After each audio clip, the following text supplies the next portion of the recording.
Tabling of documents, dépôt de documents. The Honourable Parliamentary Secretary to the Government House Leader. Thank you, Mr. Speaker. Mr. Speaker, pursuant to Standing Order 36.8, I have the honour to table in both official languages the government's responses to 29 petitions. Introduction of government bills. Statements by ministers. Déclaration de ministre. Rapport de délégation. Reports from interparliamentary delegations.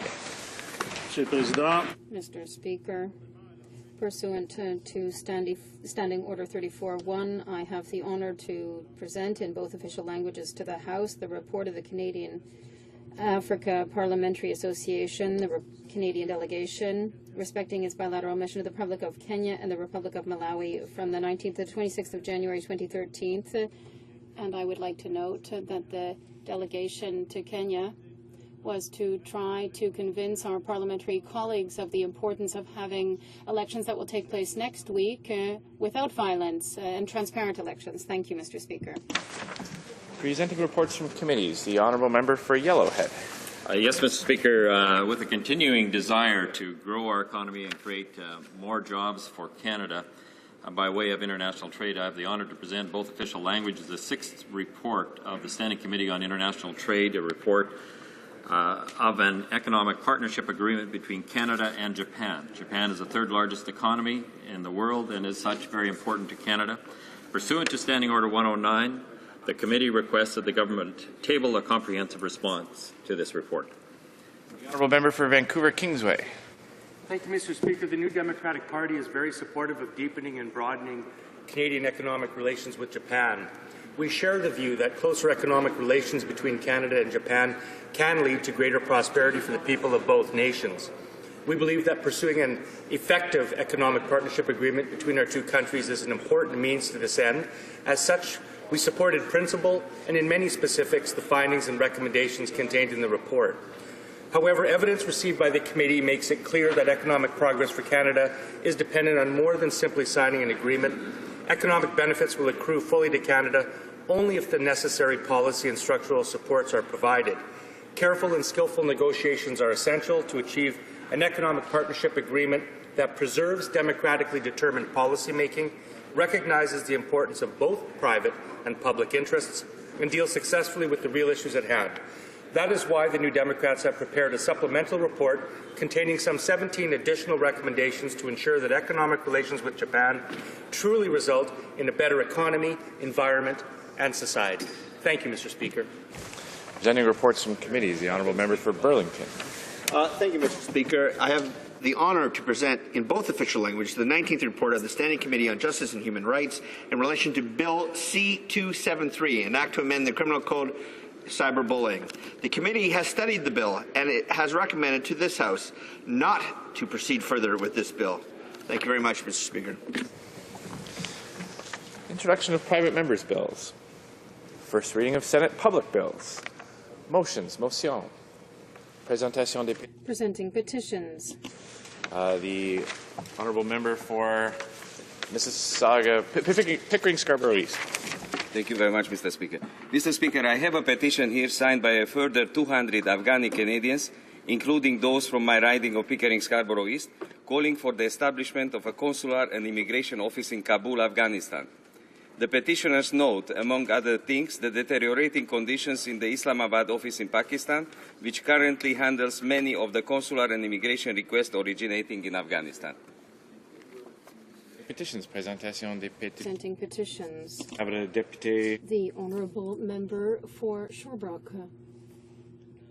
Thank you, Mr. Speaker. I have the honour of presenting a petition from a number of people from Saskatchewan, Regina to be specific, and they sent me this petition requesting a housing strategy for Canada, and I'm very pleased to table this petition today in their name to ensure that there is such a national housing strategy to ensure everybody has good quality, accessible, affordable housing. Peg North. Mr. Speaker, I have a petition that's been signed by many Manitobans asking the government to reverse its decision to close the ELA research station. The ELA provides essential scientific knowledge for the development of our national and international policies that ensure the future health of fresh waters. Mr. Speaker, a good example of that, of course, would be our very own Lake Winnipeg and the amount of concern that many residents have in regards to its future. Thank you, Mr. Speaker. The honourable member for Lambton, Kent, Middlesex. Thank you, Mr. Speaker. I have a petition of a number of residents in Lambton, Kent, Middlesex regarding a petition to the House condemned the discrimination against females occurred through sex-selective pregnancy termination. Sex selection was condemned by all national political parties, and that millions of girls have been lost through sex selection, and Parliament needs to condemn this worst form of discrimination against females. Presenting petitions, présentation des pétitions. Questions on the order paper. The Honourable Parliamentary Secretary to the Government House Leader. Thank you, Mr. Speaker. Mr. Speaker, I ask that all questions be allowed to stand. Is that agreed? Agreed and so ordered. Orders of the day, order du jour. Government orders, Government Bills Commons, resuming debate at third reading of Bill C-42, Enhancing Royal Canadian Mounted Police Accountability Act. Resuming debate, the Honourable Member for Beaches, East York. Well, thank you, Mr. Speaker. I'm very pleased to rise today to speak about this bill. The issue, of course, of enhanced accountability for the Royal Canadian Mounted Police is one of great interest to Canadians, and one that I'm glad to have the chance to speak about today. So I'm rising, Mr. Speaker, to talk about Bill C-42, an act to amend the Royal Canadian Mounted Police Act and to make related and consequential amendments to other acts. Mr. Speaker, Canadians have high expectations of the RCMP. They expect the men and women of the RCMP to serve them with honor and integrity. And of course, Mr. Speaker, we need them to serve us and to protect public safety. What we ask of them, Mr. Speaker, is that they put their lives on the line to protect us. The RCMP officer in the red uniform, the Mountie, is an iconic symbol of Canada. And the force's service to Canadians is, Mr. Speaker, on the whole exemplary. It is an institution that we take great pride in. It is a symbol, in fact, of Canada around the world, known to different countries and citizens of countries all over the world. But, Mr. Speaker, recent high-profile incidents, including complaints of sexual harassment lodged by current and former female RCMP officers, and importantly, the failure to discipline officers who step outside the bounds of the law, show that there are deep underlying issues with respect to the culture of the RCMP. Has been called in some circles, Mr. Speaker, dysfunctional, and I think it is unanimously recognized that it is a culture that needs to be changed, and changed dramatically. Now, speaking to the CBC in November, Mr. Speaker, the RCMP Commissioner, Mr. Paulson, referred to the institution as, quote, a culture of harassment, a culture of misuse of authority. So much so is this the case that, regrettably, public confidence in the RCMP has been shaken, and a change in the accountability framework for the RCMP is long overdue. We witnessed, Mr. Speaker, on television and in the news, the concerns and complaints of many former RCMP and current RCMP employees, and mainly women, talking about their concerns with the culture, the lack of response to their concerns and complaints. And these are clearly difficult issues and have had profound effects on the careers and, in fact, lives of these RCMP officers and former officers. Now, the Minister of Public Safety has stated, and I quote, that Canadians' confidence in the RCMP has been tested over the past few years, and this legislation, speaking of Bill C-42, will ensure that the RCMP is fully accountable for its actions and is open and transparent in its service to Canadians, end quote. However, Mr. Speaker, C-42 does not lead to more independent and transparent oversight of the RCMP. It is simply the same body that reports non-binding recommendations to the Minister, but with a new name. And so Bill C-42 is the Conservative government's take on what accountability should look like. But on this side of the House, Mr. Speaker, we have an entirely different perspective. That is to say, we actually understand accountability, what it means, how valuable it is, and we believe in it. And we find Bill C-42 wanting because of its lack of accountability. Now, although we agree with the principle of the bill, what we find is that the bill is deeply flawed in its execution.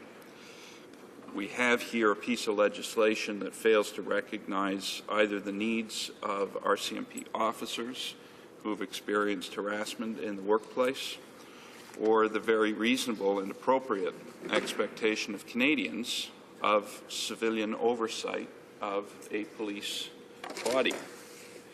This, Mr. Speaker, is the key to improving accountability in this institution. That is civilian oversight and transparency.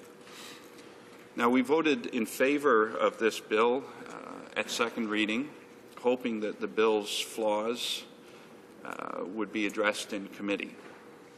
Unfortunately, the Conservatives, true to form, Mr. Speaker, voted down every amendment that the NDP proposed. And the result, Mr. Speaker, is that we've missed an opportunity to fix the glaring holes that we were able to identify in this bill at second reading, and in fact, glaring holes that many witnesses at the committee were able to identify and expound upon. Some of the amendments, Mr. Speaker, that we actually proposed at committee included these few things that I think members of this House should find critically important to a bill that purports to bring accountability and transparency to a policing institution. And those amendments included adding a mandatory harassment training for RCMP members, and specifically to lodge that requirement in the RCMP Act. It included ensuring a full, independent civilian review body to investigate complaints against the RCMP. They included adding a provision to create a national civilian investigative body that would avoid police investigating police. It included creating more balanced human resource policies by removing some of the more draconian and despotic powers proposed for the RCMP Commissioner, and by strengthening the external review committee in cases involving possible dismissal from the force. Now, the Conservatives, Mr. Speaker, turned down all those very reasonable proposals to amend C-42. And so, as a result, the bill fails to create a strong, independent civilian oversight body for the RCMP, such as, and this is important to note, I think, Mr. Speaker, the one proposed in the 2006 O'Connor inquiry, or the 2007 recommendations of the Task Force on Governance and Cultural Change in the RCMP.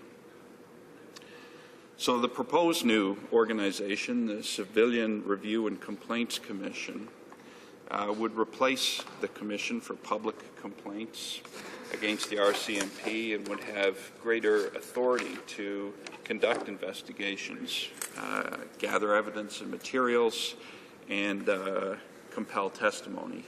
And admittedly, Mr. Speaker, that is a step in the right direction.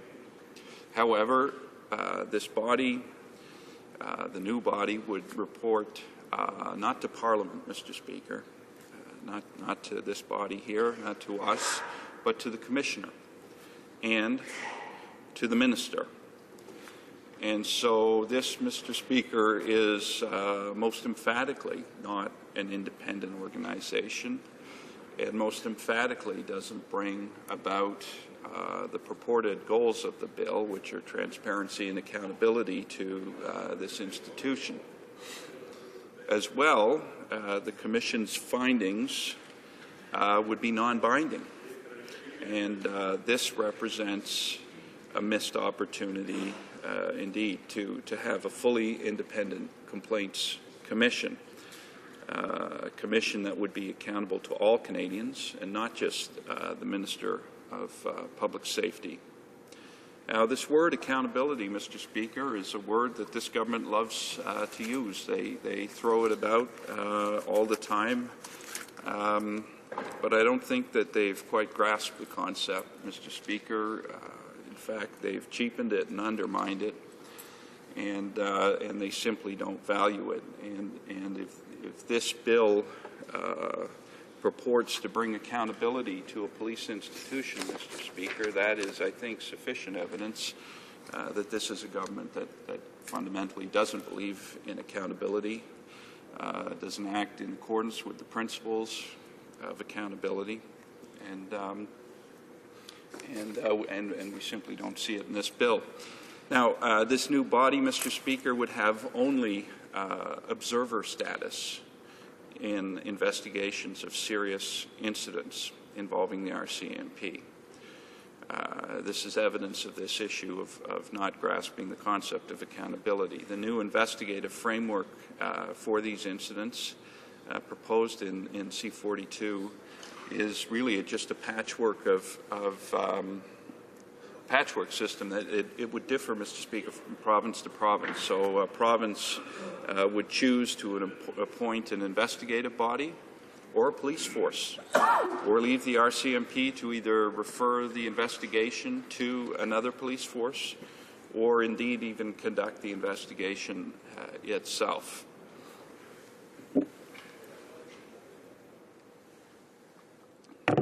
Now, these provisions, Mr. Speaker, in fact, simply allow a continuation of the current practice of police investigating police. Clearly a problematic practice, and clearly a practice that got this institution into the issues it's in now. And that fundamentally is one of the key things that needs to be changed under this bill, but it isn't. Unfortunately, a fully independent national watchdog agency is not part of this legislation. And although independent civilian oversight is in fact needed, Mr. Speaker, this bill fails to deliver that independent civilian oversight. Bill C-42 not only fails to deliver that oversight, it also concentrates considerable power in the hands of the Commissioner, who would be granted the authority to appoint and dismiss officers and establish a system of investigation and a resolution of harassment complaints. So rather than taking responsibility for addressing problems within the RCMP, the Minister has decided to simply give this responsibility over to the Commissioner. Now, the NDP feels that a more balanced approach would involve strengthening the External Review Committee rather than concentrating the power to dismiss officers solely in the hands of a single individual. But again, all proposed amendments were rejected at committee, Mr. Speaker.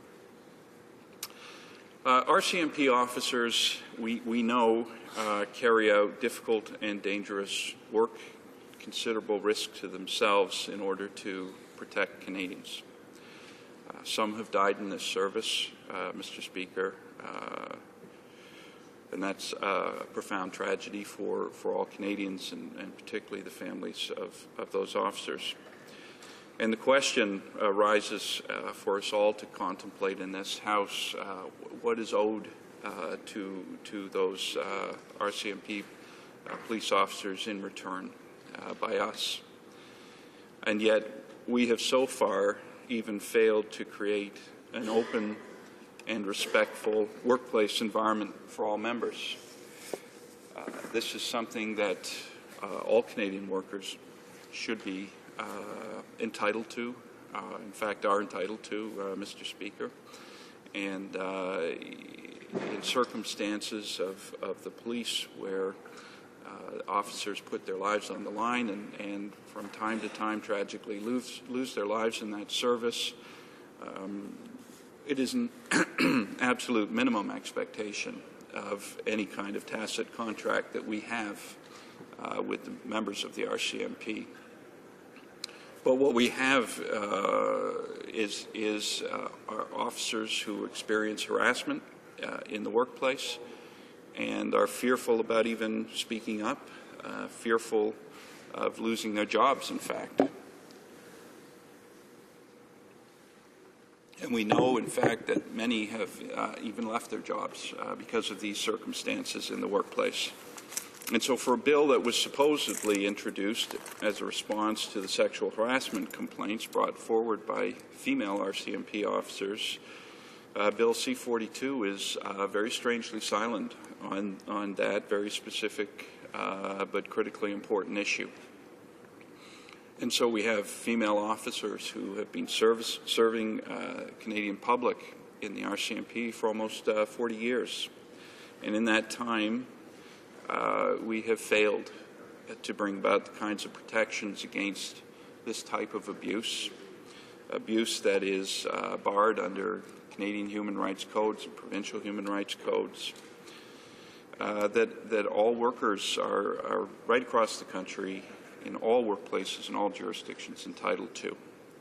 And so now in 2013, Mr. Speaker, we have a Conservative government that is missing an opportunity here to use this legislation to create a workplace where RCMP officers, like all workers, should be able to feel safe in bringing forward harassment complaints.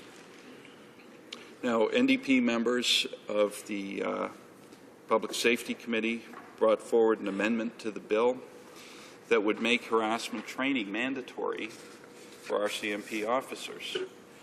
But just like every other amendment, the Conservatives voted that down too. So, Mr. Speaker, the RCMP needs a clear anti-harassment policy that will set the standards of behavior in the force. This will allow for a fair disciplinary process in cases where harassment occurs. And despite the NDP's best efforts, the government has passed up on this opportunity to address this issue in the bill. Now, earlier this month, Mr. Speaker, the Commission for Public Complaints against the RCMP released their report into issues of workplace harassment within the RCMP.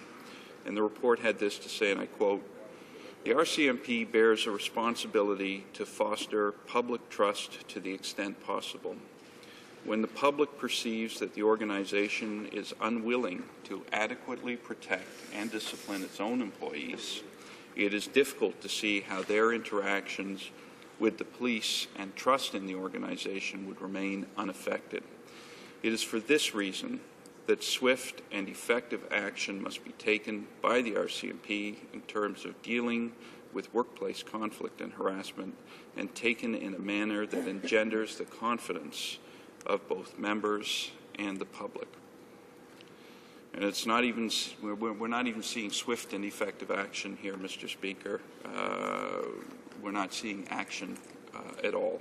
We on this side of the House believe that trust in the RCMP for the officers and for the public is an important issue, a critically important issue, and that there are important legislative steps that can be taken to enhance the trust and accountability for the RCMP and for Canadians.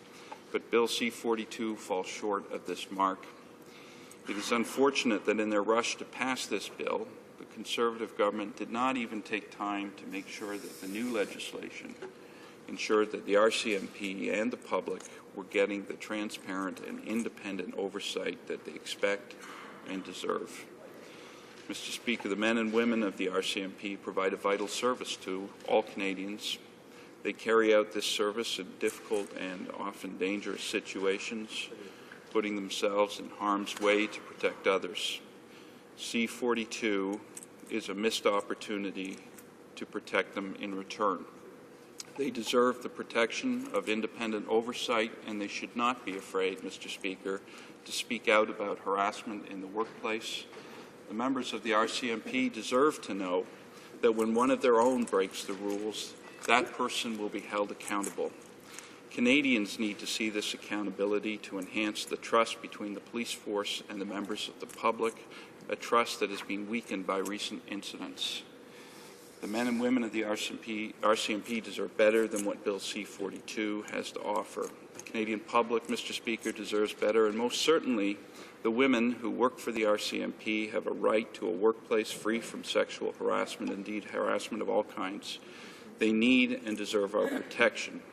Bill C-42 fails to adequately provide that protection and should, for that reason alone, Mr. Speaker, be rejected by this House. Thank you.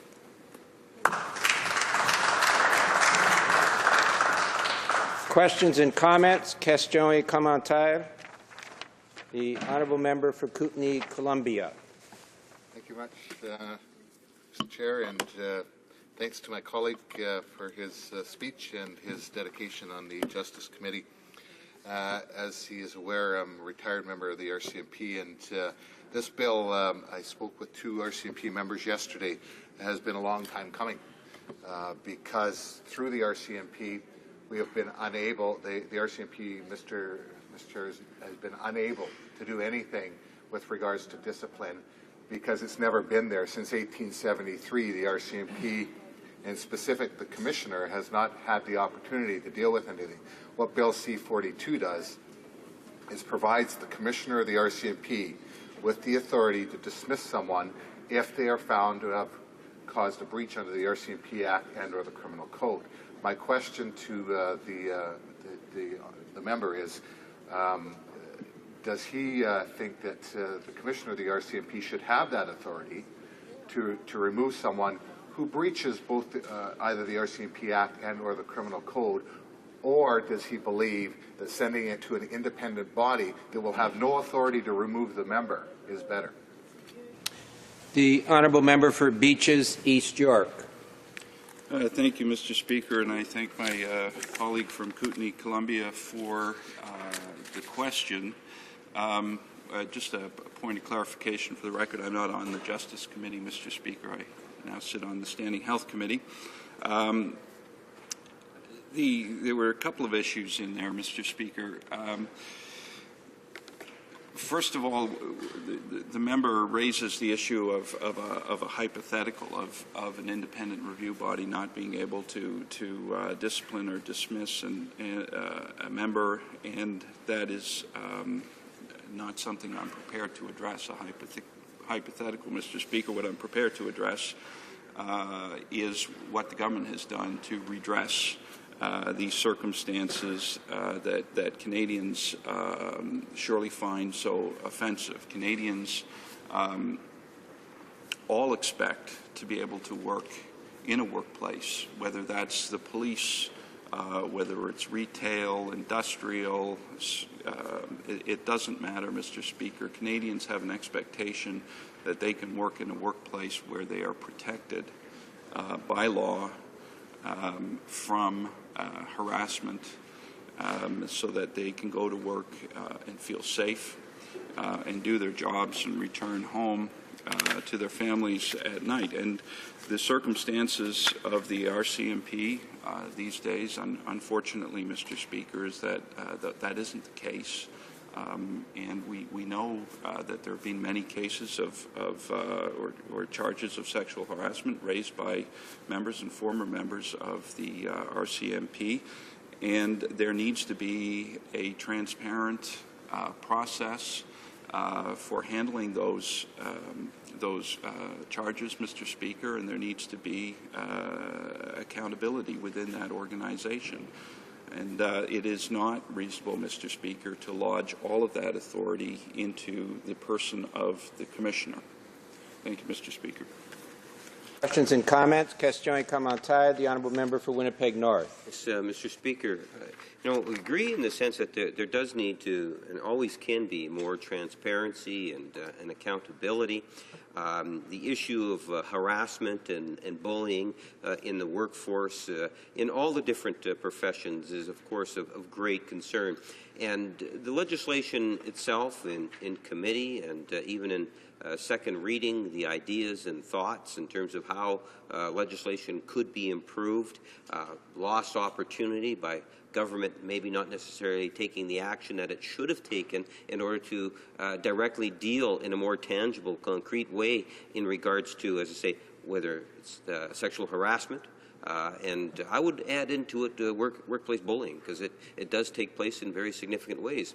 But I think that we also need to recognize that what we're really talking about is a very small percentage of our RCMP personnel that actually carry out such activities, that a vast majority, 95% plus, actually do a fabulous job in terms of their dedication to the force. And I'm curious to knowing, is the member recognize the bill as having any benefit whatsoever in terms of by supporting the bill through this particular step? Does he see any benefit within the bill? The honourable member for Beaches, East York.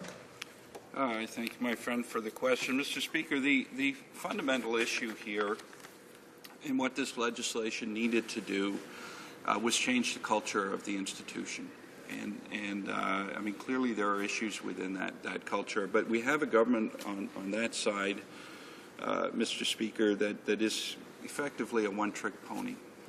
It knows only the stick. It knows only deterrence and punishment. And the provisions of this bill and their failure to bring about a process, an independent civilian oversight of the institution is a failure to get at the root of the problem here, which is about changing the culture of the institution.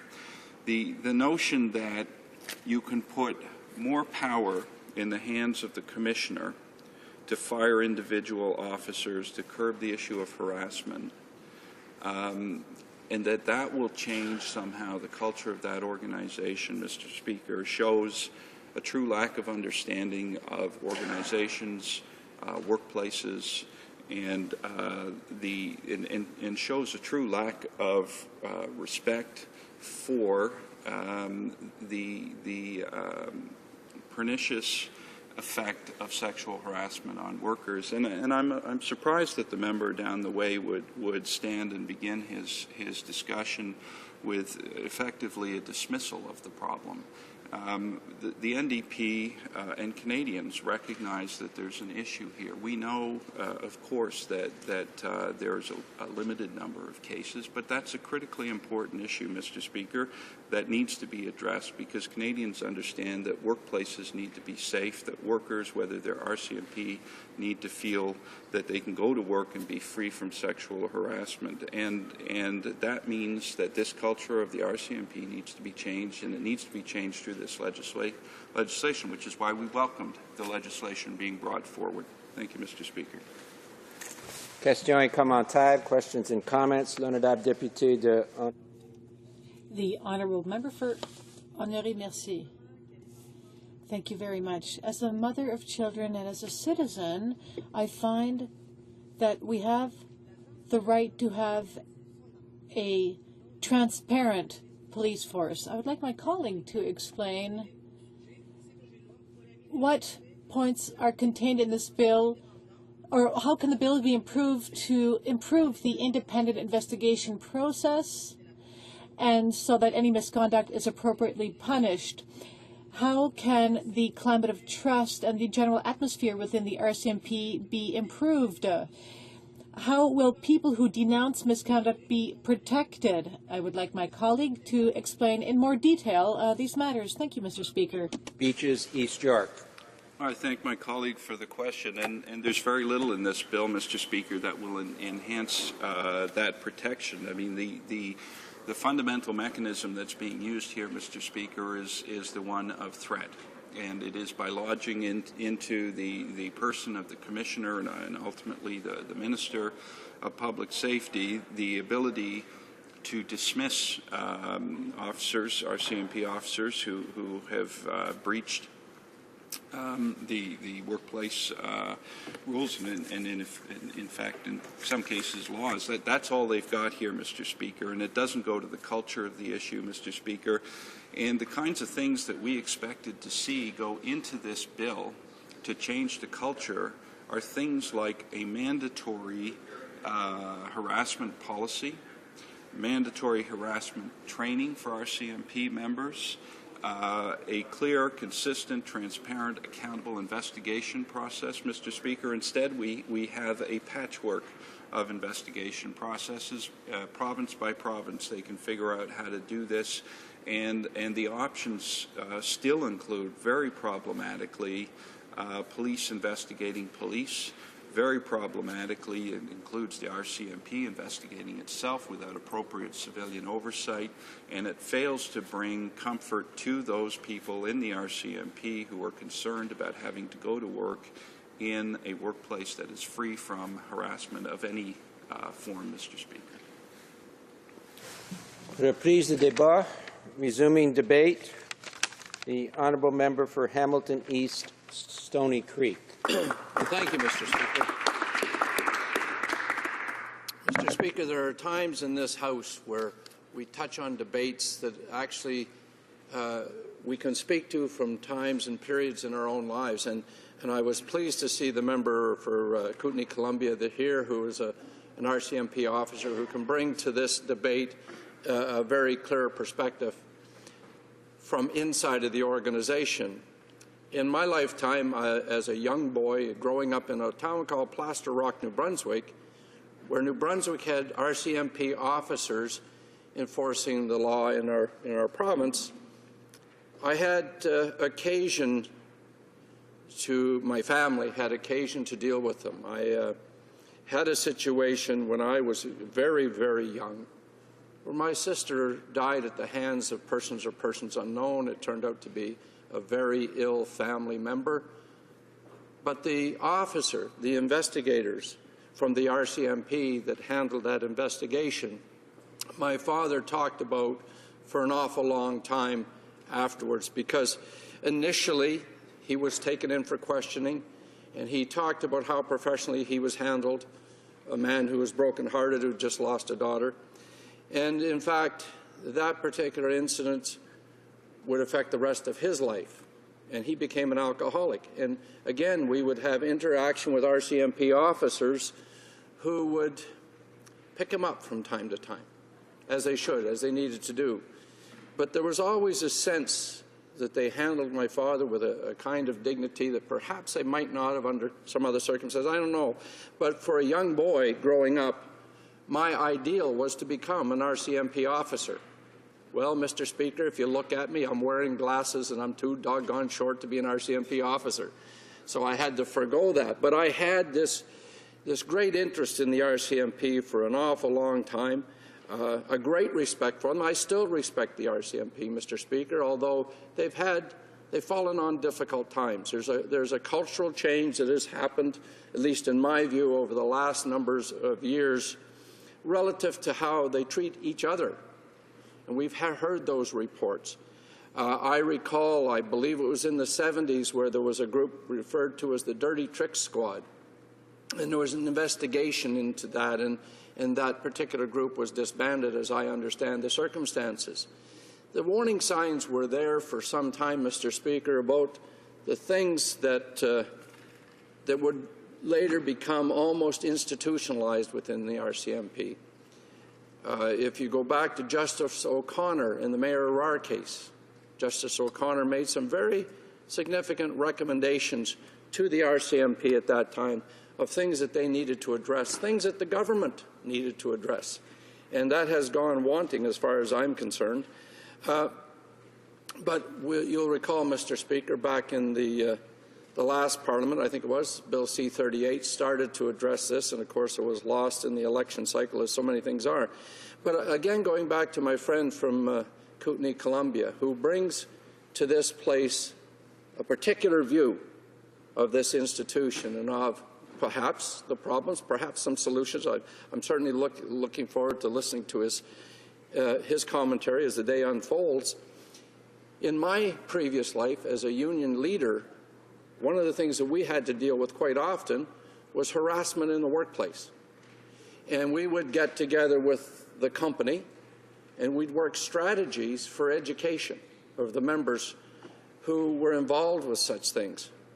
Within the union movement itself, I can recall in the 80s that we worked hard dealing with our own conferences, our own internal work, and the respect that needed to be paid to one another. And the key to it, Mr. Speaker, in both of those cases was education. And I have a little saying I use with knowledge comes responsibility.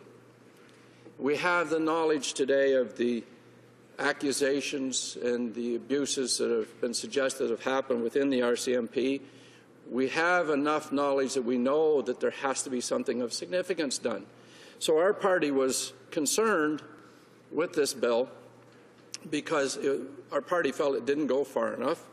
And, Mr. Speaker, during the committee stage, we made proposals for change to the bill, changes that, for instance, a change that's needed is to add a mandatory harassment training for RCMP officers. Every single individual needs to have that training who works with the public, who works under the kinds of pressure that these officers work under.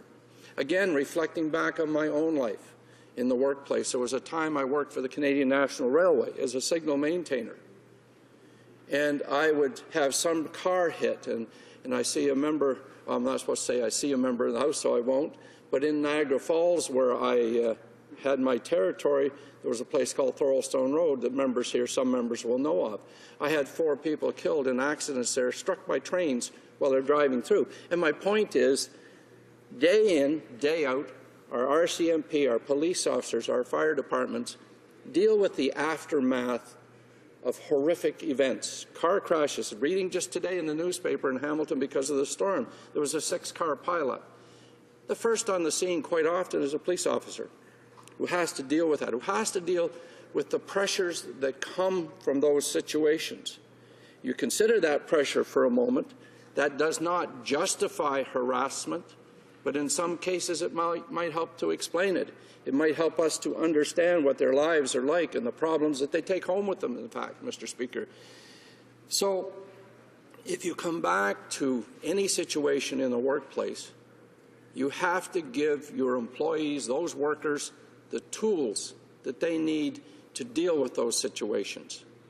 And in the case of the RCMP, I would stress, and our party has stressed, the need for that mandatory training. We also believe that there should be a civilian body involved, somebody that's arm's length. Oftentimes, we are too close to issues and problems ourselves that we keep repeating the same mistakes and not addressing them in a fashion that is helpful to the situation. Whereas if you have a civilian board at arm's length who has the capacity to bring that different perspective to the situation, I think it's really important that the government should pause and look at this and give really serious considerations to implementing a civilian oversight. You know, the human resource policies that are, in our view, again, that some of the policies we see are overly dramatic, perhaps even draconian in what they offer. But I'm not going to dig too far into that because I don't want this to become seemingly a debate or bashing of the RCMP. I want to respect, again, myself and members of my party have a great respect for this organization, but we do need, part of our responsibility in this place is to do the right thing to help that organization make the corrections that are deemed necessary, and I would suggest deemed necessary by the government, because they have made an attempt with this bill to start a process we don't think has gone far enough. And in fact, Mr. Speaker, witnesses that came before the committee made recommendations that the government didn't see fit to follow through any more than they did the things that were proposed by our party during the committee cycle. But you know, this bill was, as I recall, was just put forward in June of 2012. And it was called to enhance trust and restore accountability for the RCMP. Well, accountability will need the oversight that was talked about. It will need somebody at arm's length. Now, there's proposals in the bill to give more power to the superintendent in charge, to the officer with the number one officer with all of the authority. He's going to be given authority that perhaps goes on what I would call where due diligence should come into play. I'm a great believer in people's rights to be heard. There's people in the workplace, whether they be RCMP officers or regular workers in a plant, who make mistakes, do things wrong. And if you have an arbitrary situation where there's one employer who says you're fired. I worked for an employer, Bell Canada, who many times, in my opinion, fired people too quickly. They didn't even listen to the story in those days. Hopefully that has changed. It's been almost 20 years since I was there. But the reality is you would be called on the carpet, the accusation would be made, you're fired. Then you had to, along with your union, prepare a case to come back to correct the accusation, the thing that had been said. So in a workplace where there's that kind of power vested in one manager or one superintendent is very concerning. And especially when you have a situation like the one with the allegations for the RCMP, that it talks about a systemic problem that has had to have developed over many, many years. And again, I have to take you back one more time to the pressure that these individuals live under. I want everybody to pause and think about it, because that, as I said before, doesn't justify misbehavior on the part of workers or officers, but we need to have a trail of due diligence that allows people to look at the situation, understand the situation, and help the officers retain their position and correct the behavior that people are having problems with. Mr. Speaker, how much time do I have? 9 minutes and 15 seconds. Well, thank you, Mr. Speaker. That's very helpful to know. As I look through some of the statements that we have from our party, and in our view of some of the things that could happen, we need the minister to prioritize the issue of sexual harassment. To this part of my speech, I really haven't talked about it. That's the part of the story that's gotten a lot of media attention. In my experience, media attention sometimes makes a flashpoint of an issue where there's other underlying issues or related issues or cultural issues in an organization. They're kind of overlooked because the focus then is drawn so heatedly on that particular point. Sexual harassment in any form, in any place, workplace or otherwise, is certainly not acceptable, must be addressed. But again, as I said, the other underlying issues that are part of, well, if you look at the existence of police officers in general, the military-style training they have, again, referring back to myself, 1963-64, I was a sapper apprentice in the Canadian Army, and at that time, we had hazing that took place. It was considered part of becoming a soldier. You had to be tough enough to put up with whatever happened, whatever was done. Fortunately, the environment I was in did not contain any sexual harassment, but there was other forms of it. Over time, the military dealt with that. My understanding is that the world today in the military is entirely different. If you, again, go to the military-style training that police officers receive, the environment for that kind of culture is there, and it's just a very short distance between harassment or the buddy-buddy system where people are harassing in good-natured fun to carry it over when you introduce women into the force, that women's sensibilities relative to what men consider jokes are often greatly different. In most instances, greatly different.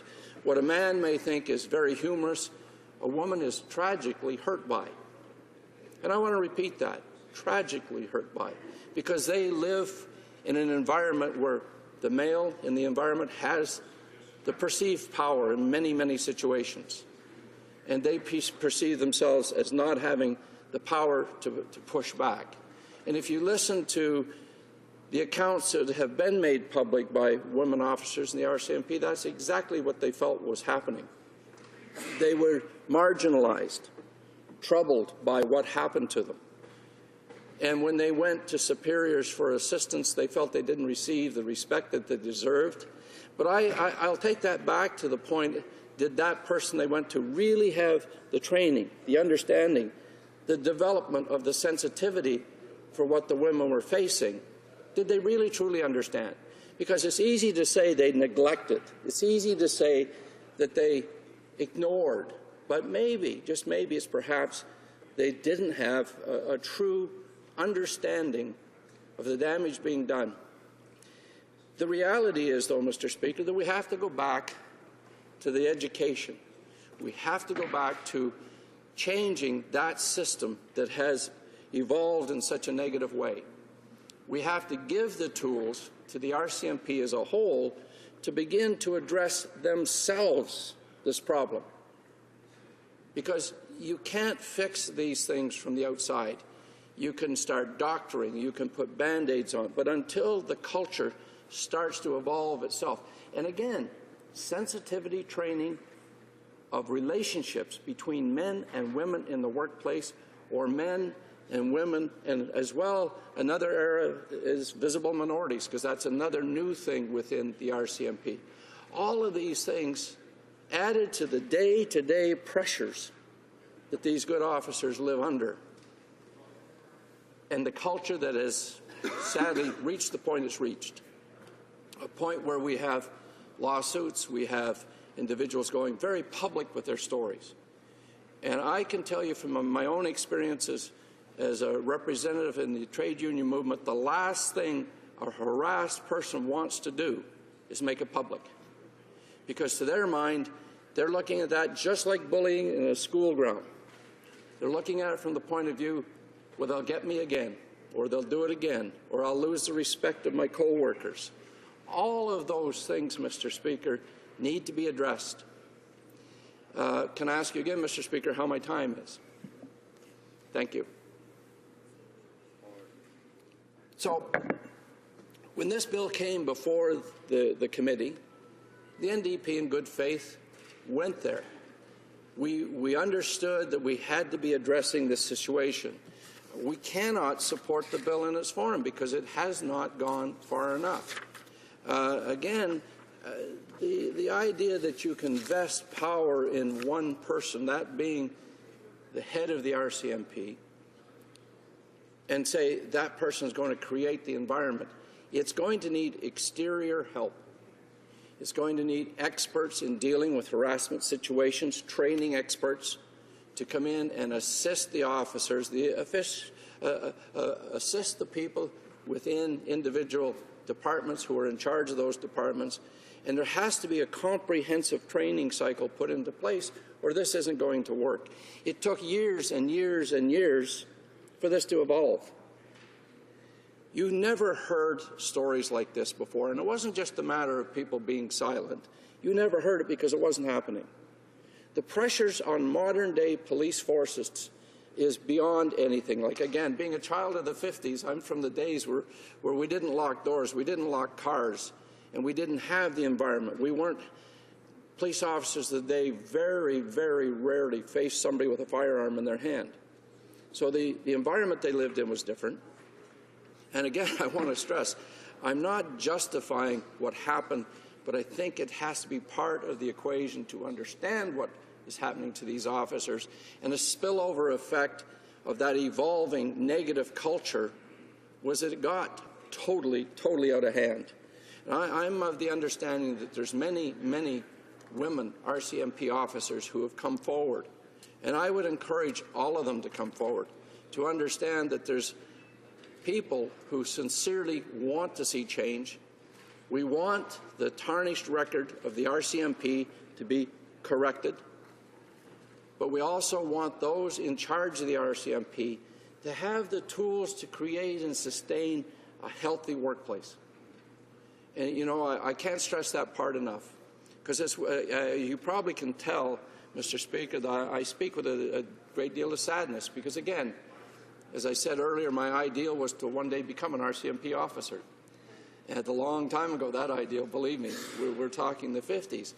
So as a result of that, when I'm viewing the activity around this bill, the fact that the NDP went to committee with a sincere attempt to make the bill better, we can do better for our police force, for our RCMP police force, that we remain proud of these people who work so hard for us and put their lives at risk and live in an environment outside of their offices in the field that is very, very difficult. And sadly, within their buildings when they return at the end of a shift or before going out on a shift, there's a culture in there that's been stained, it's been tainted, and we have to do everything we can to fix that. And, Mr. Speaker, with that, I'll wrap up. Thank you very much. Questions and comments? Question et commentaire. The honourable member for Kootenay, Columbia. Thank you, Mr. Chair, and thank the member for his speech that he provided. And a couple things that we should recognize is certainly this year on August 30th, the RCMP will be in existence for 140 years. They've been our national police force since 1873. And another thing to recognize is on September 23rd, 1974, the first female troop went through Depot, and since that time it has evolved from full 32-person troops, women troops, down to integrated troops, to a whole bunch of things.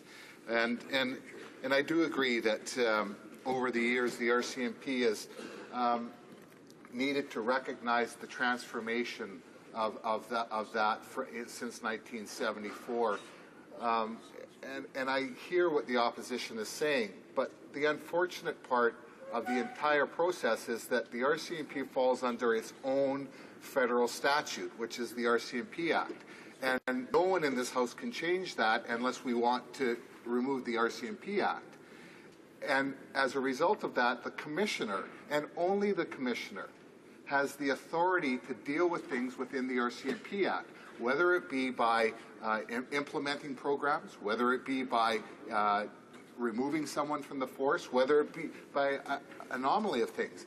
But it falls under the RCMP Act. So my question to the honourable member is that, recognizing that the Commissioner is the totalitarian of the RCMP Act, would he agree that the Commissioner is the one that needs to implement the programs that need to be brought forward to recognize the issues that the RCMP has, and also that the Commissioner, whether we like it or not, is the only person that can provide discipline to RCMP members?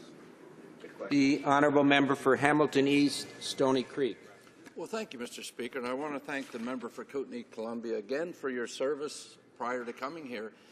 And I see within the question he just put to me the sense of loyalty that he has, and that's also something that I greatly respect. I understand, though, Mr. Speaker, that when we look at the context of vesting the power with the Commissioner, that yes, he'll have the responsibility of implementing whatever we do, but we can alter the RCMP Act. We can alter the regulations, Mr. Speaker, that are part of that Act that gives direction to the Commissioner and to the other folks in the RCMP who will be dealing with this situation. I recall in 1974 when women first took part in the RCMP, because I was just beginning my career in the labour movement, and I can remember my sisters at Bell Canada, where I worked, how proud they were, Mr. Speaker, of the fact that women were taking their place. And it wasn't, you know, you think in terms of RCMP service, or you think in terms of the service of our women in the military, and how that has evolved over the last 30, 35 years in a way that most people didn't think was possible. Now, mind you, the environments have changed. The equipment has changed that you work with in the military and in the RCMP. But still, it takes people with exceptional skills to deal with the life, not only during the day, but what they take at home. And I want to go back to the things I was saying in my speeches about the fact that education is the key to this situation. Education of the folks who have created the problem. Obviously, there's a place you have to go. Education for the folks who are on the receiving end, the assistance, the help, the peer counseling. And then the HR people who make administrations of whatever the commissioner brings forward. All of those people. I see you're giving me a sign that I should end up, and I thank you, Mr. Speaker. Questions and comments? Question and commentaire. Questions and comments. Winnipeg North. Mr. Speaker, and I wanted to be very clear because when I posed the question earlier, the member had questioned in terms of where it is that the Liberal Party might be. And at the end of the day, I think it is important for us to recognize whether it's the RCMP or the workforce in general, sexual harassment, bullying that takes place in the workforce is not acceptable. And we do need to address that issue head on. One of the things that we need to recognize with the Conservatives having a majority government, that they are not very sympathetic in terms of improving legislation. And we've seen that in terms of committee when an opposition member attempts to bring amendments forward. There is no doubt that the government could have done more to be able to deal with sexual harassment in the workforce in regards to our RCMP. Yes, there is a lost opportunity that is there. But the question I have for the member is that the Commissioner's capability or capacity to deal with disciplinary action is something in principle we thought was necessary at least to increase that. My question to the member is, does he believe that there is any necessity to increase the capacity for the Commissioner to be able to have take disciplinary action? Does he believe that there is any need for that whatsoever? The honourable member for Hamilton East, Stony Creek. Well, Mr. Speaker, it's not often I'm almost at a loss for words in this place, but this is one of them. I mean, the Liberal Party of Canada was the governing party for many, many years and had a lost opportunity to begin to address this problem before. We had a situation at the committee where our party made 18 proposals for amendments, and their party made 0. So they're in this House saying how things should be addressed when they weren't even prepared to do their part in committee. I find that astounding. Question et commentaire. Questions and comments. L'honorable député. The honourable member for Alfred Pelin. Thank you very much, Mr. Speaker, and I'd like to start by thanking my colleague from Hamilton East, Stony Creek, for the excellent speech. It was a very humane speech that he has given on C-42 and the position that the official opposition has adopted. It's a nice tribute to our national policy and the men and women working within our national police force. And he did a good job of highlighting the work, the great work done by these men and women, work that they do on a daily basis. In the comments that he made in his speech, my colleague talked about training and the necessary tools that could be used to address various problems such as that of sexual harassment. I thought it was interesting because one of the amendments that we had put forward in committee was, in fact, following a number of discussions with witnesses who appeared before the committee, to provide mandatory training on harassment to all members of the RCMP.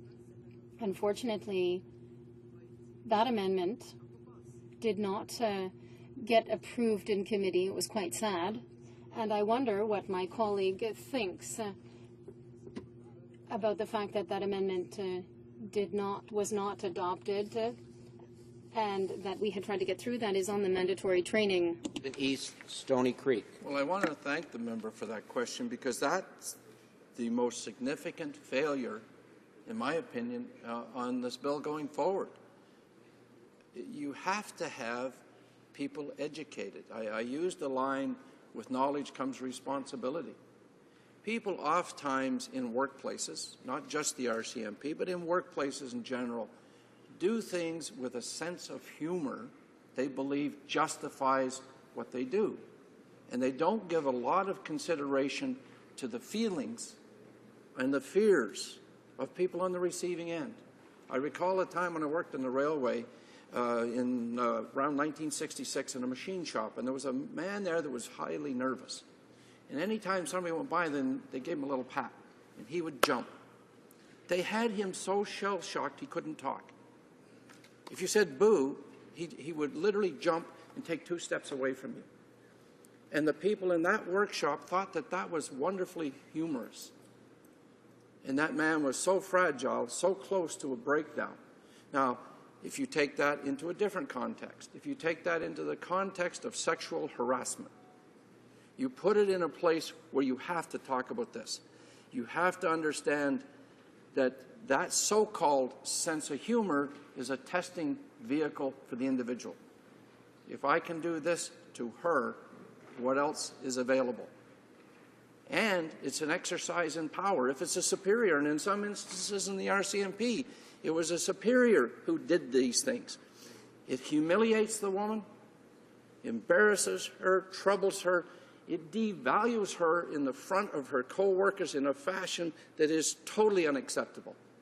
So the only answer is to go back to that individual. Is that person doing it truly, truly a bad person? They've established that they're a person of trust by becoming an RCMP officer and going through the training. So the only answer to that, in my opinion, is what you raised, and that's educating that person.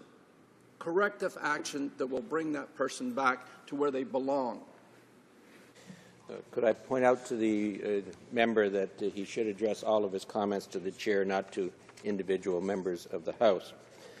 Before recognizes the honourable member for Chambly-Bourgeois, I would like to inform the House that starting now, speeches will be 10 minutes in duration and that questions and comments will be limited to 5 minutes. The speeches will be for 10 minutes and the question and comment period for 5 minutes. Debate, the honourable member for Chambly-Bourgeois. Thank you very much, Mr. Speaker.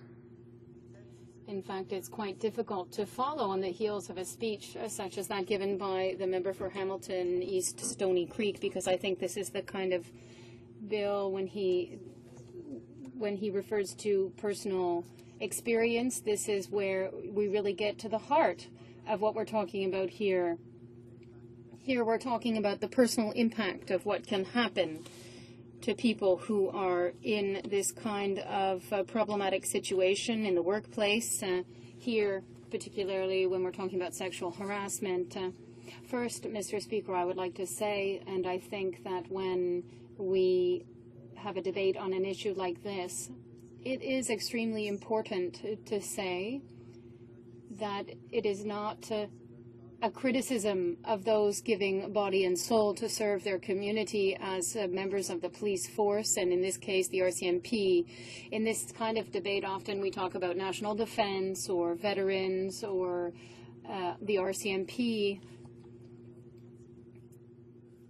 Sometimes we hear the criticism that, of course, they're going to say that they don't support the police, they don't support the armed forces. And I think it is very important to say right off the bat that nothing could be further from the truth, that if we are participating in this debate and having the courage to say what we say, it's because the bill doesn't go far enough.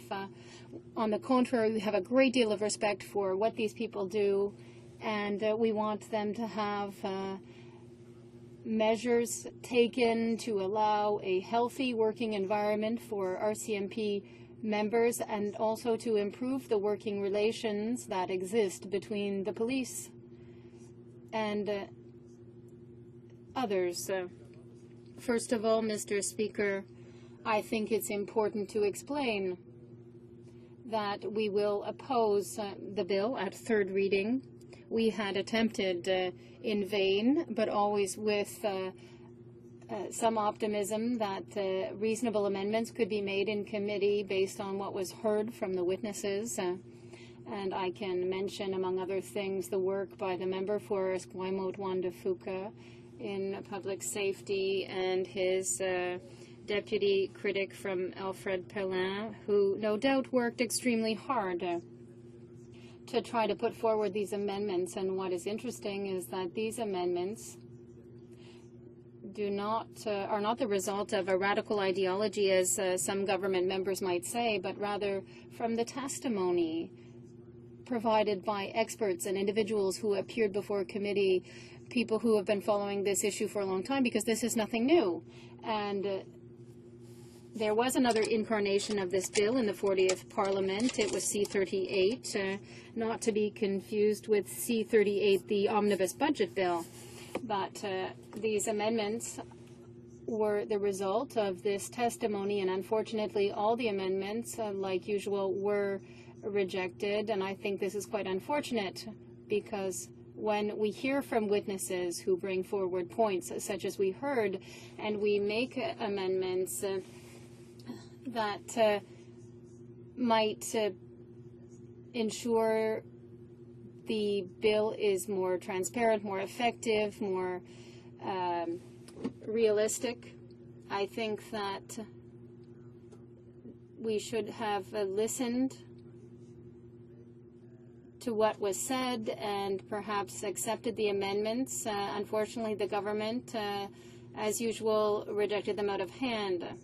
When we talk about harassment in the RCMP, and I think my colleague who spoke before me talked about his experience in the area of labor relations, and if we look at the RCMP, it's the only police force in Canada that does not have a collective agreement.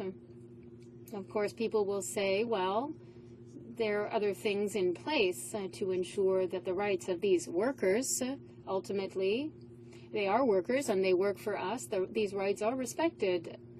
And I think that when there are not adequate measures in place, it becomes difficult to defend one's rights. When we talk about sexual harassment, this is something, because it's not the only workplace where sexual harassment is a problem, but as my colleague who spoke before me said, we're talking about a very loaded environment, if you will. You are dealing with files such as those undertaken by the RCMP, and sometimes it's a very difficult psychological burden that has to be assumed. Sometimes relations between different people can be tense, and negative behaviors may result. I think that when we take all that into consideration, we realize the extent to which it's important to ensure that there are methods in place to have a better management of these issues. With regard to harassment, of course, it can seem like a prejudice, but it's a reality, unfortunately. We're talking about something that mainly affects women, and in a time when we want to encourage women to do anything in society to ensure equality between the genders, I think sexual harassment then becomes an even more important issue. The government members will no doubt say that this bill does put in place a framework that will resolve this problem. We don't think that's the case, mainly because the structure that will be put in place to solve the issue is not adequate. We're talking here, Mr. Speaker, about a situation where we want the police to investigate the police, to put it bluntly. And when it comes to being accountable, they'll be accountable to the minister and not to Parliament.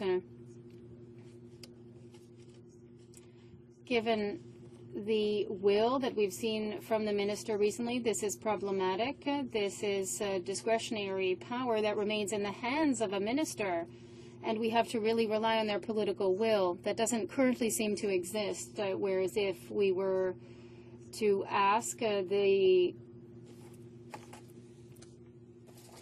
Commission to report to Parliament, there would be more transparency.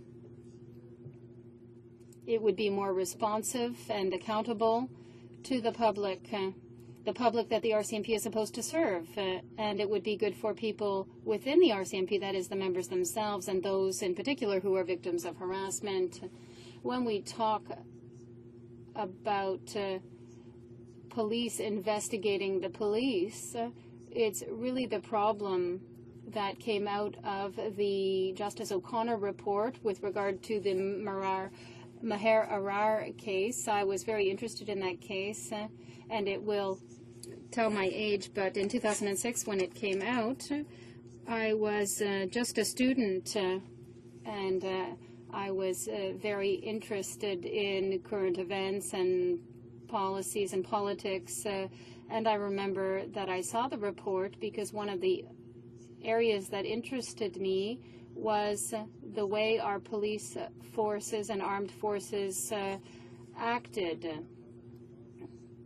We're talking about something, even though it's 5 years later, the post-September 11th period. As a society in Canada, in Europe, in the United States, we're trying to adjust to that new reality and to give powers to our police while still protecting the rights of individuals. And we saw the two realities really come together when this bill does not take into the recommendations that were put forward to ensure that there is an independent commission to really change the culture of the RCMP and to resolve the issue of harassment, among others. We want more concrete measures, and that is why the NDP is opposed to the bill, because there are too many flaws. We want something more concrete, and it's the kind of measure that we would put in place in 2015 if we have the opportunity to form the government in order to change that culture and protect the members of the RCMP and to have better relations with our communities. Thank you very much, Mr. Speaker. And I await questions and comments. Questions and comments. The Honourable Member for Winnipeg North. Thank you, Mr. Speaker. You know, it's really been over the last number of years where we have seen a huge increase in terms of the need to be able to get this issue dealt with. And one of the reasons for that was because of the several allegations of sexual harassment. But it was May of 2012, actually, when the RCMP Commissioner actually came out in an open public letter talking about the need for the legislation, that we needed to have some sort of legislation. The idea behind it is that the Commissioner has to have some sort of capacity in order to deal with and take disciplinary actions. So this legislation, albeit falls short in terms of being able to deal with a number of different issues, does at least address in part what it is that the Commissioner was actually calling for and has been calling for. My question to the member is, does he not believe that we should be respecting, at least in part, what the Commissioner's open letter dated back in May of 2012, the RCMP Commissioner Paulson, saying that we needed to have something? Does he not agree that at least this bill does something in regards to providing some form of disciplinary action, and something is better than nothing? And in that sense, is it better for us to at least allow the bill to pass in hopes that we will, in fact, be able to bring in additional legislation in the future? L'honorable député de Chambly-Borduas. The Honourable Member for Chambly-Borduas. Thank you, Mr. Speaker.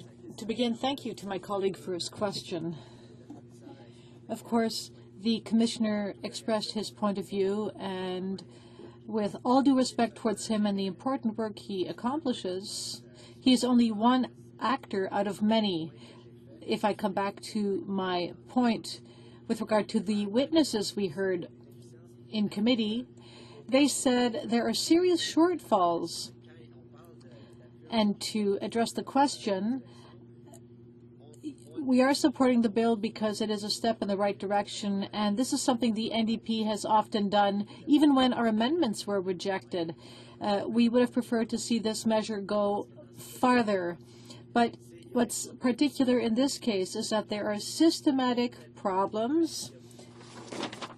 There are too many problems with the bill for us to support it, at least the way it is currently worded. If there were less problems with the bill, we would be more inclined to support it. But there are huge problems with the bill. This was raised in committee when you talk about police forces and sensitive cases.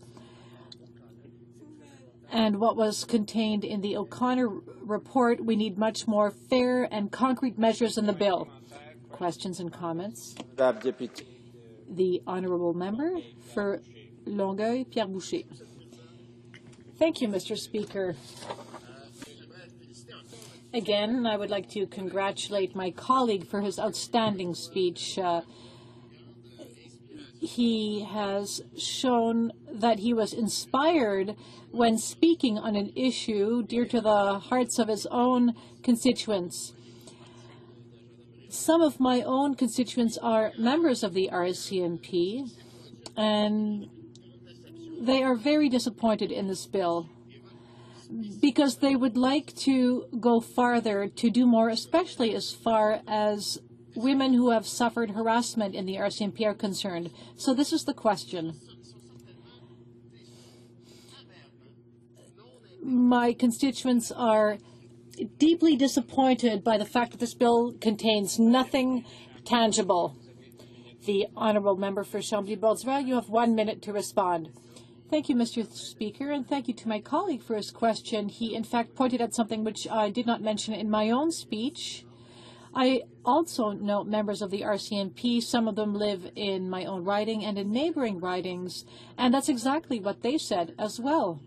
What's important to point out here is that we are not attacking the individual officers who are doing an outstanding job in the RCMP, but rather the attitudes which have been institutionalized within the organization.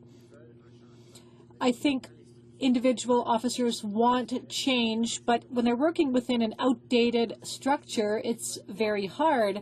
And this is what the officers want changed, and this is where we as lawmakers must step in, and that's why we're so disappointed with the fact that this bill is so lacking, and that's why we are going to oppose it. That said, Mr. Speaker, we would be pleased to propose many improvements that would bring tangible results, and we'll be able to do so soon, hopefully. The honourable member for Davenport. Thank you, Mr. Speaker, and it's an honor to rise in this place on behalf of the residents of Davenport in the great city of Toronto, for whom this issue is of great concern and great interest. The idea of in particular, civilian oversight of the RCMP and a more rigorous accounting of their operations is something that certainly the people in my riding and the people in Toronto are very, very much concerned about, and in particular in light of events that occurred in Toronto in June of 2010, and I'm referring to the G20 conference that happened there, and the events that led to essentially the biggest mass arrest in Canadian history, and for which the RCMP were the lead law enforcement agency. We note that Bill C-42 does seek to reform the RCMP Public Complaints Commission by establishing a new complaints commission for the Royal Canadian Mounted Police and implement a new framework to handle serious incidences involving involving the members. The problem, though, Mr. Speaker, is that while the name may change, the powers haven't really changed. It looks remarkably like the current RCMP Public Complaints Commission, especially in that it would not be a fully independent commission. reporting to the House of Commons. Instead, it will continue to report to the Minister of Public Safety. Now, we on this side of the House have great concerns about that because we have concerns about the Minister himself. We can't forget that this is the same Minister who extolled and hectored and lectured Canadians that if Canadians didn't stand with him and his flawed online piracy bill, then they were standing with pedophiles. An outrageous and offensive comment that earned the scorn, and the rightful scorn, of Canadians from coast to coast to coast. Now, the changes in this bill would essentially mean that any major investigation would be overseen ultimately, and the final arbiter of these investigations would be the Minister himself. As well, the new Commission would have serious restrictions on its ability to undertake independent investigations, and its findings would be presented only in the form of non-binding recommendations to the Commissioner and the Minister of Public Safety. These restrictions on the independence of the new Commission will be a major issue for us. And, Mr. Speaker, we, as we have done on many bills that have passed through this House, we put forth many measured amendments to this bill, ones that would actually have beefed up the idea of civilian oversight and made it independent. And once again, this government ignored every single one of our recommendations, of our amendments. This is particularly concerning in light of the 2006 report of Justice O'Connor, the O'Connor inquiry into the actions of Canadian officials in relation to Maharar, in which the report called for the RCMP watchdog to be structured along the lines of the Security and Intelligence Review Committee, which monitors CSIS, that would have the right to audit all RCMP files and activities and the power to subpoena related documents and compel testimony from any federal, provincial, municipal, or private sector person or entity. The present RCMP Public Complaints Commission does not have review powers to ensure systematically that the RCMP's national security activities are conducted in accordance with the law and with respect for rights and freedoms. Our position, Mr. Speaker, on this issue of civilian oversight and the independence of an agency that would oversee complaints, is an important one. It's an important one for civil society. It's an important one for democracy, Mr. Speaker. And I say this, and I think it's important to note, and as many of my NDP colleagues have during this debate, that we have enormous respect for officers in the RCMP.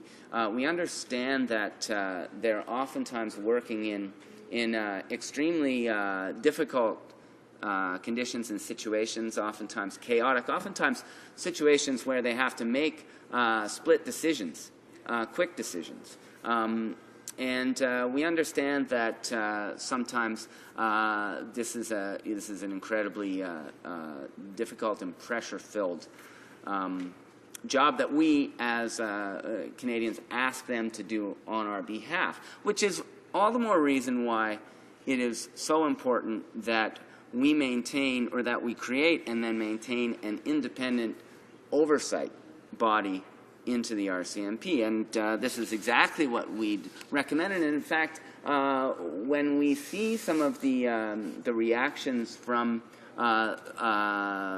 various stakeholders in Canada around this bill, we also note that the former Commission for Public Complaints chair, Paul Kennedy, commenting on the last iteration of this bill, C-38, and not a lot in terms of this part of the bill has changed, has said that the legislation is riddled with loopholes and doesn't meet Mr. O'Connor's standards. The law would allow the public safety minister to make regulations concerning the watchdog's access to privileged information, such as classified intelligence or material about clandestine operations. It also permits the RCMP commissioner to deny the watchdog access to such information. The new law also lacks time limits for RCMP to respond to the Commission's interim reports. Now, Mr. Speaker, many people may view this debate as a bit of inside the bubble, inside baseball.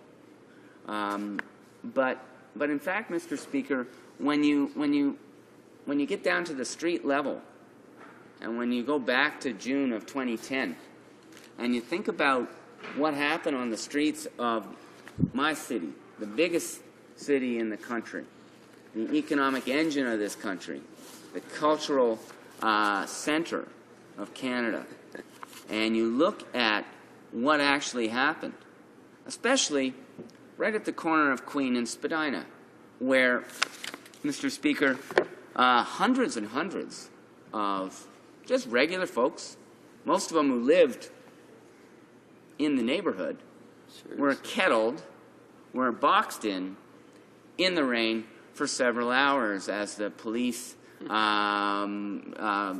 pursued a tactic known as kettling. The problem, or one of the many problems, with what happened that night was that kettling is not in the RCMP's, this is something that the RCMP is not supposed to do. It's not part of their regulations, not part of their code.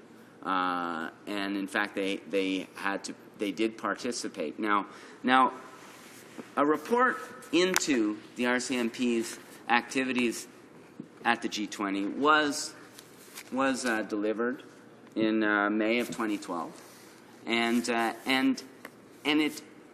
it itemized in rather minute detail some of the issues that occurred during that night. But it also very clearly states that kettling was not part of the RCMP's mandate, and yet officers pursued it. And this is an example of why we need an independent civilian oversight body to build the public trust, because, Mr. Speaker, I got to say that the events of the G20 severely damaged public trust in our law enforcement agencies to both keep the peace and to protect people who are peacefully coming together and expressing their democratic rights of free speech. So I'd like to end my comments there, and I welcome any questions. Thank you, Mr. Speaker. Questions and comments? Questions et commentaires? L'honorable député de the honourable member for Brossard-La Prairie. Thank you, Mr. Speaker. One thing that is really important, and we've stressed it in a sense that it's important for us to know, and for Canadians to know, that we do support the RCMP. But one of the things that we find here, and what the NDP has done, is try to move some amendments that would make so that we would actually can support this bill. That's why at second reading we support this bill to go to committee. But at committee we made a lot of amendments. We tried to work with the government in order to bring them forward. So can my colleague comment on the amendments that we brought forward, and what the reaction and how difficult it is to really, if you want to make a bill better, to work with the government, because we know that none of the amendments were accepted. So can my colleague speak on that, please? The honourable member for Davenport. Well, thank you, Mr. Speaker. I'd like to thank my honourable colleague for the question. Well, this is becoming a broken record in this place, Mr. Speaker, and it's a broken record that is dramatically out of tune. It's out of tune with Canadians. It's out of tune with the idea that Canadians elect parliamentarians to come to the best of their abilities, work together to craft the kind of legislation that is the best legislation we could come up with. Instead, what happens too often here, Mr. Speaker, is that partisan games and politics is played and supersedes sound public policy. It's happened constantly, and it's at play right now as we debate this bill. None of the amendments, not a single one of the amendments that the NDP presented on this bill were accepted or considered by the government. Now, occasionally, this government will accept amendments from the Senate.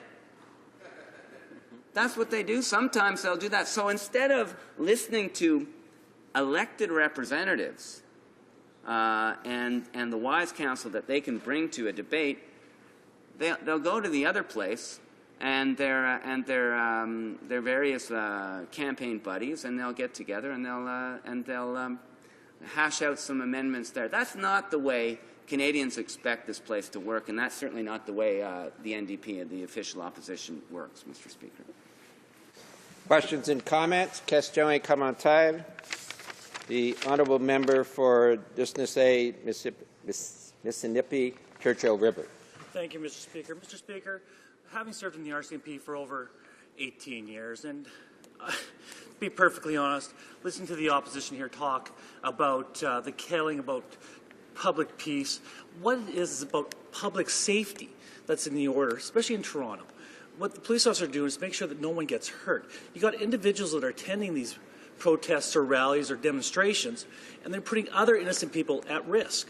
Having had to serve on the front lines with the RCMP and also having to participate in issues like this and having to be on the tactical troop, listening to an individual that has no clue, downtown suburban person, it doesn't make sense. I would like to ask the NDP, you have poor performers in the RCMP, having to be a sergeant in the RCMP and having to administer the RCMP Act and having to do the investigations on those individuals. The RCMP are looking for a tangible, meaningful way to get rid of the RCMP troublemakers that are giving the RCMP and tarnishing the RCMP's image. What I'm asking my colleague is either yes or no, is he going to support this bill to get rid of the poor performers in the RCMP? This is what I had to investigate as a member in the RCMP. The honourable member for Davenport, you have about 50 seconds. Well, why don't we first start by getting rid of the poor performers in the Senate, Mr. Speaker? Why don't we start there? Yeah. Secondly, the member opposite starts talking about the fact that if you live in an urban part of Canada or a suburban part of Canada, you have no idea what you're talking about as it pertains to public safety. This is an outrageous comment from the member opposite, and it really shows how this party... Is the member from Denisepi, is he up on a point of order? Is the member up on a point of order? Yes, Speaker. I want that question answered. Thank you. That's not a point of order. You have about 20 seconds. Knows what is a point of order. Well, Mr. Speaker, at the G20, and I think maybe this is an important point to bring up, at the G20, and it spells it out in the report, and I'm happy to give this report to my friend across the way. It also shows that the RCMP, when they participated in the kettling at Queen and Spadina, they actually arrested 5 people, 2 of which were undercover police officers, Mr. Speaker. I think urban people in Canada are very engaged with this issue, and actually I think that you've just insulted a wide swath of the Canadian population. Again, can I direct to all members of the House to direct their comments to the Chair, not to each other or other members of the House. Tempting. Resuming debate, reprise de débat. The Honourable Member for Longueuil, Pierre Boucher. Thank you, Mr. Speaker. It's kind of discouraging days like this to hear what the people across the way have to say. So yes, I am bitterly disappointed, but not surprised at this government's approach. It is so very non-productive. We have seen its failures. Today the government is on the defensive, and we can see that this morning, because of the fact that it doesn't care The NDP proposed, through its amendments, an obligatory training program on harassment for the RCMP, a civil organization for the civilian organization to monitor the RCMP. And all of these amendments were very reasonable, in compliance with the testimony we had heard, and of course all these were refused. Contrary to the recommendations of the O'Connor inquiry, the government rejected its amendments and prefers an internal approach with the RCMP. We know it will be arbitrary instead of an independent, external, and transparent approach. Unfortunately, the serious problems within the RCMP will not be solved and will remain unsolved, and a lot of people will suffer in the meantime, especially women who have been sexually harassed. So, unfortunately, we will have to oppose this bill for all the reasons mentioned, and especially for all this obscurantism, this government's closed-mindedness with regard to the proposed amendments by the NDP. The people in my riding, they ask me, don't you ever get sick of seeing the behavior of the people across the way? Of course we're sick of it. We're tired of this. They try they engage in repression, they're closed-minded, they never want to hear any of their viewpoints, they're of bad faith, and they always give priority to their ideological agenda, especially recently. They are so happy to bandy about the word transparency. They say that they're champions of accountability, but they're champions of dissidence and working behind closed doors. And I can only see in their attitude something very crooked. What are they hiding? They officially talk about transparency and accountability, but clearly they have a hidden agenda. Mr. Speaker, it is a great disappointment for us, and I suppose, and especially for colleagues who have been calling for this reform for a very long time. And once again, we are before this file on sexual harassment in the RCMP. The NDP has long been calling for the government to see to this situation. This governance problem in the RCMP is a problem of organizational culture.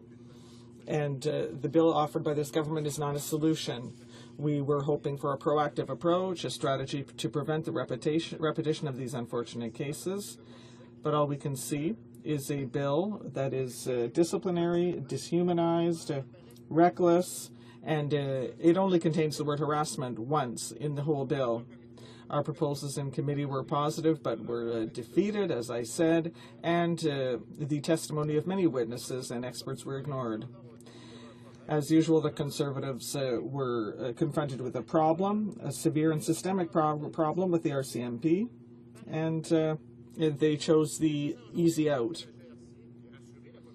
What we need to change the RCMP and reassure the public is a deep-rooted change in the RCMP culture, which is not enabled by this bill. In a few years, we'll have the same problem. We'll be in the same situation where harassment will be an internal scourge, and if the public's duly complained, the public's complaints will not be duly studied. Robert Paulson, the RCMP commissioner, said it is the culture of the organization that has not evolved. We have not been able to change our practices and policies. The problem goes well beyond sexual harassment. This is what he told the Committee on the Status of Women. David Brown, who led a working group on the question, commissioned by the federal government in 2007, can you believe that it was called the Working Group on the Governance and Cultural Change in RCMP? You can't be clearer than that. But instead of a true cultural change, due to leadership from the PMO, we got a little mini reform that will change nothing with regard to the fundamental problems that we've been raising in this House for months and years. It will change nothing with regard to the problems that have brought us here, and that this bill supposedly seeks to solve. The system proposed under this bill for police inquiries is completely senseless. The back in the time when C-38, its predecessor, was tabled, the RCMP was supposed to investigate itself. I'm going to start that again. According to the strange construction of this bill, serious incidents involving the RCMP, that is, deaths and severe injuries, well, it is the provinces who will have to entrust this inquiry to investigative body or another police service, or the RCMP will investigate itself. Therefore, the task of monitoring the RCMP goes to provincial organizations, even though these organizations exist only in BC, Ontario, Alberta, and Saskatchewan.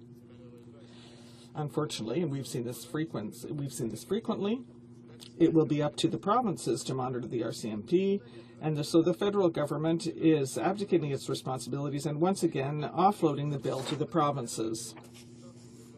The Conservatives say they want to reduce the size of the government, but it should not be by offloading the responsibilities to provinces. We're opposed to this Byzantine system. Why? Because we can make it simpler and more efficient.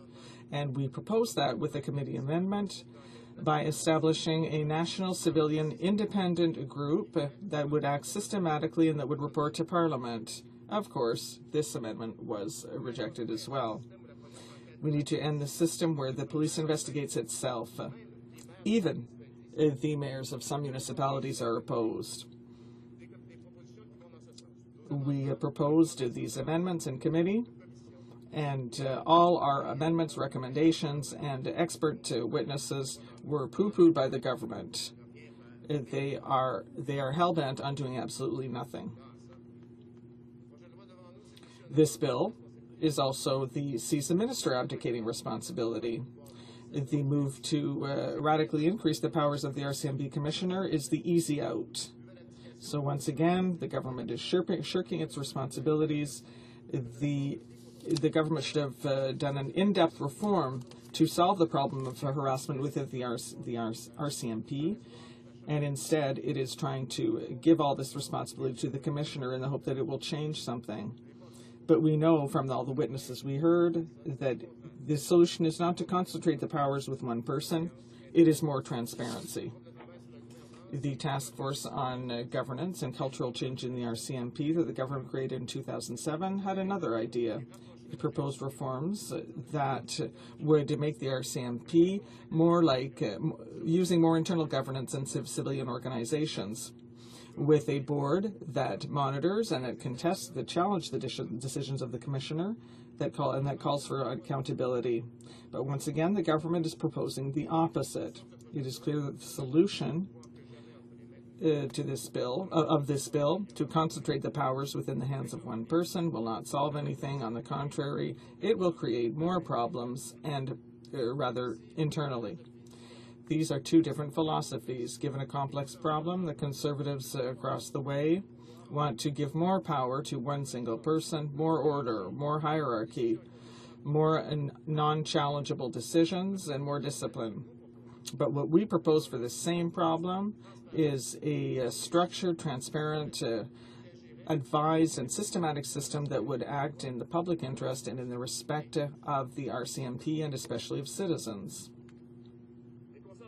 The Conservatives in this bill are proposing a massive reform, unprecedented, that will replace the current Complaints Commission with a commission that will study the RCMP complaints and report to the minister. So I'm going to close with that, and I would just say that in closing, that this obsession concerning their rhetoric on transparency and accountability, our writings are not fooled, and we will be speaking out against this. Thank you. Question, you come outside. And comments, the honourable member for Kootenay, Columbia. Thank you very much, and thank the member for his intervention. I think that what he doesn't understand is that the system that they're proposing to put forward cannot be integrated into the RCMP Act. It just can't be done. So the power needs to be done within the RCMP Act first, and that's the commissioner of the RCMP. But to say that the commissioner of the RCMP and solely him only will hand out all or any punishment or any other types of things that will happen is simply wrong. The commissioner of the RCMP will automatically provide options for deputy commissioners, assistant commissioners, chief superintendents, superintendents, anyone of the commission rank who can also provide guidance and or discipline to members across this great country. The RCMP has to fix itself from within because we as parliamentarians since 1873 have done it that way. We created the RCMP Act. So I believe that Bill C-42 goes in the right direction. So my question to the honourable member is this. Does he believe that not supporting C-42 will solve anything? The honourable member for Longueuil-Pierre Boucher. I'd like to thank my colleague for his question, and I would simply say that having to date earned my livelihood in the area of communications and media relations, that is your biggest problem, my friends. It is unbelievable the attitude you have you have this hegemony as if you know all the answers and have all the solutions. You refuse to hear anyone else's proposals. You won't listen to us. You won't take into account the testimony that you've heard, and that's what's so pathetic. And we cannot condone a government that calls on us to trust it, whereas it has always misled us. Questions and comments. The honourable member from Saanich Gulf Islands. Thank you, Mr. Speaker. And I wanted to share with this House and with the member who was speaking a comment from Paul Kennedy, who has all the credentials in the world to make comment on this bill as the former Commissioner for Public Complaints against the RCMP. And I just want to quote what he wrote recently. The government, at a cost of many millions of dollars, established a major initiative in the form of the O'Connor Inquiry to specifically provide policy recommendations upon which a new legislative regime of civilian review will be based. C-42 is presumably a response to those recommendations. Having appeared as a witness before the inquiry, I'm familiar with his key recommendations and can attest to the fact that C-42 falls well short of the standard of review set by Mr. Justice O'Connor. It will serve neither the needs of Canadians nor the RCMP. And in that, I'm profoundly disappointed that a bill that purports to improve things for the RCMP falls so far short in the view of this expert. And I ask my friend from Longueuil for his comments. The honourable member for Longueuil-Pierre Boucher. I would like to thank my colleague from Saanich Gulf Islands for her question. And indeed, it is very sad to see how someone with experience, like the witness she talked about in his very eloquent testimony, has been completely ignored. And that is exactly what we're referring to when we in the NDP, and I know that my colleague from the Green Party thinks the same thing, is that the government does not listen. The government has an agenda. They're just going in one direction. And we can support certain bills, but this bill is too little too late. Questions and comments. Question et commentaire. A short question. We only have a minute left. The member from Winnipeg North. Mr. Speaker, very short. May 2012, RCMP Commissioner Commissioner Paulson indicated in an open letter that they needed to enhance the powers of the Commissioner in order to take disciplinary action and cited things such as sexual harassment. The Liberal Party believes that we do need to deal with this. My question to the member is, does he believe that passing Bill C-42 will make the current law weaker? Does he believe that that will happen if we pass this bill? The honourable member for Longueuil-Pierre Boucher, you have 25 seconds. Thank you, Mr. Speaker. I'm not a specialist in police forces, obviously, and like many of my colleagues, I do have a great deal of respect for the work they do. I think that those people live under extremely stressful conditions, and in addition, if there is internal stress, but sexual harassment is a horrible form of stress, and I think that it would be better to start from scratch with this bill and address the real problems. But these people who put their lives on the line to defend us, in doing such a tough job. They need to hear the reality and not as if the government is just not caring about them. Honourable member for St. John's East. Thank you, Mr. Speaker. It's a pleasure to have an opportunity to speak on Bill C-42 at third reading. It's an important area of public policy that needs to be addressed by this House. Unfortunately, it's our conclusion that it's not been addressed properly by this House because the bill didn't do what was expected of it. The RCMP, of course, as previous speakers have said, is a storied institution in Canada going back, as the member for Kootenay West says, to 1873. It hasn't always been a perfect institution. I think we all know that. It's been open to criticism from time to time, even in its history, for some of the uses to which it was put by various governments from time to time. But in terms of the integrity of the police force in modern times, it was regarded for many years, as when I first practiced law, it was regarded in the country as the senior police force. Police force around the country looked up to the RCMP for standards and training and discipline and proper procedures. And of late, unfortunately, there's been a large disconcert. People have become disconcerted with the way that it's been able to handle matters, particularly of an internal nature. We have, of course, complaints for a number of years about the issue of harassment, and particularly harassment of women. We have outstanding lawsuits for some 200 women complaining about harassment within the force, and the apparent inability of the force to deal with that. So as a result of some constant prodding by the NDP in this House, legislative action was deemed necessary and taken. Unfortunately, the bill doesn't address the kind of issues that cause the need for this to take place. We talked about the need for a more respectful force within in terms of having a proper method of dealing with the sexual harassment, a proper response to the concern about that, the need for a broader and more balanced human resource policies, removing some of the more draconian powers that were proposed for the RCMP Commissioner. None of these were accepted in committee, and we find ourselves having a response by the government to these problems is to create a more powerful hierarchy within the RCMP, giving the Commissioner more draconian powers than they ever had. And as the member for Kootenay West as well, of course, he's going to delegate all those to various deputy commissioners and others. So what we're going to have instead of a more balanced approach where people have a right to have their grievances dealt with and issues responded to,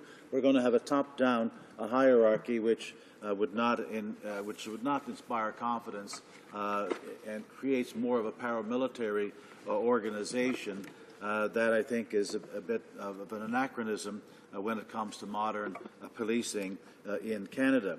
So we do need, obviously, discipline within a police force, and all of that should take place. But when it comes to matters such as complaints about sexual harassment, there has to be a safe place to go. There has to be a knowledge that these matters are going to be dealt with. There has to be a clear expectation that the professional police officers throughout the force, from the bottom to the top, are well aware and sensitive to the important understanding of what sexual harassment is and does. We've had previous speakers outline some of the particular ways in which that should happen. But we did, for example, in the committee stage, through some 18 amendments, talked about what could be done to meet some of these needs. All of these amendments were turned down, rejected by the government, but these amendments included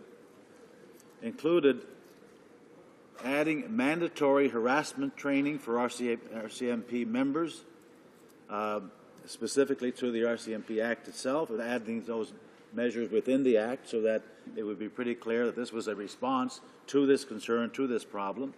We wanted to make sure that there was a fully independent civilian body that would be able to review and investigate complaints against the RCMP, having that this is important. You know, the model that was proposed was a model such as HoC, which is which oversees the security, which oversees CSIS, independent, with power, with decision-making power, not just recommendatory power that we have here. That was provided for as well. Thirdly, turned down by the government. Thirdly, we wanted to add a provision creating a national civilian investigative body. We still have a situation. We still have a situation where the RCMP will be able to investigate itself when complaints are made against improper behavior by police officers. That's not right, Mr. Speaker. Now, you know, there's an elaborate procedure in place about maybe the provinces would undertake something first, and if not, then the RCMP would do it, and potentially there'd be some civilian role in that. But that's not good enough, Mr. Speaker. You know, some of the provinces don't have that capability of an independent review. We have also 3 territories with who don't have an independent police force. They have the RCMP do the work there, and so it's going to be a situation where RCMP officers are still investigating cases involving their own activity. And the fourth one, which I just talked about, was to have a more balanced human resources policy, removing some of the powers that were proposed for the new RCMP, for the RCMP commissioner, and strengthening the external review committee so that cases involving possible dismissal from the force could have an outside review. So now we've got a situation where the final authority is being given to the RCMP commissioner, no possibility of appeal, and no independent review, and that's not right. In fact, Mr. Speaker, one of the complaints that was made about that came from the Canadian Police Association. Mr. Tom Stamatakis, who was the president of the Canadian Police Association, said, without any additional and most importantly independent avenue for appeal, I would suggest there's a possibility that RCMP members could lose faith in the impartiality of a process against them, particularly in situations where the Commissioner has delegated his authority for discipline. So that's the, he contrasted that with the example in Ontario, where a police officer subject to a disciplinary process has a right to appeal that decision against an independent civilian police commission. So, Mr. Speaker, these two go hand in hand, having a proper policy and proper disciplinary process, but also an expectation by the police officers themselves that the process is fair and impartial, allows for this cultural change that's required to take place. As the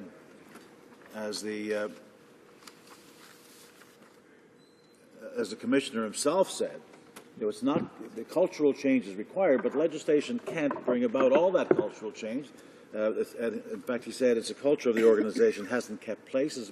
Commissioner Paulson has said that himself, and he said the problem is bigger than simply sexual harassment. Is the idea of harassment, the idea that we have a hierarchical organization overseeing men and women who have extraordinary powers in relation to fellow citizens, which requires a fair degree of discipline. So it's the hierarchical system that he says is part of the problem.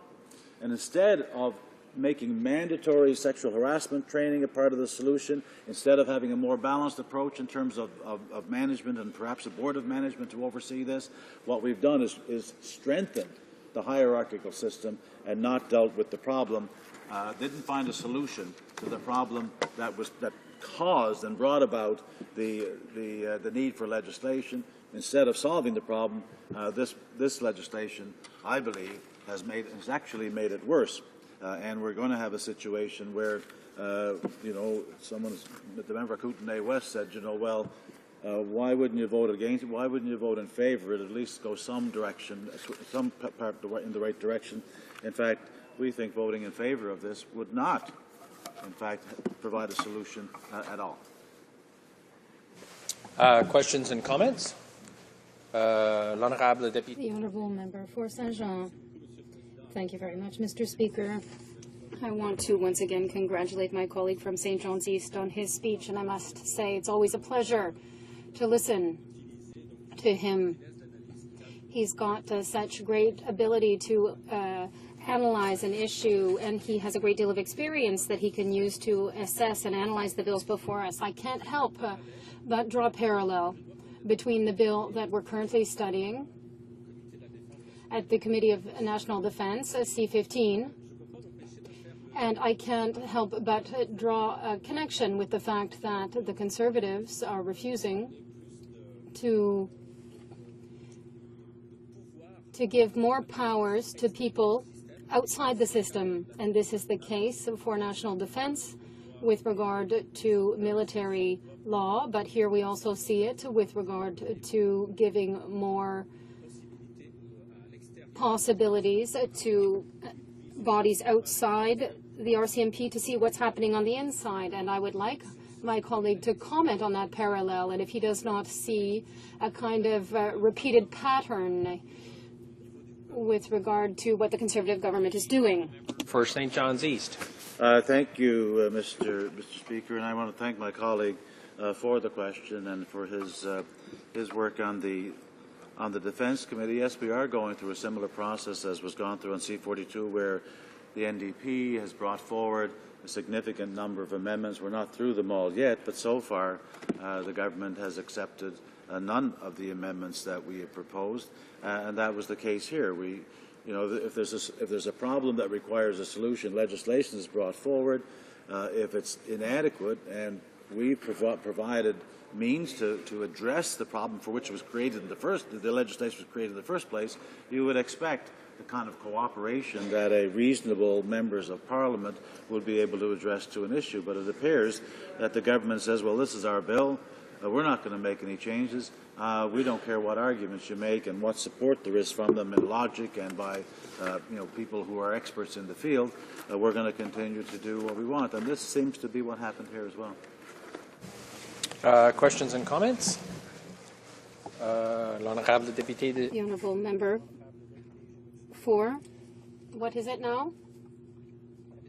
Abitibi-Témiscamingue. Thank you very much.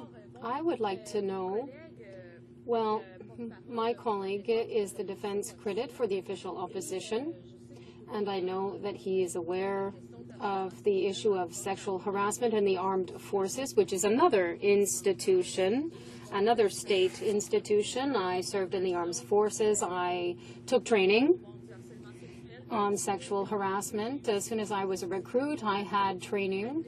It was annual training, in fact. What does he believe? This could have been discussed with other federal departments, or could measures have been taken to prevent sexual harassment? Does he think it's acceptable for us not to address this issue in the bill? And I think that it is extremely relevant in a number of cases. There are women who can intervene and who can do this job in some situations. So I'd like him to talk more about this and perhaps compare with what he knows national defense and sexual harassment and the RCMP and sexual harassment. Well, Mr. Speaker, I think there have been complaints with respect to both organizations, but I think what's comparable between both the military and, in this case, the RCMP is you have hierarchical organizations where the people who are senior to you in rank have an enormous amount of power over the individuals below that rank, and therefore the culture has to have, in order to counter that, a very strong and robust anti-harassment policy and clear ways of dealing with it. So neither in this bill, for example, nor anywhere else has the Minister of Public Safety mandated the adoption of clear anti-harassment policies within the RCMP containing specific standards for behaviour, specific criteria for evaluating the performance of the employees, and we need that kind of commitment from the government if the RCMP itself is going to have the tools to actually deal with that and have the support and have the ability for that discipline to take place and for a fair process to deal with it. That's what's lacking here, the lack of leadership by the government itself. Resuming debate, the Honourable Member for Gatineau. Thank you, Mr. Speaker. You know, I think it's important to talk about statistics because sometimes to understand how a bill is put to the House, you have to understand what's behind it. A number of people in the House will have already talked to you about it, Mr. Speaker, but I think it's extremely important to remember that over 200 women working or who worked at the RCMP joined Jeanette Merlot for a class action suit against the RCMP for sexual harassment. This caused a backlash in the community. I think it's difficult to talk about a more abject crime in the workplace than sexual harassment or harassment in any form. You know, Mr. Speaker, I spent almost 30 years of my life being a labor law lawyer for companies where the issue of working relationships within a company was extremely important, where there was a concern to have policies in place to counter sexual harassment. People tried to stamp it out, in fact, because it is an obligation of the employer to ensure that there is no harassment in the workplace at all here. And we see this is some of the worst instances I've seen in my entire time practicing, and I never thought coming here as an MP that I would see this. I thought there's a good policy in the Treasury Board, and I won't have anything to say against policy necessarily, but you know it is often comes down to the fact that the devil's in the details. It's in the application. And I realize, because I'm sure that some of my other colleagues are experiencing the same thing that I am, this means they've been contacted by constituents who have come to talk to them, that is, public servants, members of the RCMP or other organizations, and they come and tell us their horror stories. And I am not getting involved in these issues between the state and employee, but I cannot help but shiver listening to some of the stories that I've been told when I see people who 5 years ago took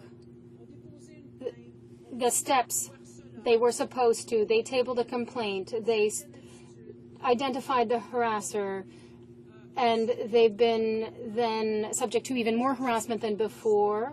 After that, they go see their supervisor. The supervisor takes the case into consideration and says, okay, well, it seems that within the public service, when there is somebody who is the harasser that is an offender, either they get a promotion after having been sent to take a bit of an updating course, how to become more aware of these kinds of instances, and the person who is the victim, and yet we have a government who says that it always stands behind the victims.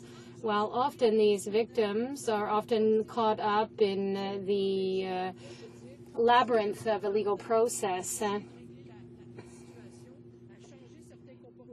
If we just changed the behavior which exists perhaps because of a lack of education or political will to resolve the problem, well, then these are the situations that result. So we have people who are broken, who have come to tell us what's happening, because we have to understand, and often people don't understand, is what is harassment? And harassment, well, it's a type of control, Mr. Speaker. It's a type of it's an attempt to try to denigrate somebody, be it psychologically, you play with their mind. If it's sexually, it'll be gestures that will be repeated. Sometimes just one gesture can be enough, serious enough. And it's an unwanted gesture for the victim, and it creates a feeling. And often we're talking about somebody who is in a power relationship with the other individual, that is the victim, and the victim feels caught between a rock and a hard place. That is their job and this behavior that is unacceptable. I'm telling you all this because we have to remember that C-42, well, what led to all this?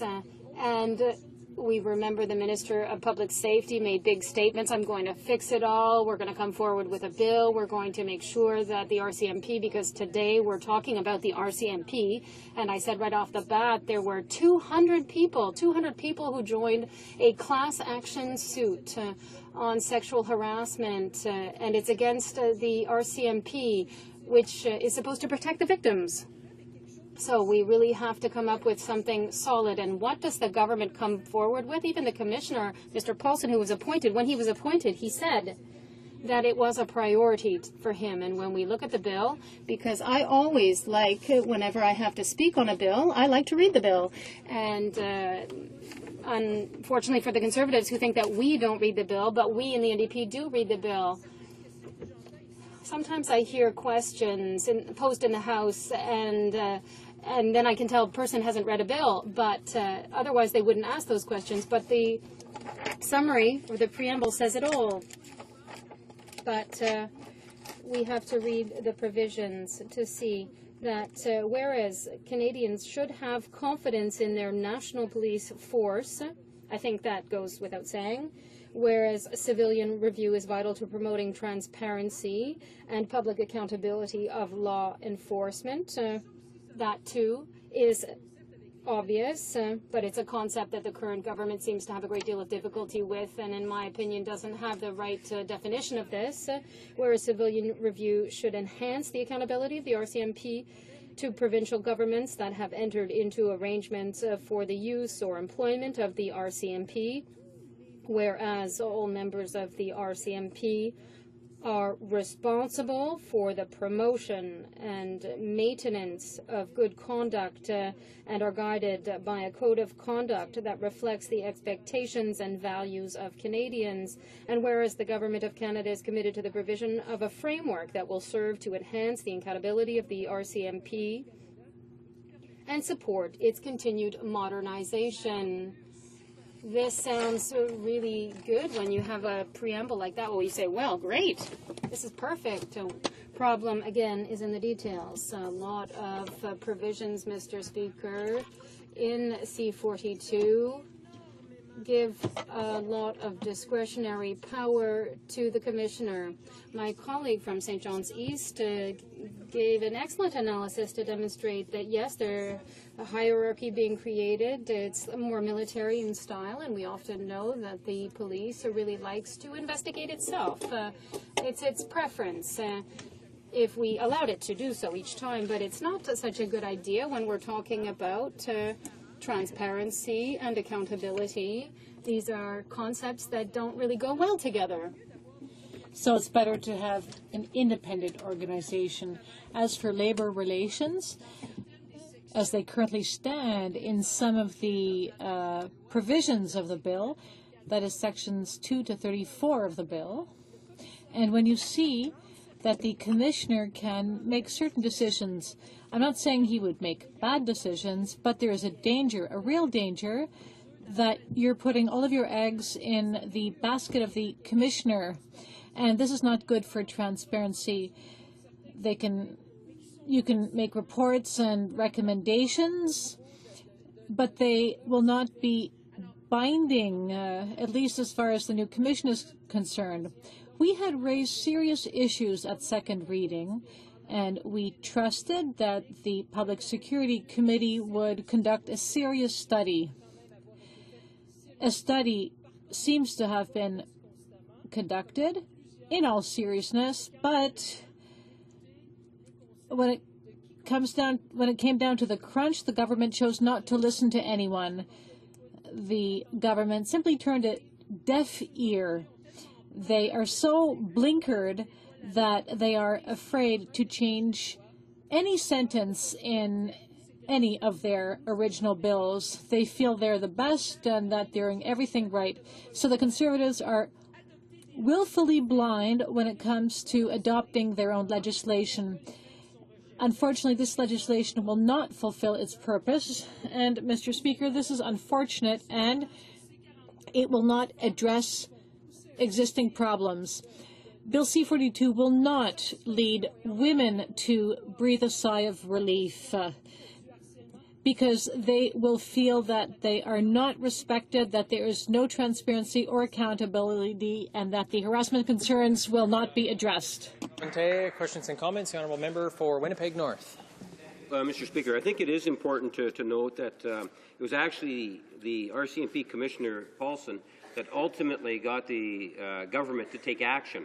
Prior to the Commissioner going public in the form of a public letter, the government did absolutely nothing in terms of recognizing how important it was to allow for example, the Commissioner to have increased capacity in order to invoke some sort of disciplinary action against members of the force. Now, having said that, there's no doubt that the bill falls short. I think the members, all of us could virtually on the opposition benches, whether you're a Liberal or New Democrat, would say that the bill falls short. The question I have for the member is, given the shortcomings of the bill, if this bill were to pass as it is today, does she believe the system would actually be worse than what it is today? Or does she think that, at least in part, in a small part, the bill does deal with what Commissioner Paulson was hoping to achieve, even though it's a small? The honourable member for Gatineau. Speaker, it's really, really small, and I will need quite the magnifying glass to find it, because finalement, les dispositions. At the end of the day, the existing provisions, and as the member for Winnipeg North just said, Commissioner Paulson, we're not speaking against him. When he was appointed, he entered the eye of the storm. He made commitments, and he said he would do certain things, and I give him full credit for that. However, he himself will be able to delegate some of these powers. You have to look at some of the provisions in Bill C-42, Mr. Speaker, to realize that when whistleblowers do not come forward, as did the female RCMP officer did, and whose statements led to a class action suit, I think to bring about change, you need a champion, a heroine. It's really difficult when you work for a police force, especially if you're a woman, to come forward to announce some things that are happening. Women have had to fight to enter the RCMP and then to come forward and to say they were victimized, that they were victims of sexual harassment. It's very painful. And you could feel that these victims spoke from the heart. They were anguished.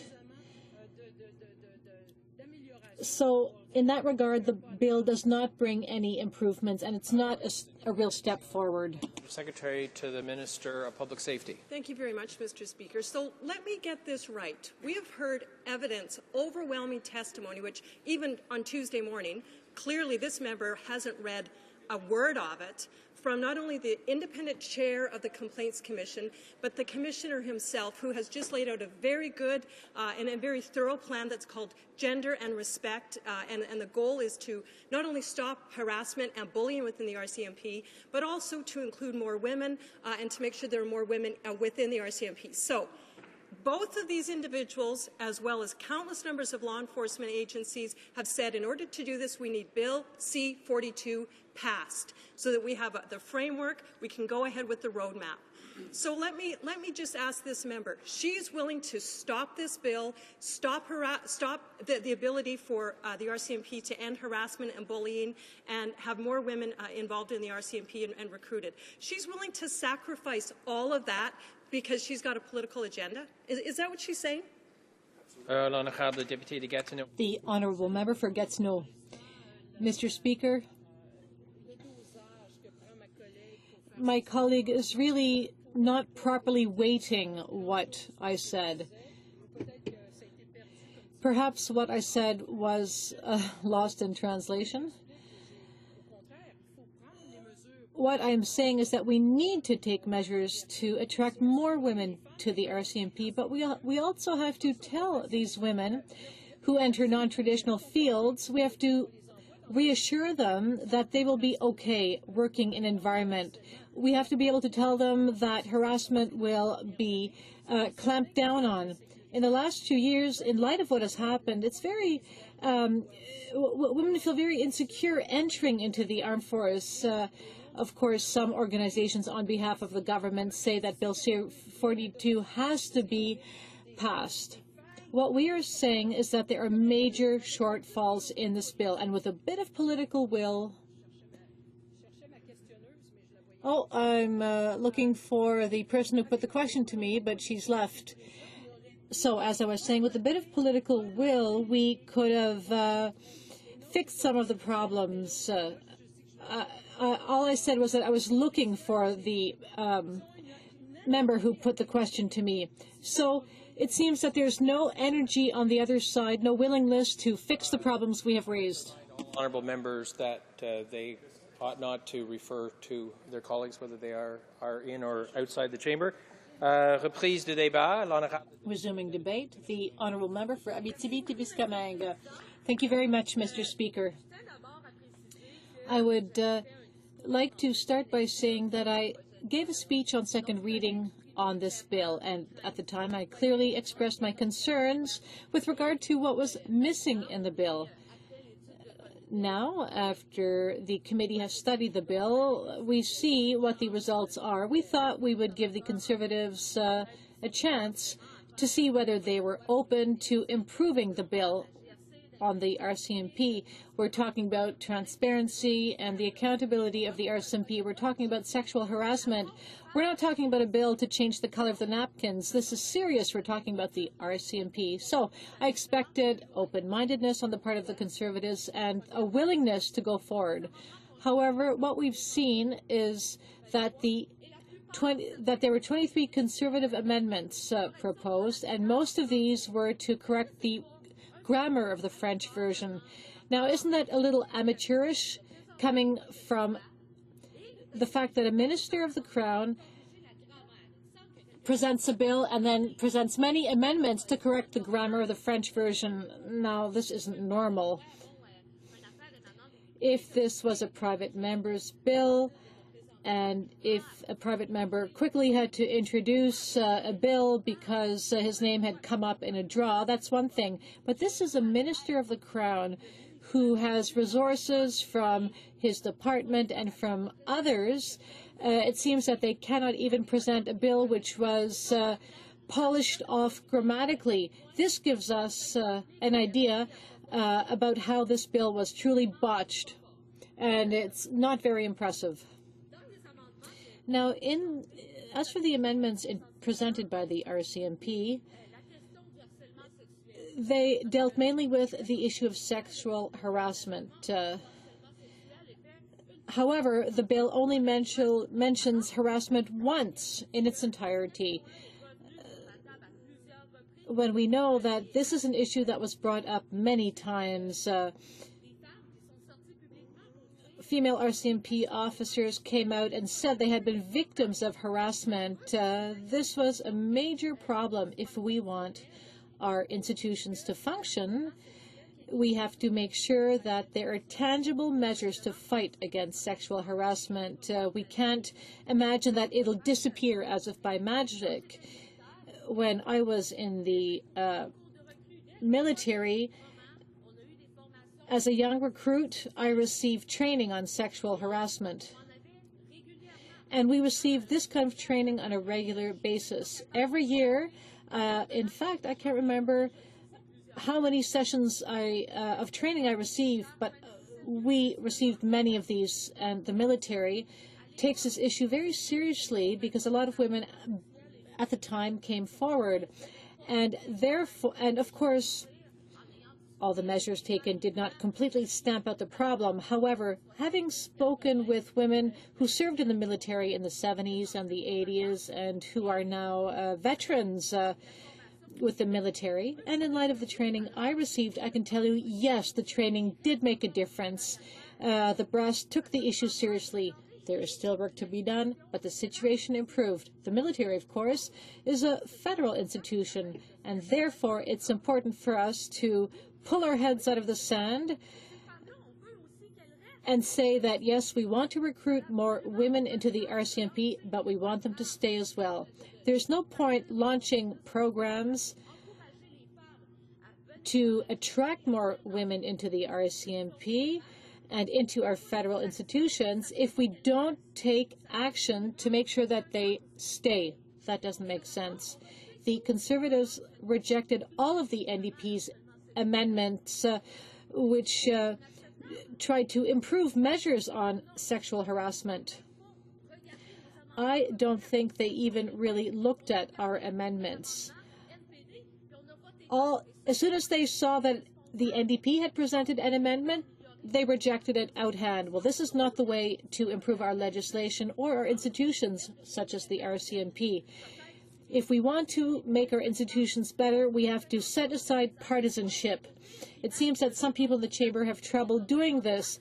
So to reject an amendment without even reading it is not logical. It's an arbitrary way of proceeding. I think we can indeed improve bills. We don't want to come back in 3, 4, 5, or we don't want to come back many, many times to retroactively improve a bill which could have been improved from the very beginning. I think we could have presented a very good, very exhaustive bill if the other side had been open-minded, but they chose not to be open-minded. That's a huge problem. And who will pay the price? Women. Female RCMP officers will pay the price. Members of the RCMP who will not have legal recourse to support them if they have been victims of harassment will lose out. And this is because certain amendments were rejected for partisan reasons. I'm sad that our amendments were not received, were not taken into consideration. It is very unfortunate, but at the end of the day, women working within the RCMC will pay the price. From the time I was a very young girl, I've always fought to be able to do what I wanted to do and not to feel limited by the fact that I'm a woman. I was in the military for a few years, and I'm proud of those years, and I would love to have other women enter the RCMP, but many of them will not want to join the force because they're afraid they will not be supported, and this is unacceptable. I think we can go farther. We can help protect women so they can do their jobs in a secure environment. Another thing. For over 35 years, people have been talking about unionizing RCMP officers, but there's no mention of this in the bill. I think this could have been an interesting matter of study. I think this should have been included in the bill. Contrary to what Conservatives believe, unions do good work. Unions care about the well-being of their members. Many social measures were brought about into the workplace thanks to the efforts of unions, but there's no mention of unions whatsoever in the bill. It seems that Conservatives are only dealing with the things they are interested in. That's unfortunate. Whereas we could have crafted a very good bill, a bill to help all of its members, whereas we could have worked hand in hand with the other side, whereas we could have had an open discussion to improve the lives of RCMP officers. Well, it seems that all of this was for naught. Very unfortunate.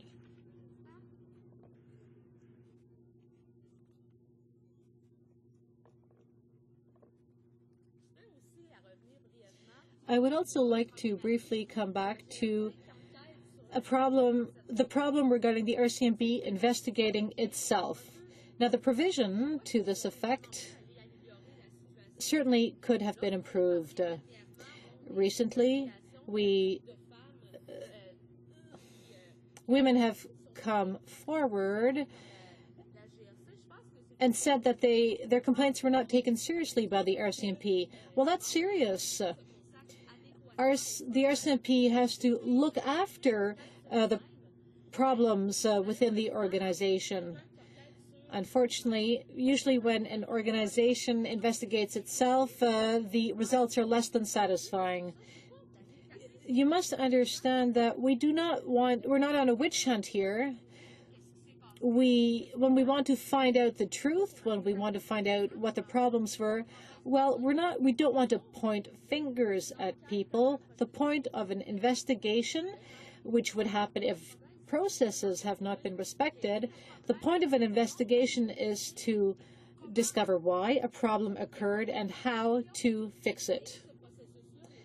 But if the process does not unfold well, you will not achieve satisfying results. In conclusion, Mr. Speaker, I think we really could have done better for women, for RCMP officers. But unfortunately, we've been faced by the government's attitude when we study bills.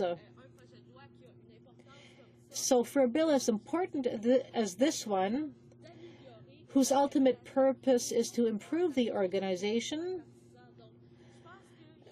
should have been treated better. We could have done better, but unfortunately the opportunity passed us by. This is very unfortunate.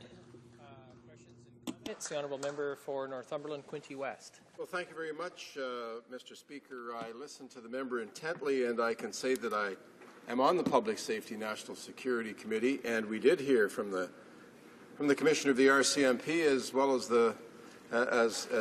the Chair of the Public Complaints Committee, the person vested with investigating the whole issue of harassment in the RCMP. And he said, and I encourage all Canadians to look at the evidence presented to the committee, which will show beyond a shadow of any doubt that what this side of the House is saying is basically correct. And here's what he said: there's no systemic evidence of harassment in the RCMP. The Commissioner of the RCMP said there will be mandatory training for all RCMP officers, and that's his intent. He has, to put it in his words, aggressive recruitment targets for additional women on the RCMP. And I can say after 30 years of working with both men and women in the police force that it is possible for men and women to work together. It is possible for those targets to be met. What this member is basically saying is she's ideologically opposed to what this side of the House is saying. No good ideas can come from this side, only that side. And what we're saying is we're listening to the Commissioner and the person who... L'honorable député d'Abitibi-Témiscamingue. Merci beaucoup, Monsieur le Président. Thank you very much, Mr. Speaker. I imagine that my colleague perhaps my colleague did not hear my first speech at second reading for this bill when I explained that it was a step in the right direction, but that it was not sufficiently complete and that other measures were required. I never said that it was a bad idea and that there was nothing good in the bill. That's not what I said. I said that it didn't go far enough and that we had to take the idea further. And unfortunately, during study in committee, the government refused to go further, and that's where the problem lies. The problem isn't the original idea. The problem is to push this idea further and take concrete action on sexual harassment. And with regard to testimony, for example, from Yvonne Séguin, who is a director of a group against sexual harassment in the workplace. She bore witness on October 24th, 2012. She said, "We have 32 years of experience, and when there are clear policies and the employees know what is acceptable, it is much easier for managers to solve the problem." And therefore, to respond to my colleague, I never said that it was not a good idea. I think at the outset it was a good idea, but that they did not take it far enough, and they could have done something good with it, but unfortunately they didn't.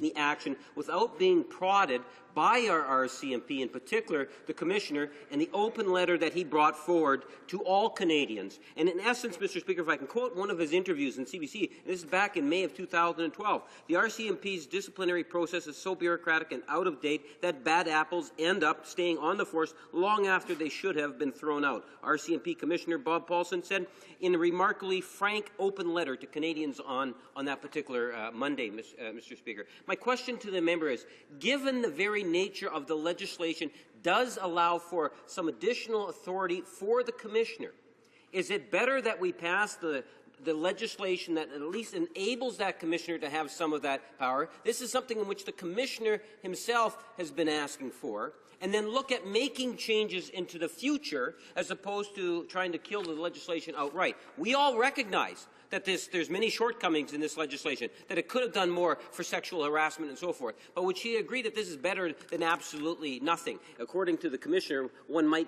draw that conclusion. The Honourable Member for Abitibi-Témiscamingue. Thank you very much, Mr. Speaker. First, I would like to point out that I do not want to make any presumptions with regard to the government's intent.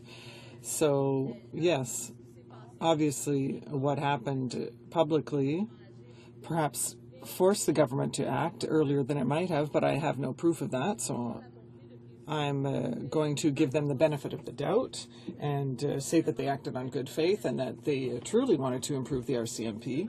And so that is why I don't understand why they didn't want to take the bill further. And when we talk about a bill, how can I put this? I can't just say, well, it's better than nothing. That's not a logical way. That's not a logical way of governing. They can't just say, well, we're going to adopt a bill because it's better than nothing. That's complete nonsense. We have to target excellence. We need to do something and make a bill that we won't have to come back to and just adopt something that's better than nothing. That's not how I want to act as a member of Parliament. I want excellent bills that go far enough, that are relevant, and that will allow us to not have to come back to them 3, 4, 5, 6, 7, and 8 times afterwards. So no, I don't find it satisfactory at all. Resuming a debate, the Honourable Member for Brossard-la-Prairie. Thank you, Mr. Speaker. It's a pleasure for me to rise today and to speak to Bill C-42, which is an act to amend the Royal Canadian Mounted Police Act and to make related and consequential amendments to other acts. I would like to begin by saying how important the RCMP and police forces in general are essential for me and how much I feel they are important. As my colleague said in his speech, when you're young, many of us wanted to be a policeman. We found that it was a noble profession. It was all about giving up, laying your life on the line for society. So that is part of the importance that I attach to the RCMP personally. And so I have very great respect for all the people who served within that body. And I know that my colleague across the way also served as part of the RCMP. So I raise my hat to these people. And it has been great to discuss things in committee with the RCMP. I have a great deal of respect for them. This bill seeks to solve a number of problems that exist right now. Now, These are people who we admire. We think that they do great work, but there are often internal problems in such organizations, and we do want to solve these problems. I think at the outset, the idea of the bill was to solve those problems, and that is why at second reading in the NDP we supported this bill so that we could study it more in depth. However, we knew already that the bill had certain flaws. So I will go into more detail about the flaws and the decisions that were made. But what the bill seeks to do is address sexual complaints, or rather sexual harassment complaints within the RCMP. It has to do with the scandals we've heard about in the media. So once again, it is a reaction on the part of the government to this. Unfortunately, it would seem that it was a rather improvised reaction because there are a great many gaps in this bill that I'm going to talk about later. The aim of this bill, according to the government's will, was to solve problems in the workplace with regard to misconduct, abuse of power, bullying, harassment, and so the commissioner was supposed to have powers to exercise disciplinary actions in those cases. But the problem with Bill C-42 is that it does not solve the problem. In fact, it creates more, according to some witnesses, and that is why I was responding to the question of my Liberal colleague. It does create more problems in that regard. With regard to with regard to what C-42 sought to do as well, it wanted to give the commissioner the powers to appoint members according to his will, and that was another problem that we found with this bill. So the fact that this bill actually does not go far enough. If we look at what Commissioner Paulson said, that the legislative measures were insufficient to maintain the public's trust, and that deep-rooted reforms were necessary. And that is what brought C-42 forward. We saw that there were gaps, that there were flaws, that the trust in the public system had been undermined. The public's trust in the system had been undermined, and so it is important for us to ensure that the RCMP does good work, because the men and women who work there are vital to the society in which we live. They need to keep a balanced society, and we have to protect the RCMP as legislators. We have the opportunity to do so because we wanted to listen to the public's requests. For example, I talked about Commissioner Paulson, but there was also a reaction from the public, and I think that is why the government finally decided to move forward with this. When we look at what happened and where we're going, we see that it is not enough.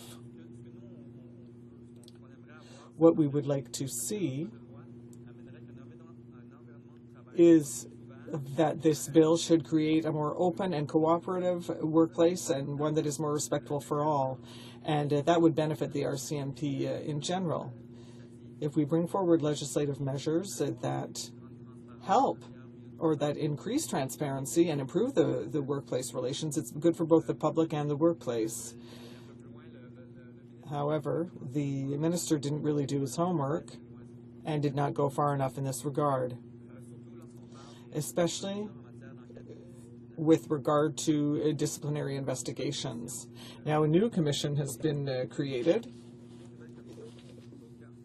but in fact, when we analyze the bill, we see that the Civilian Review Complaints Commission already exists.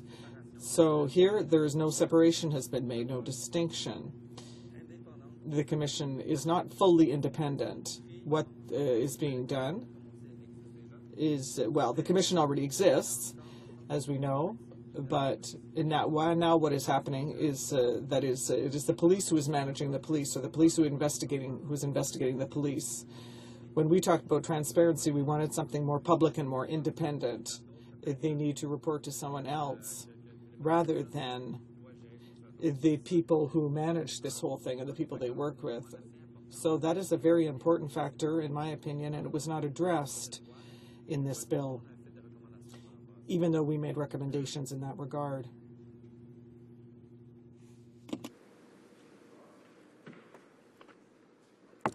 On a aussi justement d'autres restrictions aussi. We also there were also other restrictions with regard to the new commissioner's ability to undertake independent investigations, and therefore his conclusions would be no more than non-binding recommendations. So recommendations would be issued to the commissioner or the Minister of Public Safety, but they're not binding. So we can see that this new commission is not independent, and all it does is make recommendations that are not even binding. So really all we're doing is keeping things virtually the same.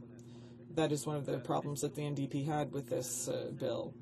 But the second major problem that really bothers me in this bill is that it does not tackle the problem of sexual harassment within the RCMP. And I've heard people on the other side say, well, it's not a big problem. But I think we need to be honest. I think we need to open our eyes, take off our rose-colored glasses, and realize that it is a problem. But not just within the RCMP. I don't think we have to single them out. And once again, Mr. Speaker, I want to repeat how much I respect the men and women who work within the RCMP, but we also need to protect the women who work there. There's been an evolution within our society. More and more women are on the labor market, and in certain places there's a certain mindset that has not changed, it has not evolved. I'm not saying that this is particularly the case with the RCMP, but I'm saying that problems do exist, and what we wanted was to tackle that problem, was to address it, and to stop burying our heads in the sand, and see what we could do to solve this problem of sexual harassment. And unfortunately, once again, that does not appear in this bill. So there were a great many recommendations that were made at the time by Justice O'Connor, one of which, or rather there were 23 recommendations, 15 of which addressed the RCMP in particular. I apologize. I just wanted to drink some water. So with regard to this bill, as I had explained, and I'd like to remind my colleagues that we had supported this bill at second reading because it was a step in the right direction. So we wanted to make proposals that were reasonable, that sought to alleviate the problems that I referred to earlier. And so we proposed 18 amendments that I found very reasonable and very thoughtfully considered. We wanted to oblige the members of the RCMP to follow a training program on sexual harassment. How can anyone be opposed to that? Because once again, if we bury our head in the sand, if we ignore reality, well, we can say, well, sexual harassment doesn't exist. But what we're saying is that it surely does exist. We have to accept that. And so let's take measures. I think preventive and educational measures are something that are important, and we in the NDP have understood that. If we can cure the ills of society, if we want to cure the ills of society, then we need to engage in education and prevention. We also wanted a fully independent civilian commission tasked with studying complaints against the RCMP. I feel that that is only logical and reasonable, that there should be a certain independence, not only for the benefit of the RCMP, but also for the public. So it's a win-win situation.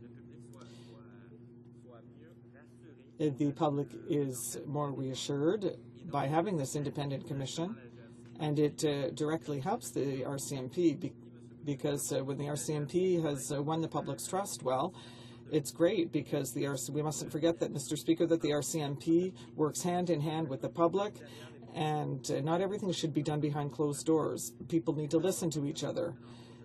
And unfortunately, this was not addressed in the bill. What we want is openness. We want there to be consultation between the public and the RCMP. So let's bring the public in.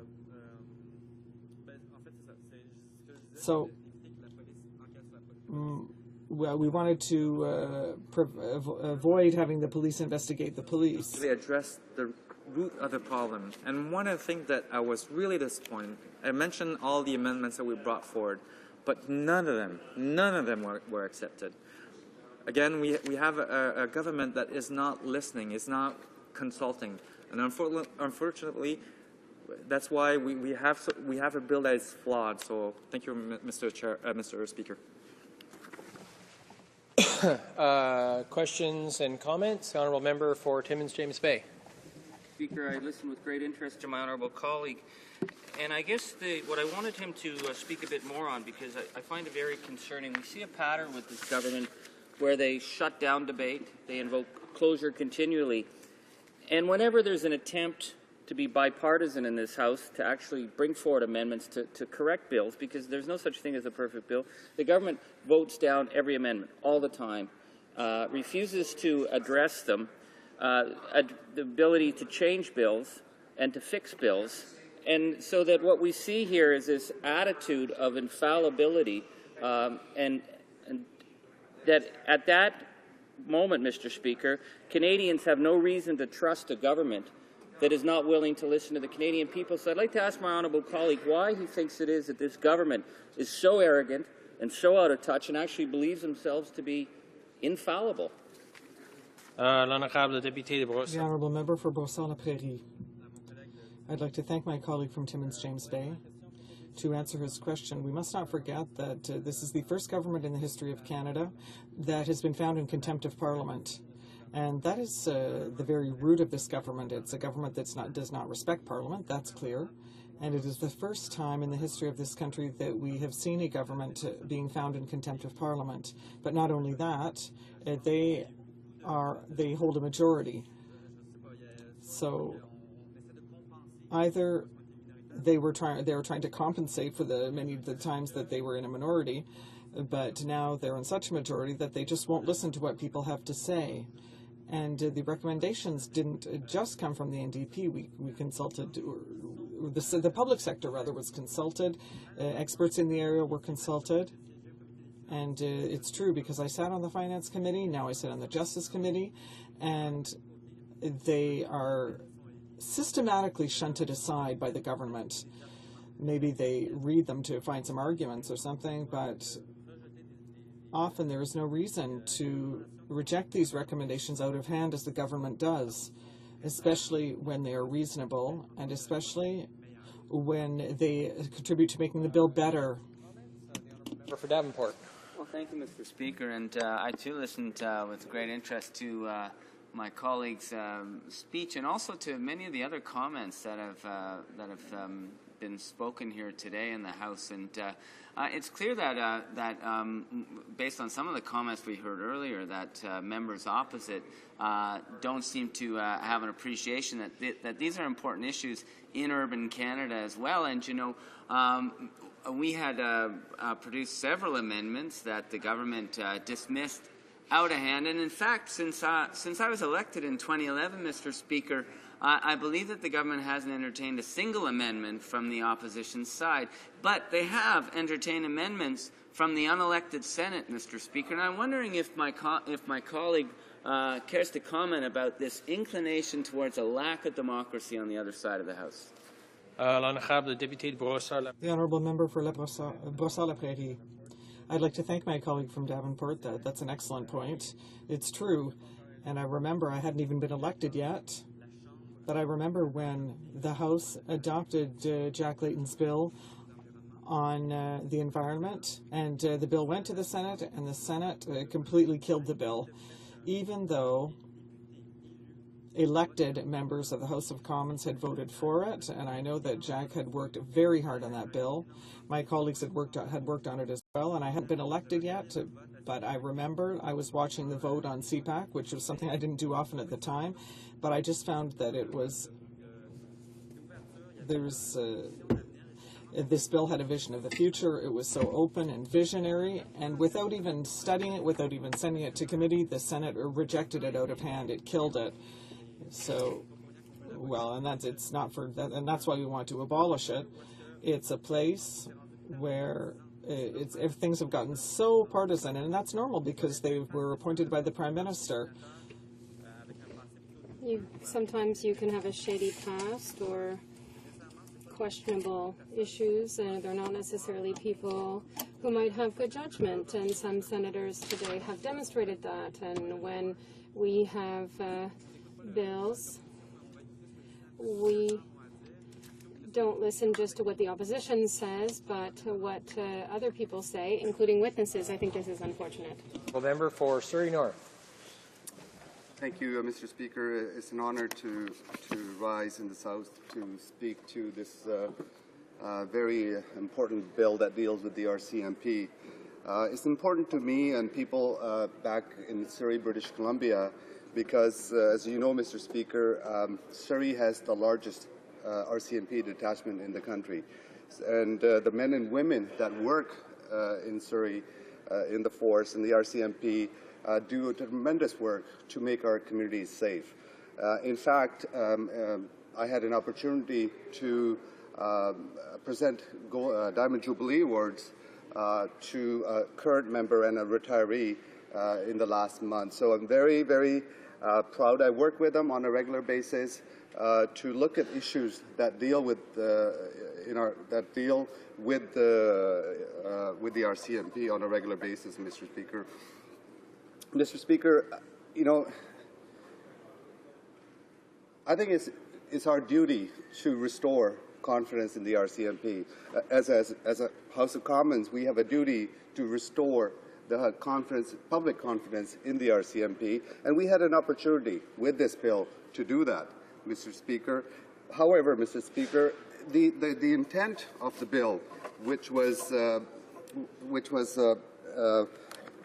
intent of the bill, basically, in the preamble, it stated that the goals for this bill were transparency, improving conduct, strengthening the review and complaints body, and dealing with the climate of sexual harassment that exists in the RCMP. Those are all good goals, and we supported these goals at the second reading in hoping that we will be able to more scrutinize the bill at the committee stage, Mr. Speaker.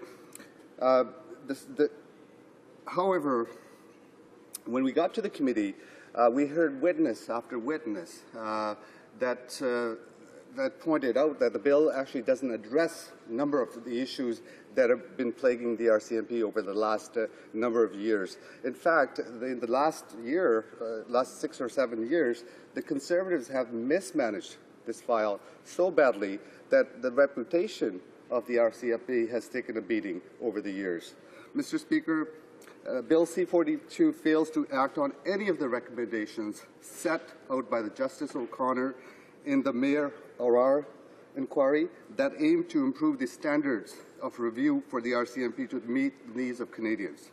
Mr. Speaker, the bill is supposed to fix years of mismanagement of the RCMP by the Conservatives.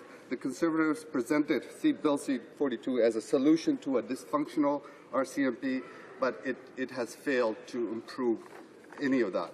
Mr. Speaker, the bill does not the bill not only falls short on addressing sexual harassment within the force, but also a number of other areas that NDP had tried to amend in the committee. The NDP put forward a number of amendments that was meant to ensure that C-42 effectively meets the challenges that the RCMP is facing, Mr. Speaker. And we've seen, Mr. Speaker, you know, since I've been elected since 2011, the NDP had made hundreds, if not thousands, proposed amendments to the committee stage. Mr. Speaker, I'm quite actually surprised that none of those were accepted by the government. Some good, you know, hopefully you would think that maybe 1 or 2 or 3 or 10 would make sense to the government. No, they have consistently rejected any of the amendments. You know, those amendments are based on consultation that happens in the committee. That you know, we have experts come into the committee and provide expert testimony. But those consultations, and we know, Mr. Speaker, Conservatives don't like consulting. We've seen them in the Aboriginal file, where they failed to, time after time after time, they have failed to consult the Aboriginal people. And this was a similar case. We had experts in the committee who provided testimony that actually they give good solutions on how we can fix this, how we can restore the confidence in the RCMP. Again, Mr. Speaker, the Conservatives failed to take any of the amendments for the from the NDP. Mr. Speaker, some of those amendments included, adding mandatory harassment training for the RCMP members, especially to the RCMP Act, ensuring a fully independent civilian review body to investigate complaints against the RCMP. Mr. Speaker, there's been a number of high-level cases in British Columbia where the credibility of RCMP has taken shots over the last number of years. And I know I've talked to a number of people in my constituency and throughout British Columbia. I've heard people on the radio talking about restoring, getting a civilian body to investigate the RCMP.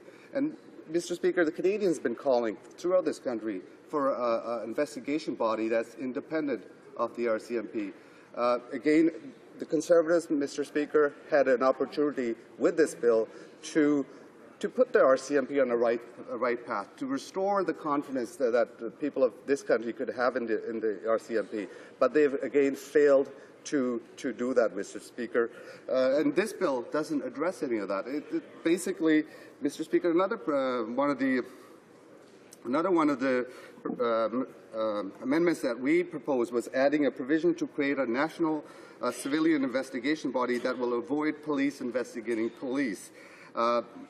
Again, they chose not to accept this. And also we offered creating a more balanced human resources policies by removing some of the more draconian powers proposed for the RCMP Commissioner and by strengthening the external review committee in cases involving possible dismissal from the force. Again, Mr. Speaker, and the RCMP has, again, I want to point this out again, under the Liberal government, we saw the deterioration starting under the Liberals, and it has continued under the Conservative government. And Liberals actually didn't even offer any amendments in the committee stage.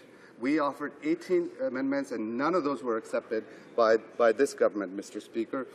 The Conservatives voted down every single one of the amendments, ignoring many recommendations made by witnesses at the committee. Mr. Speaker, witness after witness explained that the legislation alone will not help to foster a more open and respectful workplace for all. We need to see an ongoing effort from the RCMP and the government to modernize the RCMP, and this bill lacks the transparency and accountability necessary for that change, Mr. Speaker. The bill does not go far enough in directly addressing the concerns of women serving in the RCMP who are calling for urgent action to foster a more inclusive and safe environment for women in the RCMP. This bill has been introduced without benefit of finding the internal gender audit of the RCMP ordered by the Commissioner that is currently underway, but not yet complete, Mr. Speaker.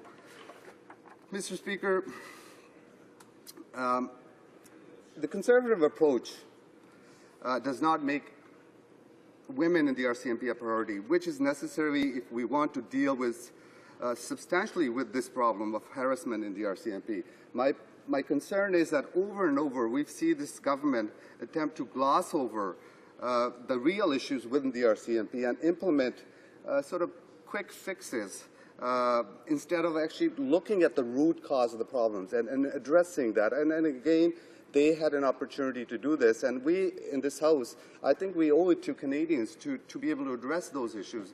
Again, Conservatives have fallen flat on that issue, Mr. Speaker.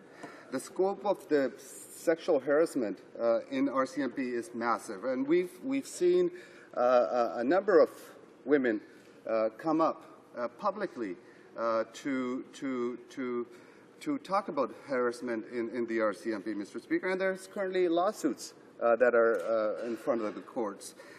We had an opportunity to address that, but Mr. Speaker, again, the Conservatives have failed on that. I know I have a minute, so I'll conclude, Mr. Speaker. I would like to stress that in my community of Surrey and in communities across this country, crime and violence are a reality. There are many shootings, in fact, in broad light, in daylight, in British Columbia that's happened over in the Greater Vancouver region. And instead of investing in crime prevention programs, this government is actually making it harder for the RCMP to do their job. Our job is to help them, give them tools, give them resources, give them invest in our forces. But again, the Conservatives have had an opportunity to do it, to actually to improve the reputation of the RCMP. Mr. Speaker, we must get to the root cause of the internal cultural problem of sexual harassment in the RCMP, and we need to finally have binding independent oversight, civilian oversight, so we can deal with real issues of accountability, transparency, ultimately restore public confidence in our force. Thank you, Mr. Speaker. Questions and comments? Resuming debate, the honourable member for Vancouver Kingsway. Thank you, Mr. Speaker. I'm very pleased to stand and speak on an issue that I think is not only of importance to all the members in this House, but I think is of great interest to the Canadian public at large from coast to coast. This is, of course, dealing with Bill C-42, an act to amend the Royal Canadian Mounted Police Act. And to start off and put this in context, I want to pick up some of the themes that were mentioned by the honourable colleague from Hamilton East, Stony Creek, who I think gave one of the most thoughtful speeches on this subject or on any subject that I've heard in this House in years. Because what he touched upon and what I think is important to touch upon is the special relationship that Canadians have with the Royal Canadian Mounted Police. I don't think that there is a more memorable symbol of our country around the world than the iconic Royal Canadian Mounted Police figure. It has played a pivotal role in the history and development of Canada and is responsible for delivering police services and community safety services in communities across our country, in every province, I believe. Of course, this long storied history is not uncheckered. It has not been perfect like any organization. It has had its challenges in the past and it has its challenges today. But the job that we call upon of our RCMP women and men across this country is one that is of utmost importance to Canadians, and it's one of the most challenging and difficult ones that can exist. These are the men and women who we expect to answer calls in the middle of the night, often alone, to be first responders at times of crisis, tragedy, and emergency. These are men and women who we expect to be the first people on the scene of an accident to deal with death and injury. These are the people who we expect to put their lives on the line in defending our communities and to keep our people safe. And I think for that, all members of this House join together in expressing our deep gratitude and respect for the men and women of the RCMP. At the same time, the RCMP is an organization that is facing some serious challenges. And I start by asking myself, in 2013, is it possible to create a national police force that has a proper civilian oversight structure? Is it possible to construct a labor relations framework that not only gives management the tools that they need in order to ensure that there is an appropriate standard of conduct for the staff that work under them, as well as a fair structure for the men and women to ensure that they have access to justice and are treated fairly and equitably? Is it possible in 2013 to expect that we can have a national organization that can deal promptly, swiftly, fairly, and adequately with important issues like sexual harassment? And is it possible to have a modern-day police force that meets the expectations of Canadians? And I think all members of the New Democratic Party say, absolutely, we can do that. In fact, we should do that. Now, Bill C-42 is the Conservative government's response to long-standing claims of sexual harassment in the RCMP and to some difficult scandals that have made headlines as a result of problems with the disciplinary process, and in fact, if we're honest, lenient disciplinary measures handed out to officers accused of serious misconduct. Bill C-42 proposes to amend the Royal Canadian Mounted Police Act in three main areas. First, it adds new provisions to the labour relations clauses and gives the RCMP Commissioner the power to appoint and dismiss members as he or she sees fit. Second, it seeks to reform discipline, grievance, and human resource management processes for members. And last, C-42 seeks to reform the former Royal Canadian Mounted Public Police Complaints Commission by establishing a, in quotes, new, end quote, Civilian Complaints Commission, and implement a new framework to handle investigations of serious incidents involving members. And again, because of the immense respect we have for the RCMP, we can talk about some of these challenges. We've had cases where there have been deaths in custody. In my home province of British Columbia, some very serious questions raised about the conduct of RCMP officers when we've had civilians who have died while in the hands of the police. We've had over 200 women have joined a class action lawsuit alleging sexual harassment against members of the RCMP, and indeed the more disturbing allegation of a widespread, well-entrenched system of gender harassment within that structure. Now, Bill C-42 reiterates many of the provisions of Bill C-38 from the 40th Parliament, and at that time the NDP criticized that bill for not going far enough in dealing with these very important issues. A very significant difference from the former Bill C-38 and the present C-42 before the House today is silence on the issue of unionization of the RCMP, and I'd like to start there for a moment. There's already been a court decision that has struck down the labour relations structure in the RCMP as being unconstitutional. And I have said when I was public safety critic, and I say here today, that the RCMP, as the only police force in this country that does not have the right to have its men and women freely choose their bargaining representative and engage in free collective bargaining, is a national embarrassment. Yeah. It's also unjust to the men and women that all members of this House claim to support and respect. If we truly respect the men and women who we send into dangerous situations, should we not also respect their ability to decide who is going to go in and bargain the terms and conditions of their work and to raise concerns as any other group in this country is free to do? I think we do. And the fact that this government has still to this day not replaced the bargaining structure in the RCMP with a free collective bargaining structure that respects norms, not only that every work in this country expects, but also that is contained in international treaties to which Canada is signatory, is not acceptable. And that's one of the main reasons that we're opposing this bill, is that it is refusing to deal with this very important issue. Now, when you talk about sexual harassment, as my friend from Hamilton East Stony Creek so eloquently pointed out, one of the many workplace issues that organized labor has worked towards in this country and helped improve is the situation of harassment in the workplace, and of course including sexual harassment in the workplace. Because it's only by changing a workplace culture, it's only by changing the attitudes, not only of management, but of the men and women who are in a bargaining unit or who are performing labor, that you can actually make meaningful progress. And you know, the fact that this government has failed to act as the court has directed it to replace the unconstitutional labour relations structure with one that actually conforms to our law and the legitimate desires of the men and women in the RCMP is a contributing factor to the I think it's fair to say, poisoned context and situation that occurs in many RCMP detachments across this country.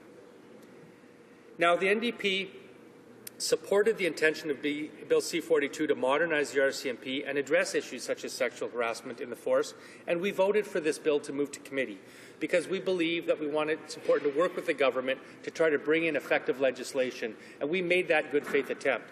And in fact, members of the New Democrats on committee proposed 18 amendments to help strengthen this bill and make it conform to not only the necessities of good legislation, but also to the dictates of previous commissions and the request of very informed, respected people who are knowledgeable about the RCMP. People like former RCMP Complaints Commissioner Paul Kennedy, groups like the Supreme Court of Canada, people like Justice O'Connor, who made recommendations in the aftermath of the Rare inquiry as to how the RCMP could improve its standards. These are eminent people who are not partisan, who have made a number of deeply thoughtful suggestions as to how we can modernize and improve the RCMP. And the NDP wanted to help build that legislation. Unfortunately, this government, the Conservatives, rejected every single one of those 18 amendments, which is a common, for Canadians watching here, is a common daily occurrence in this chamber. Now, I've been in this chamber long enough to know that no party has a monopoly on good ideas. Sometimes they come from the right, sometimes they come from the left, sometimes they come from the centre. But this government, the Conservatives, have, I think, in an unprecedented fashion, governed by rejecting virtually every single idea that comes from any other part of this chamber because they are hyper-partisan and extreme. Now you hear the honourable members clapping when they're called extreme. I'll leave it to Canadians to judge the thinking that goes behind that. Now, I want to point out as well that this bill fails to directly address the issue of sexual harassment within the force. It fails to bring in a civilian oversight body that is truly independent. It fails to deal with the unionization requirements of the workforce, and it fails to put in an adequate system that will deal with sexual harassment. The New Democrats remain ready and willing to work with the government to fix those problems, and we urge it to do so, because the men and women of the RCMP in this country and the public deserve to have a modern RCMP that upholds the finest traditions of this force and makes it prepared for the century ahead. Thank you, Mr. Speaker. Questions and comments? The Honourable Parliamentary Secretary to the Minister of Public Safety. Well, Mr. Speaker, I want to ask my honourable colleague if he's aware of some of the amendments that his colleagues put forward during committee. One of them was to change the short title of the bill, which really had absolutely no purpose, so certainly we defeated that one and said it's not a good amendment. Another one was, and this just shows the NDP are not ready to govern because they don't know legislation and how it works, but they wanted to use the word harassment within the legislation, which we argued, and the Liberals agreed with us, that you actually don't put specific words in legislation like that. You give the RCMP the ability to deal with all kinds of inappropriate behaviour, which, by the way, Ian MacPhail just came forward with a report that stated harassment is not the #1 problem in the RCMP. It's actually bullying. So it shows, and I hear on that side they're strangely silent on that issue right now, which I think is smart, because this bill addresses, gives the RCMP the ability to modernize the discipline process to deal with not only harassment but bullying and other inappropriate behaviour. It gives them the ability to have an independent, absolutely independent civilian oversight body, as well as a number of other things that the Commissioner is asking for, the Chair of the Complaints Commission is asking for.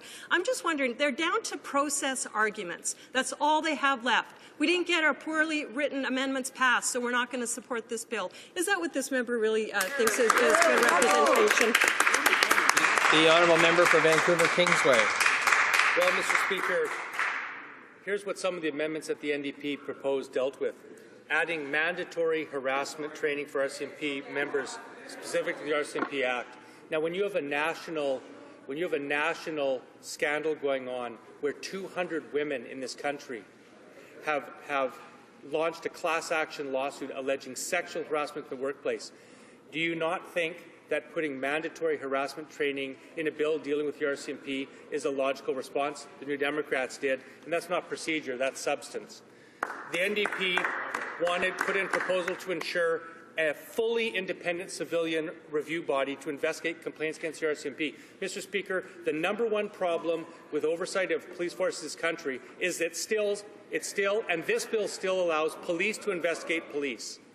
Now, every Canadian you talk to, if you ask them, do you think that it's a truly independent process to have police investigate police, even a different police force, they'll tell you no. Finally, the NDP asked for an amendment to create a national civilian investigative body that fully is independent and can actually initiate investigations on its own and does not have to report to the minister to avoid partisan political interference. These are the kind of substantive amendments that the NDP put forward. And I might add that we'll take no lessons from the Liberals, who put in 0 amendments and who were in government for much of the last 30 years and did absolutely nothing to modernize these problems within the RCMP. Questions and comments? The Honourable Member for Timmins James Bay. Thank you, Mr. Speaker. I find it distressing that the Conservatives are attempting to diminish the effect of sexual harassment on the 200 and some women by saying it was merely a case of bullying. When the RCMP Commissioner Robert Paulson said, I said it publicly, I'll say it again, I think the problem is bigger than simply sexual harassment. It is the idea of harassment. That's what we heard from the Commissioner of the RCMP. He understood that it's an issue of harassment. I'd like to ask my honourable colleague what he thinks about the Conservatives attempting to say that this is some just minor schoolyard bullying and not harassment. It's very different terms. The honourable member for Vancouver Kingsway. Well, absolutely. I mean, if we just stop and think for a moment, in 2013 in Canada, I think Canadians expect that when men and women walk in the workplace door, they don't check their rights. When they walk in the workplace door, they expect to be treated professionally. They expect to have their civil rights respected, and they expect to not have other co-workers be allowed to intimidate them, to demand sexual services, to suggest sexual services, to make fun of them, to have any kind of treatment or words or conduct that actually demeans their dignity as workers. And in the RCMP, if we think about it, these are the people who we expect to uphold the law. Here's the difference between the NDP and the Conservatives. The NDP believes RCMP officers should also have the benefit of the law. And in this country, sexual harassment and bullying, I don't make any real distinction between those two things. Harassment and bullying are both offensive and unacceptable. And for the Conservative member to suggest, and she sits on the Public Safety Committee, that somehow or other bullying is somehow a less serious form of workplace treatment and harassment, I think shows the depth of misunderstanding that this government has and why this bill is so flawed, Mr. Speaker. Well done. Resuming debate, the honourable member for Timmins James Bay. Thank you, Mr. Speaker. As always, it is a great honour to stand in this House and represent the people of Timmins James Bay and to speak on the issues of reforming the RCMP. I think is a very serious issue, Mr. Speaker. I speak of it as well, Mr. Speaker. I see the member for Kenora is attempting to shut down my ability to speak, but I think he should realize this isn't grade 6. This isn't grade 6. I'm actually here to speak. But, Mr. Speaker, in our region, what we're dealing with in terms of police issues, we see with the Anishinaabe police right now, the underfunding, the post-traumatic stress that's being faced by frontline officers. Our officers and our citizens expect that the people that we put on the front lines will have the benefit of a secure work environment.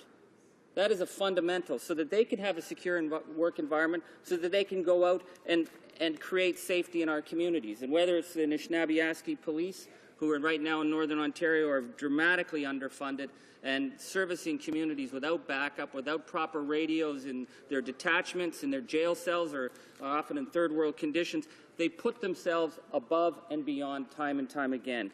And we look at the RCMP, Mr. Speaker, one of the perhaps the most famous symbols of Canada.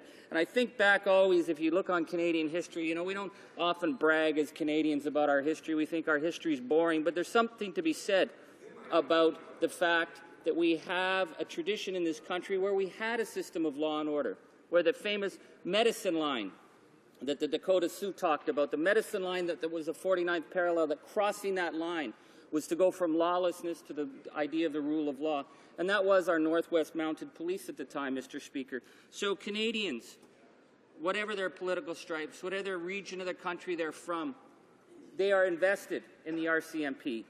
And so I think we all agree that it's been very distressing, the undermining of this force, the issues of harassment, the issues of leadership, that we have a very troubled force. And so we have a bill that purports to address the issues of harassment at the RCMP, where we have an unprecedented case of 200 women police officers who've come forward in a class action lawsuit over the issue of harassment, which is intimidation, which is threats, which is the demand of sexual services.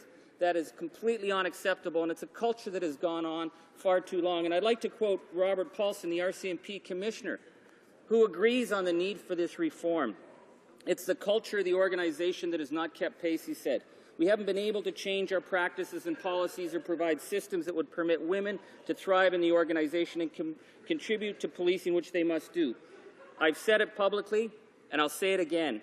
I think the problem is much bigger than sexual harassment. It is the idea of harassment, the idea that we have a hierarchical organization overseeing men and women who have extraordinary powers in relation to their fellow citizens, which requires a fair degree of discipline. And so, Mr. Speaker, how do we address this poison that has affected and undermined our national police force. Well, we were hoping that we'd be able to work with the Conservatives on bringing forward legislation that would get to the core of the problem and snuff this problem out once and for all. But unfortunately, Mr. Speaker, once again we have a government that believes that it is above democracy, that it doesn't accept amendments, that it doesn't accept debate. We have a government that is unprecedented in its use of shutting down debate in the House of Commons, of shutting down organizations like the Roundtable on Sustainable Environment and the Economy, being shut down, anything that challenges them, they're very threatened by. It's a level of anger and paranoia. I've never seen such sore winners in my whole life, Mr. Speaker. And it's disturbing, Mr. Speaker, because the idea of democracy is that you Canadians send us into this House of Commons to work together. And the muttering and the anger that I see on the other side is reflective of very defensive and I think very insecure people who are afraid to actually get to the bottom of the issue. So the New Democrats brought forward a number of good faith recommendations. And some of those recommendations are key to addressing this, one of which is to address the issue of harassment. That's what this bill is about, but the government doesn't want to say it. The other is the need to establish a civilian oversight board. This is what any Canadian, you ask any Canadian, how do you ensure that police services are accountable? You have an independent civilian board. Unfortunately, what we see with this government is their idea is they'll just give the RCMP commissioner the power to fire if he feels someone's broken the rules. Now, moving the process along for dealing with people who perpetrate harassment is important, but we also recognize the need, again through civilian independent review, that you have to be able to look at the whole instance, because it's not just about holding people accountable, but ensuring that officers are actually able to have the right to due process. This is a government that refuses to recognize the desire of the RCMP to put in place the members a union so that they could be protected, so that there's a balancing act. Mr. Speaker, we look at what the Canadian Police Association has said about this bill. Mr. Tom Stamatakis says, Bill C-42 provides the Commissioner with extraordinary powers, powers that go beyond what one might find in other police services in Canada. So again, it's on balance. They're not looking at what other police services do. You would think if you were ready to be government that you would actually listen and you'd look at other areas of which work, but they are very paranoid. They actually seem to believe that they're infallible. So looking to other services, they ignore. So they're ignoring the President and the Canadian Police Association on this. The Canadian Association of Police Boards, Dr. Alok Mukherjee, says, we share the concerns that have been expressed about the provisions in this bill, and we fear they could undermine true effective oversight. So the Canadian Association of Police Boards opposes the government's plans. Mr. Ian McPhail, who's the interim chair of the Commission for Public Complaints against the Royal Canadian Mounted Police, says the credibility of any civilian review process will be lost if the agency subject to review is in a position to control when an investigation may or may not occur. These are serious objections, Mr. Speaker. They're not frivolous. And if we had a sense of working for the common good in this House of Commons, we could have fixed the problems in this bill. We could have assured that this bill had the power to deal with the issue of harassment, that we had a civilian oversight board, and that we started to put in place the other thing of the mandatory harassment training. It's needed in that organization, Mr. Speaker. When you have 200 officers coming forward in a class action lawsuit, it is needed.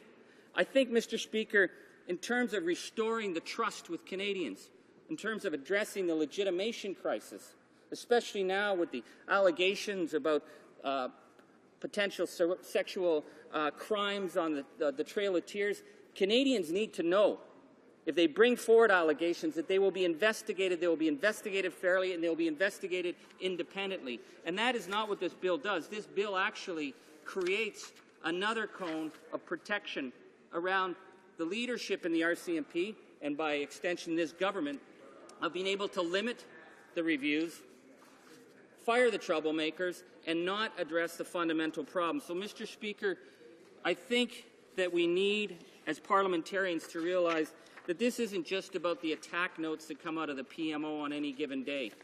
This is about saying there's a long-term systemic problem. It's been identified.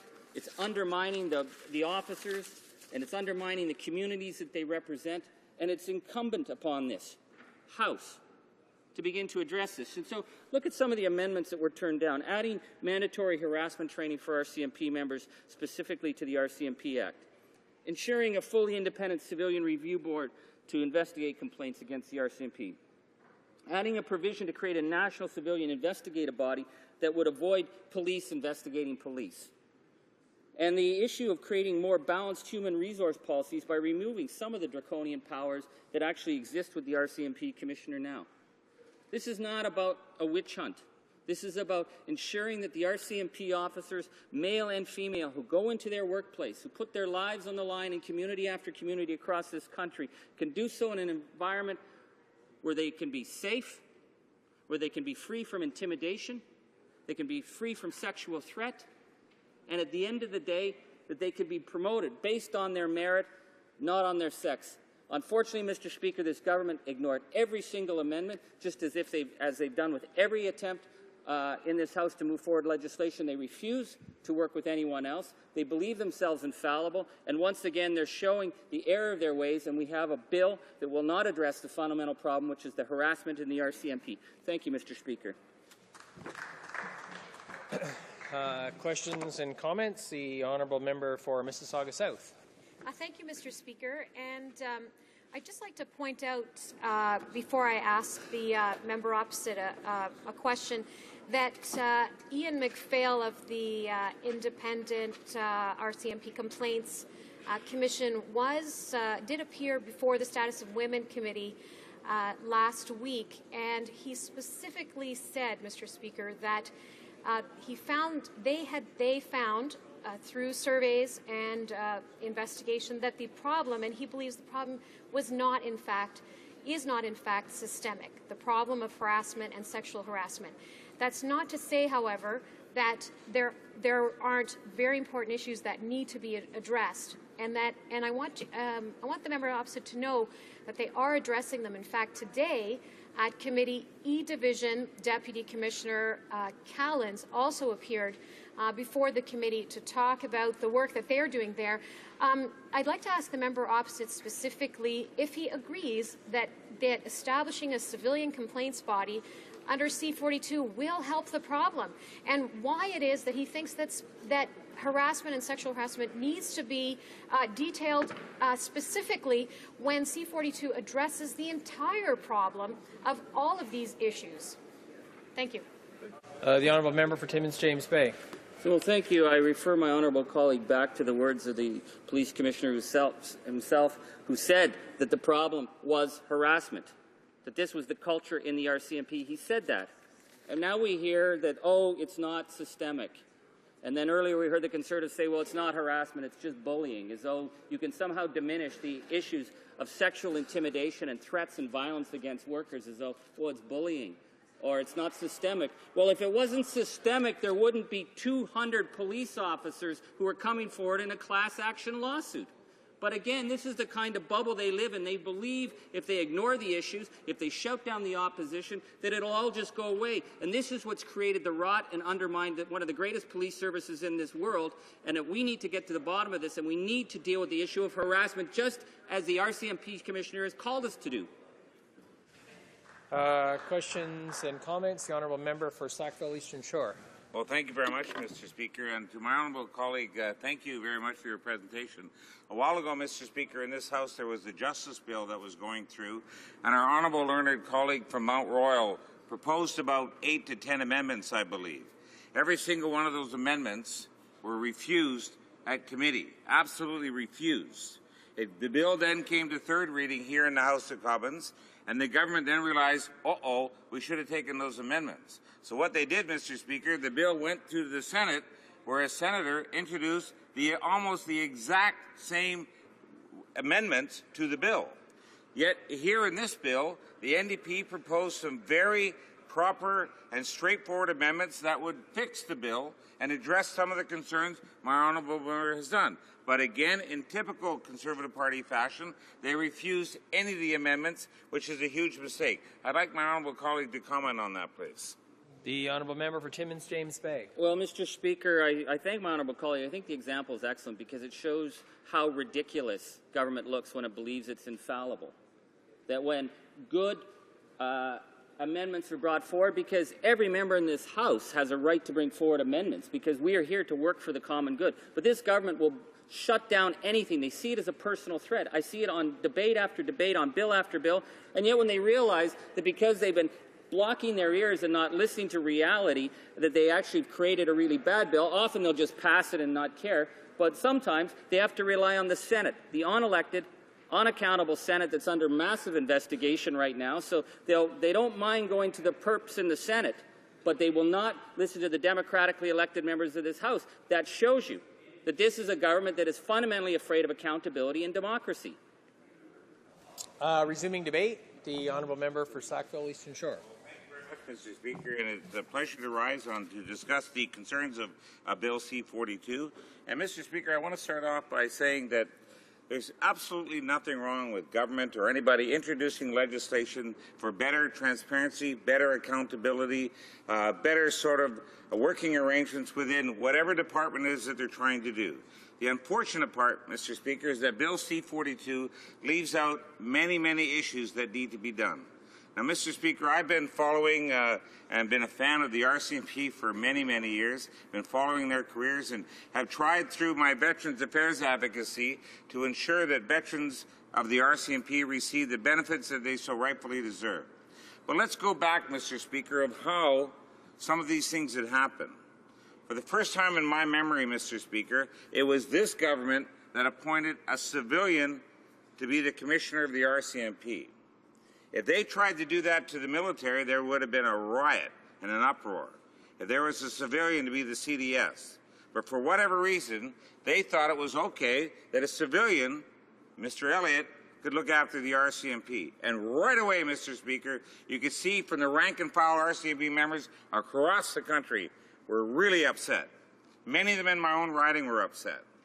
They said that is not the way to go, because what that says, Mr. Speaker, is if you were a young person and you joined Depot and did the training and you put on the yellow stripe, which is probably the proudest day in many of these young men and women's lives, is to wear the red serge, and maybe you have ambitions, and maybe you wish to grow within the RCMP, and maybe one day you would like to be the commissioner of the RCMP. Well, basically, Mr. Speaker, what the government then said is, no, don't worry about it. We're going to hire one of our friends and make him the commissioner of the RCMP. And Mr. Speaker, that was such a wrong thing to do. Nothing against Mr. Elliott personally. It's just that he never wore the uniform. And I honestly believe the only person who should be the commissioner or the CDS of the military should be someone who actually wore the uniform at one time. It's my personal belief. Now, Mr. Speaker, also, this is the government, the public safety minister. Now get this, only the Conservatives can do this. The RCMP have an organization called the Pay Councils, which negotiate with government their pay and benefits for future years coming forward. They negotiated in 2009, after many months of negotiation, a 3.5% increase, which is fair in 2009. Well, Mr. Speaker, that was negotiated between the Government of Canada and the Pay Council of the RCMP. It was an agreement. On December 23rd, Mr. Speaker, in the afternoon, an email went out from the minister's office saying that the 3.5% that we negotiated is completely off the board now. You're getting 1.5%, end of story. Just before Christmas. These are the Conservatives that did that, Mr. Speaker. Not the NDP, not the Liberals, not the Bloc, not the Green, not the Independents. The Conservatives did that. Just before Christmas, roll back the pay increases of RCMP members without consultation, and just like that, done. And Mr. Elliott said there was nothing we could do at that time. Also, Mr. Speaker, on the desk of the former Public Safety Minister, Mr. Stockwell Day, was a request, a long-standing request for members of the military or the RCMP and their families to have access to the VIP program, the Veterans Independence Program, which is a great program, Mr. Speaker, for those in the military that receive it, although many of them don't. What it does is it allows members of the military and their family to stay in their homes longer as they age and they require help in groundskeeping and housekeeping services. RCMP veterans have been asking for the same program for many, many years. And what do we get for this government? No. Even though it's been a request on the desk for many years. And, Mr. Speaker, the third trifactor in this abuse of RCMP veterans, the government had to be taken to court to settle the SISIP clawback. That's the pain and suffering payments that came back. That ended up costing the taxpayer $880 million, Mr. Speaker. $150 million, which was interest and legal fees, which never had to be paid. If the government would only had listened in 03, in 05, in 06, and 07, especially in 07, before the legal proceedings started, they could have saved themselves an awful lot of money and a lot of aggravation on the SISIP clawback. The veterans won their case, and now those checks eventually will be going out. We're glad that that's happened. But did they learn, Mr. Speaker, from that mistake? No. What do they do now?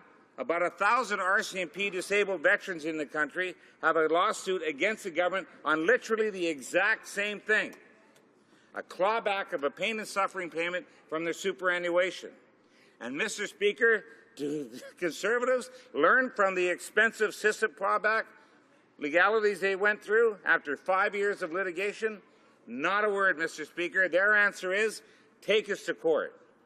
So, Mr. Speaker, in those three examples that I pointed out of the Conservatives' attitude towards men and women of the RCMP and their RCMP veterans and their families, it's no wonder, Mr. Speaker, that we on this side of the House distrust them when they bring forward legislation that is faulty at best, Mr. Speaker. And we agree with the fact that there are certain elements of the RCMP that needs changing, internally and the structural. We understand that, Mr. Speaker. And we're willing to work with the government to see that that happens. But when my colleagues introduce amendments, go right into it. When they introduce amendments, Mr. Speaker, into the committee stage, in order to improve the legislation, with very little discussion, no, we're not accepting any opposition amendments. It's our way or the highway. Well, Mr. Speaker, as I said before, the Justice Committee of Canada was doing a justice bill, and again, my honourable colleague from Mount Royal introduced some very, very relevant and very important amendments which would have strengthened the bill and actually made it constitutionally legal in many ways. No, he's one of the finest human rights people in the entire world, one of the most respected people that I know. He doesn't do things on the fly or willy-nilly. He is a thoughtful, smart, intelligent person. So he introduced this legislation. What happened, Mr. Speaker? They said, no, we're not going to do it. It gets to third reading, where you can't introduce amendments. All of a sudden, the government realizes, uh-oh, maybe we should have listened to him. The bill goes to the Senate, where a senator introduces the amendments, almost word for word, what the honourable member from Mount Royal introduced at the committee. It's incredible, Mr. Speaker. What level of arrogance does the government have where they think that nobody in the opposition has an idea which may just improve something that you're bringing forward? It's incredible, Mr. Speaker. I always say for many, many years, it took the Liberals a long time to develop that arrogance. It took them very quickly to develop that very soon. And I don't know why, Mr. Speaker. Individually, members of the Conservative Party, very good people. I don't know why they think that they're the only ones that have all the answers. Many people came before committee, Mr. Speaker, and brought forward amendments that we in the opposition took from them to give to the government. The answer was no. And after the three examples that I showed exactly how the government treats RCMP members and their families, it's no wonder, Mr. Speaker, there's a distrust. It's no wonder that the morale in some members of the RCMP out there is really low. In fact, Mr. Speaker, I've been helping a veteran RCMP member for many years with his case with DVA. He lives in my riding. And he told me, Mr. Speaker, he said the proudest day of his life is when he put the red surge on at depot. The proudest day of his life. But, Mr. Speaker, he said the happiest day of his life is when he took it off. So what did we do as an organization, as the RCMP or as their government or whatever the government was at that time, what did we do to make him so upset with the organization that he was willing to live and die for? So, Mr. Speaker, we just want to tell the government, look, We understand what you're trying to do. We're willing to work with you in this regard. You're going to have to bend in order to make this bill an awful lot better. If they're not willing to that, Mr. Speaker, then it's obviously we're going to have to oppose this legislation. But I say in final, Mr. Speaker, the men and women who serve the RCMP have the unlimited liability. We in government or opposition have the ultimate responsibility to see that their needs are met and their families' needs are met as well. Thank you, sir. Questions and comments? The honourable member for Kootenay, Columbia. Thank you very much, Mr. Speaker, and thanks to the member for his speech. As he's aware, I'm retired from the RCMP, very proud of the RCMP, and actually am happy to wear the red serge today. I would strongly suggest to you that that retired member that you're speaking of probably has a pension, and he was happy to receive his pension. So beyond that, and the other things that you have said, I think that the RCMP has served our country very well for 140 years and continue to serve its members as best as they can. C-42 just extends an opportunity for what I believe is what the Commissioner of the RCMP, whether it's the first one, whether it be McLeod or whether it now be Paulson, all want, and that's the power to do something within the organization, which they've never been able to do since 1873. I'd like to see one thing from the other side that shows that the commissioner's had the power, because he hasn't. So C-42 at least is a start to go down the road. And Commissioner Paulson has been very clear that he wants to eliminate the problems within the RCMP. So my question to you is, do you believe that C-42 is at least a good start for the Commissioner of the RCMP? Hear, hear. The honourable member for Sackville Eastern Shore. Well, thank you, Mr. Speaker. First of all, I thank my honourable colleague for his service. But the reality is, Mr. Speaker, the gentleman I spoke to is very proud of his RCMP service. What he's not proud of is the way the government's handling his pensionable benefit affairs when he's fighting with DBA. That's what he's angry about. But, Mr. Speaker, we just want to ensure that the Commissioner or the Office of the Commissioner does not have too many over-extenuating powers, and to ensure that the men and women of the RCMP, when there are grievances or concerns within there, are able to have them addressed properly. And we agree that Bill C-42 was a discussion point in order to open up the concerns that are within the RCMP. But I throw back a question back to my honourable colleague. Why then wouldn't his government accept any amendments that came from experts that were passed on to us, that we passed on to the government? Why is it that he, on behalf of his government, think that they only have the answers when it comes to the RCMP, when the fact is we were trying to assist and help improve Bill C-42 in that regard? Thank you. Questions and comments? The honourable member for Winnipeg North.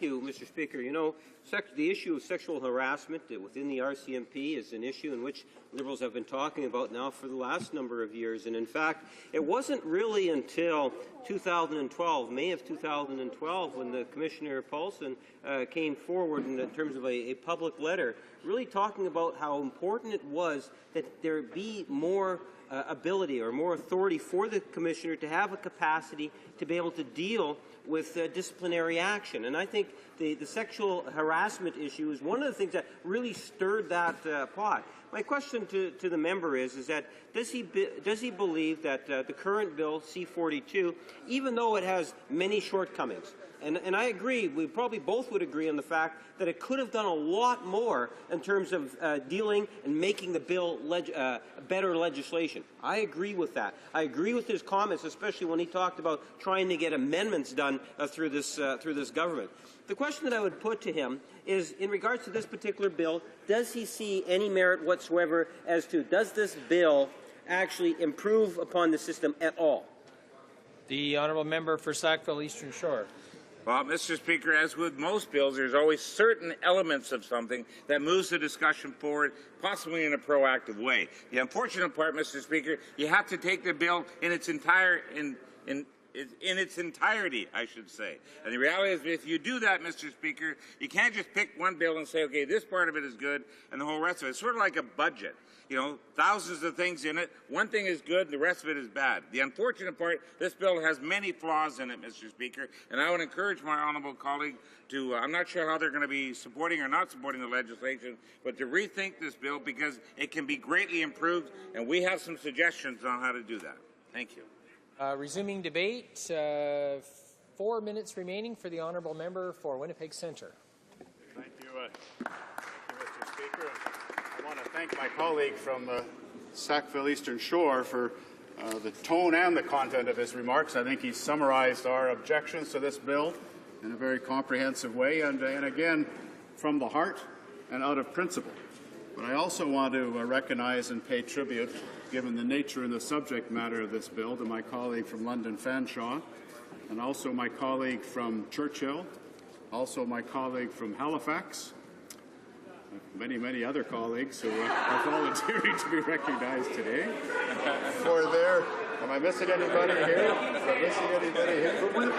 The possible exception of King Hants, because he's the notable exception for the member from King Hants. But I want to recognize the contribution made by many of my colleagues on this important and very serious subject matter, and that is not only the very serious issue about sexual harassment in the workplace, but also restoring the confidence and the pride in our national police force, the Royal Canadian Mounted Police. And we all know, for whatever reason, their image has suffered in recent years, given unresolved allegations and investigations and complaints made regarding the operations and the functions of that workplace in the context of harassment, and in the broader context, the word that's come up a number of times by learned members in the House, the word bullying.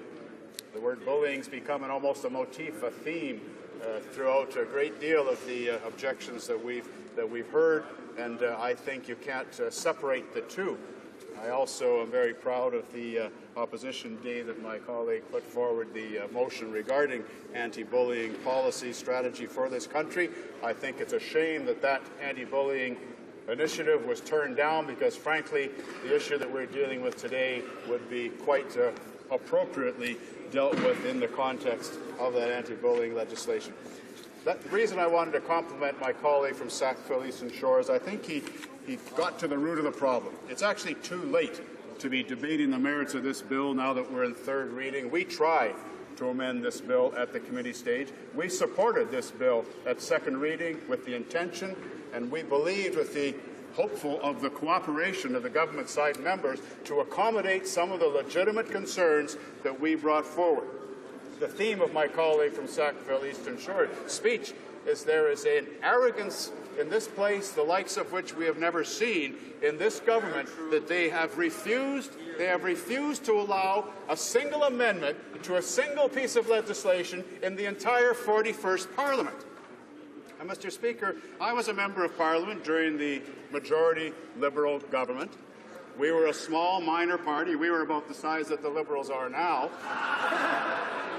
We were almost as irrelevant as the Liberals are now. But we did have one member on each committee, just like the Liberals have now. And I can say, without any fear of contradiction, I used to get, and my colleagues used to get, amendments through on pieces of legislation at committee during the Liberal majority years. And that's only reasonable, because in the Westminster parliamentary democracy, there's an obligation of the ruling party to accommodate some of the legitimate issues brought forward by the majority of Canadians who didn't vote for the majority party. Mr. Speaker, are you trying to give me some kind of a signal here? Yeah, order.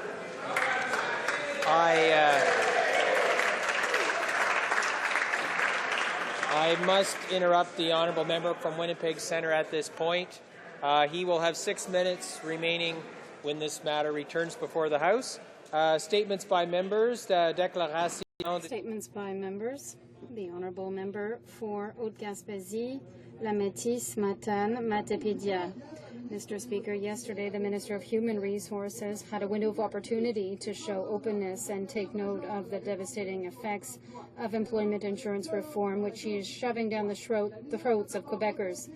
First, the minister met with representatives of the Eastern Coalition, which, using concrete examples, demonstrated to her the major and immediate impacts of the new measures. She then met with the Quebec Minister of Labour about the dramatic consequences of the reform on workers, families, and communities. In both cases, the minister responsible for the reform cut short offhandedly the testimony, arguments, and the goodwill.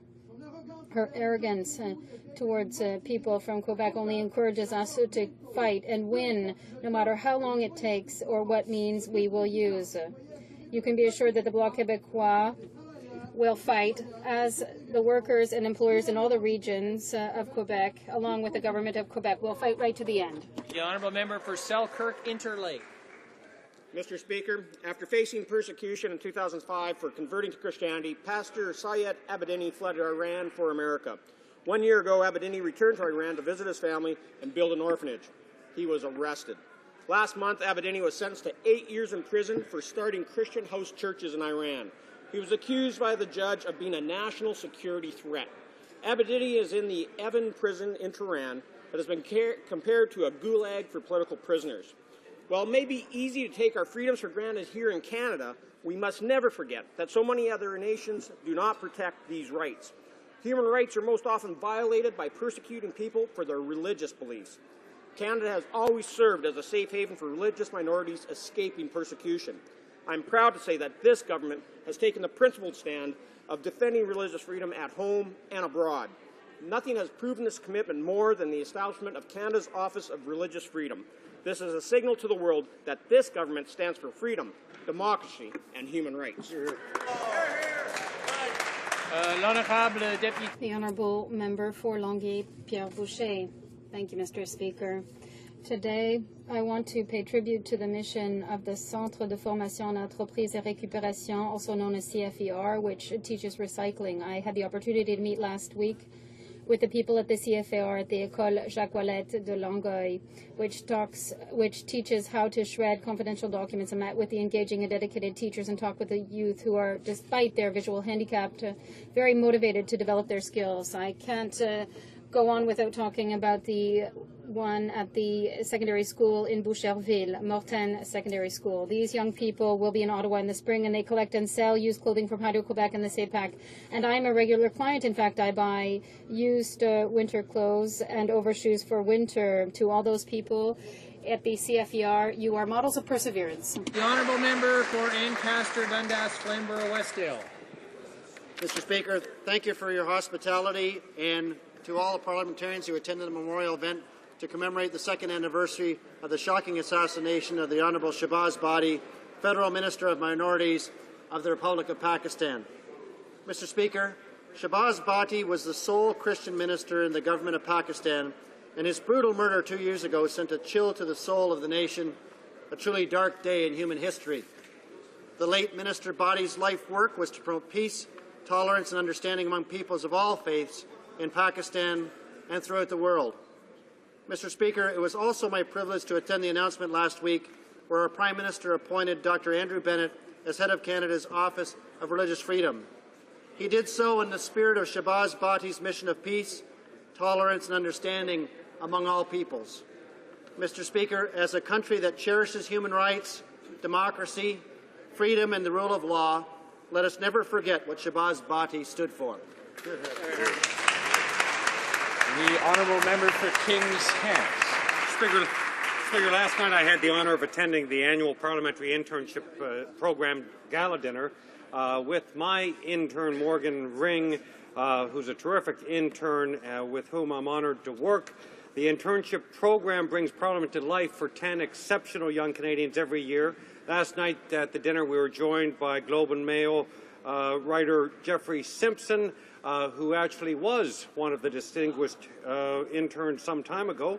We were also joined by Derek Burney, a great Canadian public servant who gave an inspiring and insightful speech on free trade and the future of global trade and Canada's role in shaping it. We also heard from Ed Lumley, a former member of Parliament from this House and one of Canada's great trade ministers. I'd like to thank Mr. Lumley and BMO Capital Markets, where he is the vice chairman, for their continued support of the parliamentary internship program. Last night, Mr. Lumley actually launched an additional $250,000 in support for this exceptional program. The honourable member for Bruce Grey, Owen Sound. Thank you, Mr. Speaker. An anonymous author once said, "Save one life, you're a hero. Save 100 lives, you're a nurse." I stand today to recognize the hard work and dedication of nurses in Bruce Grey, Owen Sound, and indeed all nurses across Canada. A number of nurses in Bruce and Grey counties were recently awarded the Caring Nurse Award from the Bay Shores Healthy Tomorrows Association. Recipients are nurses who are nominated by their fellow community members and who merit being recognized for outstanding work in the community.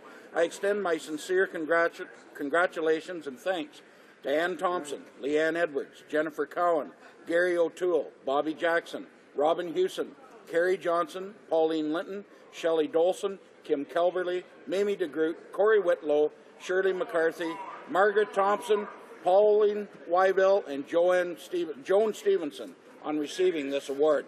Mr. Speaker, nurses are a vital link between patients and families, and it is great to see that a spotlight is being put on nurses. Congratulations to all for this well-deserved recognition, and thank you to all the nurses for your outstanding work.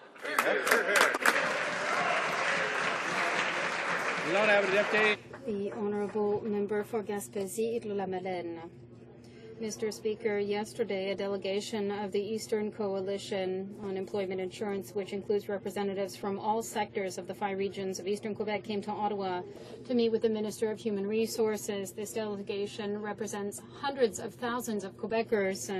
The same day, demonstrations in support of the delegation took place in Pointe-à-Croix and Chandler, Rivière-aux-Redlands, on the Maggies, Saint-Anne-des-Monts, and so on. Everybody was saying no to the minister's reforms. The delegation had come to tell the minister about the very negative impact of her reforms and to explain that she was failing to consider the regional reality. Unfortunately, the delegation left the meeting empty-handed, and the minister told them that they were just spreading lies. The delegation now feels that this government is never going to listen to anything they say. I'm proud of the work done to date by the coalition, and I know that the mobilization will continue. Employment insurance belongs to the workers and the employers. The minister needs to suspend her reform. Thank you, Mr. Speaker. Member for Okanagan-Shuswap. Thank you, Mr. Speaker. A former statesman said, "A wise and frugal government which shall restrain citizens from injuring one another, shall leave them otherwise free to pursue individual enterprise, and shall not take from the mouth of labour the bread it has earned. This is the sum of good government." Mr. Speaker, the 3 principles of this statement is exactly what our Conservative government has provided Canadians since 2006. Our Conservative government has enacted laws to protect our citizens and is making Canada's streets safer. Our Conservative government has cut unnecessary red tape, opened new trade markets for business, and invested in Canadian research and technology, which supports individual enterprise. And finally, Mr. Speaker, our Conservative government has lowered taxes over 140 times, thereby putting more money into the pockets of Canadians and Canadian business. Mr. Speaker, I stand on this side of the House because Conservatives believe in these principles, and we are delivering good government to Canadians. The honourable member for Prince Edward Hastings. Well, thank you, Mr. Speaker. Hockey is Canada's game, from coast to coast to coast. Today, I would like to heartily congratulate Mark Crawford for being named a 2013 inductee to the British Columbia Hockey Hall of Fame. Now, members may question why I, as an Ontario MP, would honour Mark as one of the 6 new inductees to the Shinny Shrine in BC this year. Well, Mr. Speaker, Mark's a Belleville, Ontario native who comes from a family of dedicated and talented hockey players in the Quinte area. His father, Floyd, led the Belleville McFarlands to the world title. Mark, his brothers, and family achieved great success throughout the hockey world. After 6 seasons playing in the NHL, Mark was named NHL Coach of the Year with Quebec Nordiques in 1994-95, and of course left a great hockey legacy with the Vancouver Canucks. From minor hockey to the NHL, hockey is legendary in Prince Edward Hastings. We're all very proud when one of our own accomplished so much in this great Canadian game. Congratulations, Mark. The honourable member for Argenteuil-Papineau-Mirabel.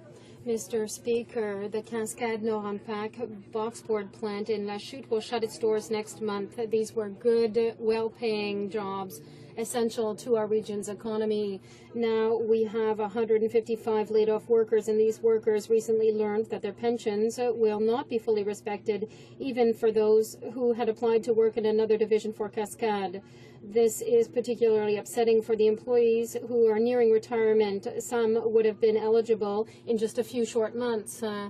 I commit to continuing to work with stakeholders, all levels of government and organizations involved, to ensure that these workers are treated with dignity and fairness. Simply complying with the law is not enough. We need to show solidarity through action. We have to implement new measures to protect the pensions of workers in Canada. To quote the local president of the union, Daniel Brisebois, I want to believe it's all legal, but it's utter crap nonetheless. The honourable member for Calgary North East. Mr. Speaker, the Minister of State for Small Businesses and Tourism is leading a Canadian delegation in India. India is a very important emerging market for our tourism sector. Yes, it is. Being born, raised and educated in India, Mr. Speaker, I have a good story to tell. Last year, a record-breaking number of Indian travelers visited Canada. Indian travelers are now among our top 10 international travelers to visit Canada. That's great. Our Conservative government is working with industry to capitalize on this growth.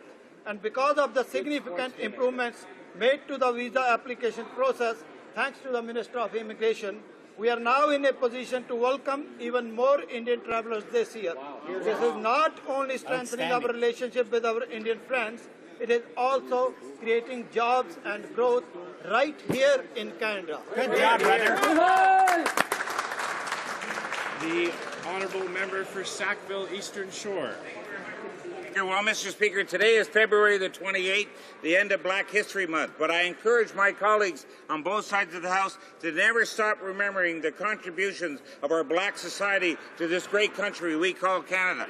Mr. Speaker, I have the proud distinction of representing the fantastic community of Preston, Nova Scotia, Canada's largest Indigenous black population. Mr. Speaker, these individuals, some of them can trace their roots all the way back to Matthew da Costa. And Mr. Speaker, from the great Jean Augustine, a former Liberal member of Parliament, the first black ever elected to the House of Commons, to people like Custio Clayton of Dartmouth, Nova Scotia, who unfortunately wasn't completely successful at the London Games, but showed the class and dignity of a true Canadian and a true Dartmouthian and a true Nova Scotian of what it's like to be a man of class. And Mr. Speaker, these are just two examples of the wonderful contributions that African Canadians have made to our country. So I encourage every single person to continue to learn the history of our proud black people of Canada.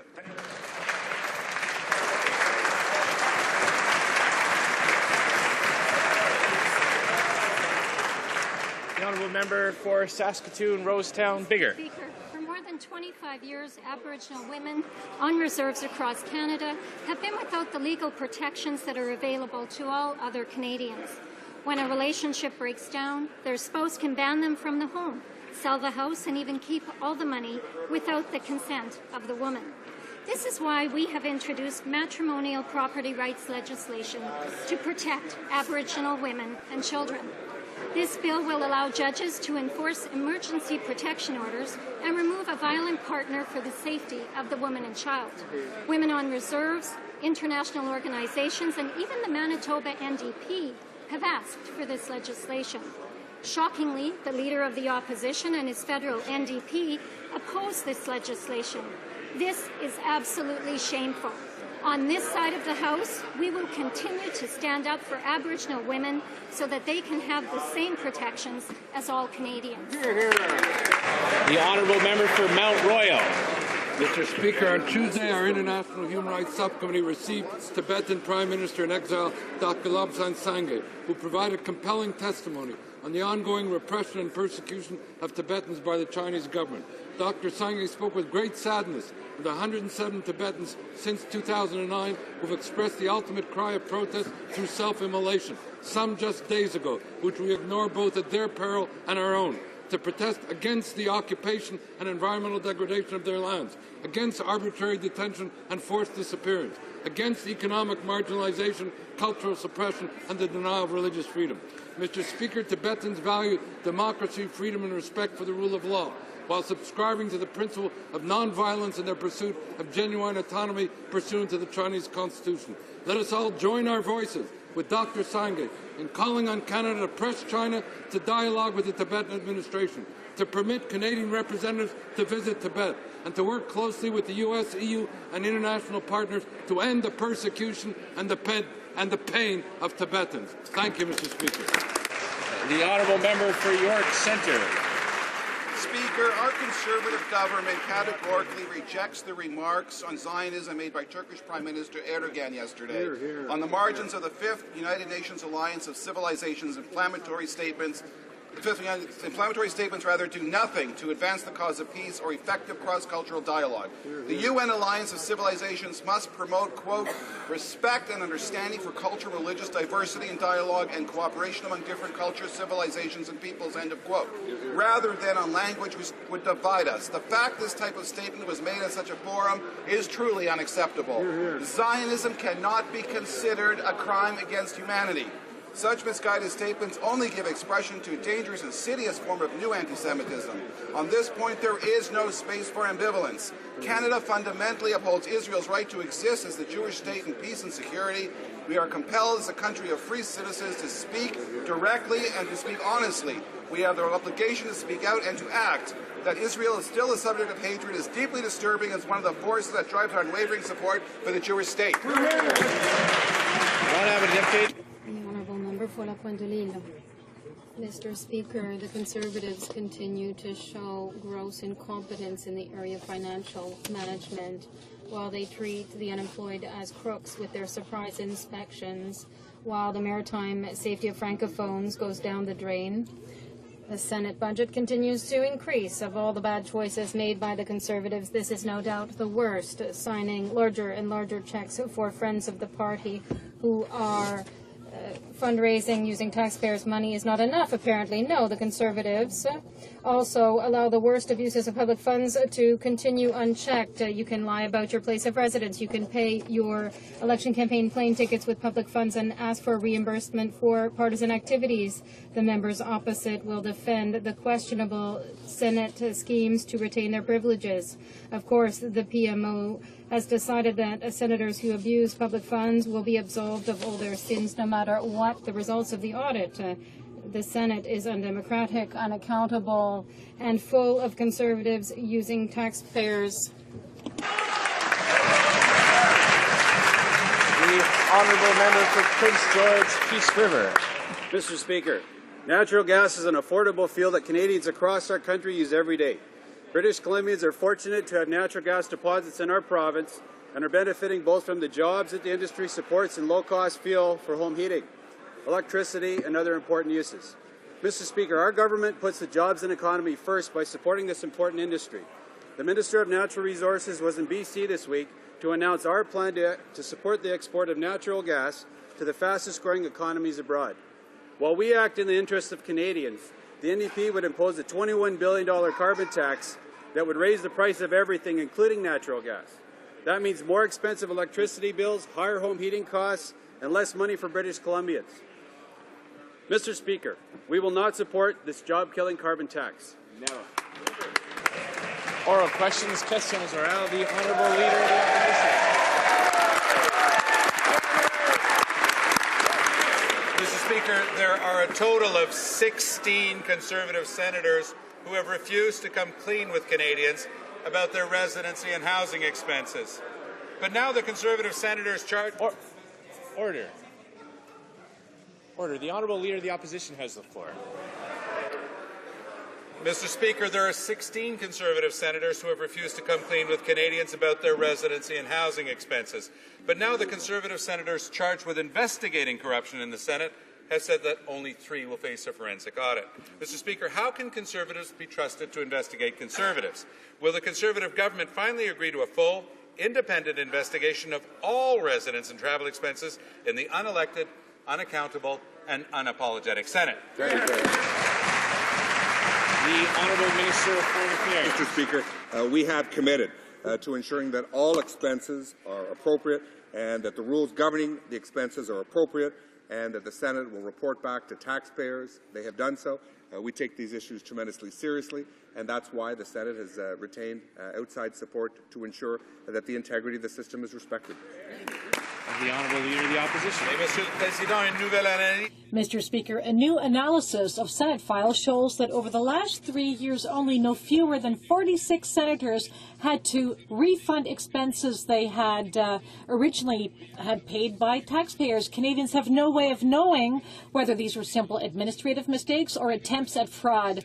Representatives from the Senate refuse to provide more information, and it is unacceptable to see that Conservative senators are investigating themselves.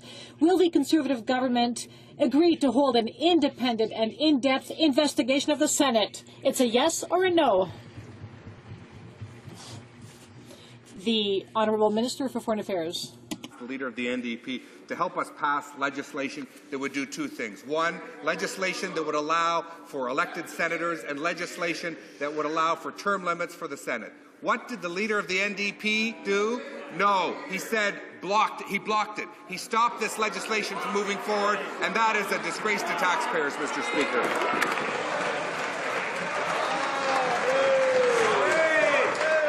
Order. The Honourable Leader of the Opposition.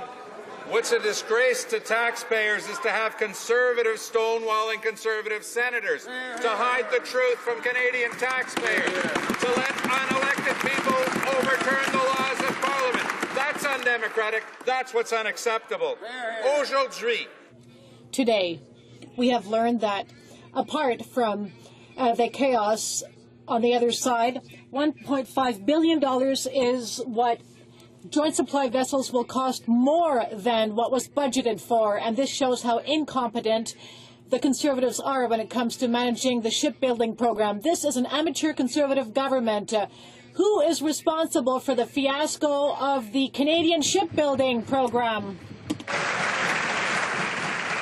The Honourable Minister of Foreign Affairs. The NDP leader wants to talk about unelected people making decisions. Just yesterday, I couldn't make this up, the leader of the NDP claimed that he wanted to abolish the Senate, but just yesterday in this House, he proposed a private member's bill giving the Senate new and unprecedented powers.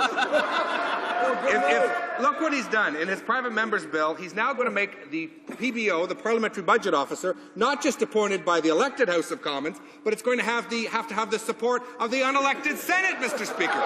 The NDP leader should make his choice. Does he want the unelected Senate to have more power, or does he want to join this government in bringing real reform?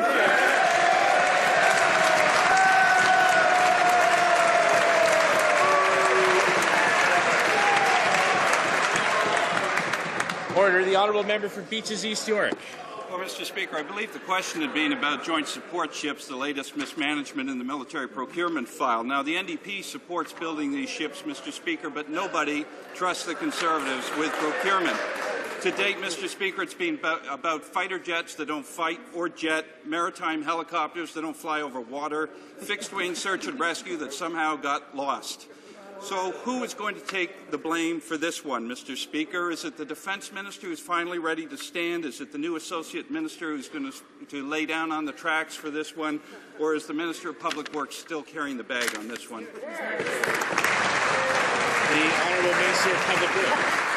Well, thank you, Mr. Speaker. Our national shipbuilding procurement strategy has employed rigorous independent oversight and shipbuilding expertise from the start.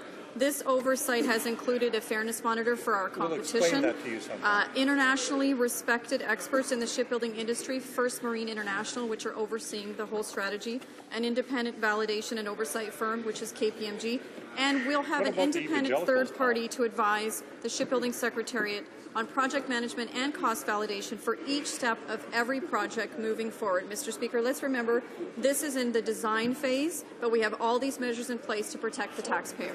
The Honourable Member for Beaches, East York. Well, Mr. Speaker, are they claiming that the PBO's got the numbers wrong? And if so, what is the real cost of these ships? Because they're already scaling back on their promises about these ships and what they will be able to do. With their stated budget, Mr. Speaker, are we going to be left with nothing but 2 tugboats painted grey? If the procurement was on track, Mr. Speaker, they wouldn't have already canceled the program once, and the delivery schedule wouldn't have been pushed back 6 years. So, Mr. Speaker, what capabilities are going to be lost because of this Conservative mismanagement? The Honourable Minister of Public Works.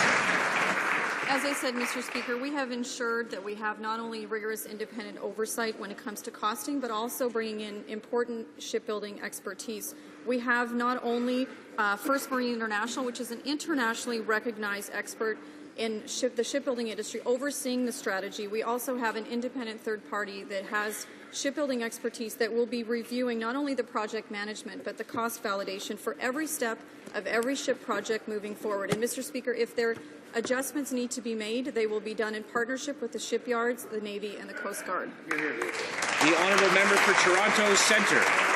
Mr. Speaker, we all know that if there were to be tugboats, they wouldn't be painted grey, but they would be painted red, white, and blue, the colours of the Conservative Party of Canada, Mr. Speaker.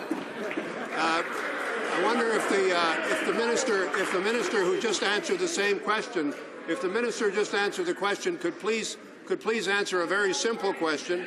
The Parliamentary Budget Officer has said that the estimate of $2.60 billion is in fact incorrect, and that he estimates that replacing the protector will cost about $3.28, but following the American GAO practice, the best practice would come up with a number of $4.3 billion. The question for the minister is, what will it be? Fewer ships or a bigger budget? The Honourable Minister of Public Works. Well, Mr. Speaker, it's important to note that the Parliamentary Budget Officer himself noted in his report, he stated that his high-level cost estimates and observations are neither to be viewed as conclusions nor as a view to future costs. But, Mr. Speaker, we feel that, importantly, we put in place the independent oversight that we believe necessary and the shipbuilding expertise in place to ensure that we have those measures in place. As I said, of course, let's remember that these ships are in the design phase, but as we move forward, we have the independent oversight and the expertise in place to protect taxpayers. If any adjustments need to be made, they will be made with the Navy and the Coast Guard. The Honourable Member for Toronto Centre. Monsieur le Président, le ministre. Mr. Speaker, the minister talks of adjustments, so the question I asked remains. When the government conducts adjustments, does this mean there will be fewer ships, or does it mean that the budget will be even bigger than the one which has already been projected by the Conservative Party? What is it? Fewer ships or more money? What choice will the minister make? Thank you, Mr. Speaker. Well, as I indicated, we do have the necessary expertise in place to ensure that as we move forward, that there's not only project management expertise, cost validation at every step of every ship project moving forward. Involving these kind of independent third-party experts will continue to be an integral part of our process, not only to provide the Shipbuilding Secretary with sound advice on affordability, but capability and also risk. Again, we are in the design phase, Mr. Speaker. If any adjustments need to be made, they will be made with the Shipbuilding Secretariat in partnership with the shipyards and the Navy and the Coast Guard. The Honourable Member for Toronto Centre. Mr. Speaker, with respect to the situation regarding Mr. Porter, I know that the Minister of Public Works, Public Safety and others have said that, of course, his name was shared with the opposition parties. The opposition parties, Mr. Speaker, do not have the capacity to do a security clearance. They do not have a capacity to investigate. They do not have a capacity to cross-examine. They do not have a capacity to do the kind of work which is supposed to be the work of the government. I can vouch for a fact that the security... Order. The Honourable Member for Toronto Centre still has the floor. Thank you, Mr. Speaker. I can vouch for a fact that the security clearances for CERC are traditionally very rigorous indeed. Yet in the comments made by Dr. Porter, he made it clear that there was scarcely any security clearance for him. How does it happen for him? How does it happen for Bruce Carson? Where are the security clearances on this government? The Honourable Minister of Public Safety. Mr. Speaker, Arthur Porter submitted his resignation. It was accepted almost 2 years ago. The leaders of the NDP and the Liberal Party were consulted, and they consented to this appointment. Now the member stands up and said, I didn't have any information, so I simply consented. That is an abdication of his responsibility. If there were any concerns that he had, he could have brought it to the attention of the appropriate authorities and simply asked the question. He failed in his responsibility.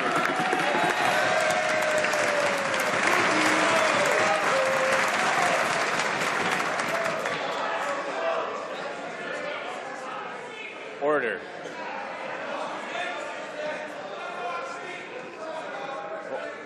Order. Order. The Honourable Member for Abitibi-Témiscamingue. Mr. Speaker, between the moment the proposal was unveiled and the moment ships will finally be delivered, 16 years will have gone by if everything goes well. Elsewhere in the world, this process normally takes a couple of years. The figures of the Parliamentary Budget Officer are in line with those of the Department of Defence, as revealed by Radio-Canada last week. The scale of cost slippage in this case shows again that Conservatives are bad financial managers. What is the Minister going to do to fix the situation? The Honourable Minister of Public Works. As I indicated, the National Shipbuilding Procurement Strategy, right from the beginning and ongoing, and over the next 20 years, in fact, will employ rigorous independent oversight and shipbuilding expertise. We've brought in the expertise and the capacity that we need to oversee this strategy to ensure that it remains successful. It's a very important industrial strategy for the economy of Canada, and we've made sure that we're putting in place the right measures, the right expertise, and the right oversight so that it does succeed. The Honourable Member for St. John's East. Mr. Speaker, this project has been announced, delayed, announced, cancelled, and then announced again. Conservative incompetence on managing military projects is mind-boggling. This pre-BO report shows the initial cancellation by this government could cost taxpayers over $1 billion, and it has been delayed by years. It is this Minister of National Defence who's responsible for this, and yet he's not even allowed to stand up and explain himself. When will that minister and that government finally take responsibility for their failure to manage this project? Hear, hear. The Honourable Minister of Public Works. Well, thank you, Mr. Speaker. As I indicated, the National Shipbuilding Procurement Strategy has employed very rigorous independent oversight and shipbuilding expertise right from the beginning to ensure that this strategy is successful over the next 20 years. Not only have we ensured that we used a fairness monitor throughout the competition, we have employed the internationally respected experts in the shipbuilding industry, First Marine International, to oversee the entire strategy. We've also have an independent third party who has expertise in shipbuilding that will be giving advice on the project management and cost validation for every step of every ship project moving forward. We're putting in place the right measures to make sure this is successful. Well done. The Honourable Member for Squamish. Mr. Speaker, his colleagues seem to have trouble counting, and the Public Safety Minister seems to have trouble listening. The tripartite agreements for 18 First Nations police services will expire on March 31st, but he has refused to respond to their concerns. Except today in committee, in what looked like an accidental moment of honesty, the minister said he thought the funding would continue. Then he retracted, saying it was up to the Prime Minister. So will the minister, or maybe the Prime Minister, tell these First Nations communities today that they will still have police at the end of March? Hear, hear. Excellent. The Honourable Minister of Public Safety. Mr. Speaker, I think the Prime Minister made the position of the government very clear. But I find it interesting that this member is talking about improving safety for Aboriginals. That member opposed matrimonial real property rights for Aboriginal women. He opposed tougher sentences for sexual assault. He opposed ending house arrest for serious crimes. He opposed tougher penalties for those who sell drugs to our children. And he opposed funding to keep our young people out of gangs. The Honourable Member. Thank you, Mr. Speaker. To tell Quebec's and Labrador's First Nations that a meeting with other leaders will be enough to address their concerns is shameful. It's unacceptable. Studies have shown that First Nations police services were satisfactory to the extent that it would be possible to save money for other social services. If the police forces do not get the necessary funding, it will cost even more to replace them. So my question is very simple, Mr. Speaker.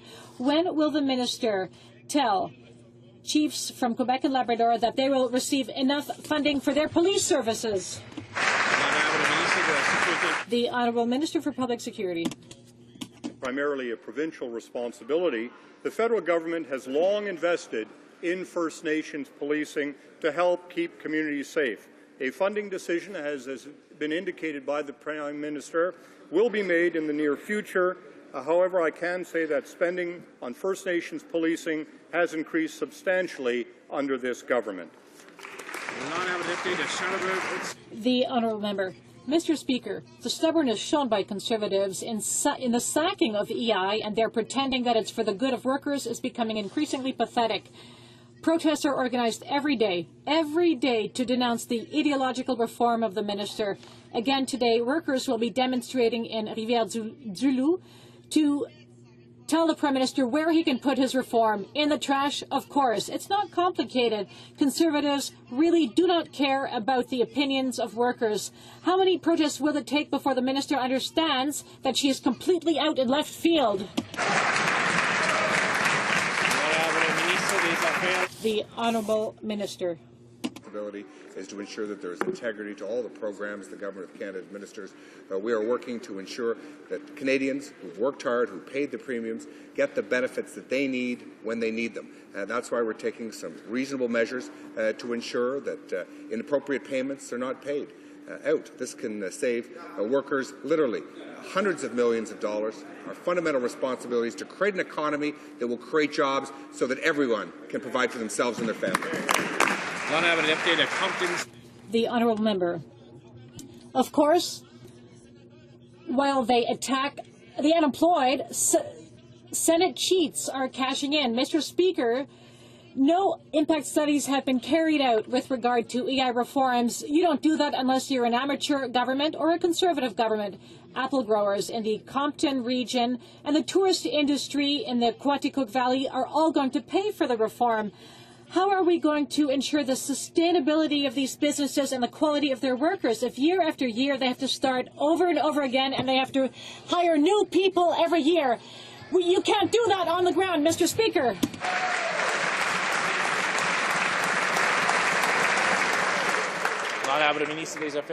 The Honourable Minister.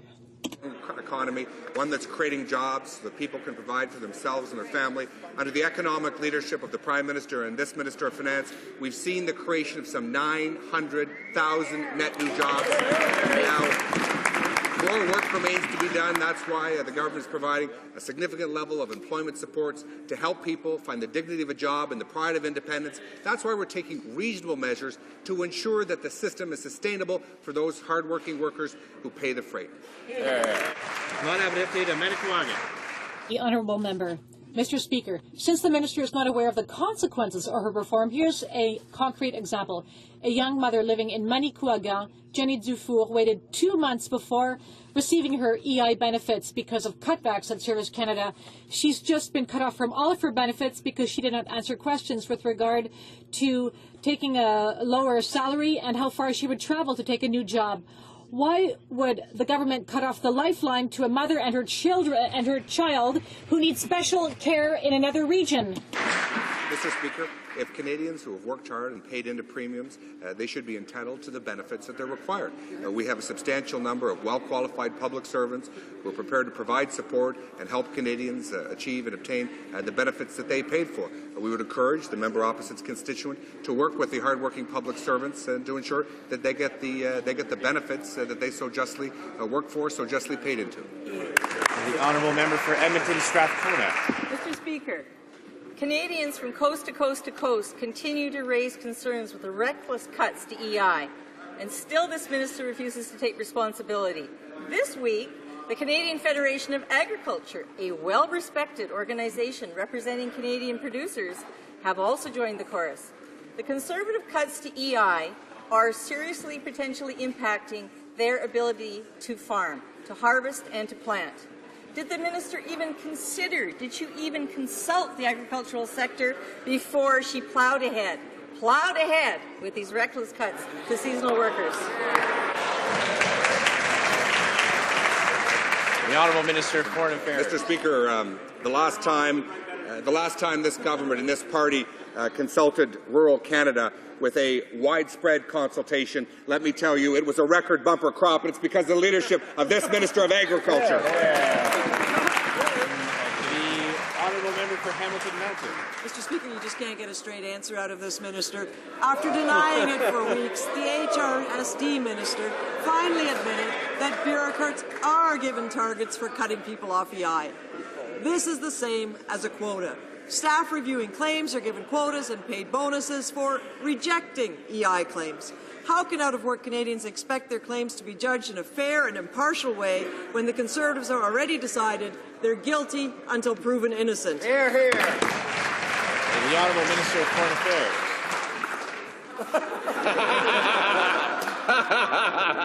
I'm sorry, I can't hear the member opposite. I don't know what she's saying. After the fact. Mr. Speaker, Service Canada employees do not have quotas which would carry negative consequences for staff who fail to meet them. What we are trying to do, Mr. Speaker, is ensure that those Canadians who worked hard and paid by the rules, who pay the premiums, get the benefits that they're entitled to, and nothing more. There. The Honourable Member for Scarborough-Guildwood. Mr. Speaker, here we go again. Another Conservative procurement gone wrong. For the money allocated, the Conservatives cannot possibly get the number of supply ships promised. Something has to give, either more money or fewer ships. Had the Conservatives not abandoned the 2004 program, the military today would have 3 ships, not 2, and Canadian taxpayers would have an extra $500 million in their pockets. How can the Conservatives be so incompetent to mess up a 3-boat procurement? Order. The Honourable Minister of Public Works. Thank you, Mr. Speaker.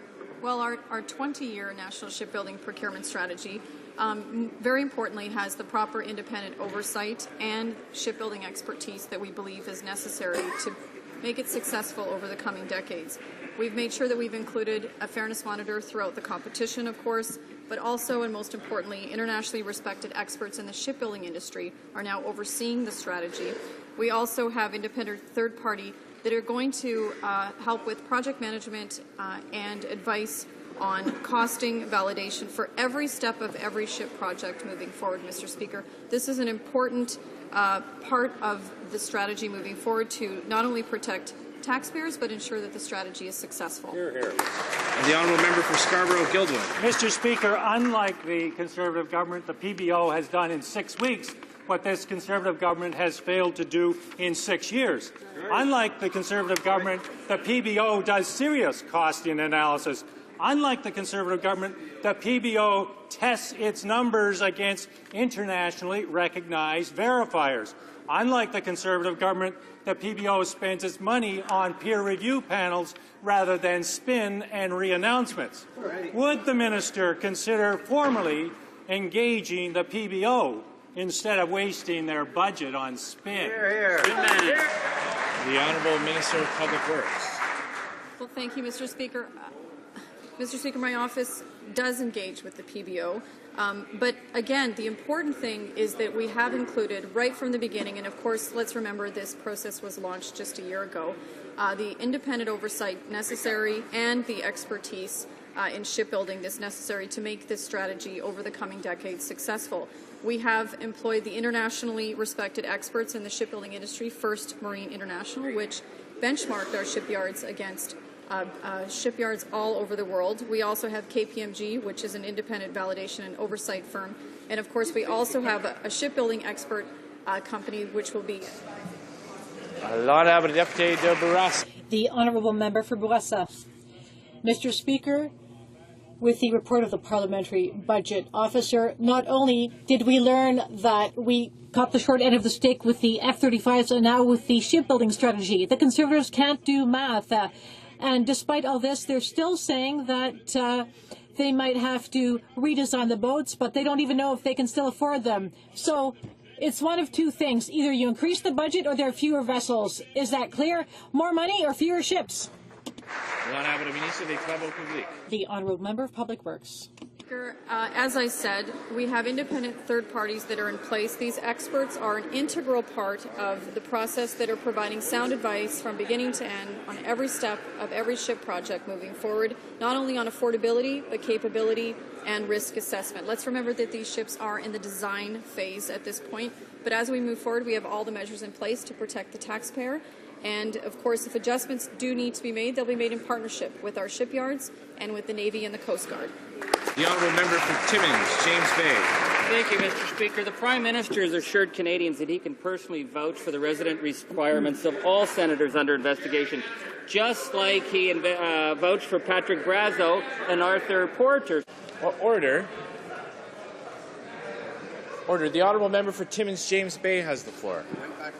Well, they get worried when they get questioned on accountability, Mr. Speaker, and so they're circling the wagons. They're claiming that Senator Patterson of Vancouver actually lives in Nunavut, although he doesn't pay taxes there.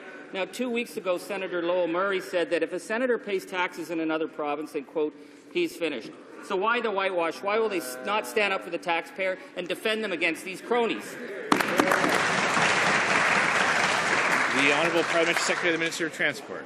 Well, Mr. Speaker, those questions have already been answered, but what hasn't been answered from the gerrymanderer-in-chief over there is why he and only his NDP colleague have been singled out by an independent electoral commission for, quote, inappropriate behavior as it relates to the boundaries. It appears he was trying to apply inappropriate pressure in order to conform the boundaries to his political desires because he doesn't want to run on a fair game after having voted against his constituents on the long gun registry. The honourable member for Timmins, James Bay. Well, Mr. Speaker, yesterday it was Farrah Fawcett reruns, and now he's back to the duck hunter, so he's going to have to get his Rolodex of excuses out because we're now learning that Senator Mac Harb is registered to vote in Ottawa but uses an Ottawa home address for his business, and yet he signs a document claiming that he lives hundreds of kilometres away in order to ding the taxpayer for over $40,000 in questionable living expenses. So enough of these whitewashes. Will the government agree that any of these senators who defraud the taxpayers will be charged and booted out of the Senate? Will they stop defending their cronies?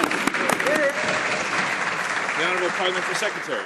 Well, Mr. Speaker, once again, the member failed to address the question before the House of Commons, which is why it is that he was singled out in a very unusual step by an independent electoral commission for inappropriate behavior.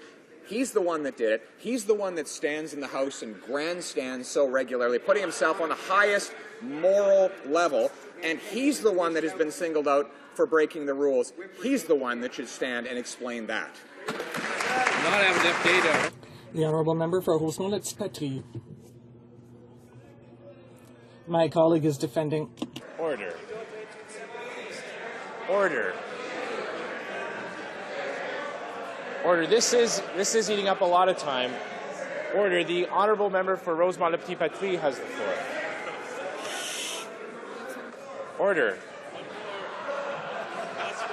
The honourable deputy. The honourable member for Rosemont-le-Petit-Patrie. Thank you.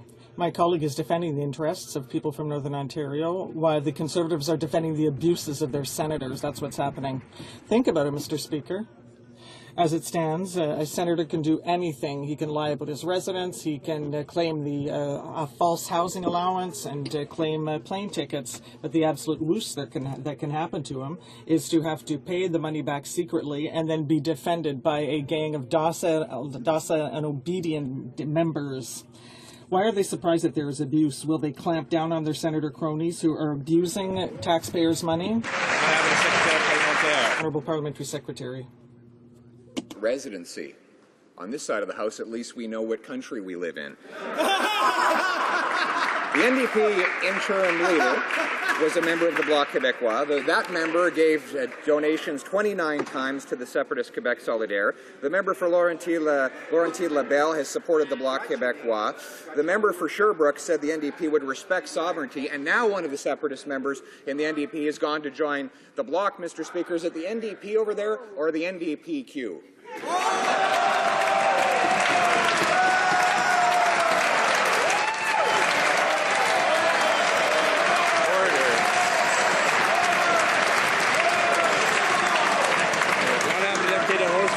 The honourable member for Rosemont-le-Petit.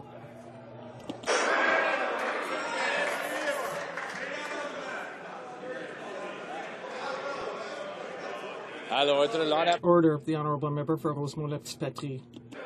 Monsieur le Président. Mr. Speaker, I'm very proud to belong to a party that works for people, that defends families. That is the only party that will help us get rid of the Conservatives.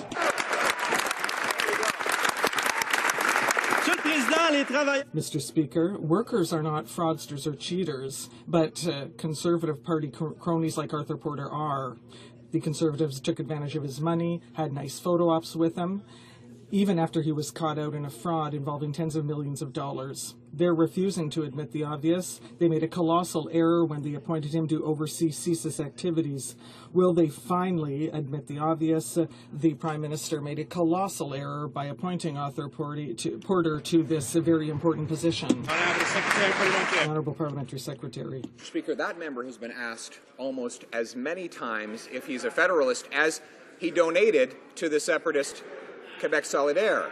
And one more time he had an occasion to stand and be clear and answer the question. Today would have been a good day when one of his compatriots went and joined the Bloc Québécois for him to stand in the House of Commons, clarify his position, and state that he is a Federalist who believes in a united Canada. Let's give him one more chance, a 30th chance to stand in the House of Commons and do just that. The honourable member for Mississauga-Streetsville. Mr. Speaker, our government is proud of our proven track record of helping create over 900,000 net new jobs. Here.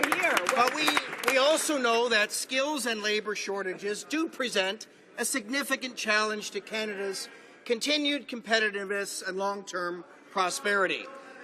Would the Minister of Labour please update the House on how our government is addressing skills and training for all Canadians? The Honourable Minister of Labour. Mr. Speaker, it would be my great honour and pleasure to be able to answer the question from the hardworking member from Mississauga-Streetsville. Mr. Speaker, today the Minister for HRSTC outlined that there is a skills mismatch in Canada, and she stated that it's actually becoming Canada's most significant socio-economic challenge, that in too many cases Canadian workers do not have the skills that employers need. So our government is committed to better helping Canadians, particularly young Canadians, to get the skills and the training that they need for that labour market. We are going to work with our partners, and we're going to encourage employers to step up to the plate for training. Honourable member for Notre-Dame-la-Grace-Le Mr. Speaker, the Conservatives know nothing about employment. They are playing innocent and allowing our companies to lease foreign pilots and aircraft to fly. Sunwing and Canjet often use these foreign aircraft and pilots. And why have the Conservatives authorized so many foreign pilots, and why are they shipping our jobs abroad? Honourable Parliamentary Secretary to the Minister of Transport. Mr. Speaker, our aviation system is one of the safest in the world, and we are improving it. We have reduced the number of accidents since 2000 by 1/4. Foreign pilots, like Canadian pilots, must go through a rigorous selection process in order to ensure that they have the necessary qualifications. Transport Canada reviews this policy to see whether a reform is necessary. For York Southwestern. So that's just not actually true, Mr. Speaker. There are risks associated with hiring foreign pilots, particularly when it comes to understanding Canadian safety regulations. CTV reported that a CF-18 had to be scrambled when a Sunwing plane went from Paris to Toronto went missing for an hour. Good thing we weren't relying on an F-35. They're grounded. The reason was that Sunwing's foreign pilot had made a mistake. Why is Transport Canada rubber stamping wet leases, letting potentially unqualified foreign pilots fly Canadian flights? Does the minister consider this an acceptable practice? The Honourable Minister of State for Transport.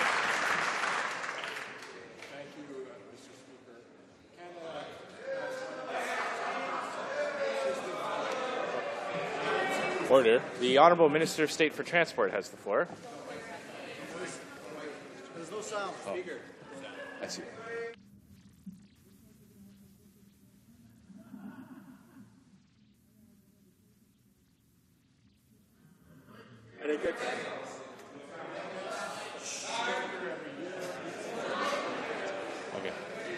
Go to Pierre.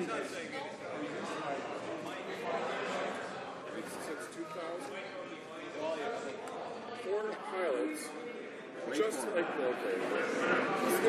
Get it right. Four pilots, just like in order to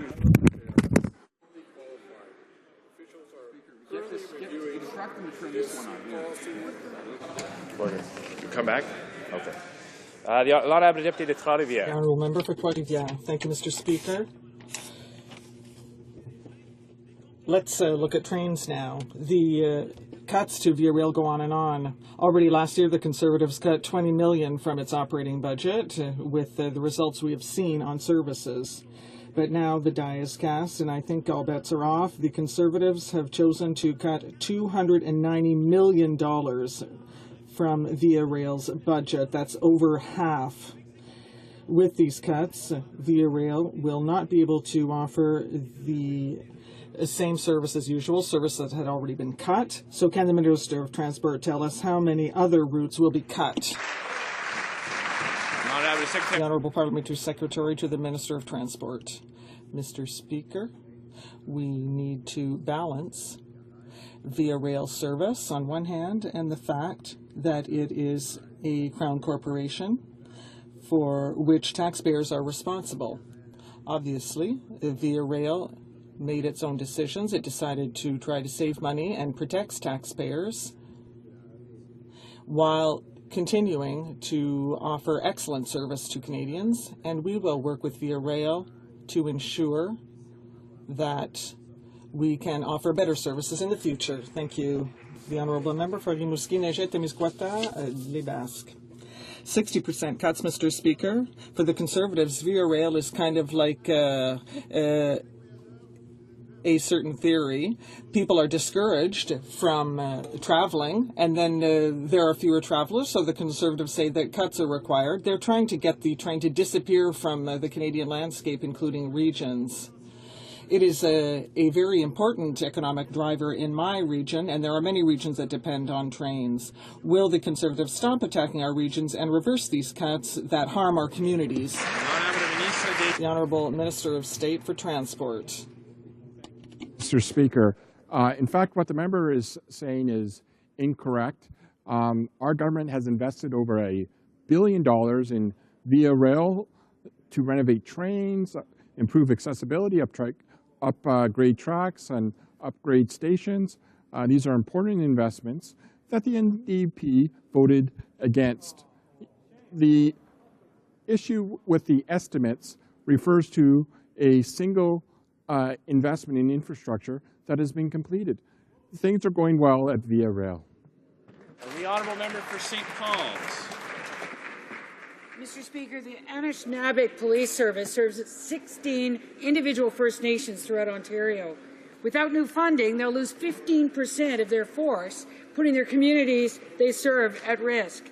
The government is actually cutting $15 million from First Nations policing while increasing their own self-serving advertising budgets by almost the same amount. How can the Minister of Public Safety defend laying off police officers so his government can continue his Conservative propaganda? The Honourable Minister of Public Safety. Mr. Speaker, in respect of the funding decision, the Prime Minister has made it very clear that a decision is forthcoming.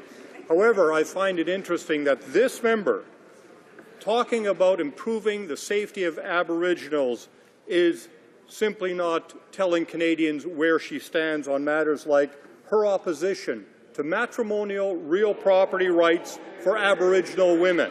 Shameful. She opposes tougher sentences for sexual assault. She opposes ending house arrest for serious crime. She opposes tougher penalties for those who sell drugs to our children. The Honourable Member for Guelph. Mr. Speaker, with the XL beef recall and the listeriosis crisis before that, this Minister of Agriculture has now presided over two of the largest food safety failures in Canadian history. Yet he came before committee just this morning and lamely defended $30 million in further cuts to food safety and biosecurity risk management. Since they couldn't tell the committee, will he tell this House why his government's ad budget got a sizable increase, while food safety gets a lump of coal. Who will want to trade with us when the next group of Canadians gets sick? The Honourable Minister of Agriculture. Mr. Speaker, it's absolutely unfortunate the member opposite didn't take advantage of the 2 hours that myself and officials were at committee this morning. We explained that these are signatures that are required from our partners in the provinces and territories. Those negotiations are ongoing, and of course that will make up that shortfall more than ever before. We will never, as a government, apologize for doing our due diligence when it comes to the food safety of Canadian consumers. We recognize the need that's out there. We continue to add the expertise and the capacity of CFIA, and they continually vote against it, Mr. Speaker. That's shameful. Honourable Member for Welland.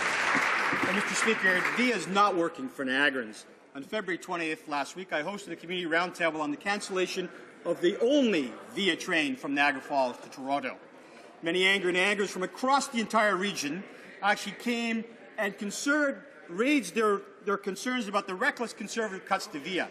A train that VIA said, quote, wasn't because of ridership. In fact, most of the time it's full. So what is the alternative that VIA says we should do in Niagara? It says, well, take the GO bus and get stuck in traffic. Or, oh, by the way, wait at night and take the Amtrak train from the U.S. So what we need to do, Mr. Speaker, is when will this government restore VIA's funding and give Niagarans their train back? The Honourable Minister of State for Transport. Mr. Speaker, VIA is an arm's-length Crown corporation, which means the government doesn't have day-to-day control over VIA's operations. VIA makes decisions based on the number of people, the proximity of other transportation, and so on. I know the idea of meeting demand and supply is foreign to the NDP, but VIA is doing the best it can and is matching demand with supply. That's what we expect, and that's what taxpayers expect. So why is this member against it? The Honourable Member for Hamilton East, Stony Creek. Well, it seems like this government only wants to invest in one type of travel: cross-country fundraising trips for senators. Yes. Mr. Speaker, Canadians don't want to foot the bill for jet-setting Conservative senators. Yeah. Yeah. Canadians want and need affordable, accessible rail transportation. Yeah. Mr. Speaker, we've seen VIA's budget cut $300 million since 2011. Wow. So instead of wasting money on your senators, the Conservative senators, when will the Conservatives restore the budget for VIA and invest as well in high-speed rail service for Canadians? Yes. The Honourable Government House Leader. Well, Mr. Speaker, we've given the opposition ample opportunity to help us reform and develop a more democratic, accountable Senate. We have a bill to make them elected. They keep opposing it. We had an opportunity yesterday to pass it. They blocked it. We've debated it 17 times. September 30th in 2011, they blocked it. October 3rd, they blocked it. November 27th, 2nd, they blocked it. December 8th, they blocked it. They're blocking all but name. The Honourable Member for Lethbridge. Monsieur le Président. Mr. Speaker, the Conservative government is focused on job creation, economic growth, and long-term prosperity in all regions of the country. Today, in Rivière-du-Loup, the Prime Minister announced a financial contribution for Premier Tech. This aid will support the innovation and commercialization efforts for the company's new products. Can the Parliamentary Secretary for the Economic Development Agency for the regions of Quebec inform the House on this announcement? Honourable Secretary, Honourable Parliamentary Secretary. Thank you, Mr. Speaker. I would like to commend my colleague for his excellent French. While the NDP is trying to impose a $20 billion carbon tax on Canadians, our Conservative government is working diligently to create jobs across the country. The funding announced by the Prime Minister will allow Premier Tech to develop and commercialize some 60 new products, which will have a positive impact on the environment. Our government remains focused on job creation and long-term prosperity. Honourable Member for Saint-Laurent-Cartierville. Mr. Speaker, yesterday I urged the Conservative government to listen to job creators who have sounded the alarm concerning its job-killing reform. Yesterday, I started to give a list of these job creators, so I'm going to continue. Will they listen to the Magdalen Islands Tourism Association, whose chair is a former Conservative candidate, the Chambre de commerce de la Haute-Gaspésie, the Chambre de commerce de la Région de Matane, the Chambre de commerce de Rivière-du-Loup, the Entreprise agricole et forestière de Percé, Tourisme Bas-Saint-Laurent, the Chambre de commerce de la Haute-Gaspésie.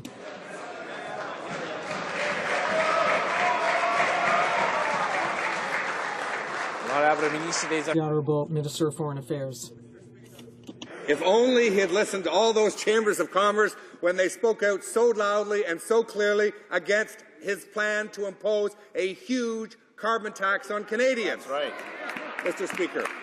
And if the leader of the NDP listened to Canadians, we wouldn't have his plan for a $21.5 billion carbon tax. The honourable member for Davenport.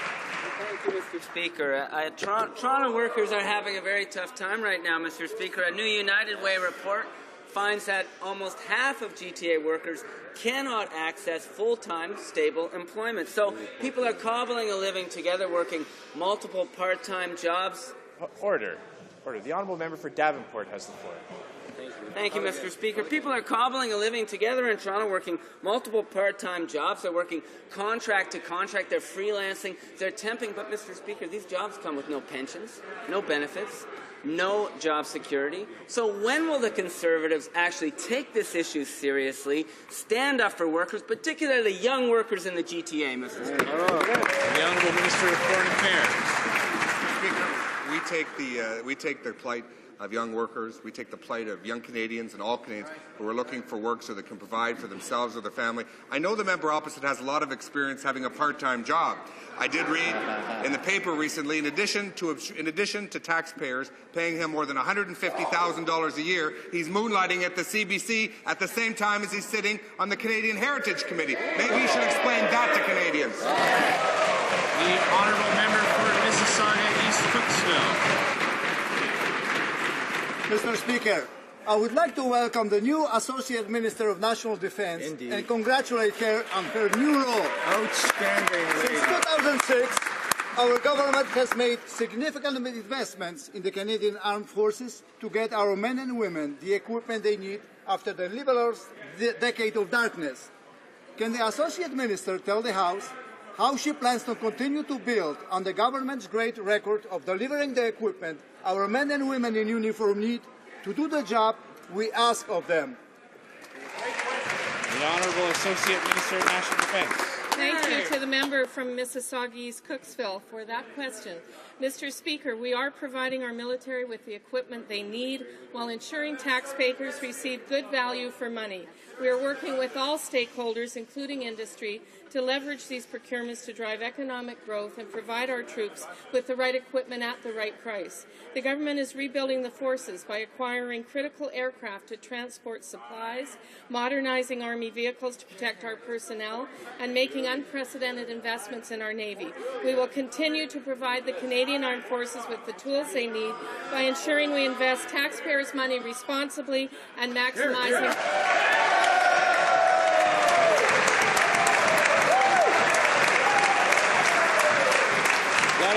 The Honourable Member for Jean-Lebert. Mr. Speaker, Revenue Canada is no longer sending tax return kits by mail unless Canadians request it. Most seniors fill out their tax returns on paper forms, not via internet, and yet Revenue Canada has not clearly indicated that people have to call them to receive a paper version.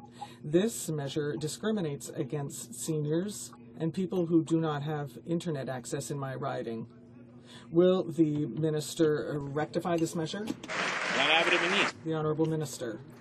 Mr. Speaker, the way that Canadians file their taxes is changing, and we are changing to meet those needs. We do, however, understand and recognize that everyone doesn't have access to a computer, or can use the computer. So that's why we've ensured the taxpayers can still file on paper, Mr. Speaker. They can pick up their tax forms at any Service Canada or local post office. They can also call the 1-800 number and have the tax form mailed to them, Mr. Speaker.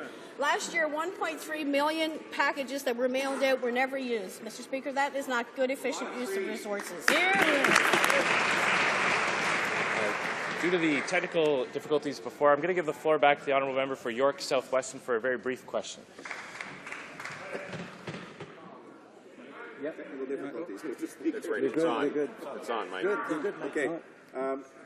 There are risks associated with hiring foreign pilots, Mr. Speaker, particularly when it comes to understanding Canadian safety regulations. Why is Transport Canada rubber stamping wet leases, letting potentially unqualified foreign pilots fly Canadian flights? Does the minister consider this an acceptable practice? Honourable Minister of State for Transport. Thank you, Mr. Speaker. The same question was asked in French, and an answer was given in French, and I will provide the English answer, which is exactly the same. Canada has one of the safest transportation systems in the world. It gets stronger every year.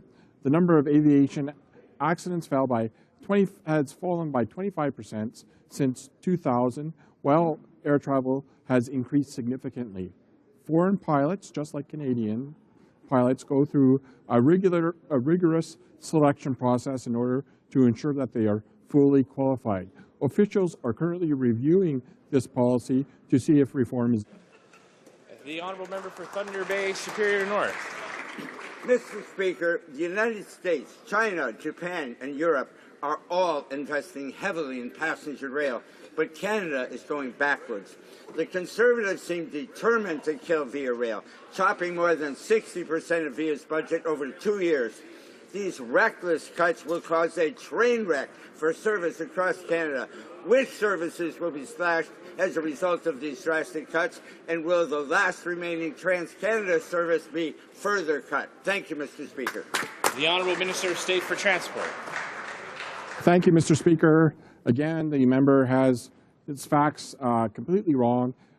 Since this government's taken office, we've invested almost $1 billion into Via Rail for new cars to make them accessible. We've invested in rail track, the corridor between Montreal, Ottawa, and Toronto. The frequency of rail has increased, and that's due to the investments we've made.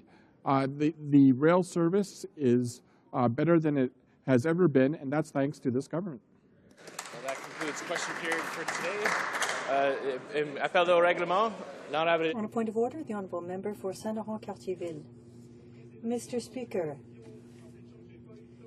during my questions, I didn't have an opportunity to list to all of the employers in Eastern Quebec who are opposed to EI reforms in this House, and I would like to table it in the House for the benefit of House members. Table. No, there's no consent. Not a point of order. The traditional Thursday question, the Honourable Opposition House Leader. Thank you very much, Mr. Speaker, and it's an honour for me to rise on behalf of Canada's official opposition. My questions for my friend across the way are to deal with the calendar for the rest of this week and going into next. I notice the lack of action on repairing the cuts and damages done to services Canadians rely upon, like employment insurance, rail safety, and food security. I wonder if the government has any response to the hue and cry coming from Canadians. My friend also seems to confuse and misunderstand the role of Parliament in his references today earlier in question period, and I wonder if now we're at a year and a day since the last time the Conservatives brought in their so-called Senate Accountability Act, if there's any plans for him to reintroduce this bill that he claims that the official opposition has delayed, where in fact all we've done is do what MPs do, and that is debate legislation. He may confuse the role that members of Parliament play on behalf of their constituents and spend a little less time having to defend their unelected, unaccountable, and under investigation senator colleagues in his caucus, if he could find a way to actually deal with the fragile nature of the Canadian economy and any of the legislation that the government sees forthcoming in the number of days. Thank you, Mr. Speaker. The Thank you very much, Mr. Speaker. And this afternoon we will continue debating third reading of Bill C-42, the Enhancing Royal Canadian Mounted Police Accountability Act, a bill which will give the RCMP the tools it needs to strengthen accountability and enhance public trust. I am puzzled myself why the NDP is putting up member after member to delay and block bringing accountability to the Royal Canadian Mounted Police. The NDP should let this bill come to a final vote so that these much-needed reforms can be put in place.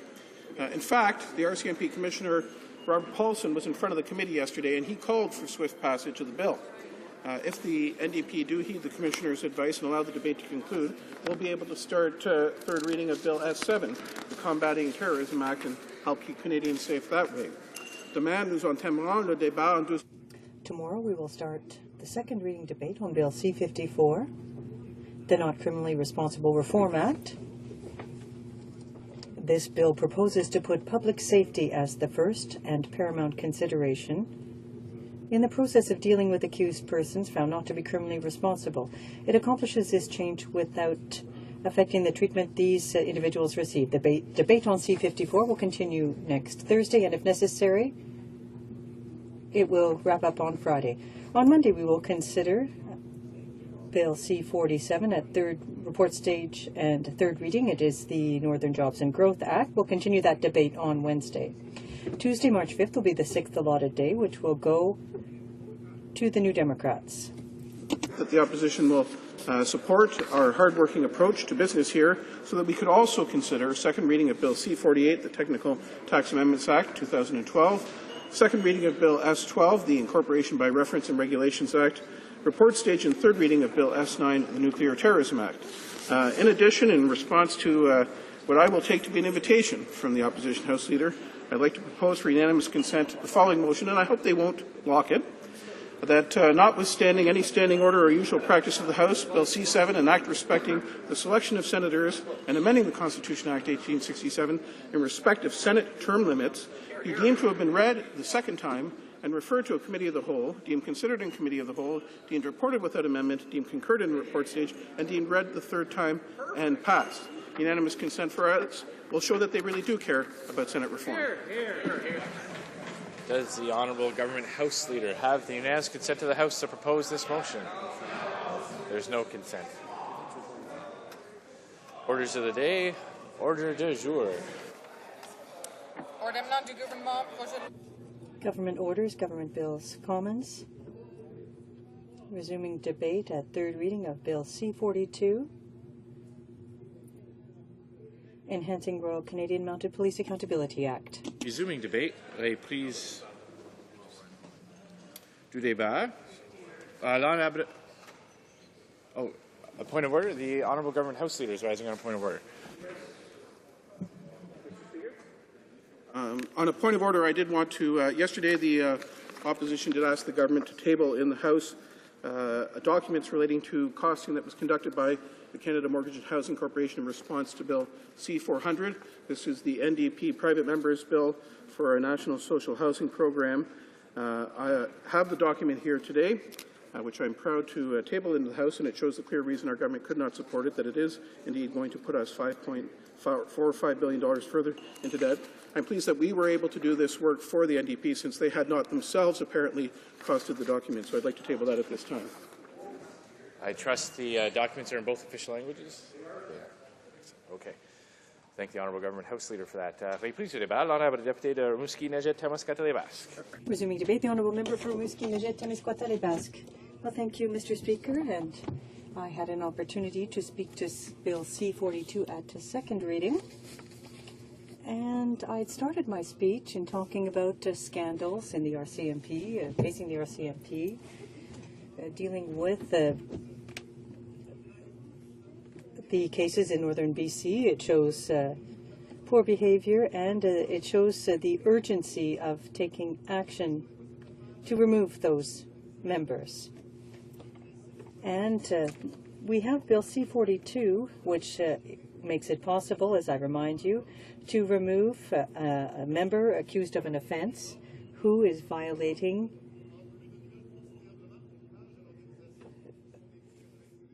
well, in fact, these are the very words that I'd used in my speech when I made it at second reading. Commissioner Paulson said that he was aware, in fact, when he was appointed, that harassment existed in the RCMP and that it wasn't new, but that the situation needed to change and that it would never be tolerated. And I'll quote Mr. Paulson. He said, "I'll begin attacking or dealing with the issue of harassment in the workplace." And he stated that as soon as he was appointed. What's unfortunate, Mr. Speaker, is that the Brown Report, which dates back to 2007, which has been amply mentioned, was behind this bill. In fact, he focused on the importance of changing the culture in the organization. Now, his comments or his recommendations, in fact, were diluted in the bill.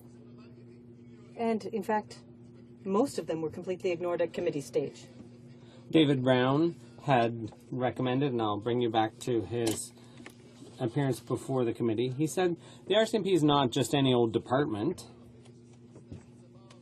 And he said in his report, in a number of ways, the RCMP's governance approach was based on an outdated model of police services, a model that only applied to the time at which it was created. And if we do not proceed with fundamental structural changes, we'll be making a big mistake. And that's what David Brown said. And that's why the NDP would like to review this bill at committee. And so we'll be supporting it at second reading. We mentioned earlier that we'd be making a number of amendments, proposing a number of amendments to this bill.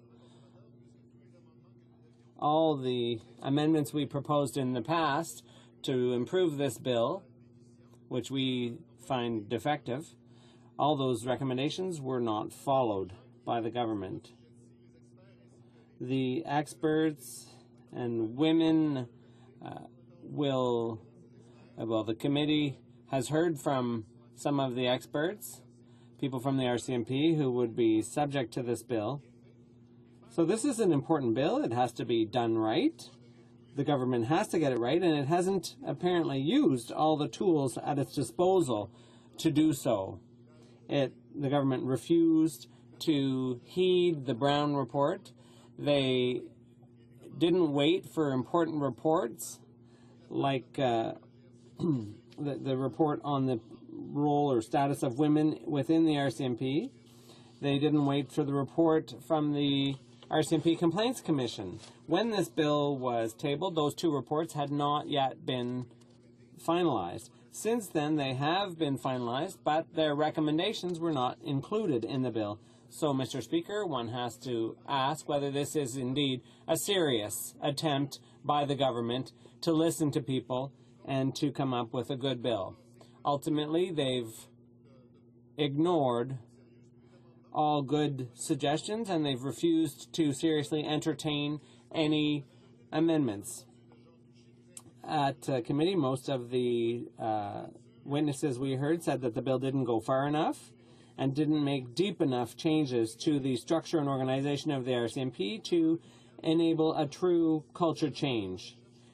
Among them, Mr. Darrell Plecas from the research chair of the RCMP and criminal justice research chair at Fraser Valley University was quite harsh about the RCMP. He said, once again, previous cases have shown us one thing, and that is this ongoing effort to minimize the seriousness of an offense and to minimize the punishment. I don't think a reasonable external observer looking at these punishments could for a second think that they reflect the type of punishment that a person should have imposed on them, especially a police officer.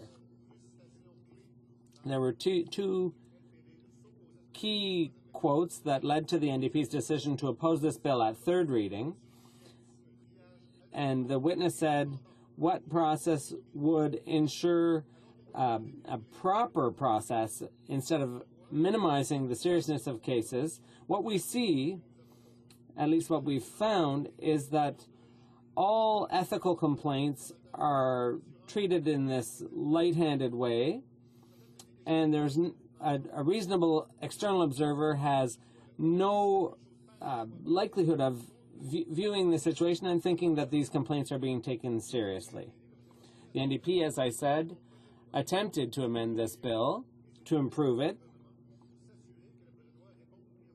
and to make sure that it met the concerns of Quebecers and Canadians. The Conservatives opposed all the NDP's amendments without any discussion. According to the government, apparently, the RCMP commissioner should have total control over the RCMP, and that's why they oppose a more balanced approach, when it comes to civilian oversight and the treatment of harassment complaints. We were talking about having compulsory harassment training for RCMP officers. And then we wanted to see to it that the Complaints Commission would be arm's length and fully independent. That was another amendment that we proposed, so that we wouldn't have the police investigating themselves, which is unacceptable. And obviously we wanted to create a better balance in human resources by eliminating some of the more radical powers that the RCMP Commissioner would be granted under this bill. All of our amendments, well, most of our amendments were ruled out of order. If this were to be a serious reform and a serious change to the corporate culture within the RCMP, the government would have been more sensitive to our proposed amendments. And we had also recommended creating an independent, arm's-length civilian oversight body. So we have to ask why those amendments were rejected.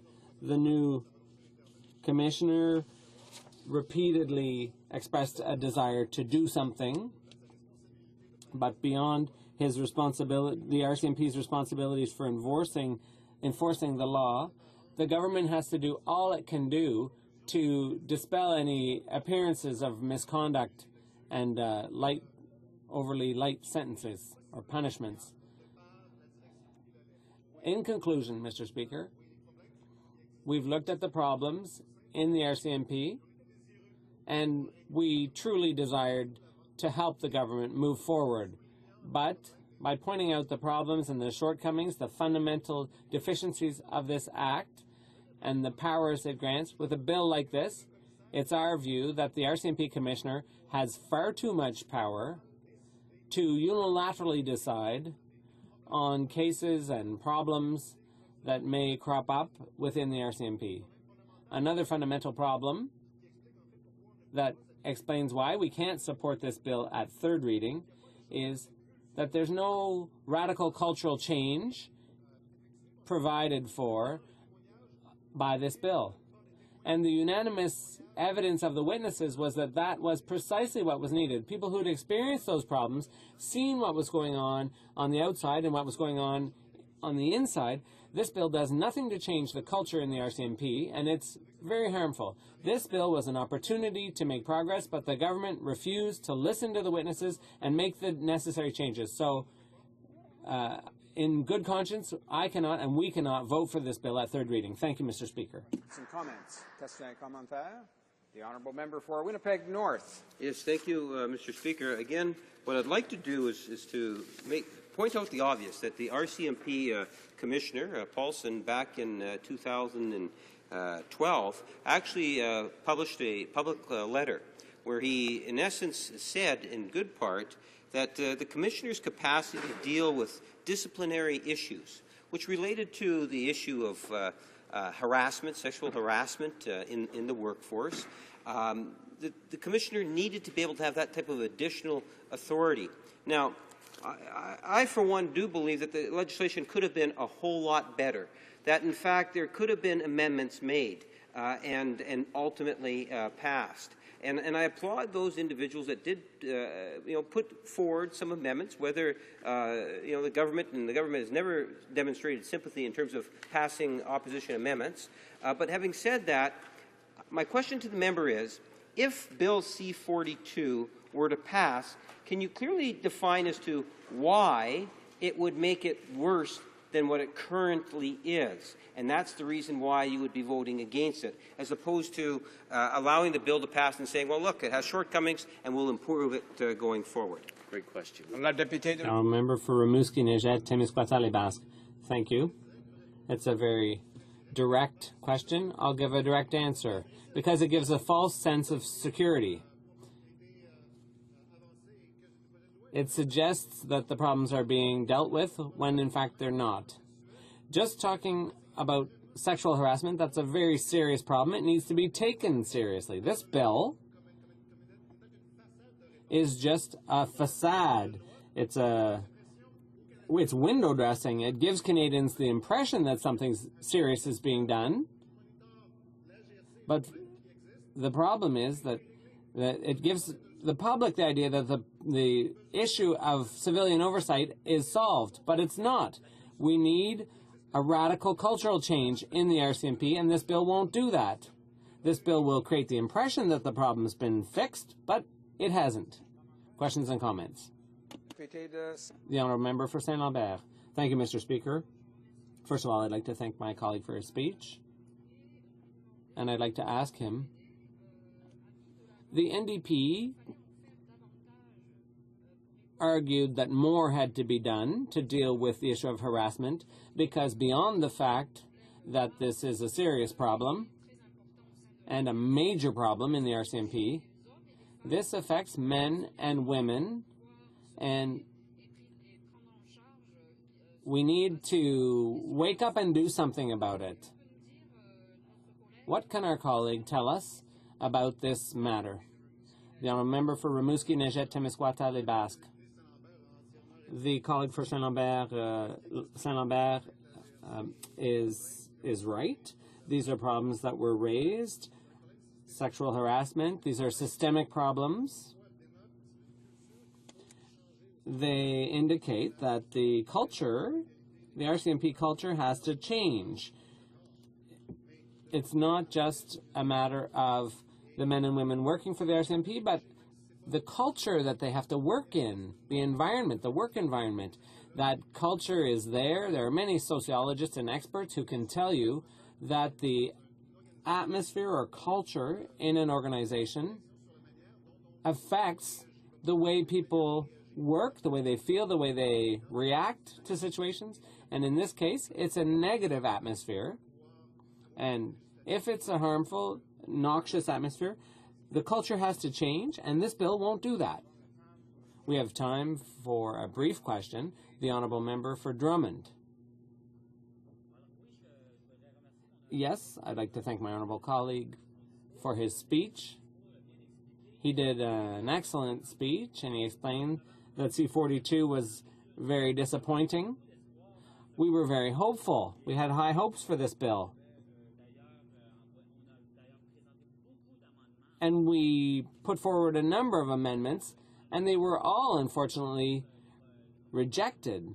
So I'd like to hear what my colleague has to say about the fact that there's been a lack of cooperation. The Conservatives have been uninterested in our amendments and our attempts to improve this bill. The Honourable Member, a brief answer. I'd just say quite simply in English, Mr. Speaker, it's the same old, same old. We try to work on bills to improve them for the sake of Canadians, for people dealing with the RCMP, for people working in the RCMP, but the Conservative government refuses to consider the fact that the amendments we put forward might make up for deficiencies in this bill, and all we can do is condemn the government's attitude on such important issues. Resuming debate, the Honourable Member for Châteauguay-Saint-Constant. Thank you, Mr. Speaker. I am very pleased to take the floor today to speak to Bill C-42. During my last speech at second reading on this bill, we said that we were open to this bill, even though we thought there were some problems when it came to harassment, and that this was a major concern, a pressing and urgent concern for Canadians. We put pressure on the on the Department of Public Safety to make sexual harassment in the RCMP a top priority of his department. C-42 didn't deal head-on with the problem, the systemic problem of sexual harassment in the RCMP. And the bill would not change the climate that prevails in the RCMP. When the bill was drafted, the Minister of Public Safety appeared to disregard the recommendations made by the task force on governance in the RCMP. But we supported the bill at second reading so that we could study it in greater depth at committee so that it could be improved to actually solve the problems in the RCMP. Unfortunately, that's not how things played out at committee. And the committee's review was not entirely satisfactory to us. We were disappointed by the lack of cooperation coming from the government on this bill and on many others, unfortunately. The Conservatives would not cooperate with us to strike a balance among the competing positions. Only the government was able to call 12 witnesses, whereas the opposition was only allowed 7. So things didn't happen in a neutral way. One of the government's witnesses, all but one, were government representatives or RCMP representatives, so they merely towed the party line, supported the government position. So the government's witnesses were not there to give us an independent perspective on these matters. The Conservatives were in no rush to call our witnesses. Our first witness could only appear at the 4th meeting, and most of our witnesses were only called on the last day of meetings. The Conservatives forced us to put forward all of our amendments at the last minute, and so we didn't have much time to assess and consider the recommendations of the last group of witnesses before putting forward our proposed amendments. So, in spite of this, we did put forward amendments that would have made the bill more effective in reaching its goals based on the recommendations of the witnesses we heard. Such an attitude coming from the government was a hindrance to the good work of the committee. And this is what we've seen since the very beginning of this Parliament. No cooperation from the government. And as far as I know, virtually no opposition amendments are ever accepted by the government. But we did put forward several amendments, which were all rejected by the Conservatives without any discussion. We proposed compulsory training on harassment for RCMP members in the RCMP Act. The Conservatives' answer, obviously, was no. The Conservatives don't want to admit that any opinion contrary to theirs could be valid. The Quebec person responsible for sexual harassment in the workplace said that in her experience, a clear policy is important. Employees have to know what's acceptable and what's not. It's much easier when you have that kind of policy for managers to solve problems. But the Conservatives preferred to turn a deaf ear to that evidence and to that recommendation, as well as that of other witnesses.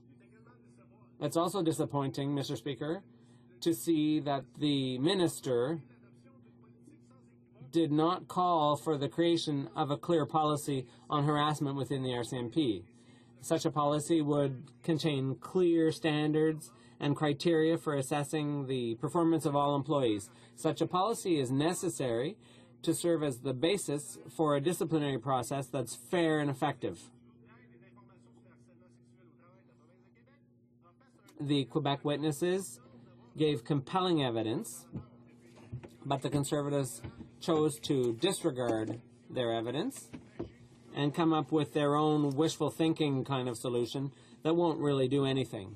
So we also proposed an amendment to guarantee the independence of the civilian oversight body. And obviously the government's answer, once again, was no. We also proposed to add a provision to create a civilian oversight body in order to avoid having the police investigate itself. But once again, the government response was no. And yet, this is a provision that all Canadians would like to see. When one police force investigates another, obviously Canadians have serious reservations.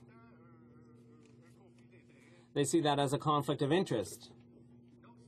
So if the Conservatives won't listen to Canadians, if they don't want to listen to the opposition, and they don't want to listen to a former head of the RCMP Complaints Commission, well, this bill simply won't meet the standards set by Justice O'Connor, and it won't meet the expectations of Canadians when it comes to the RCMP.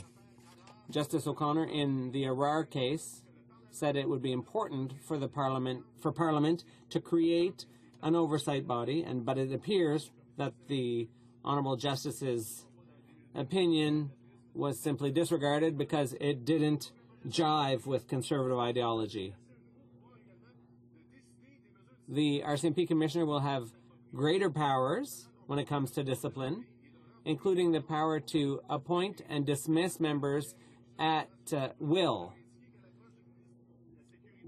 It had been indicated that this approach was overly simplistic, dealing with a much more serious problem, and just giving the Commissioner the final word on dismissal would not be enough. That's why we tabled an amendment to solve that problem, to create better balanced police forces from a staff point of view, and also to take into account the powers of the RCMP and an external complaints body in case there was a dismissal in the RCMP. As I said previously, Mr. Speaker, CC 42 gives the Commissioner the ability to provide for a better process to deal with harassment complaints and discipline matters. This bill will not create a real change of culture in the RCMP, which is necessary not only to counter sexual harassment issues, but also to deal with disciplinary and behavioural problems of RCMP officers. The Commissioner himself has said that legislation alone is inadequate to maintain public confidence, and that more in-depth reforms are required to deal with the underlying serious problems at the RCMP, and in order to promote a more open and cooperative and more respectful workplace for all. So we observe that the Minister is lacking leadership with respect to the problems faced by the RCMP. The Commissioner mentioned at the Standing Committee on the Status of Women that the problem goes far beyond sexual harassment. Mr. Speaker, it's necessary, this situation needs to change.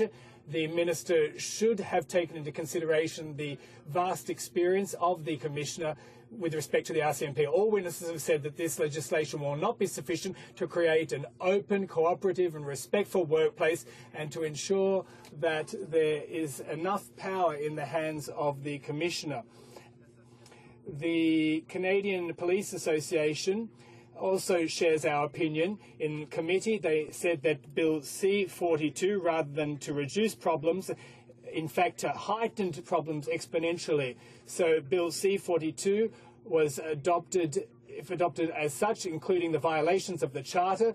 In fact, it would permit officers to continue in abusive powers and would continue and perpetuate problems of wrongdoing and cronyism and legitimise that kind of behaviour. So for all those reasons, Mr. Speaker, we are opposed to this bill in third reading.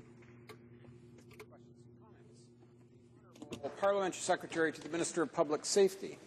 Thank you very much, Mr. Speaker. And I'm listening with interest to the NDP members speaking one after the other on C-42, and it's clear that the majority of them have not read the testimony in regards to this bill.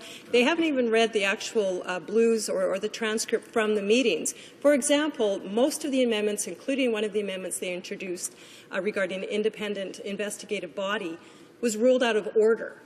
It was so poorly written, and it was brought in late, and it was ruled out of order by the chair.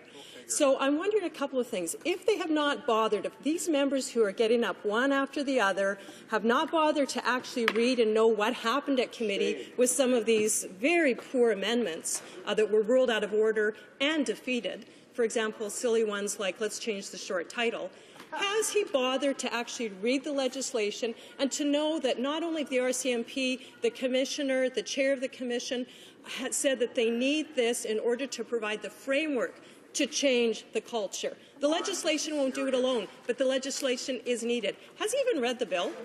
The Honourable Member for Châteauguay-Saint-Constant. Thank you, Mr. Speaker. I'd like to thank the Parliamentary Secretary for her question. Indeed, I perhaps didn't read all the blues from committee, but the Parliamentary Secretary is only referring to what suits her, because the amendments that were in order were completely rejected by the government, which is the case in each committee, not only just this committee. All bills that are introduced with reasonable amendments, as is the case in this particular instance. Some were deemed out of order, but that wasn't the majority of amendments that were proposed. So the Parliamentary Secretary has mentioned that they weren't, in fact, most of them were out of order, but that's not the truth. The Canadians want civilian police that investigate police. They don't want police investigating police because there's an appearance of conflict of interest. And once again, the Conservatives are ignoring public opinion. Questions and comments. The Honourable Member for Saint-Jean. Thank you, Mr. Speaker. Of course, yes, indeed, it was abject to hear the Parliamentary Secretary to ask if we've all read the blues from the committees, when all they need to do is to look at the witnesses that have been called. Often they are in conflict of interest. They're not free to speak. They're not able to speak freely, and that discredits what they say. The few witnesses, and this is true of the Committee on National Security and the Committee on Defence, those witnesses that were free to express themselves freely were few in number. And so I'd like my colleague to speak more about how aberrant the Parliamentary Secretary's comment was. The Honourable Member. Thank you. I'd like to thank my colleague from Saint-Jean for his comments and his observations. They are quite accurate, in fact. And we've noticed in committee that the government isn't happy with any witnesses. The witnesses often aren't free to express their opinions. They are not free to express or to bring forward scientific facts. All that we bring to the table is never good enough for them. This is more than aberrant, Mr. Speaker. It's undemocratic, the way this government behaves. It's quite frustrating, Mr. Speaker, not just here in this House. We are constantly gagged. There are constant gag orders in the House. They use a majority in committee to bring forward bogus studies. The government's behaviour is absolutely nonsensical. And I cannot repeat enough how frustrating it is to deal with this government in the House of Commons and in committee, Mr. Speaker. Honourable Member for Toronto Danforth. Thank you, Mr. Speaker. I'd like to actually begin where I was going to conclude with my speech after hearing the rather frankly arrogant question coming from the Parliamentary Secretary. We all know what this government does in committee time after time after time. Any amendment, however framed, however well framed, is voted down by the majority. There's almost a 0% passage rate of NDP or Liberal, or for that matter, any other independent members' amendments in committee in this Parliament. So to pretend that the fact of the writing of a few amendments by the opposition in this process would have made an iota of difference is the height of arrogance. I'd also like this House to know that in this context, most of the opposition witnesses were on the last 2 days, the majority were on the last day. The majority in this committee voted to make sure that the amendments from the opposition come in 3.5 hours after the session. Can you imagine, in the context of a complex bill like this, putting together well-crafted amendments when put up against an artificial deadline like that? This is the behavior of this government in this committee. These committees do not function in any kind of straightforward or good faith legislative manner. Hear, hear.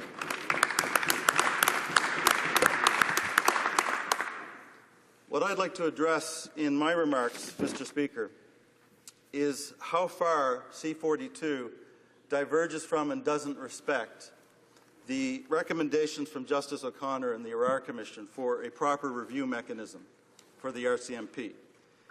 Most of the other interventions have talked about other areas of the bill and other issues, but I would like to talk a little bit about how the bill does take a small step in the direction of the Arar Commission recommendations, but ultimately stops far short.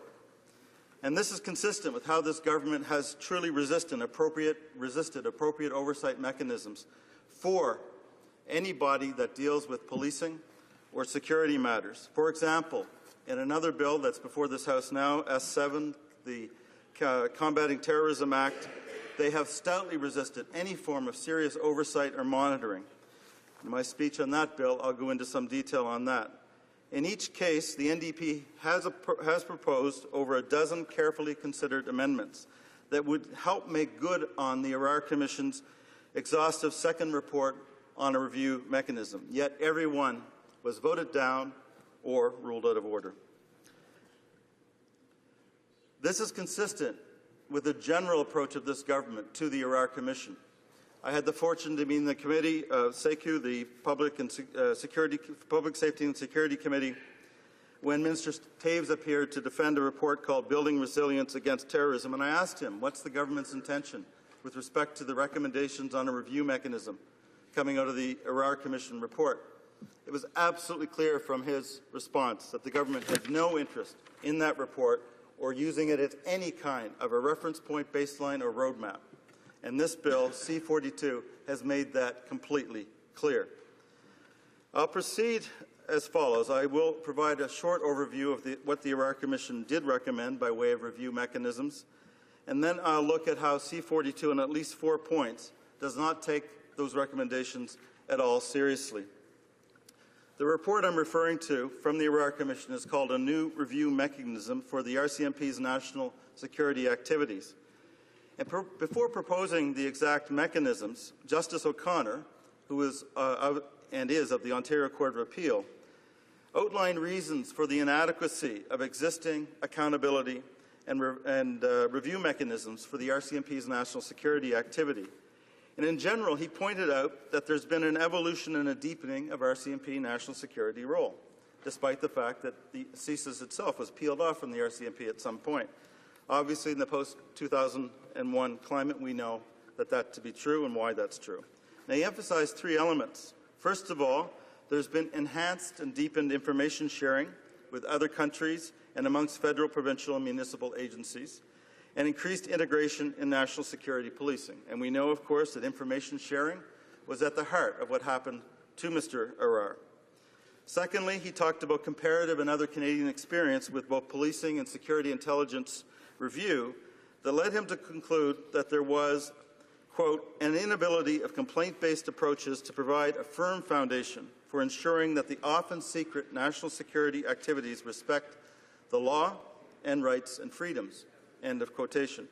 And thirdly, he said that the existing Commission for Public Complaints of the RCMP has encountered, quote, difficulties in obtaining access to information from the RCMP, unquote. We'll see that that's the understatement of the century, Mr. Speaker, when we look at some of the testimony. And yes, Parliamentary Secretary, I did read the blues, and I did consider the testimony of various witnesses, including Mr. Kennedy, the former head of the CPC, whose testimony, frankly, is irrefutable, and the government did everything it could in committee to try to underplay and deflect the impact of that testimony.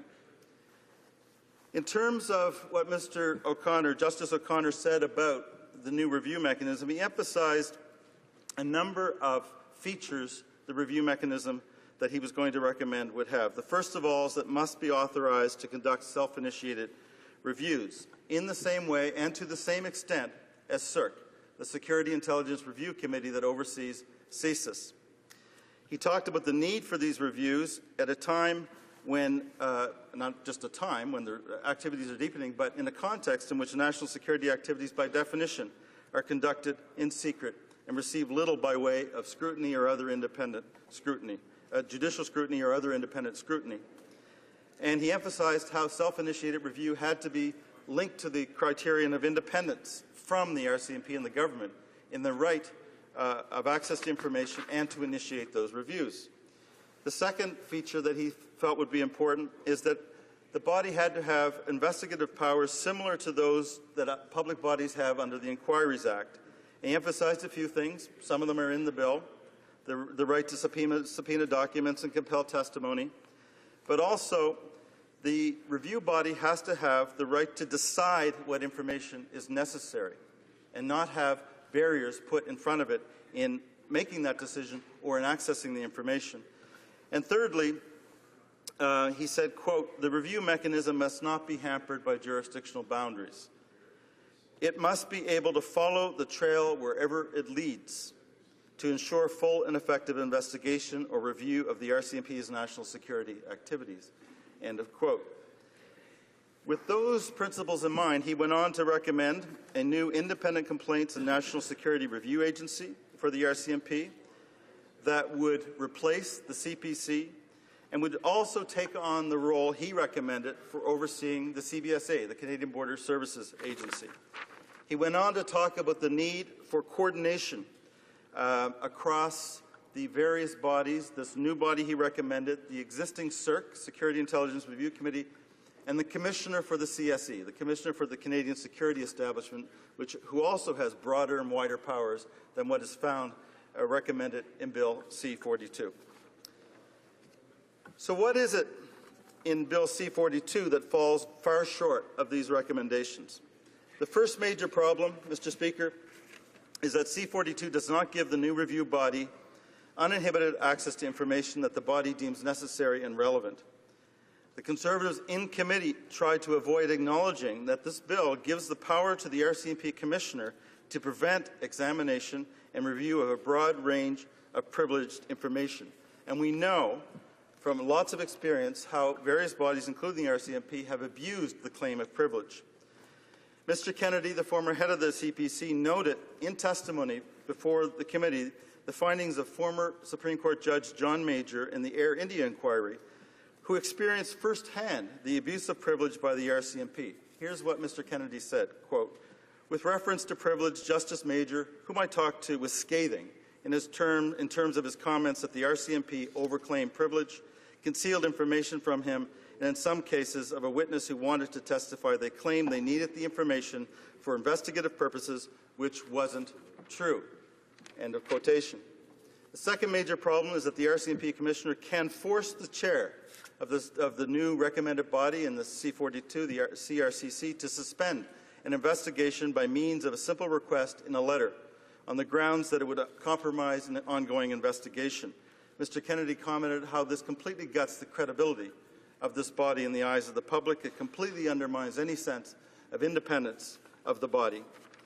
Third major problem, Mr. Speaker, is that this bill is largely devoid of time frames within which the RCMP must respond to requests and findings of this new review body. As Mr. Kennedy said, Mr. Speaker, and here I will end, quote, inordinate and unjustifiable delay was the hallmark of the RCMP during the 4+ years that I was chair of the Commission for Public Complaints.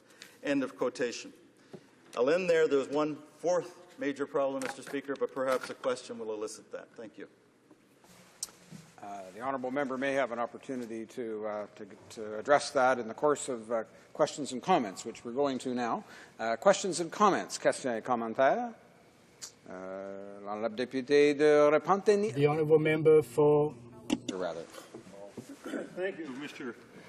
Speaker, and I'd just like to make a comment on the honourable member's speech. I find it very interesting when the other side of the House disagrees with this side of the House is automatically wrong. There is a possibility that that side of the House is wrong. And because this side of the House does not accept an amendment as proposed by that side of the House, then again we are wrong. But, Mr. Speaker, the truth of the matter is that many of the amendments don't meet the constraints of the bill. They're outside of the bill. They don't add anything to the bill. In fact, they may well detect. So prior to the honourable member's speech, his view of what for adults to be able to understand. But the reality, however, is that today, or tomorrow, the day after tomorrow, this isn't something we need to talk about. It's not something that comes up in my riding. No one's saying when is the next referendum. The government at present, in power, it's a sovereigntist government, doesn't seem to be making it a priority either, because it too is listening to society and looking at what the priorities are. The priorities lie elsewhere. The NDP has already started putting in place measures, proposing legislation, identifying its vision, which will allow all Quebecers to feel at home in Canada. And that's what brought me to get involved in politics, meaningful politics, and I will stay here as long as my constituents give me their support.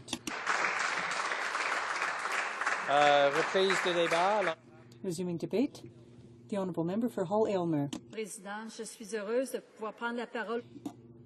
Thank you, Mr. Speaker. I'm happy to have this opportunity to deal with this bill. I'd like to say from the outset that we will not be supporting Bill C-457. In May 2011, 4 million Canadians voted in favor of a more inclusive Canada, a greener and more prosperous country, and many of those people live in Quebec. For the first time since 1988, Quebecers elected a majority of members of Parliament who are Federalist to the House of Commons, and it's thanks to the NDP. Quebecers place their trust in our progressive Federalist vision. They voted for a party that thinks that there is room for Quebec in the Federation. The message that Quebec voters sent to the Bloc Québécois was very clear. We want to move on. We want to work together to build a better Canada. We want to look towards the future and not the past. But the Bloc doesn't seem to have understood that message. By tabling its bill, C-457, the Bloc clearly shows its limits. It clearly doesn't have much to offer Quebecers. Instead of talking about the economy, of fighting poverty, of the social housing crisis and job creation, Bill C-457 talks about a referendum. In 2013, Quebecers and many Canadians expect their elected officials to work relentlessly on finding solutions to problems such as the rise in the cost of living. They want their elected officials to bring pressure to bear on the government to transfer more money to health, to renounce its employment insurance reforms, to provide guarantees for our seniors, and to stop cutting services that Canadians pay their taxes to receive. They also want the government to take their responsibilities by ensuring that large corporations pay their fair share of taxes. Ils ne veulent plus entendre parler de sécession. They don't want to hear talk of succession. Our fellow citizens look and watch the Conservative government proceed, but they wonder how the next government will, or what in fact the next government will have to do to clean up the mess that the Conservatives have left behind. The NDP has the answers to these questions and has proposed practical solutions to improve the lives of our citizens. We fight each day to put in place an economy for the 21st century that's balanced and based on sustainable development, an economy that generates wealth not just for a handful of industries and regions, but for all regions of the country. The NDP also responds to these questions by positioning itself clearly with respect to democracy and respect for democracy and voters. As my colleague mentioned earlier, the member for Pontiac, who tabled at the start of this Parliament, Bill C-306, the aim of which was to require members who wanted to change sides in the middle of a parliament to stand for by-election. Unfortunately, that bill was rejected by the Conservatives. But that's the type of commitment that Canadians expect in terms of respect for democracy. They don't want members of Parliament who are elected under one banner and who change sides after that. Mr. Speaker, while we prepare to form the next government in 2015, the Bloc, on its side, focuses on a referendum. Our objective is to remove the Conservative government from power instead of trying to take Quebec out of Canada. It's by forming the next government that we will be in a position to put in progressive policies that millions of Canadians bought into during the past election. In terms of federalism, our position on Quebec's place in Canada is clearly defined. It's been defined in the Sherbrooke Declaration that we adopted in 2006. Our approach is positive and inclusive. We want to build bridges among people and not divide them. Contrary to others, we refuse to believe that secession is the only option for Quebecers. In reading Bill C-457, we realize immediately that it doesn't take into account the opinion of the Supreme Court in its ruling on the referral on the secession of Quebec. In its views, the Supreme Court was very clear. If a majority of Quebecers choose the option of secession in a referendum, there is an obligation for both parties to negotiate.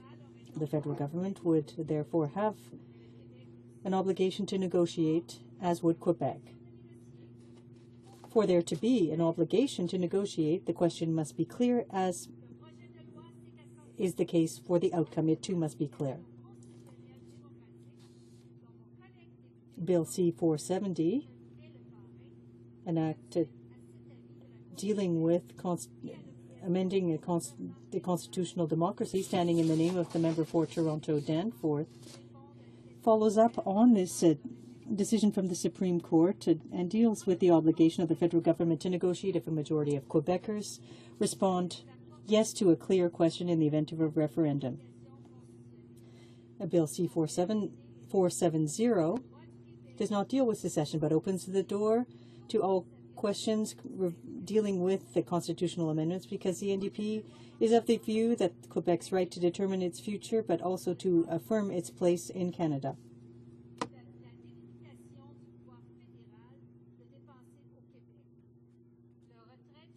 The withdrawal of the Quebec government with full compensation, the opting out from all programs in the event of government intervention in an area of under exclusive provincial jurisdiction. Bill C-470 doesn't seek to prevent negotiations between the federal government and the Quebec government, but to clarify the conditions that will generate the obligation to negotiate as outlined by the Supreme Court. It also gives clear examples of a clear question while recognizing the right of the National Assembly to formulate its own question. My colleague, the member for Toronto Danforth, tabled an excellent bill, and I want to congratulate him for that. Bill C-470, and I must add, Mr. Speaker, that The entire NDP caucus stands behind the member for Toronto Danforth on this bill. Contrary to C-457, puts forth a constructive solution that will help us advance as opposed to move us backwards. That is what Canadians expect. They expect us to propose solutions for the future, not to simply live in the past. We need to focus on the future, and that is what is being proposed in Bill C-470. Thank you, Mr. Speaker. Resuming debate. The Honourable Member for Gatineau. Thank you, Mr. Speaker. I listened carefully to all of the issues on the debate, and when we come from Quebec, it's part of our DNA. These are issues that we have to deal with. I listened carefully to the comments made by the member for the Bloc who wrapped up his speech of a couple of weeks ago, and who, like many Bloc members, always try to give the impression that pride in Quebec, respect for Quebec, lies with the Bloc or the Parti Québécois. As a member, as a person from Gatineau, what we often hear in those remarks is that if we don't agree with the Bloc, then we're opposed to Quebec. As a very proud Quebecer, I want to say, Mr. Speaker, that sometimes in life there's a more important issue. It's called respect for the rule of law. And when I talk about the respect for the rule of law, Mr. Speaker, I'm referring to everyone in our NDP caucus, be it through the Sherbrooke Declaration or otherwise. Quebec has a right to self-determination. Quebec is a nation. Quebec as a nation has the right to determine how it shall function. However, at present, even though it hasn't signed the Constitution, despite what the member for Papineau believes, it hasn't been signed by Quebec. There are administrative agreements that were adopted, and we operate in within a very specific legal framework. Now, Mr. Speaker, there has been a lot written about a referendum in Quebec, and oftentimes people are so afraid of talking about it that they're tiptoeing around the issue. People from my nation are more open than some people think. You have to stop thinking that by dotting the I's and crossing the T's with respect to how the situation is, and, well, in fact, it's the way my colleague for Trois-Rivières who said earlier, when I walk down the streets of Gatineau, it's not the first, second, third, or fourth question that people ask me. It's rarely something that people ask me about in my riding. However, the Bloc Québécois came out with this bill, C-457. Am I surprised? No. No, because that's part of their DNA. So perhaps it was time for them to do so. When the Bloc represented the majority of ridings in Quebec, they had the massive support.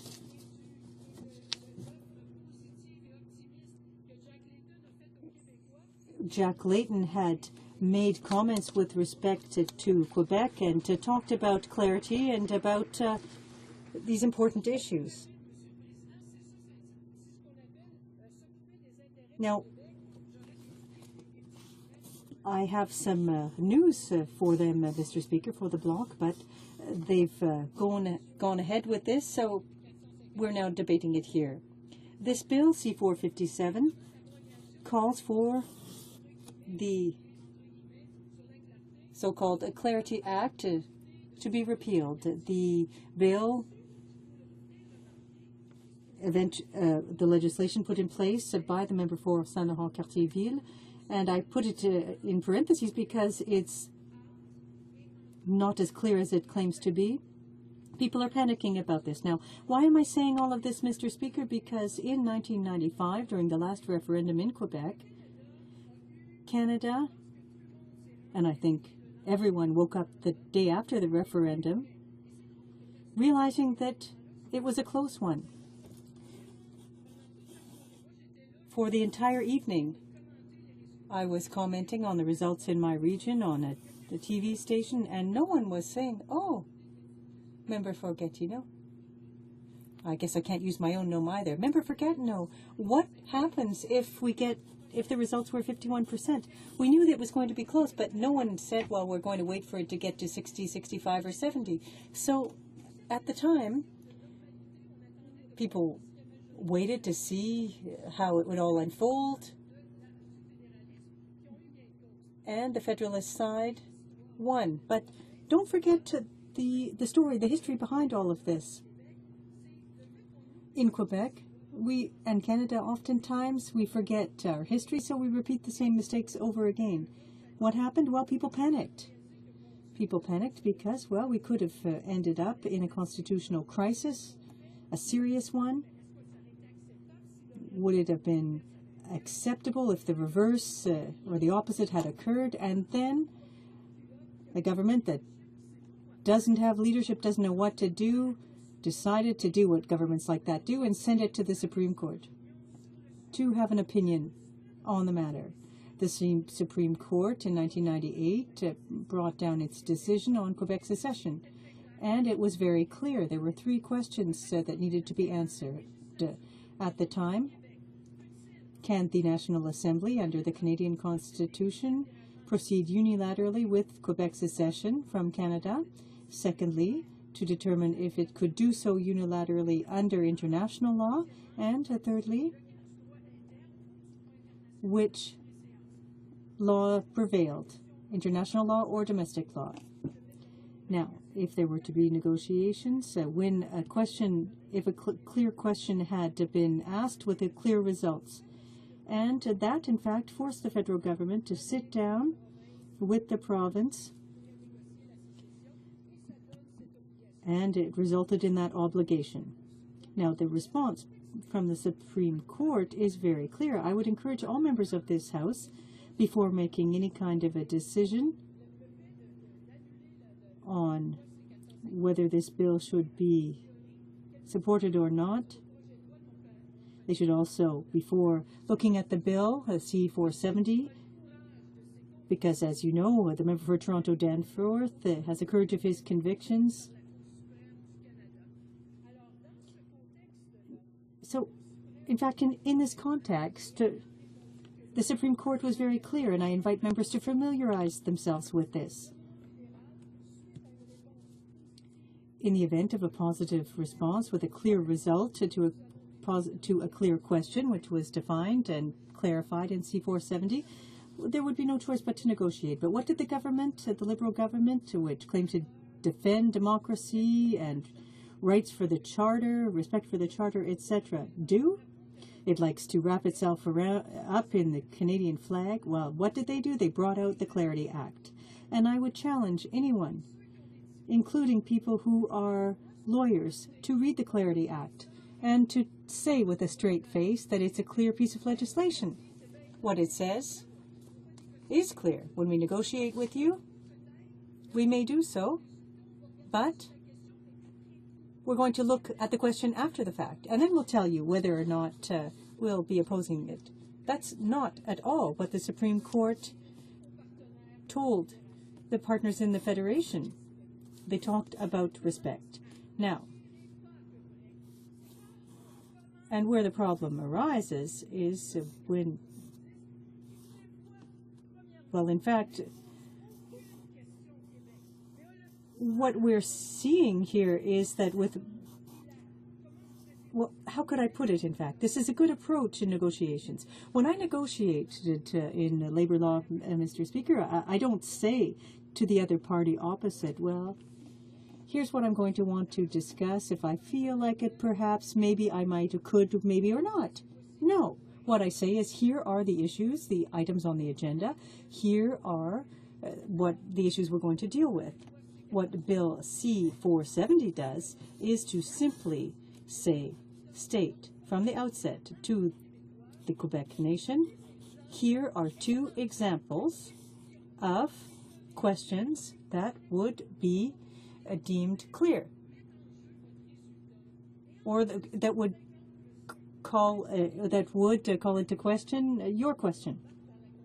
Now,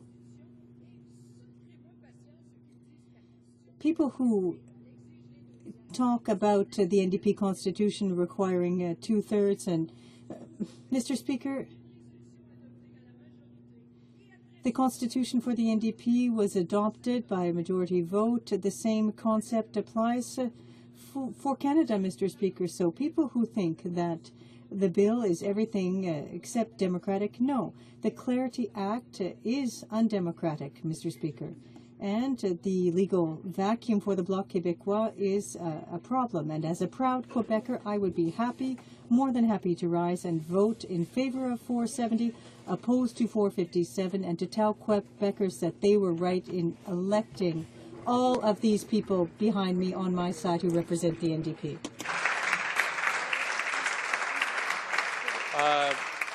Resuming debate, there are 6 minutes remaining for the honourable member from Toronto Danforth. Thank you, Mr. Speaker. It's indeed my honour to rise to speak in this debate to say a few words on Bill C-470, an act respecting democratic constitutional change, which is part of the NDP's forward-looking vision for Canadian provinces and the federal government, alongside territorial and Aboriginal governments, to work together towards building an even stronger country than we have now. As I said when tabling the bill, the NDP is all about building sustainable and cooperative relationships as the essence of a democratic federalism.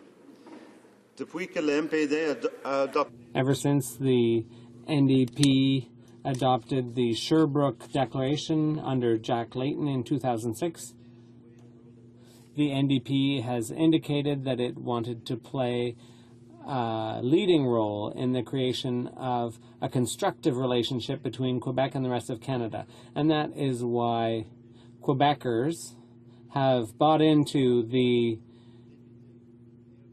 vision of Jack Layton and elected 62 Quebec New Democrats. The Bloc Québécois, which seeks to repeal the Clarity Act, the result of which would be a legal void on the question of secession.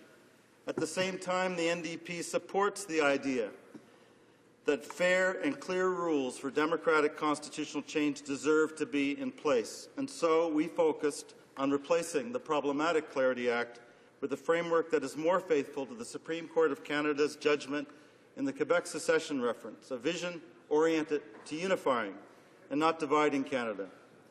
The bill also reflects the House of Commons' recognition in 2006 that the Québécois constitute a nation within a united Canada. The NDP appears to be the only party in this House that believes that the will of Parliament, as expressed in that motion, cannot be treated as empty words. It's very important to know that the focus of this bill is not simply secession, but more so the recognition of Quebec's aspiration to have its distinctiveness much better integrated into Canadian federal arrangements. The bill applies to democratic constitutional changes of all sorts. It could just as well outline the process for a rapprochement of Quebec with the Constitution Act of 1982, therefore helping to build a stronger Canada.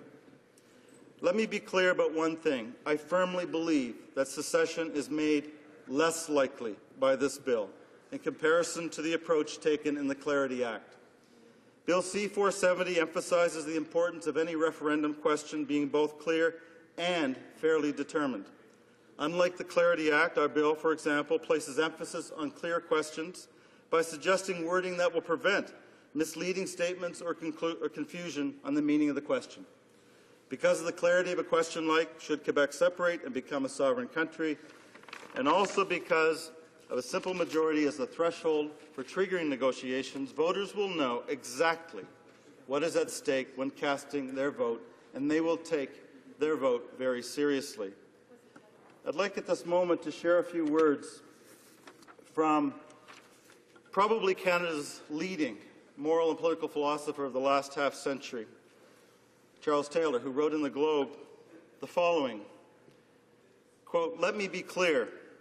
I'm a Federalist and a Quebecer. I campaigned on the no side in 1980 and 1995, and Thomas Mulcair was there with us in the trenches. Fighting. Order. Remind the member not to use the names of other members, even when it's reading. Outremont was there with me in the trenches, fighting for Canadian unity and passionately making the case, then, as he does now, for Canada and Quebec. End of quotation.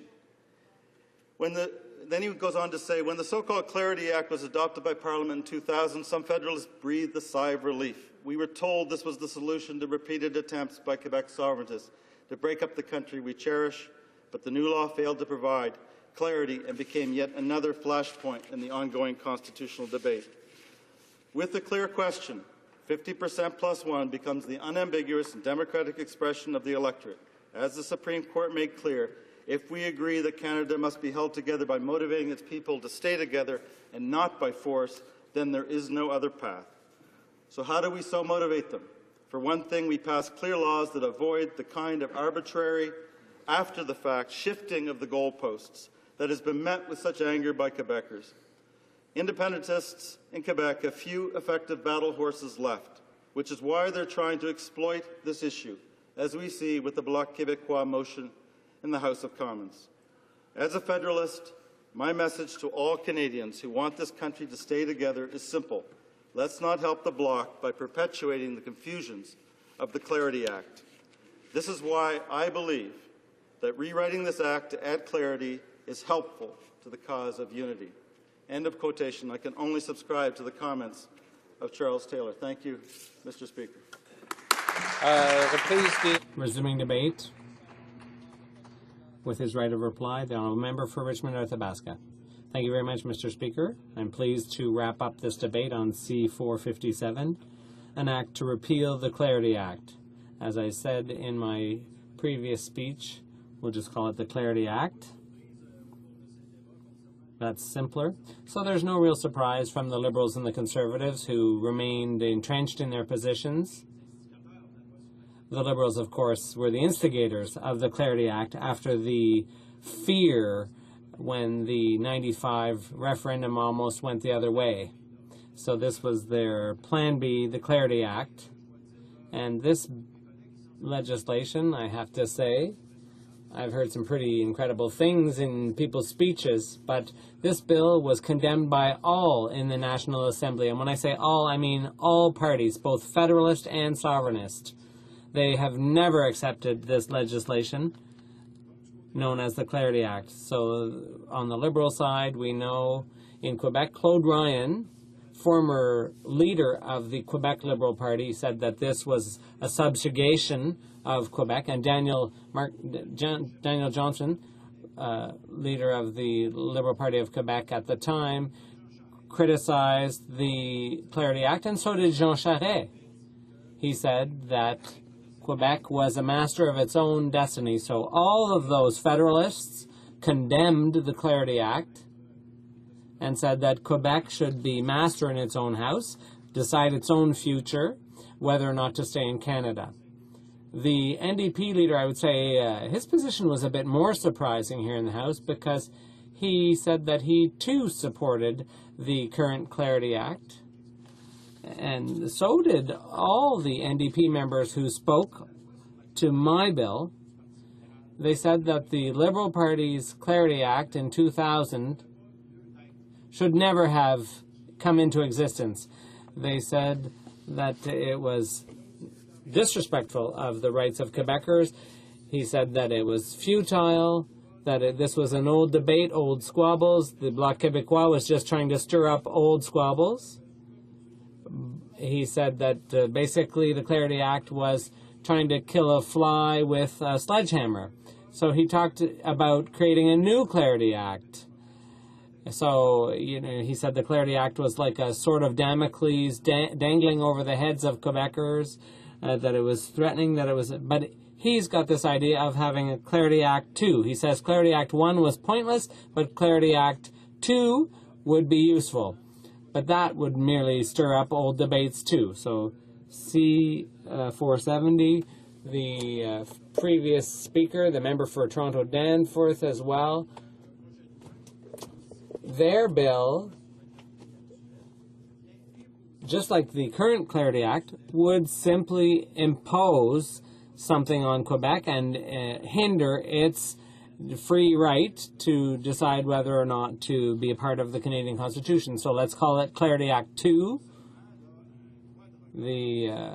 It's not just veto on whatever Quebec might decide. It also gives the federal government, which is currently a conservative government, it bears pointing out, the federal government would have the right to determine whether or not the question was clear or not. The bill goes even further by giving the federal government the right to unilaterally determine what the wording of the clear question should be. But it's the people of Quebec who have the last word on the wording of any referendum question. But here the NDP, with its bill C-470, would arrogate that right. So the federal government under C-470 would be able to ask the question, refer it to the Supreme Court. So it's really 6 of one, half dozen of the other. I don't see any consistency in the NDP's positions on the Clarity Act 1 and 2. They say that Clarity Act 1 should be repealed, but they don't want to vote for my bill but that's all my bill provides for is repeal of the Clarity Act. So I'll wind up on that, Mr. Speaker. I'd call on all members, particularly Quebec members, to vote according to their conscience, to look themselves in the mirror, and do like Robert Bourassa said and a bunch of Federalists in Quebec said, Quebec should decide its own future, its own destiny. It should happen in Quebec, not here in the federal government, the federal parliament. The time for debate is now up. As a result, the question is as follows. Mr. Bellevance, seconded by Mr. Fortin, moves that Bill C-457, an act to repeal the Clarity Act, be now read a second time and referred to a legislative committee.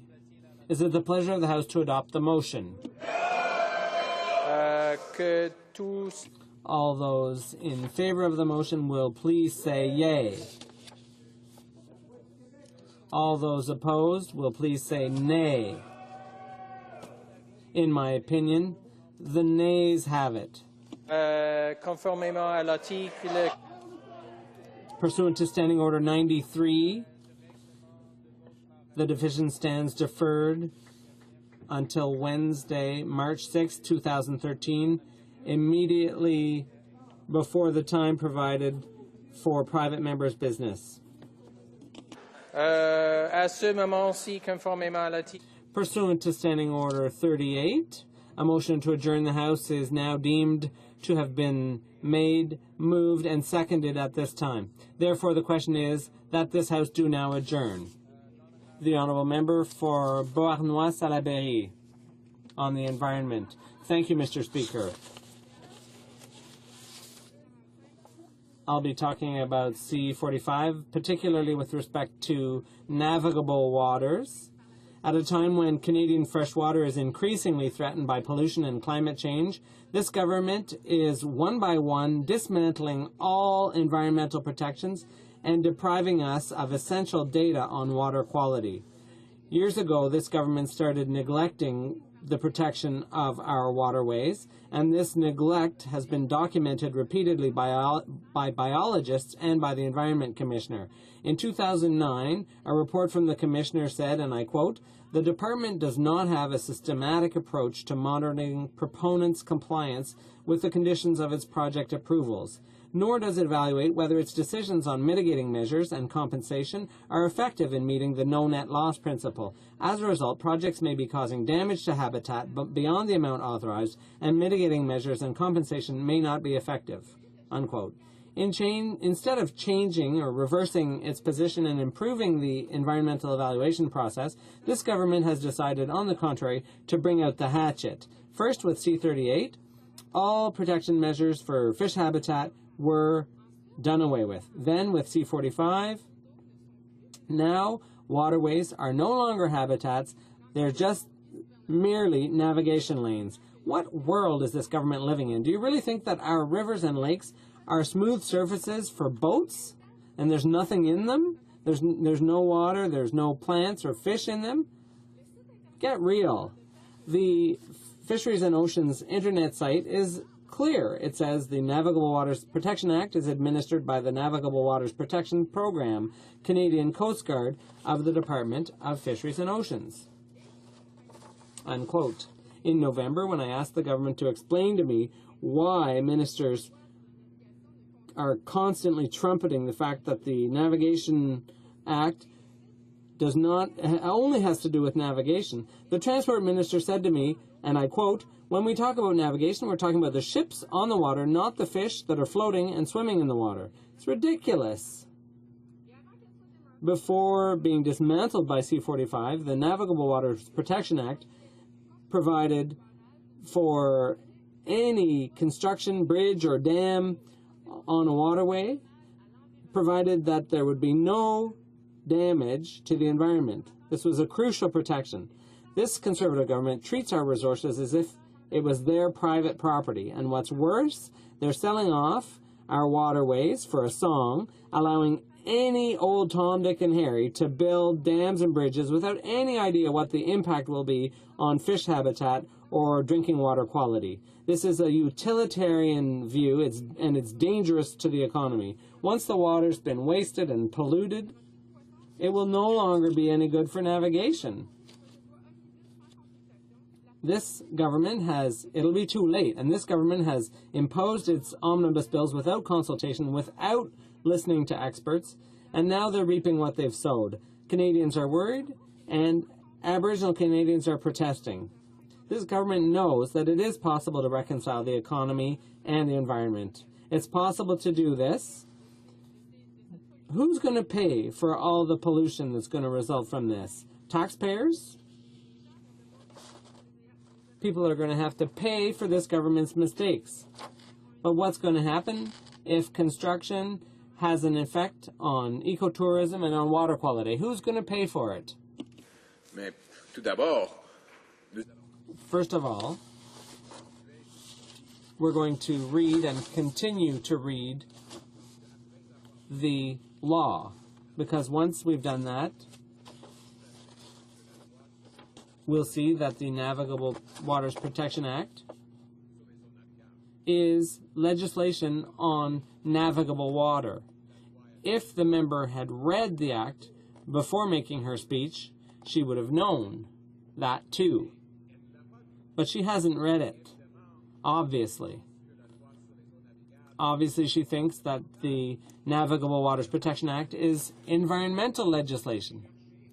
But she herself could have looked for the terms environment, fisheries, fish, other words related to the environment, and she would not have found any of those terms in the act we're discussing. And why is that? Because this act that we're amending is a navigation act. It's about navigation. To repeat, navigation means ships on the water.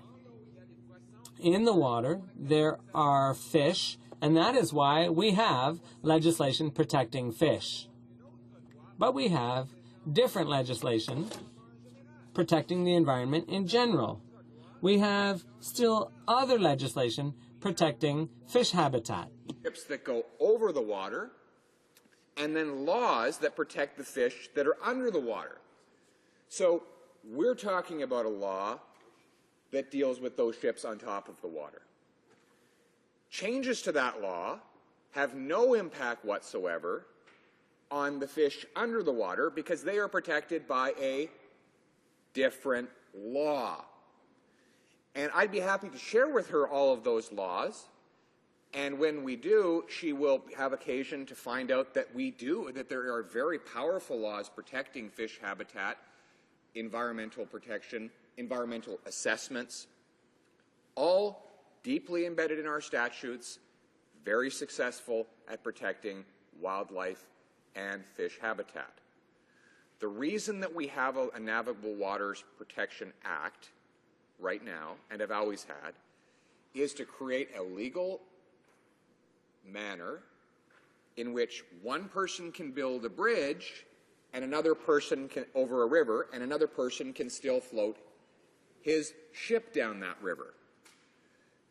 In order to balance the competing interests of those two hypothetical parties, we have a law to deal with navigable waters.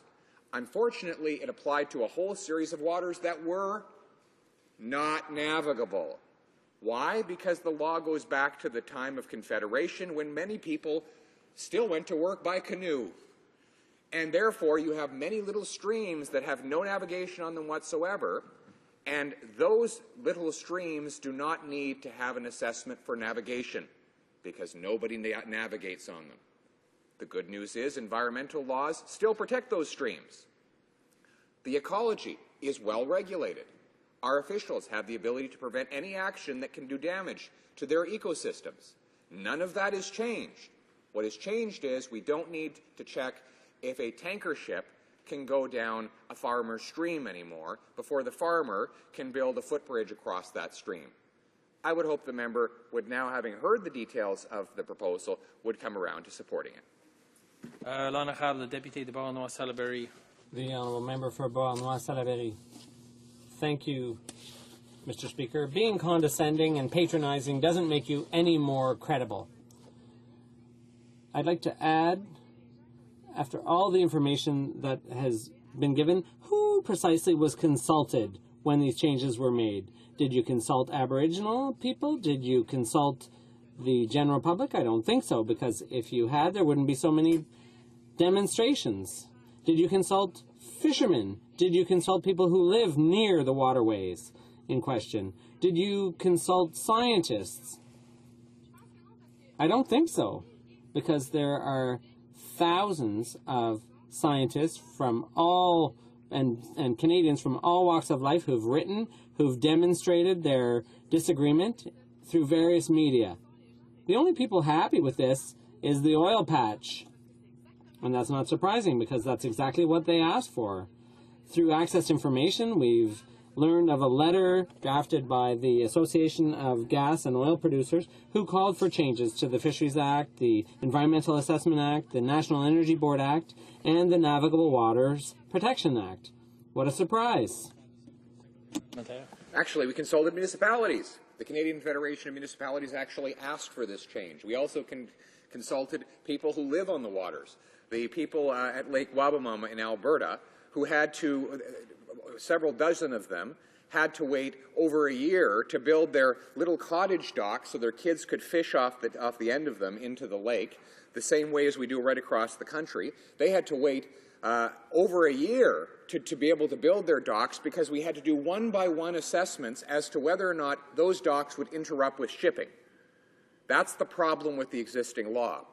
So we're changing the law to focus on navigation, and we're keeping environmental and fish habitat laws in place so that they can protect the environment and fish habitat. Thank you.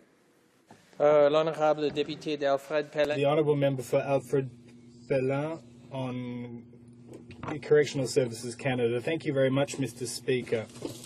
Mr. Speaker, recently, during question period, I called on the Minister of Public Safety and asked him what he intended to do regarding the tragic case of Ashley Smith. It was a very troubling case which shocked many of my fellow constituents. Ms. Smith was mentally ill and did not receive the appropriate care. She was mentally ill with no light at the end of the tunnel, and she unfortunately took her own life when she was under the watch of Canada Corrections Services. Videos leaked in the media show that Ms. Smith was mistreated, and this was an unacceptable situation in a country such as Canada. Given these revelations, I called on the Minister to implement an action plan on the mental health of people under the care of Corrections Canada. It's been a number of months since I did this, and yet we are still waiting. Yes, the Minister met with provincial partners recently, but why is he still waiting, and why isn't he taking action? Data from the mental health intake screening system that is used by Corrections Canada for admissions indicate that in 2012, 62% of offenders admitted to a penitentiary were designated as needing an evaluation or follow-up for their mental health. Moreover, 50% of offenders under federal care have a history of self-mutilation. This demonstrates that we need more professionals to meet the needs of inmates, to rehabilitate them and ensure the safety of our communities. The fact is that this issue needs to be urgently addressed. We have known about this kind of problem for some time, Mr. Speaker. Many experts have raised the alarm, and on several occasions. The case of Ashley Smith is but one more example, tragic example of this. This is the straw that broke the camel's back. This situation is all the more troubling given that the Minister still refuses to apologise to the family and friends of victims. I am sure that my colleague is just as shocked as I am about what has occurred. I know that deep down he also believes that this kind of treatment is unacceptable. However, I wonder why he refuses to apologise on behalf of the service that he heads up. Why? Doing so would help the Ms. Smith's family get closure. It would be a simple human act which could do a lot of good. I'd call on the Minister to make his most sincere apologies as soon as possible. It's not the first time that I rise in this House to call for concrete measures. Other colleagues of mine and predecessors have also done so. Repeatedly, the government prefers to go down the path of spewing empty and partisan rhetoric. It has never wanted to take concrete action. Today, I take advantage of the fact that the Minister of Public Safety is here to ask him, what does he intend to do to improve the plight of the mentally ill? Is he going to take this opportunity to apologise to the family and friends of Ms. Smith? Thank you, Mr. Speaker. Thank you very much, Mr. Speaker. I am very pleased to be able to rise today and to speak on the question that has been raised by the member from Alfred Pellin regarding a couple of issues. First of all, she spoke specifically about Ashley Smith and that very tragic incident. But she also is asking about Corrections Service of Canada and the treatment that offenders with mental health issues receive. Measures that are very important and measures that are taken very seriously by this organization to prevent death in custody, such as the tragic case of Ashley Smith. I do want to say this, though, given the ongoing coroner's inquest into Ms. Smith's death, it is currently underway, and I think she understands, my honourable colleague would understand, that it would be very inappropriate for me or for any of us to comment on this situation specifically. Any loss of life, Mr. Speaker, is significantly tragic, and this is something that our government takes very, very seriously. That's why our government directed Corrections Canada to fully cooperate with the coroner's inquest. To Ashley's parents, to her family, to her friends, all of us agree that this is tragic. Our thoughts and our prayers go out to them and to the suffering that they continue to endure.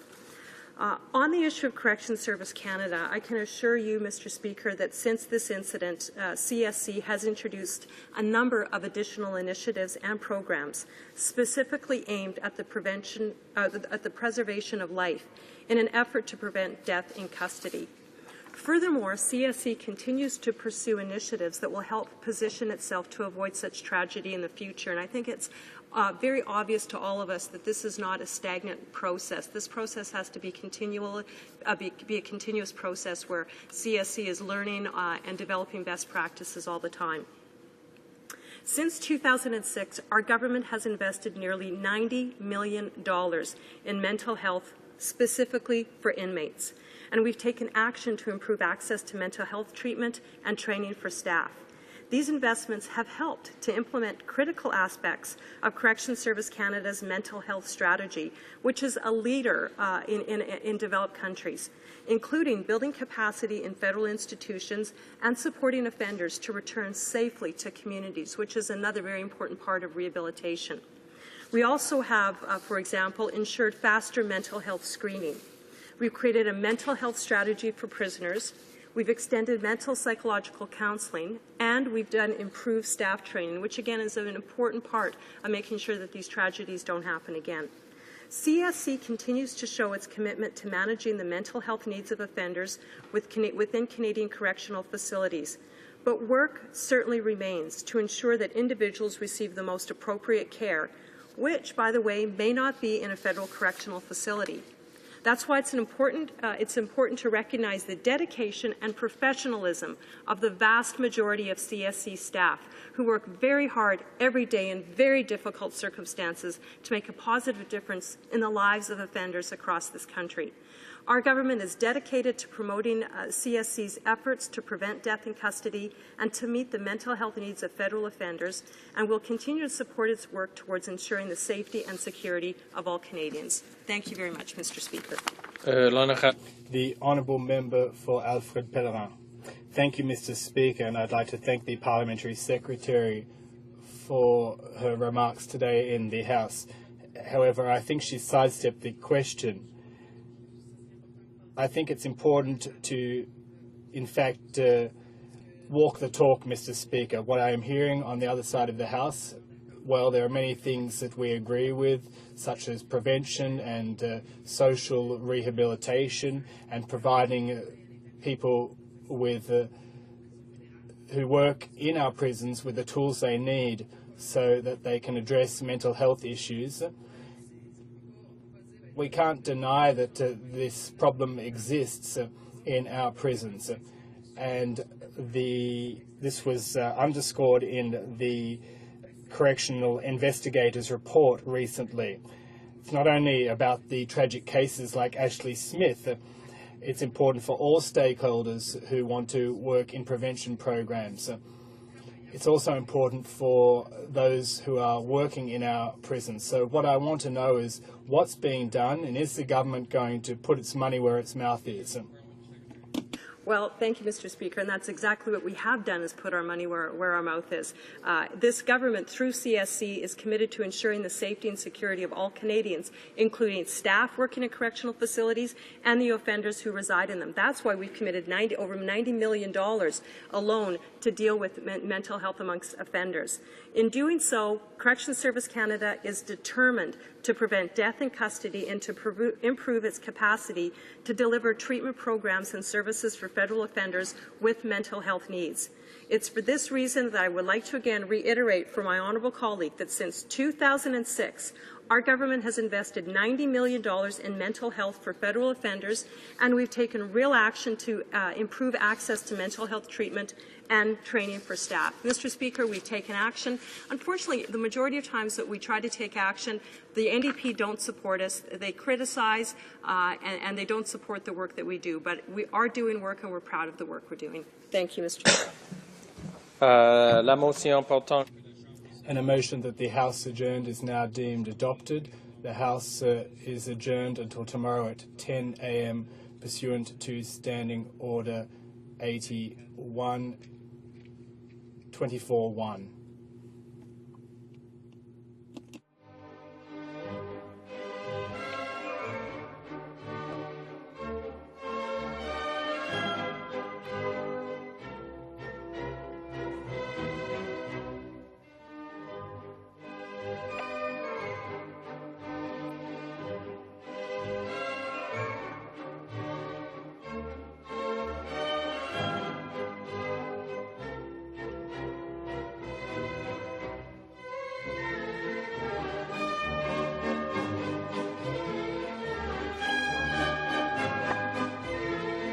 Happens on this side of the House, I respectfully submit to you is very clouded and very one-sided and without precedent in terms of any direct evidence that says what he is saying makes any more sense.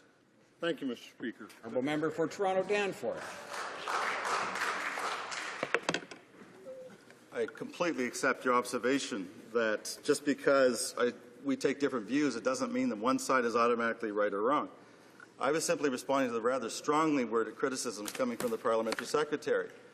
I also pointed out the context in which amendments had to be drafted in this particular context. 3.5 hours after the end of the majority of opposition witnesses were there.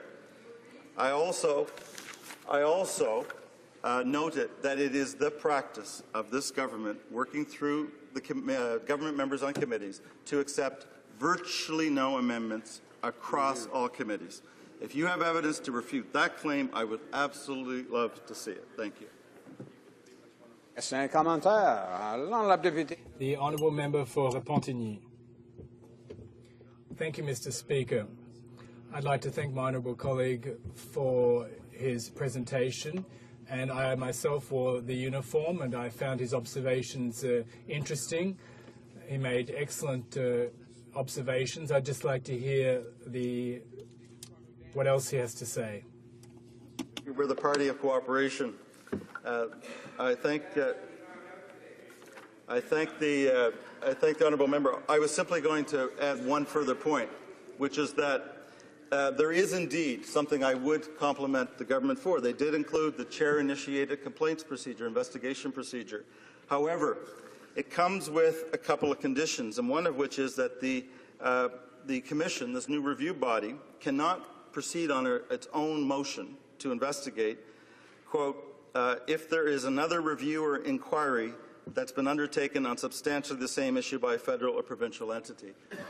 Now, this may seem like a reasonable provision, but it opens the door for delay and challenges by the RCMP, including in court.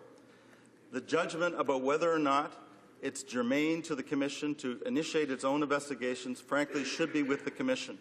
And there shouldn't be a mechanism whereby the RCMP can push back, including by using and drawing on government lawyers. And there's a further provision that indicates that possibly the minister himself or herself could challenge. And so the granting of chair or commission-initiated review or investigation is partly undercut by these conditions, and that was my only other point. Thank you, Mr. Speaker. And we still have time for one short question and response. Question et commentaire. L'honorable député de Saint-Lambert. Questions and comments, the Honourable Member for Saint-Lambert. Well, thank you, Mr. Speaker. Now, my colleague talked about access and the Commission and talked about how necessary it would be under this bill. Could he, in fact, give us some additional information on that aspect? For Toronto Danforth. Yes, indeed. Thank you, Mr. Speaker.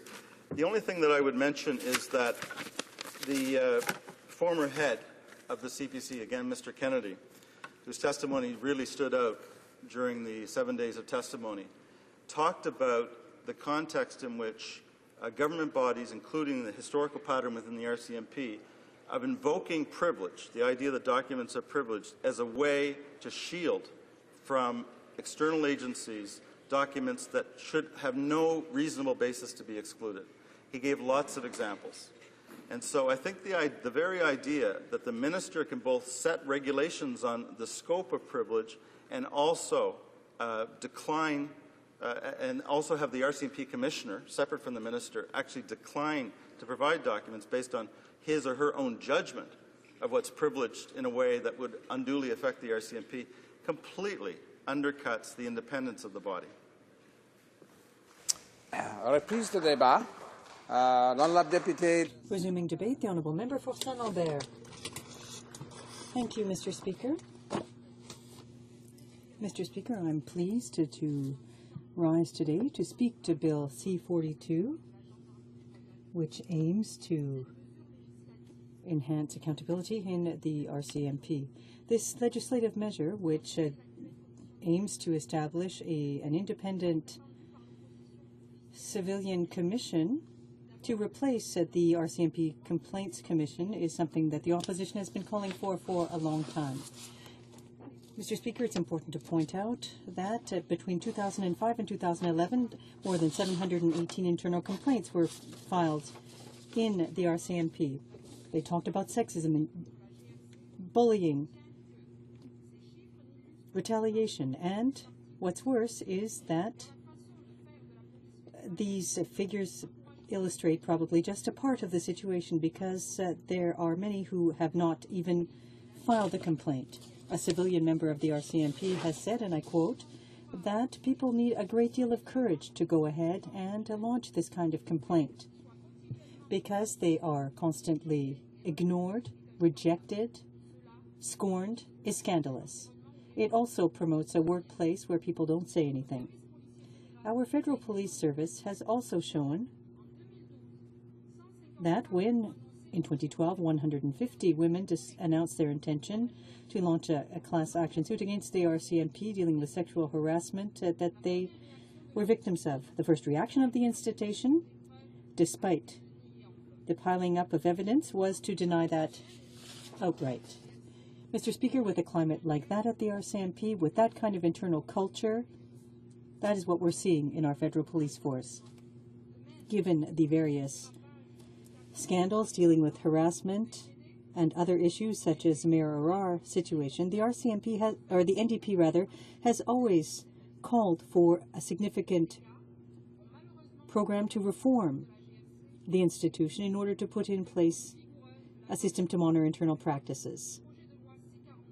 These cases have tarnished the reputation of the RCMP, and Bill C-42 should have been the response to that. Mr. Speaker, our party supported the bill at second reading because the objectives of the bill were laudable and because we wanted to delve deeper into these issues in parliamentary committee. We wanted to work with the government to develop an effective piece of legislation that responded to the different realities that needed to be dealt with. Along the lines of the objectives of the bill, we too felt it was crucial to reform the process, to strengthen discipline, to deal with human resources management and the processing of complaints. We feel that it's absolutely essential to put in place independent investigation structures which are transparent in order to deal with the issue of harassment in the RCMP. The NDP, therefore, put forth several amendments to improve Bill C-42 to better respond to requirements from the field. We proposed an obligation for all RCMP members to undertake a training on harassment in order to provide more prevention and to equip employees with the tools they need in order to respond to it better. The NDP has also suggested setting up a civilian body that would have been responsible for dealing with complaints against the RCMP. The measure, which aimed to ensure that an independent investigation process would be put in place, would be accountable to Parliament and not to the Minister as proposed by the Conservatives. Along the same lines, we wanted to create an investigation group, an independent group responsible for investigations that which would be impartial and would not be affected by the structure tying it to the police force. As regards human resources, we want to strengthen the external review committee for the RCMP to tighten up internal processes for dealing with harassment. Mr. Speaker, this bill and all of these measures, in fact, warrant a specific attention.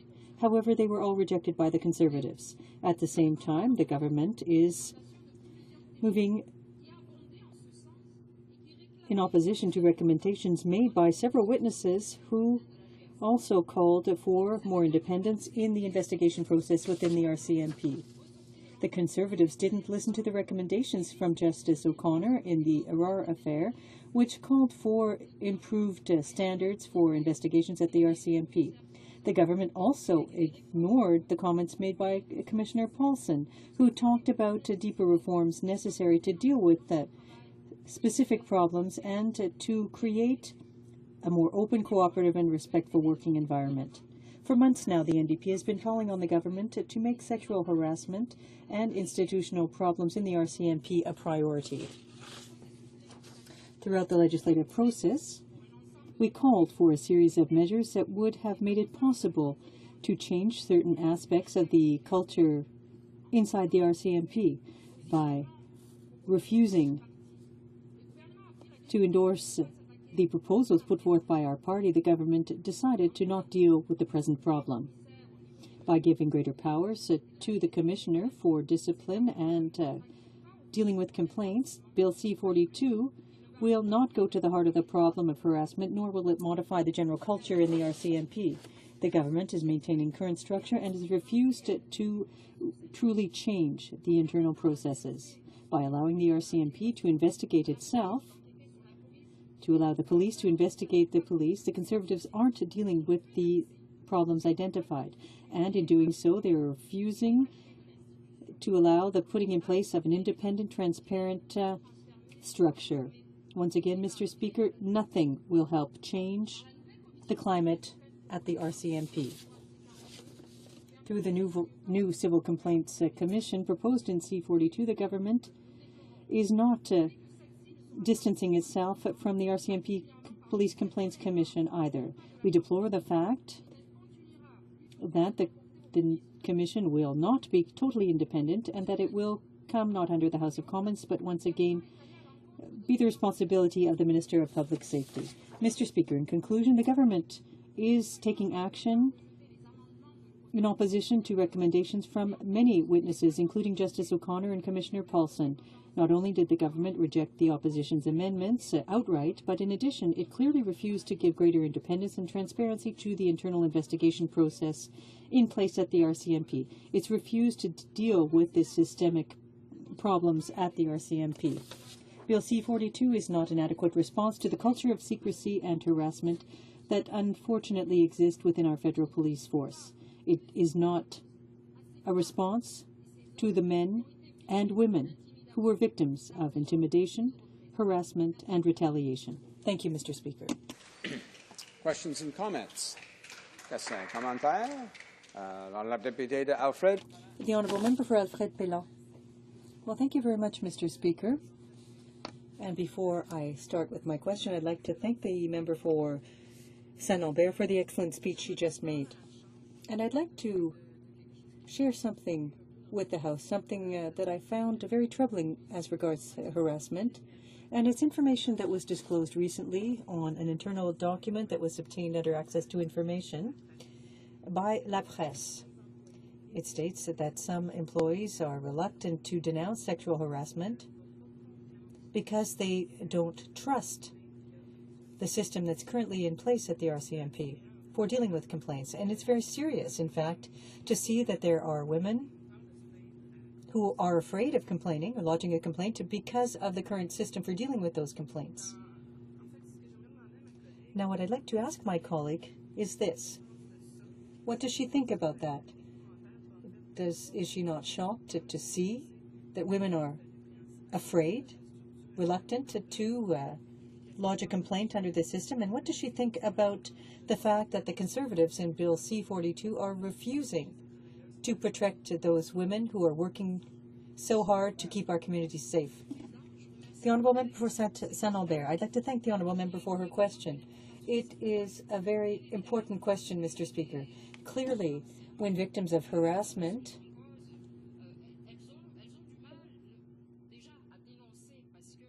in fact, victims of harassment are reluctant to speak out because the fact that they have been harassed is already difficult. And when within the institution they work for, they don't find the support they need, they don't feel comfortable going ahead with a complaint because of the climate of confidence that hasn't been established. If that climate of confidence has been established, if there's a climate of violence that's entrenched in the system because these women are victims of harassment, Bill C-42 doesn't contain the answers, the valid responses to deal with that kind of situation.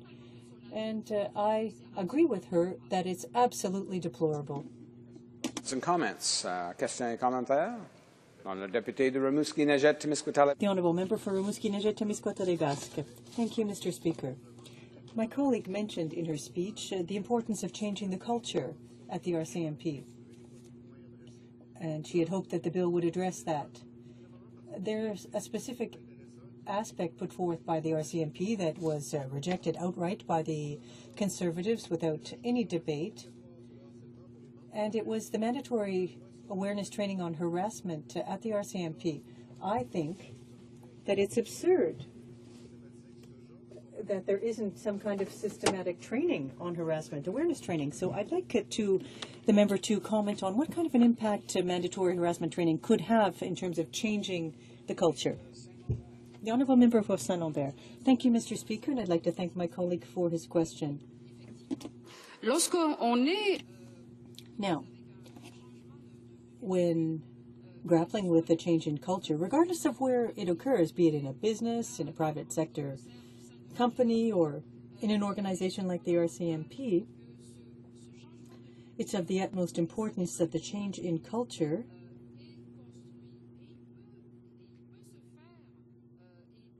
be undertaken thanks to the necessary training that has been created.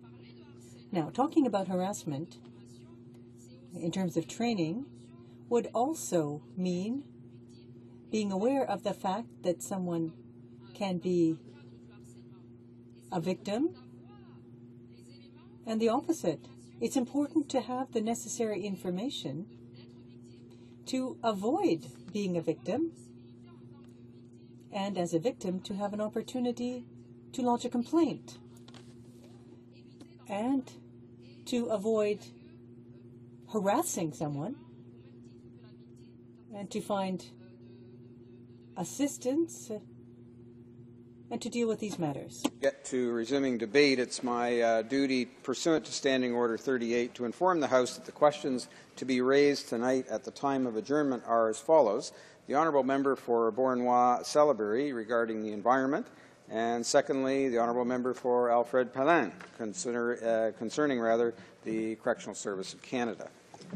Resuming debate, the Honourable Member, the L'Honorable Député de Drummond. The Honourable Member for Drummond. Well, thank you very much, Mr. Speaker.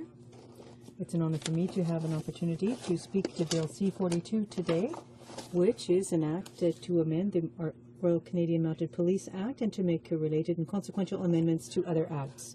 Mr. Speaker, I'd like to, in my remarks, address the importance that the RCMP has placed on this issue. Many of my colleagues have risen over the past hour to speak, and it shows the interest, their interest, in dealing with the flaws contained in the problems at the RCMP. Now, it's important to point out the disinterest being shown by the Conservatives on this important legislation. It's important to make changes to the organization. At committee, we did very important work, and I'd like to underscore the work done by my committees who work on that committee.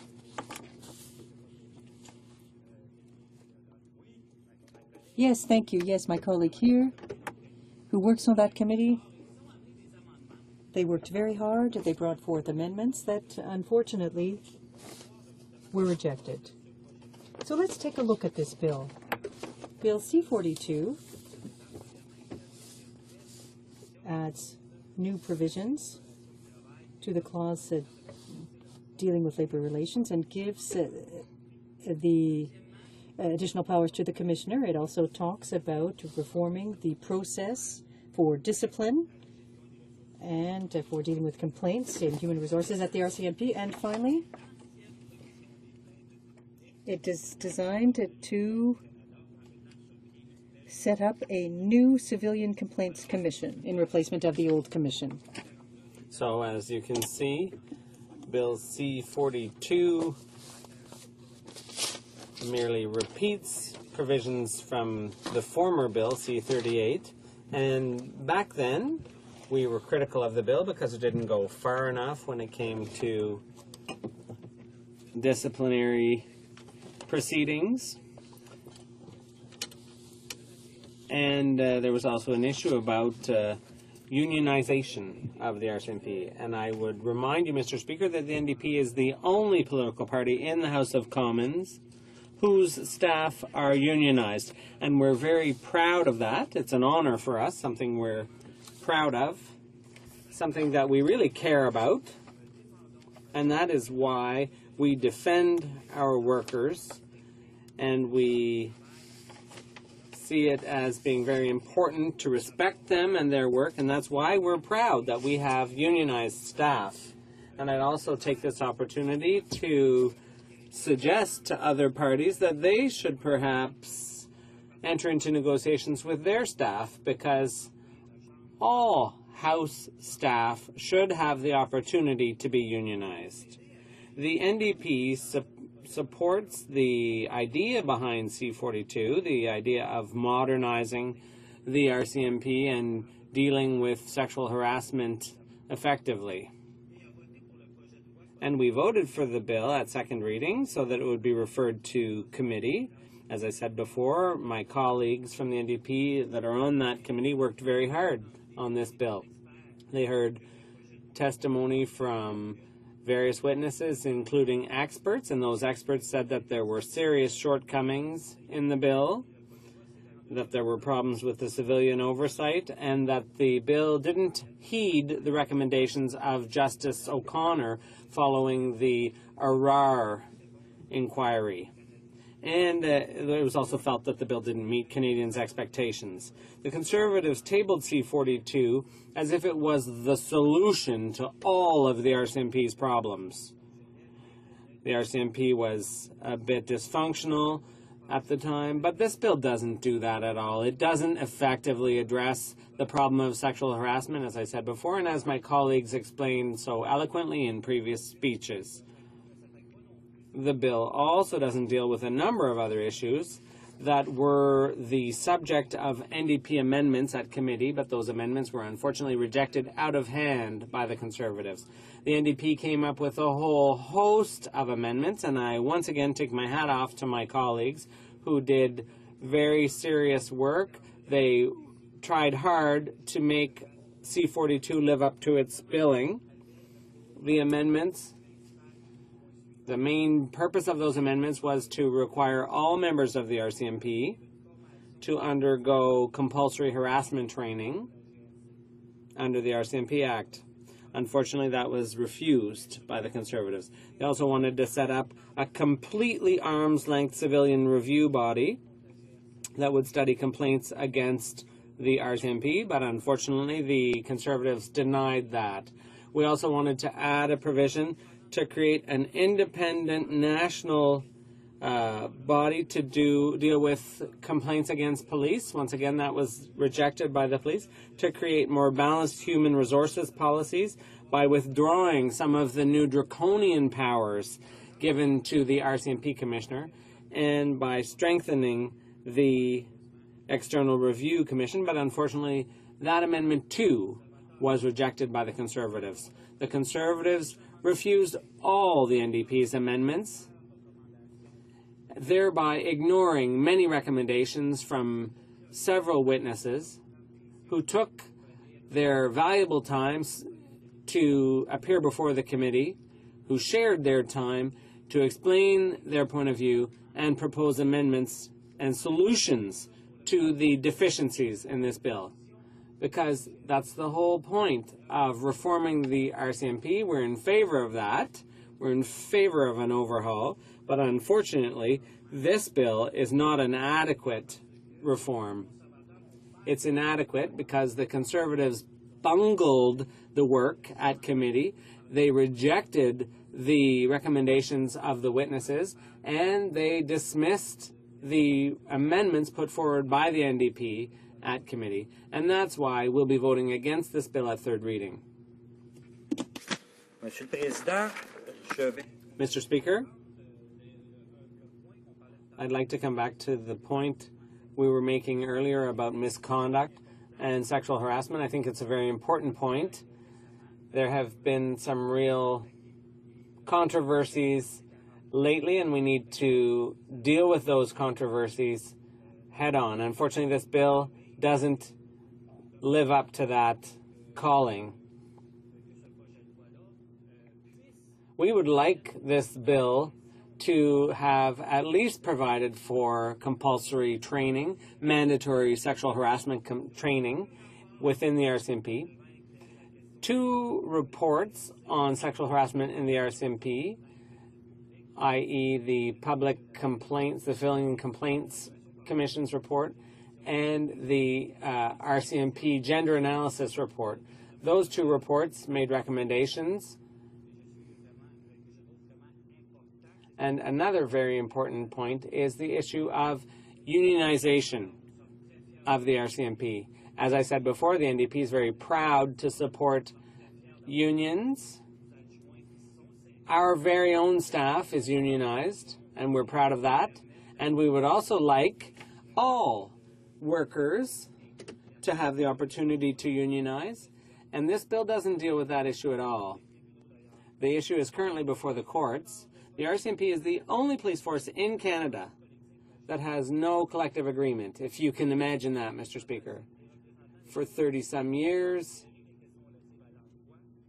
the human resources issues have been handled by management alone, and there has been no genuine collective bargaining. The RCMP is the only police force in Canada without a collective agreement, which is not yet unionized, and that is a shortcoming that needs to be remedied, but C-42 unfortunately does not do that, does no such thing.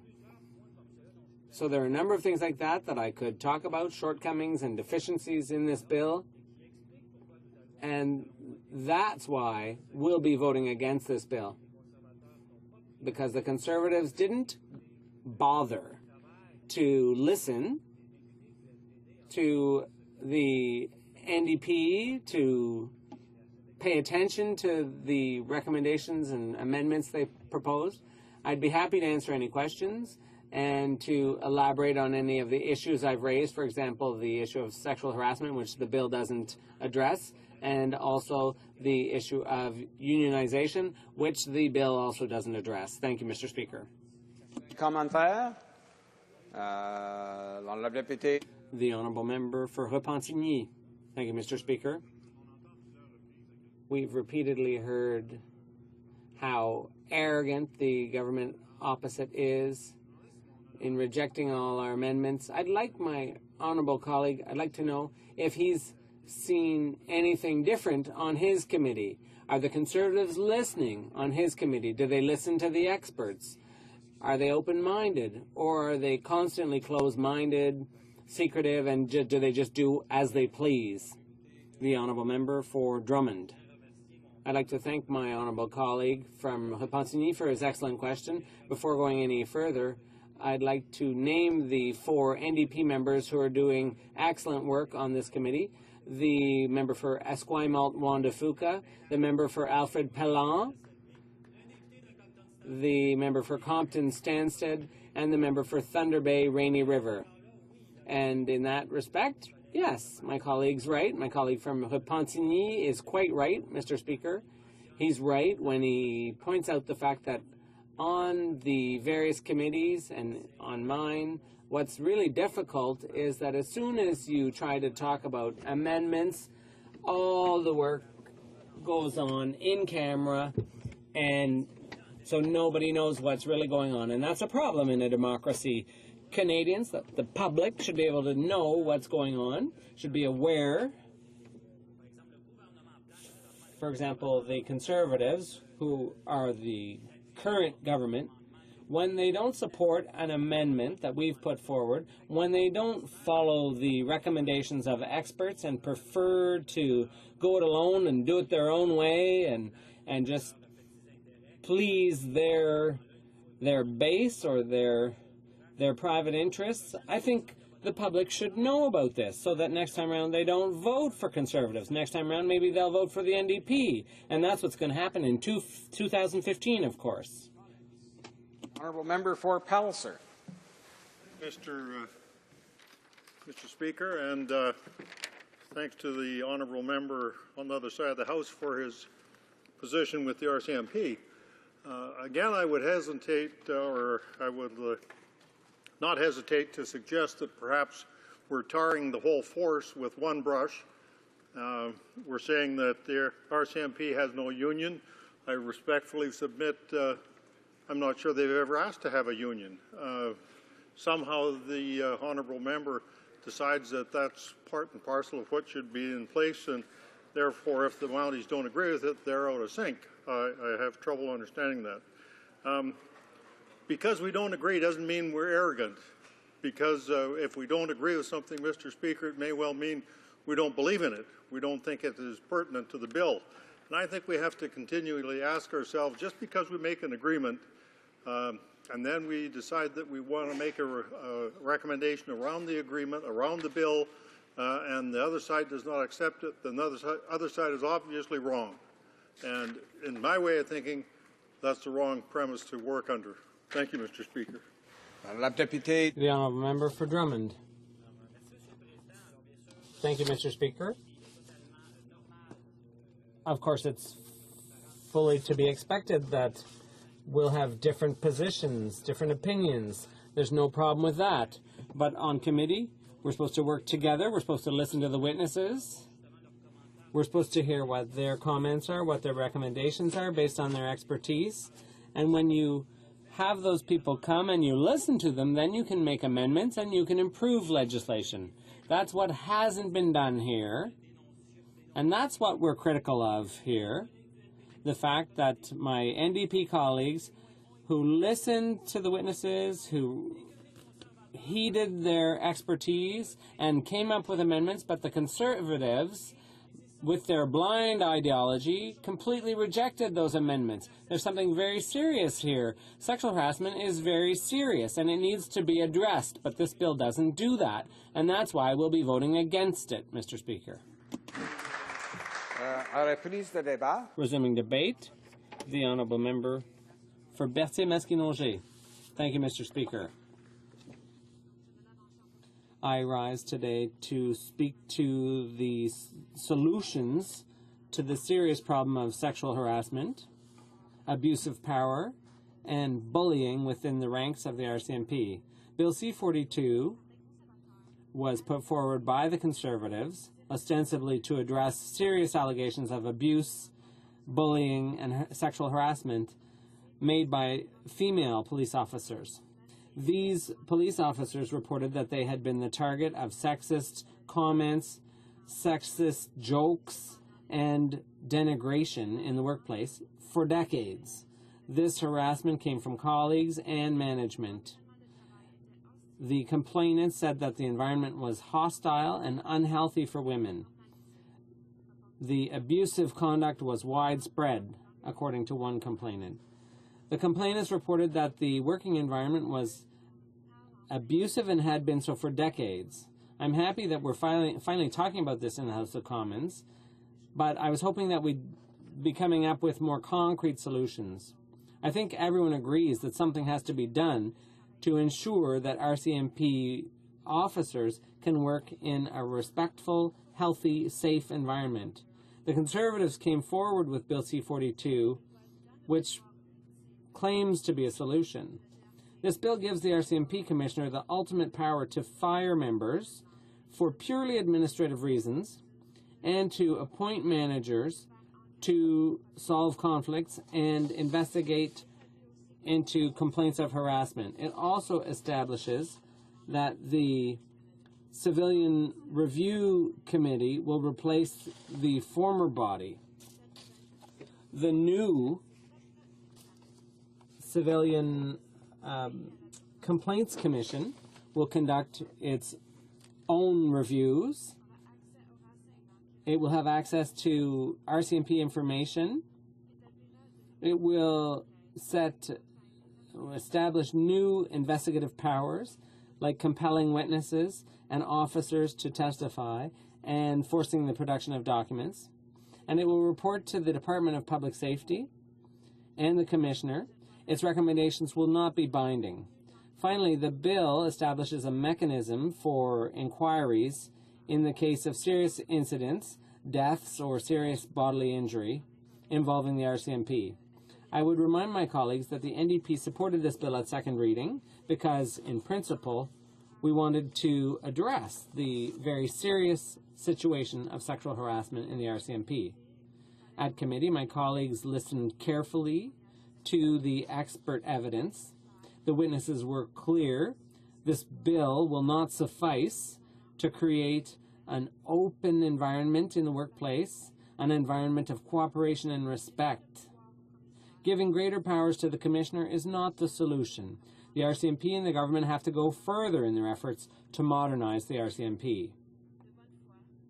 in good faith and on the basis of expert evidence, my NDP colleagues on the committee proposed amendments to strengthen the bill and in an attempt to truly solve the problems of abuse in the RCMP. For example, we proposed that the bill include proactive training in order to counter the problem of harassment, the systemic problem of particularly sexual harassment among members of the RCMP. The Conservatives refused. According to the evidence of Yvonne Séguin, the CEO of a mutual support group on sexual harassment in the workplace in Quebec, after listening to her evidence, we propose amendments to address the problem of the hostile work environment. And the solution was to provide for mandatory training on harassment for RCMP officers. When she appeared before the committee, she said, based on our 32 years of experience, we've seen that when companies have a clear policy, when employees know what's acceptable and what isn't, it's much easier for managers to solve problems. This mandatory training would make it possible to create a clear policy and a respectful work culture. The Conservatives, again, refused. My colleagues also attempted to ensure the independence of the organization that would investigate complaints against the RCMP, which is crucial for transparency and for accountability in the RCMP. But once again, the Conservatives refused. I could go on and on. The Conservatives voted against all 18 of our amendments without any discussion. In their view, the RCMP Commissioner should have total control over the RCMP. But that's not going to give us more transparency in the RCMP. The solution is not to concentrate power in the hands of a single person.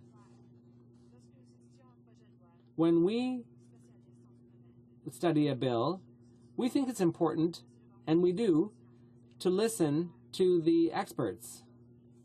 We don't start with a preconceived idea that we refuse to depart from, as the Conservatives do. That's no way of doing our job. Let's come back to the context of this bill. This is an issue of capital importance, the issue of ensuring that female police officers in the RCMP and that the public, the greater public, who are served by the RCMP, can have confidence in our police system. In my view, this bill doesn't go far enough to address women's concerns. Women want immediate steps taken to promote a more open and safe work environment. But the Conservatives are simply proposing to give the RCMP Commissioner greater power. A report from Human Rights Watch, published very recently, indicates that Aboriginal women in Western Canada are very wary of the RCMP. 50 women shared their experiences in the report. They allege that the RCMP ignored their calls for help, abused their power, and harassed them. They're no longer calling the RCMP. They no longer trust them. This is an example of the lack of trust. Why not take the necessary measures now? It's important to solve these problems of misconduct, bullying, and harassment, in order for Canadians to restore trust among Canadians in the RCMP.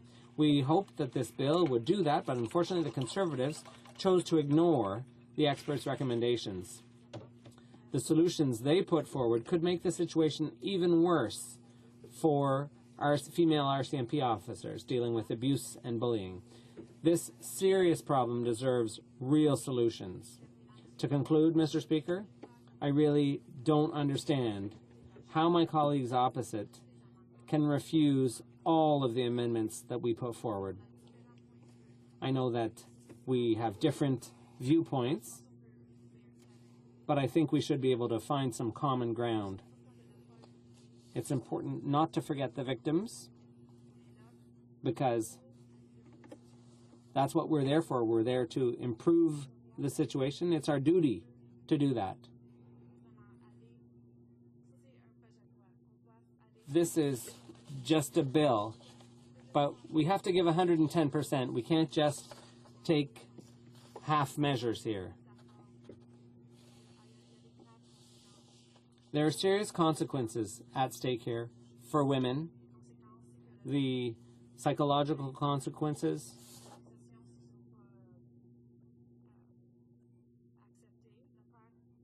there's the fear that the complainants won't be believed, the fear of being accused of provocation, the anguish, the anger, the frustration, the humiliation, the sense of powerlessness, the guilt, the depression, the stress, the anxiety, the loss of self-confidence and self-esteem.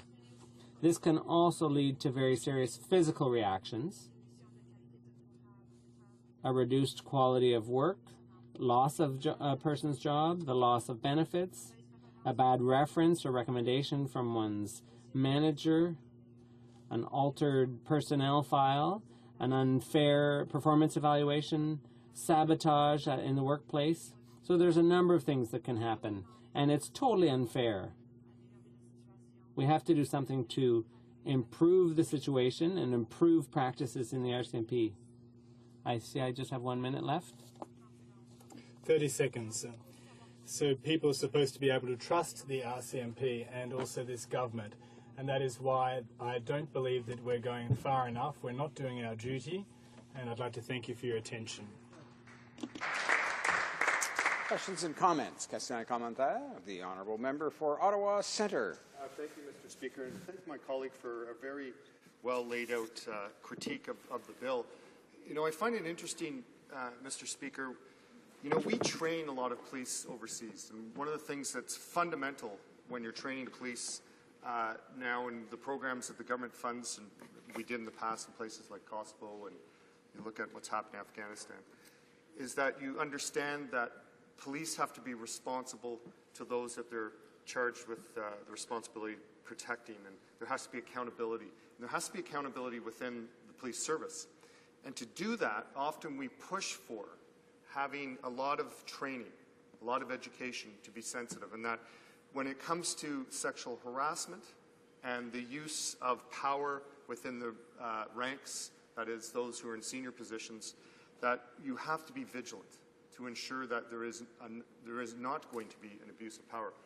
And I say that because what we're asking for, what we put forward as amendments in this bill, is to have that in there, that it's not good enough just to have these, you know, prescriptive pieces of legislation. You have to back it up with something. We put that forward, as was described by my colleague, in amendments. So just if she can provide her perspective on the need to have that, you know, embedded, if you will, in our police services, so that it's not just a matter of having the legislation, which is fine, but we also have to have that other piece there, that we have to ensure that we're vigilant in making sure that the accountability is there. Député de Berthier-Masquinongé. The honourable member for Berthier-Masquinongé. I'm not a police officer, but I do have work experience. And I know that you have to have a good work environment, a healthy work environment. You have to have trust. Trust in the people you work with, trust in your boss, trust in the system. And when there's no trust, the system, it doesn't work. So what we've asked for in our amendments, which are reasonable, I don't understand why they were not accepted or even discussed, because they came from witnesses. It's not just we plucked them out of the sky because we thought, hey, you know, we're just going to make it, you know, bigger. It's because there's reason behind these amendments. And adding a mandatory harassment for training for RCMP members will actually help. Education helps. When you know what's right, what's wrong, that helps. And I think it needs to be rooted, deep-rooted, and there needs to be a change, a systematic change in how the RCMP proceeds, because what we know that there's a problem, and this is our moment to change it. And if we don't go all the way, what's the point? So that's why we are against this. Questions and comments. Question et commentaire. The honourable member for Rimouski-Témiscouata-les-Basques. Thank you, Mr. Speaker. I'd like to hear what my colleague says about the process used during committee. We know that at committee there were 19 witnesses, 12 on the Conservative side and only 7 from the opposition. Among the 7 from the opposition, the first witness to appear in fact, was only there at the first meeting. The majority of the witnesses, or the majority rather on the committee, forced the opposition to move its amendments at 3:30 at the last meeting. So I'd like to hear what my comment has to say about that. The government says perhaps we were right and you were wrong, or perhaps vice versa, but I'd like to hear her comments. The Honourable Member for Berthier Masquinongé. I'd like to thank my colleague for his relevant question. The work that we do at committee is very important. I think that you could do the math. There's not enough New Democratic members in order to win votes in committee. Perhaps in 2015 that will change. We're waiting for that. But I would like to congratulate my colleague who's on the committee for having prepared the amendments in fewer than 3 hours, in less than 3 hours. There were amendments, but no debate. We lost the votes. When I was elected in 2011, I thought, well, yes, there are differences between the Conservatives, the Liberals and New Democrats, but that we would be able to find some sort of common ground where we could understand each other. I think by working together, we are stronger. But it upsets me that that is not possible, oftentimes. Resuming debate. The Honourable Member for Repentigny. Thank you very much, Mr. Speaker. Today I rise to speak about C-42. It is a privilege for me to be able to speak.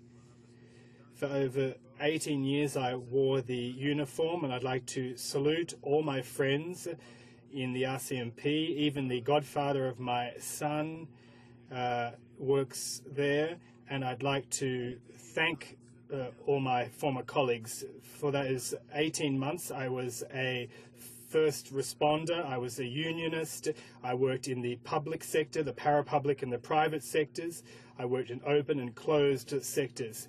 This community, and I heard all my colleagues make statements that are quite relevant today, and I'm happy to be able to rise and join with them to speak about the RCMP community. Those that become police officers, who wear the uniform, who play a law enforcement role in society, do so with the best intentions. My son of 5 years of age wants to emulate his father by wearing the uniform, and he's idealistic and it's beautiful. And before I wore the uniform, I had rose-coloured glasses on, in a sense. I had this ideal of defending those that need defending, and even as a member of parliament I feel similarly. Throughout my career I met with people who have worn the uniform, who have sacrificed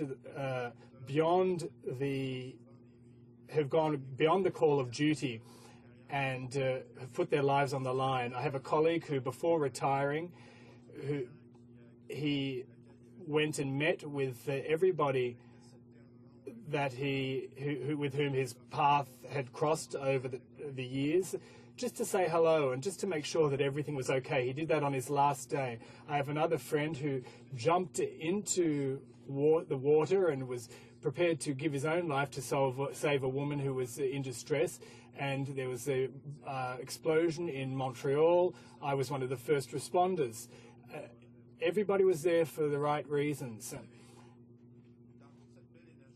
Given all this positive energy, well, there is a negative side to all of this. During my time with the RCMP, some people took their lives. They committed suicide. They found that the RCMP workplace was very difficult, and administrators are starting to listen more to what's going on at the grassroots. But unfortunately, they weren't there to listen at that time. People make choices. I don't agree with those choices necessarily, but those choices have affected me and my colleagues and friends. we are talking about the problem of harassment today, but it's a reality in all areas where people wear uniforms. This shouldn't be tolerated any longer. It's 2013, and we're still seeing practices that were evident 20 years ago. But those who work in the streets as police officers don't want this to be the case, and yet they are unfortunately being muzzled. Now, when I was a manager, I had an opportunity to test new formulae. I had an opportunity to do so. There were 34 people that were under my control, if you will. We didn't want media to know that there were problems, so we had an organic, proactive system. We were inclusive, and what we tried to achieve was striking a balance between the public and what was going on in the RCMP. So I sat down at a table and spoke about the frustrations and problems that had been evident for some time.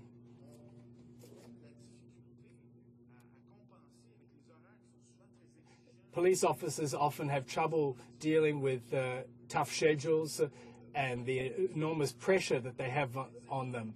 They don't need to be wrapped over the knuckles. They just need to be listened to. They need to have an opportunity to have appropriate mechanisms put in place. That's the approach that we've seen today and in committee. Committees are always in camera, and we're called arrogant. Well, when there's, testimony that says, what you're putting in place is just a half measure and there are improvements to be made, well, often this is put in camera. Witnesses are professionals. They aren't being listened to because they're being gagged in this way. And my colleagues in the RCMP are feeling the same way. How do you expect RCMP officers to feel supported when they're not even listened to when they come to testify? C-42 is a half measure at very best. Now, we talk about an administrative framework when you call for an amendment to support officers in their distress, and that amendment is swept under the carpet. Well, what are we to think? What is the message that we're sending regarding harassment? That it's okay? There is the law enforcement community, police officers, and civilians want more transparency. When I was a manager, I had an opportunity to implement measures to get street workers and schools and other stakeholders involved with each other. And the difficulty is to get people on the front lines involved in the conversations about the frustrations of each and every party.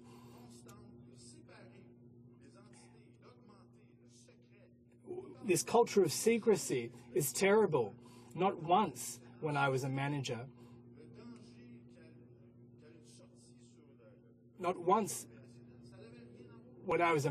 did I see any danger from an operational point of view. And yet the workers were motivated. There was mutual respect. There was progress made. The dynamic was unique, and Canadians felt increasingly safe. The law enforcers' primary mandate is to be there for Canadians, not for the government. They represent the people, and the government represents the people. So the police services aren't there for the government as they see fit. We're creating a cycle. Over the 18 years that I was in the RCMP, well, I have a lot of respect for all those who wore the uniform, just like I respect all the members of Parliament who've been here for 20 years. I'm honoured to work together with them. And listen, these people on several occasions have said that there is this culture of isolation where police officers aren't listened to. This creates a void. This creates mistrust, which is unacceptable. We're calling for amendments that are quite reasonable. I don't understand why there's no way of reconciling this. There needs to be progress. It just doesn't make sense. Remain arrogant.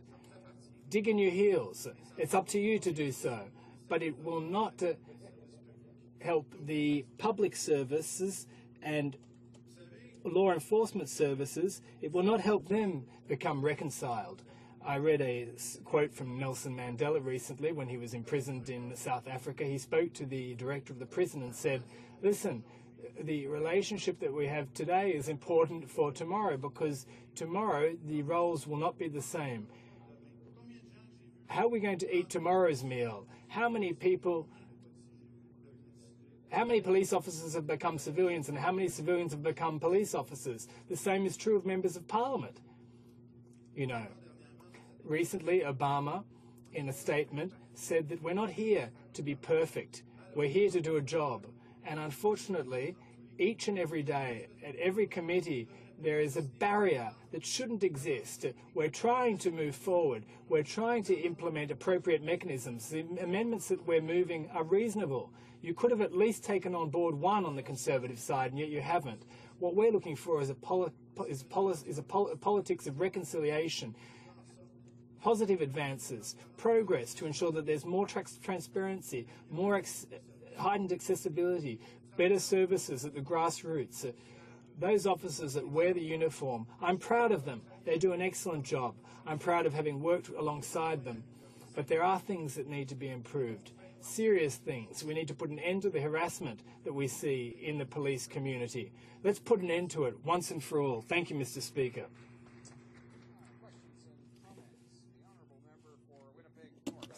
You know, Mr. Speaker, I do appreciate the comments made by the member, and I know even shortly after I was first elected to the House that the issue of sexual harassment in the RCMP was a big issue.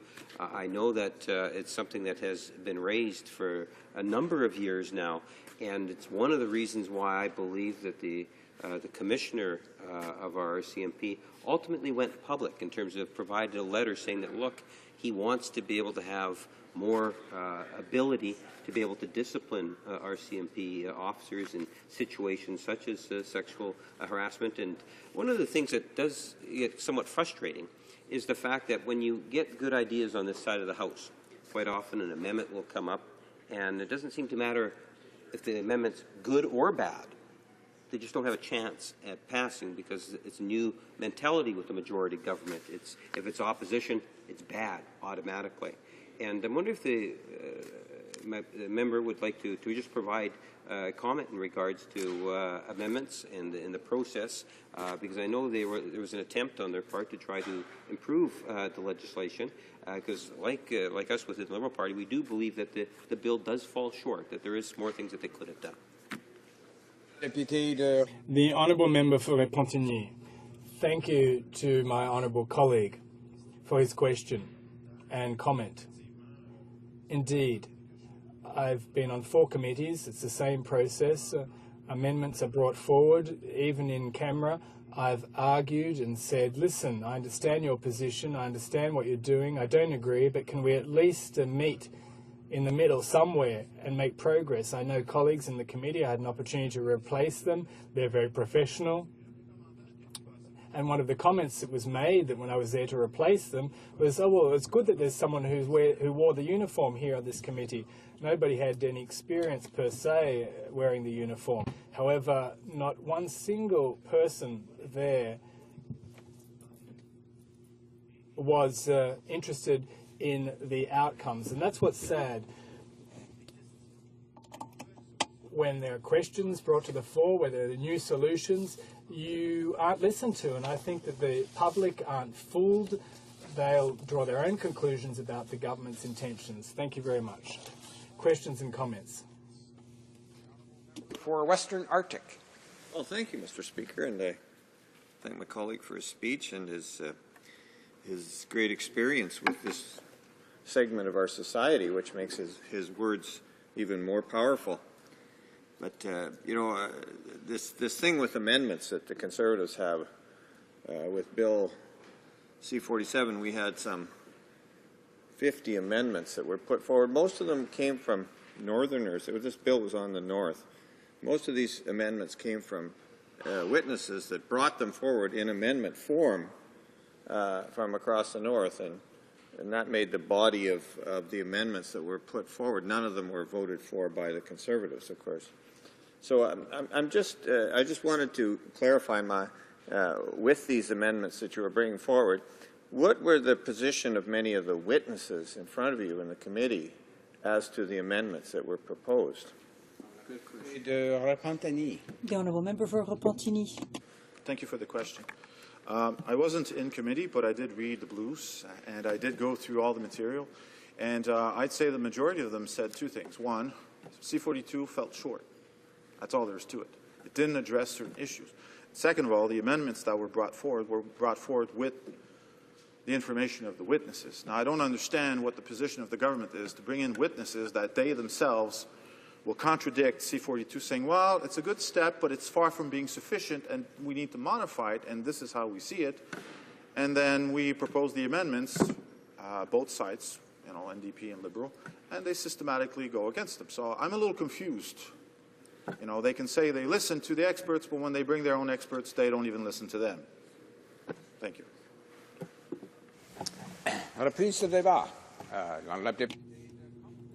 Resuming debate, the Honourable Member for Compton Stansted. Thank you, Mr. Speaker, and I'd like to congratulate the colleagues who spoke before I did, namely my colleague here, who has a great deal of experience in the field. And one of the issues that we often raised in the NDP was, why wasn't there a real consultation process among members of the RCMP? Well, the government has said, oh no, we've got 12 members who've already served in police forces across the country, and they understand the situation, and they can understand which amendments are required for the RCMP. But I apologize, but there are 20,000 members in the field who look after RCMP duties from coast to coast to coast on a daily basis, and they weren't consulted. They weren't consulted, and they will be the ones who've been completely left out of this process. We're not talking about consulting them all individually, each and every one of them, but to go out on the ground. Now, did their government members go back into the field to see how things are unfolding, to look at all the changes that are implicitly included in C-42? Now, first of all, I would like to thank you, Mr. Speaker, for this excellent opportunity to speak to Bill C-42. An act which is commonly called the Act to amend the RCMP Act to modernize the services provided by the RCMP. Now, if we wanted to amend and modernize services as important as the RCMP, well, we need a consultation process for consulting members of the RCMP. I was an HR manager, and when you want to make changes in an organization and among members, whether they're unionized or not, now that's not important in this process, you need to consult them, listen to them, open the door to hearing their comments and to their injuries. There are some who are suffering from psychological, physical, and injuries in the RCMP for a very long time. They're not consulted. No one listens to them. For crying out loud, now those people are people who should be listened to by the government carefully, especially the ones who are in distress. We're talking about national security, and sometimes there are, oftentimes our first line of defense, in fact. But no, they're not being listened to. They're being left out of a process that aims to enhance their performance, make them more efficient, to continue to protect us faithfully, because since I was elected, I've met some members of the RCMP. They are very proud of the work they do.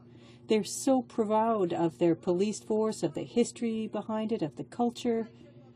Now, perhaps there is a bad culture that has spread in recent years. However, we do need to take a cold, hard look at the situation, to analyze it, and then to move ahead with amendments and to bring them into force on the ground. Because you know, Mr. Speaker, just how important it is not only to have an effective police force, but a complement of peace officers who work in optimal conditions, especially when we're talking about public safety, as I just said, Mr. Speaker. Everyone acknowledges that the people of Canada must be able to trust their national police force. That's unquestionable. This bill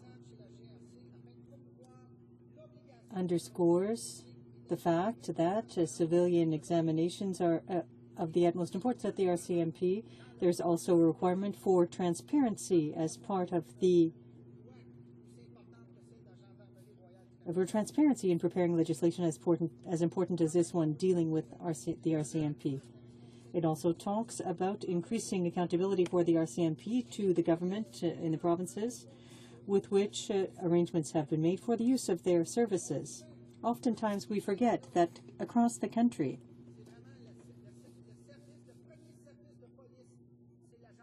the first police force is the RCMP.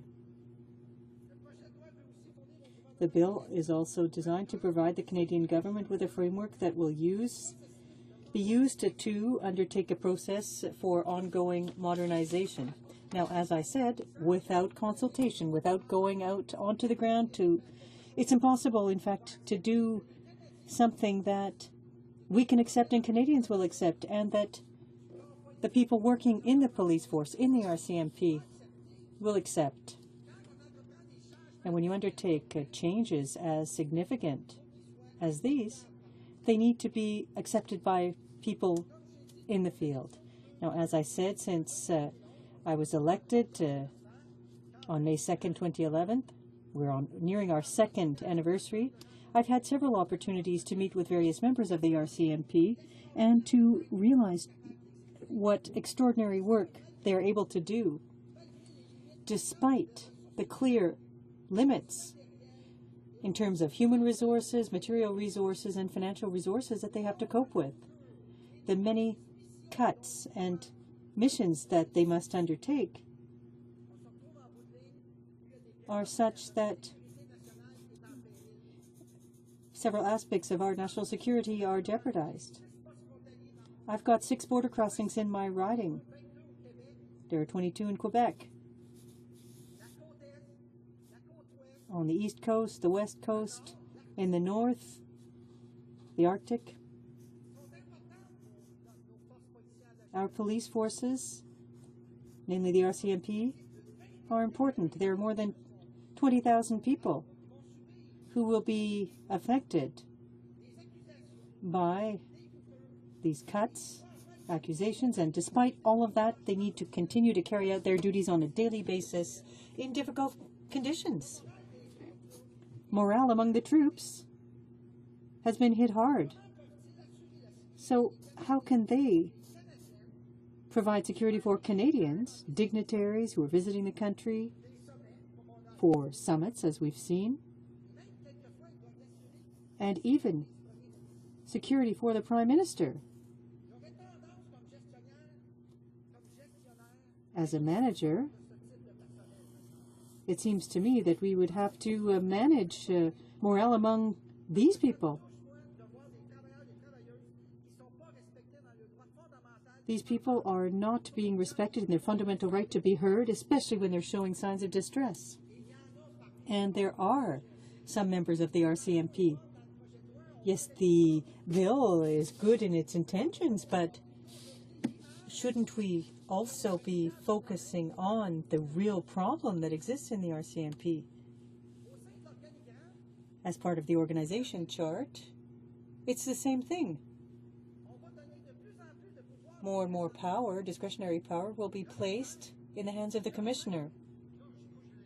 Now, I'll have to find this page and read it for you. This will modernize human resources and give the commissioner more power with respect to staffing. And now I know that we're talking about staffing, but they're replacing our CMP members who are trained with civilians.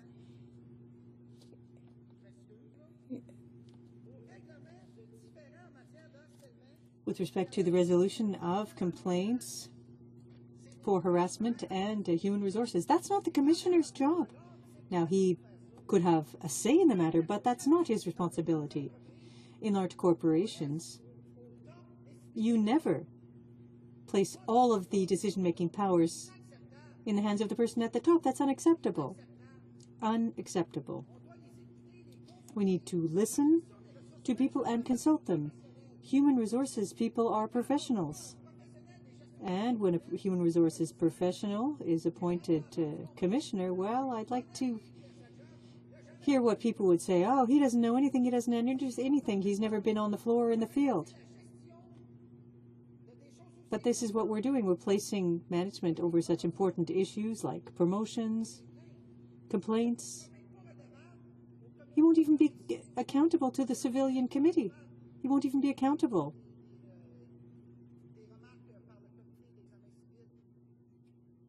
Through the civilian committee. And it's unacceptable in those conditions. To have such an important police force as the RCMP, and in addition, in many provinces, they have to cooperate with and share resources with the regional police force, First Nations police forces. They weren't even heard from either in this process, and they're an important part of the equation. I see that my time is up, Mr. Speaker. Thank you very much. I could spend a lot more time discussing these important issues. Questions and comments. La députée de Drummond. The Honourable Member for Drummond. Well, thank you, Mr. Speaker, and I'd like to congratulate the member for Compton-Stanstead for the work that he does on committee and the work that he's done on this issue.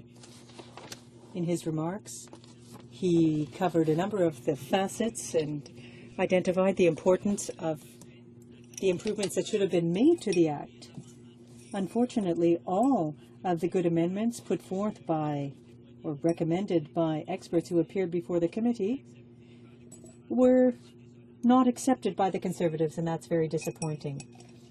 I'd like my colleague to comment, in fact, on the work that was done at committee, on how the fact that the Conservatives didn't support the amendments that my NDP colleagues proposed is hindering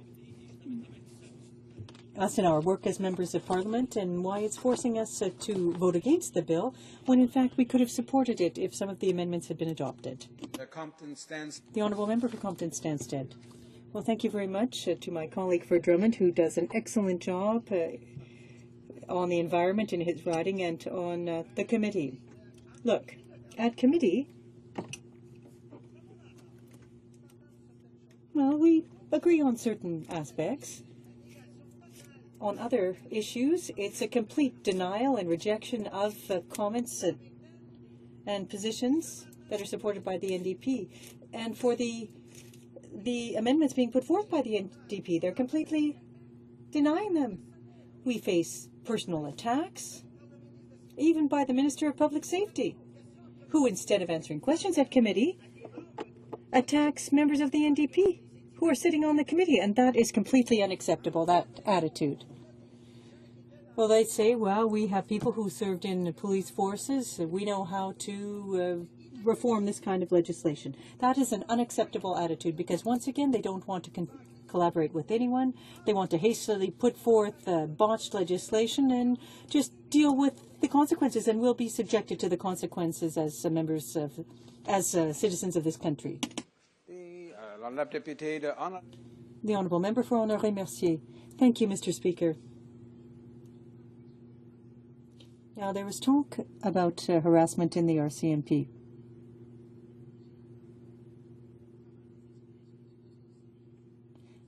how can people talk about these issues, but if the person who's harassing you is your boss, well, then there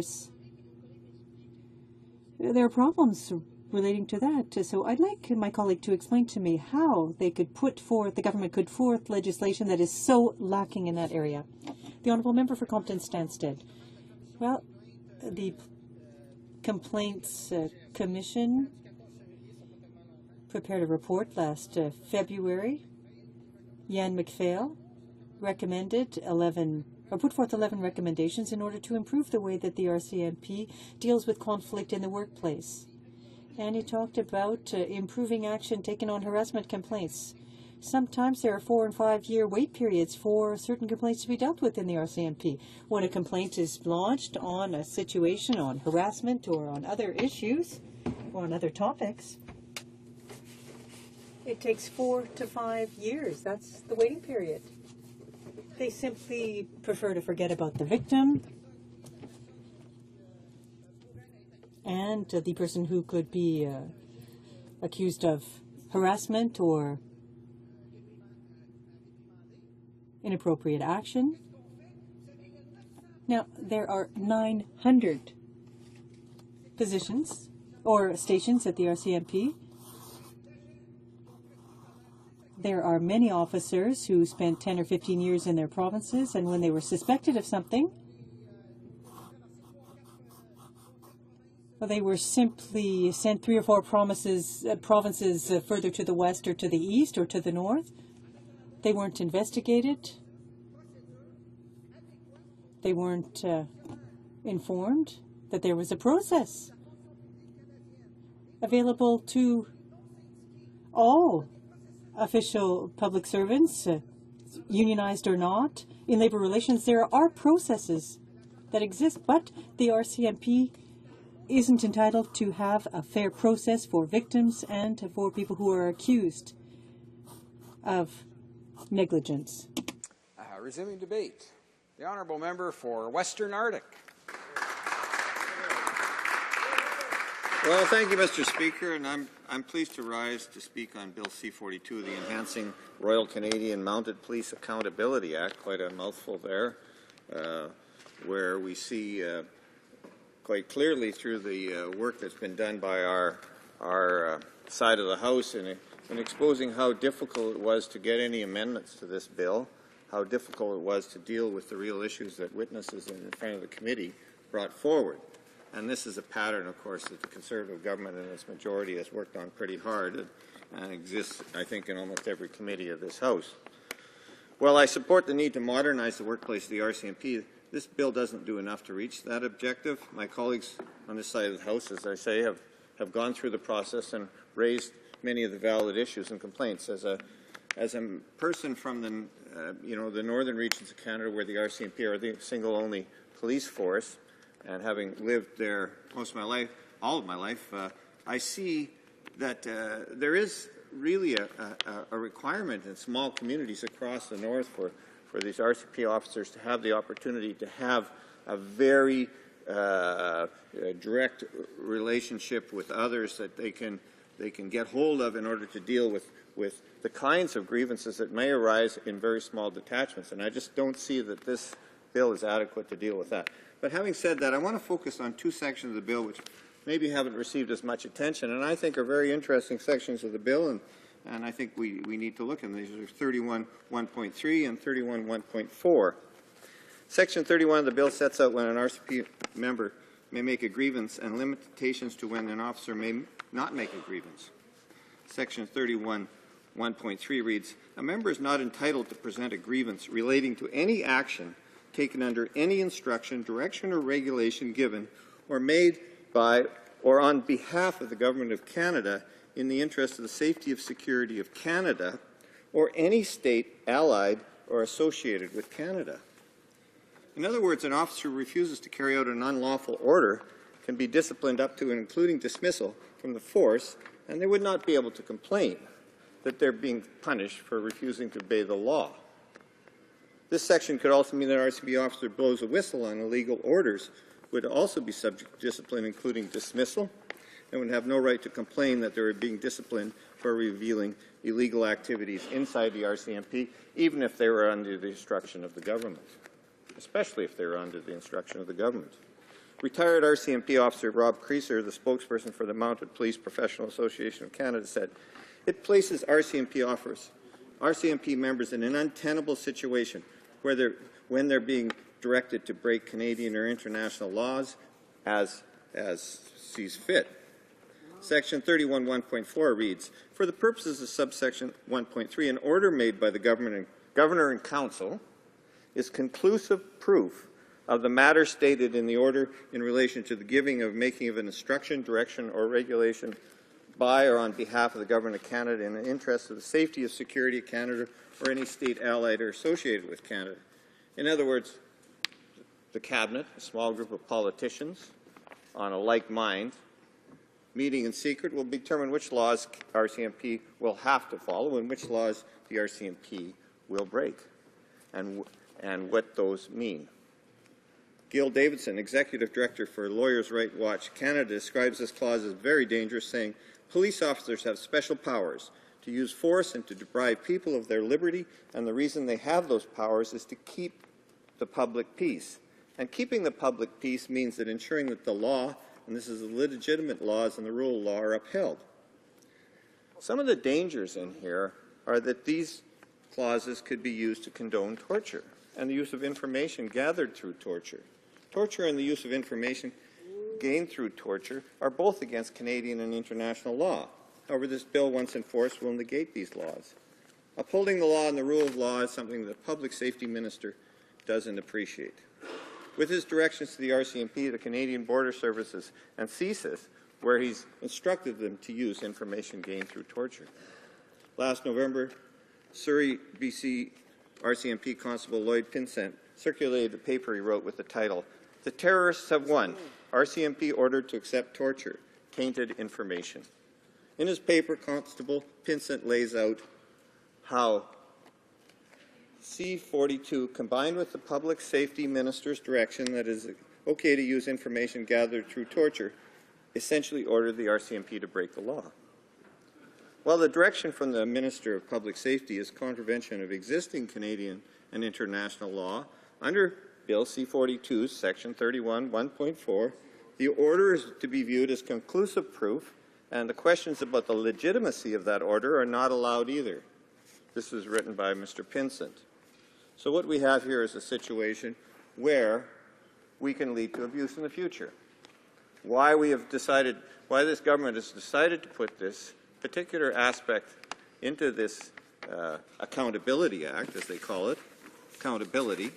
So in other words, the RCMP are not accountable here, can't be accountable, can't stand up and speak the truth about what's happening to them, what they feel about the imposition of illegal practices on them through an order of the Governor and Council. The Governor and Council can make that decision based on, in secret, on their desire to ensure what they consider the safety and security of Canada is. So this is smacks a little of a police state, I think, and I think everybody would agree to that. We have, in this country, always a need for people to have a way to deal with illegal behavior. Canada is a signatory of the United Nations Convention Against Torture and Other Cruel, Inhumane, or Degrading Treatment or Punishment, which states, "No exceptional circumstances whatsoever, whether a state of war, a threat of war, or war, internal political instability, or any other public emergency, may be invoked as a justification of torture." So regardless of the minister's attempted justification of torture and the use of information gained from torture, any such use or activity is illegitimate under Canada's international legal obligations. But considering recent actions, this Conservative government has little respect for the rule of law. In June of 2012, the UN Committee Against Torture released a report on Canada's compliance with the UN Convention Against Torture. In this report, the committee raised serious concern with the Conservatives' laissez-faire attitude towards torture, saying it could result in violations of Article 15 of the Convention. So what this bill does, Mr. Speaker, is that it gives more authority for any government to act in a way that is improper and can lead to Canada's reputation being tarnished in the world. It can lead to great human rights abuses. It could lead to a number of other things, and could lead to more need for illegal wiretaps, for information collection, for all kinds of activities that could be taking place in the name of security of this country. Those things are very, very serious issues. In 2006, Justice Dennis O'Connor, in his report on the events relating to Mara Arar, recommended policies should include specific directions aimed at eliminating any possible Canadian complicity in torture, avoiding the risk of other human rights abuses, and ensuring accountability. These sections in C-42 are going to go against that recommendation. These sections in C-42 are going to create a situation where the government has the ability to direct the police force in a way that is inappropriate. So here we have a law that essentially makes it legal for the police to break the law, and if they choose not to break the law and they get dismissed or they get cashiered over it, then they will not have the right for grievance. This is supposed to be a law about modernizing the RCMP workplace.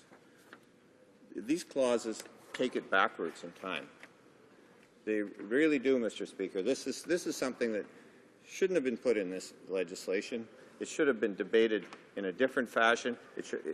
Perhaps the laws could have been amended to provide some security to Canadians. But when it comes to viewing these clauses in the bill, and when it comes to thinking about this government overriding civil rights in the name of national security, we must ask the question, did the terrorists win? Has the Canadian state acquiesced? Thank you very much, Mr. Speaker. We probably have time for at least one question, but we're down to the last couple minutes here. The questions and comments, the Honourable Member for Ottawa Centre. Thank you, Mr. Speaker, and thank my colleague for his comments. Just very quickly, he mentioned O'Connor, and the other person we should be listening to is Paul Kennedy. Of course, he was one who recommended many things that the RCMP should do, or the government should do, to reform the RCMP. And, you know, Paul Kennedy, after having spent much time trying to deal with things internally in the RCMP and the Complaints Commission process, said it has to be outside the RCMP, it has to be civilian oversight. And he said, quote, the legislation that this one's based on, C-42, it's a reiteration of C-38, is so riddled with loopholes, it doesn't meet Mr. O'Connor's standard. Just wonder if he could give us a comment on Mr. Kennedy's comments about this piece of legislation. Well, Member for Western Arctic. Well, I've addressed my remarks to one particular section of the legislation, which I find to be unacceptable to myself, and I'm sure to many other people that would look at it in that fashion. The loopholes in the legislation are really not going to be what's needed for the RCMP, and I feel this very strongly, having met with the RCMP over many, many years here on different occasions, is that they need either a union or an association that can protect the individual rights of the RCMP members. Until that happens, we're going to have the situation that we have now. Thousands of grievances backlogged.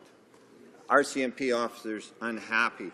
No opportunity for people to deal with the kinds of situations they find themselves in the workplace. No intermediary on their side. How can people work in that kind of environment? How can they do their job in the kind of risk-orientated work that police officers have to take on every day, with the stress and the strain that they have to deal with, without some measure of support that is legitimate, that is there for them when they have troubles, when they have situations that they need to have someone on their side. We can create any law we want without giving the police forces, our RCMP, the opportunity to have the same rights as other Canadian Canadians and other Canadian workers. This is just simply not going to work. Thank you, Mr. Chair. The honourable member for Western Arctic will have, if he wishes, 2.5 minutes left for questions and comments when the House next resumes debate on the question.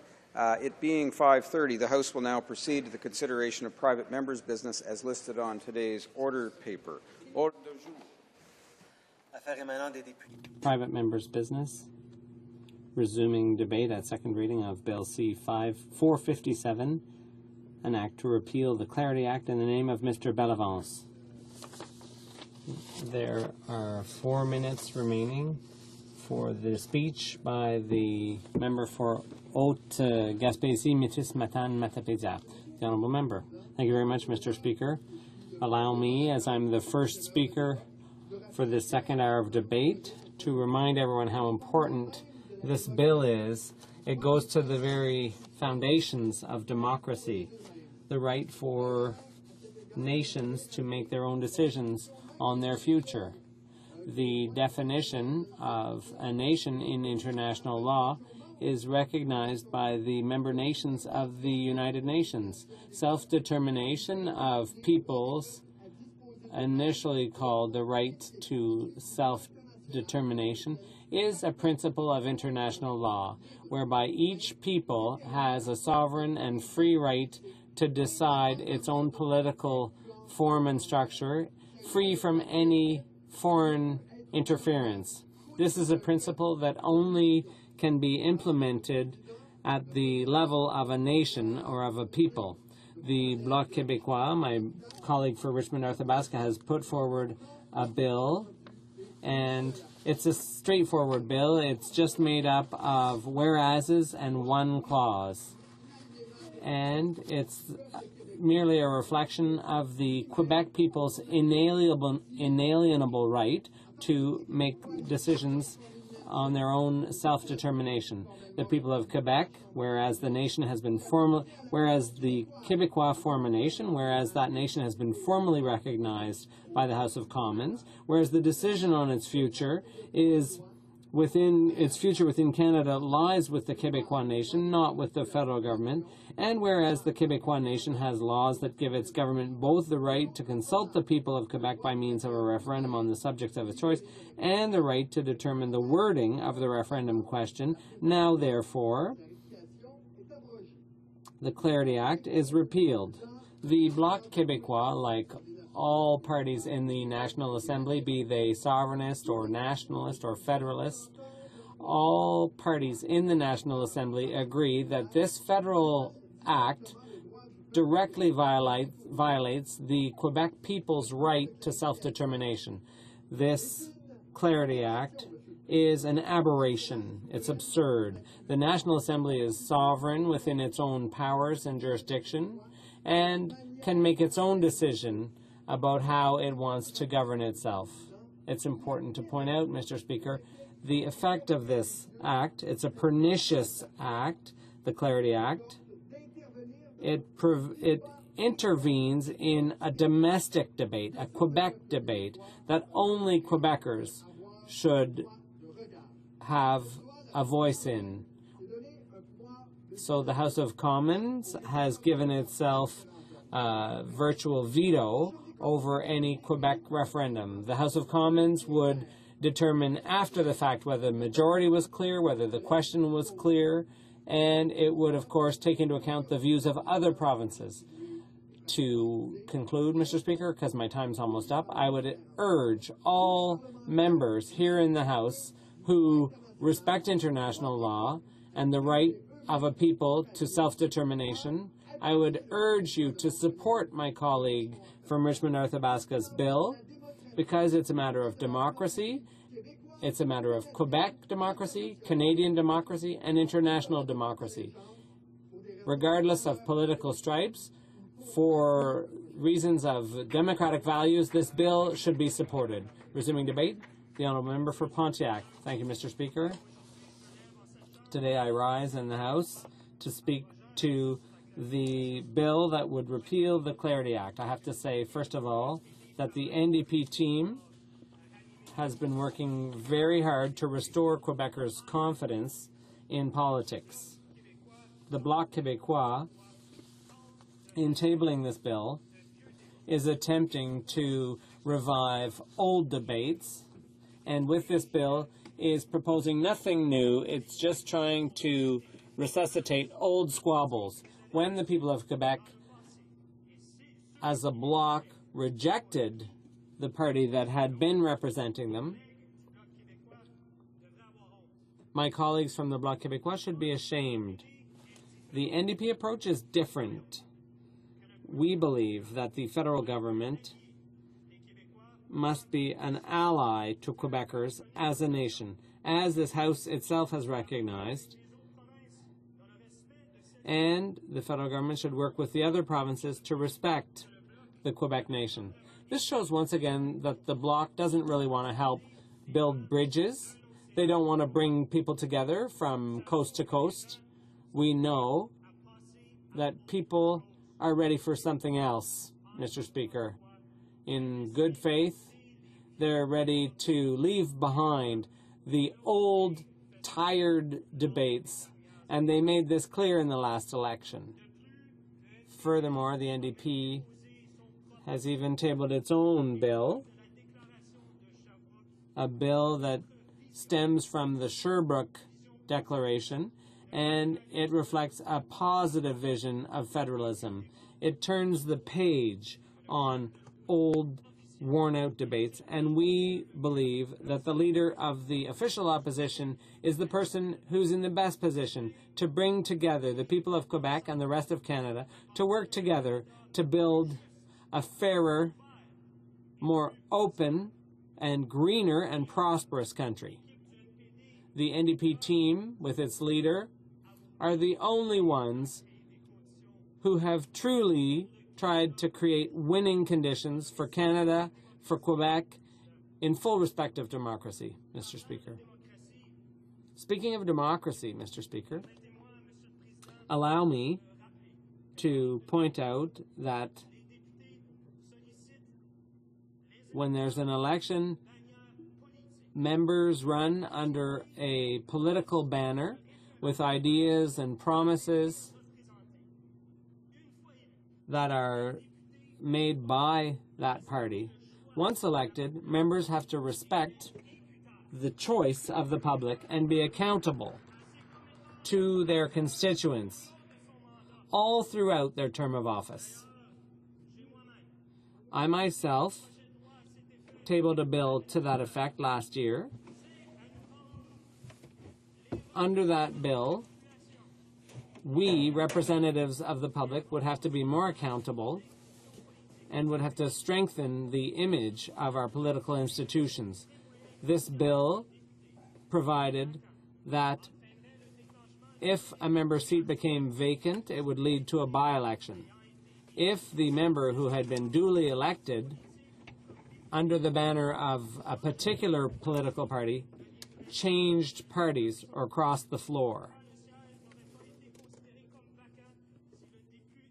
However, the seat would not have been considered vacant if the person decided to switch and sit as an independent.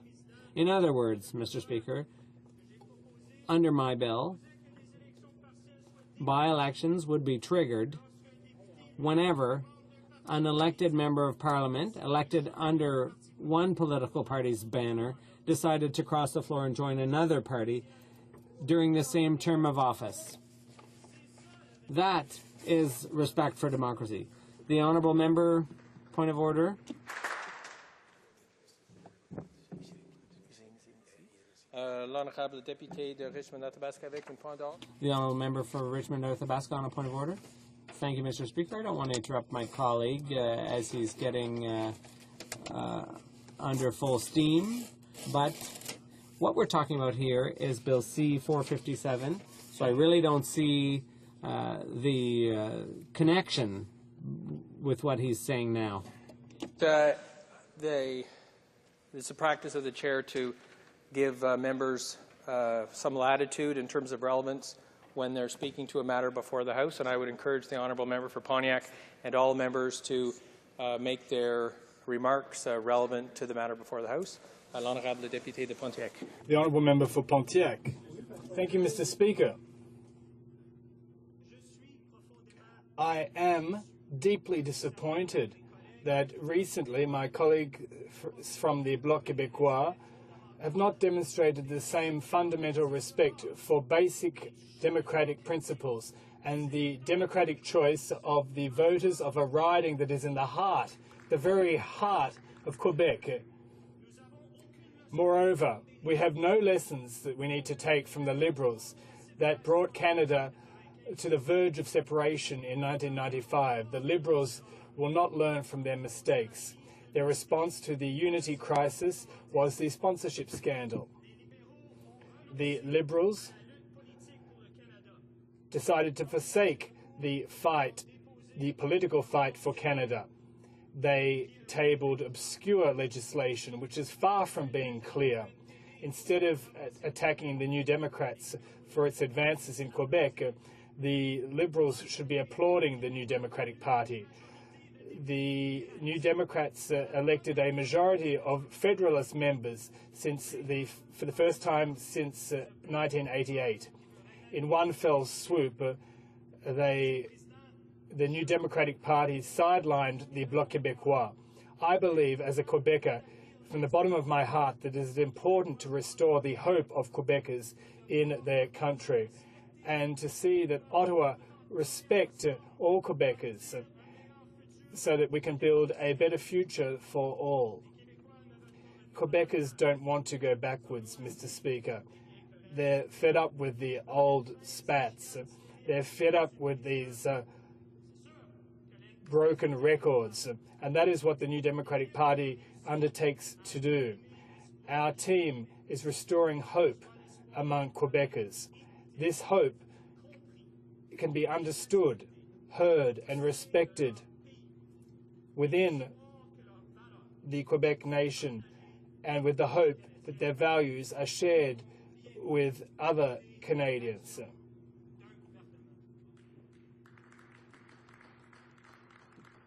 And the hope that the New Democratic Party will soon take office. Unfortunately, some do not want this hope to be realized. They are wanting to score cheap political points. That is precisely what the Liberal Party and the Bloc Québécois attempt to do by resuscitating these old debates and through this motion and through the Clarity Act. And that is why, Mr. Speaker, I will vote against this bill, because Quebecers deserve better than the desperate efforts on the part of the Bloc, and definitely better than these irresponsible political games played by the Liberal Party. They hope to create a crisis of national unity when there is not one, for pure political opportunism. Thank you, Mr. Speaker.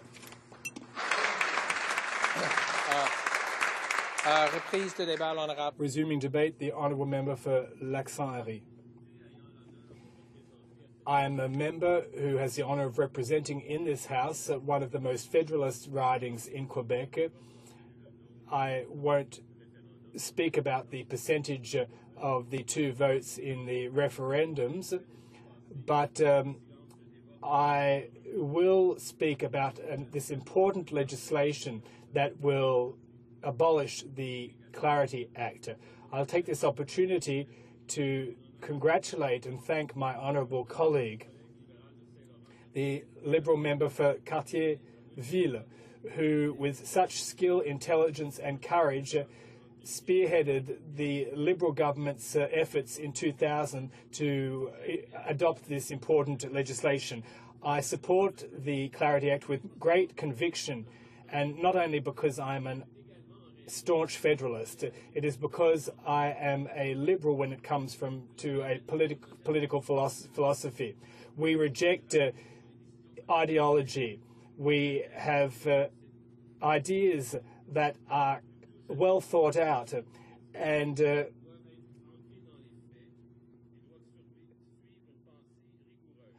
political thought must follow logical thought. It must be well reasoned. It must be founded on transparency and a clear and deep understanding of the issues before us.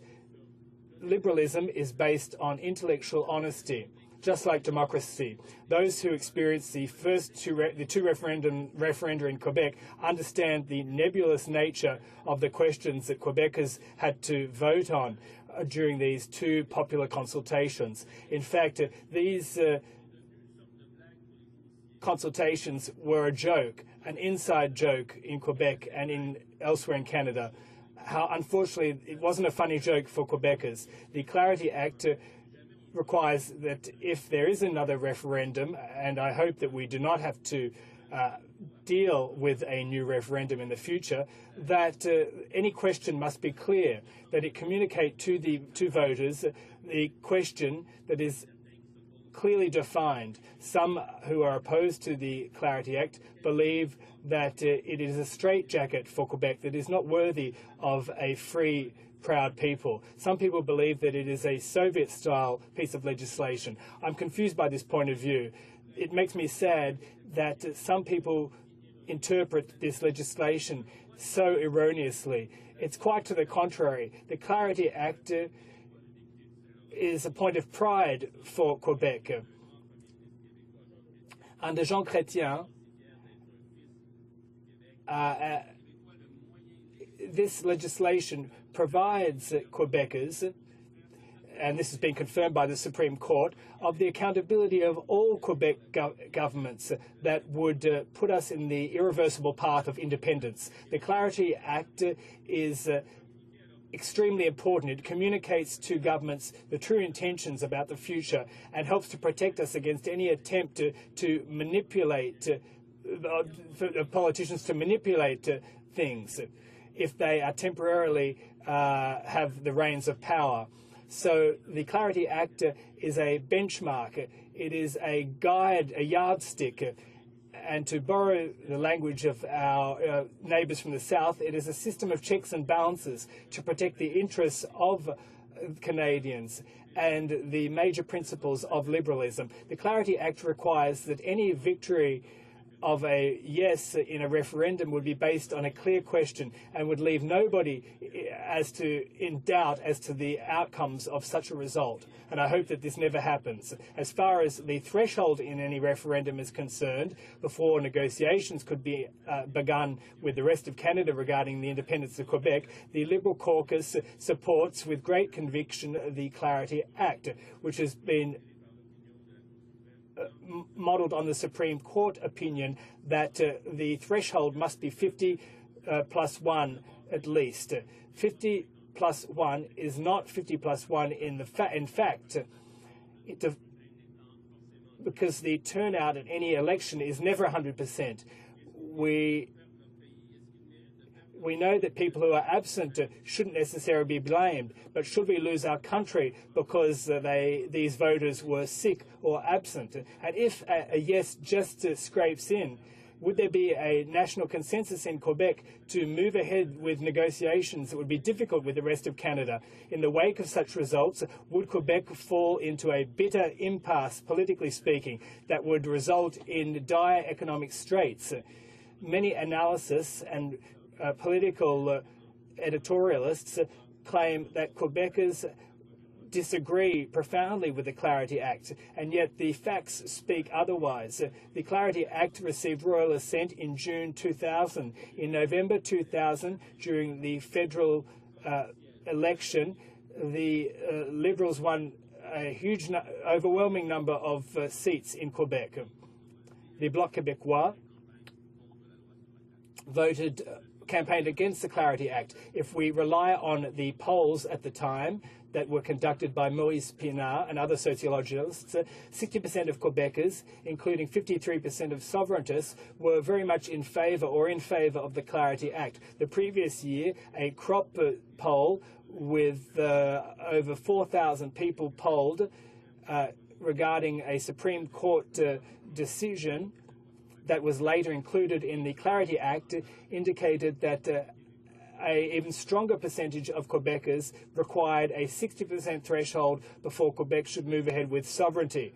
So, Mr. Speaker, there was no demonstration at the time organised by sovereigntist leaders against the Clarity Act. That was an interesting signal that the legislation did not face much opposition, but I'm very disappointed by the NDP's position on this issue, especially given the seriousness of the futures of one of the best countries in the world, Canada. The New Democrats are not on the same wavelength as my fellow citizens when it comes to the Clarity Act. But I do hope that the New Democrats change their minds, that they stand up for a united Canada. Thank you, Mr. Speaker. Reprise du débat. Resuming debate, the Honourable Member for Trois-Rivières. Thank you, Mr. Speaker. You've listened to all my speeches since I came to this Parliament, and I'm sure you'd be a little bit surprised that I don't have a lectern and I don't have any paper for one simple reason, and that is because I wanted to give this speech off by heart, but also from the bottom of my heart, because the bill that we're dealing with this afternoon goes to the heart of my political engagement, and that is against this bill, and I'll explain why. Every time that I meet people from my riding and I tell them that it was an old dream of mine to enter politics, they say, well, why didn't you do so earlier? The response is quite easy, is quite simple. It's difficult to align the stars to find a party that corresponds to your values, that adopts policies that you want and that has an open seat, and also to have a charismatic leader. And look at what happened in 2011 on the 2nd of May. The message was very clear. I come from a riding that has been represented by members of the Bloc Québécois for a long time. Obviously, when I was elected on the 2nd of May 2011, well, it wasn't based on my star quality. The majority of my constituents, the vast majority of my constituents and Quebecers said that they were ready to support a different party, that they liked Jack Layton's leadership style, that they loved his positive vision of the future, that they liked the respect that he proposed for the Canadian Constitution and for Canadians, that the New Democrats were hungry to defeat the Conservative Party, and then Canadians decided, and Quebecers decided, that they would support the New Democratic Party. In 2011, my constituents were part of a broad coalition that fought for the same ideal, that is the basic principles of the State Declaration of Sherbrooke. And that guided my political involvement and engagement. It gave me an opportunity to meet with Federalists and to tell them about the work that I intended to do in Ottawa. It gave me an opportunity to meet with Bloc members and sovereigntists, to tell them the job that I wanted to do in Ottawa, and to say to them, listen, if you really believe in your ideas, your ideals are noble, but if you believe in your ideals, will fight for them in the forum of the House of Commons. Quebecers realize that their future belongs to them, and if they want, they'll have an opportunity to choose. But in the meantime, a majority of Quebecers have said that they want to remain in Canada, and we have to listen to that message. Dans la proposition du Bloc. In the Bloc's proposal, against which I will be voting, everything has to do with respect. Each and every party in this House seems to have a different approach when it comes to respect and the issue of Quebec. The Conservatives, every time I think of them, I see this bubble from an Asterix comic, and I see the person whistling and wondering, you know, nothing needs to be done. Let's just sweep that under the carpet. But among the Liberals, the issue of respect is about the following. Trust us. Trust us. We'll find a way of addressing issues. And possible acceptable answer might be between 50% and 100%, and perhaps after the fact we might, well, in short, it's complete confusion when it comes to clarity. Complete confusion. What about the Bloc Québécois? The question of respect, well, if you respect us, well, just, you know, worry about what's happening in your own backyard. And that means disregarding a whole segment of the Quebec population who want to remain within a united Canada. So that too is unacceptable. So whose proposal is the most balanced? Clearly the New Democratic Party's. And under the leadership of the member for Outremont, we are heading in the right direction, and most editorialists agree with us. Now, the bill that the New Democrats are proposing is very clear. It states that an association, whether it be a business or constitutional or love association, is founded on the basis of trust. And you don't change the game rules halfway through the game. So it would be crazy to say that, well, to become part of the Canadian institution, you require 50+1, but as soon as you're in there, well, it now requires 66%.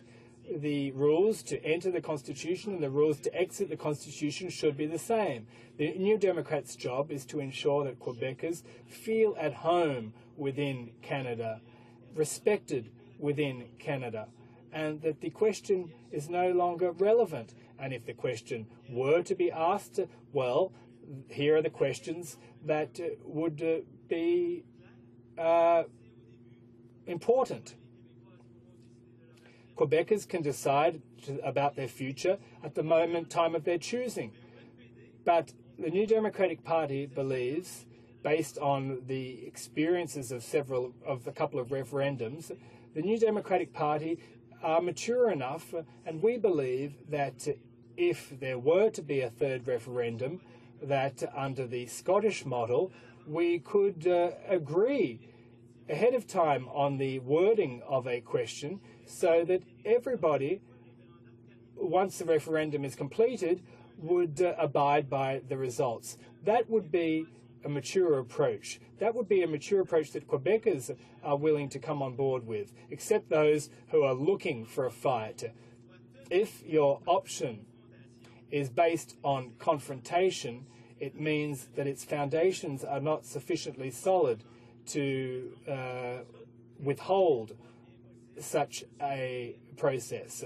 So I think that the Bloc Québécois legislation doesn't give us very much. Of course, it provides us with a rejection of the Clarity Act. You know, I'm sure that we agree with the Bloc Québécois that the Clarity Act is abominable, but beyond that, do we agree? We can't replace the Clarity Act with a legal void. That would be, you know, taking 10 steps backwards, 10 years backwards, and I think that it wouldn't achieve anything. Quebecers are fed up.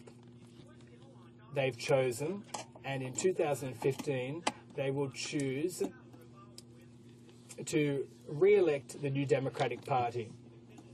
They want Quebec and they want Canada to be led with a positive vision, and there's only one party that has incarnated this since Jack Layton, right through to the leadership that we currently enjoy under the member for Outremont.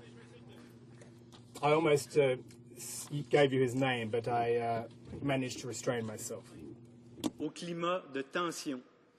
A policy that puts an end to the situation.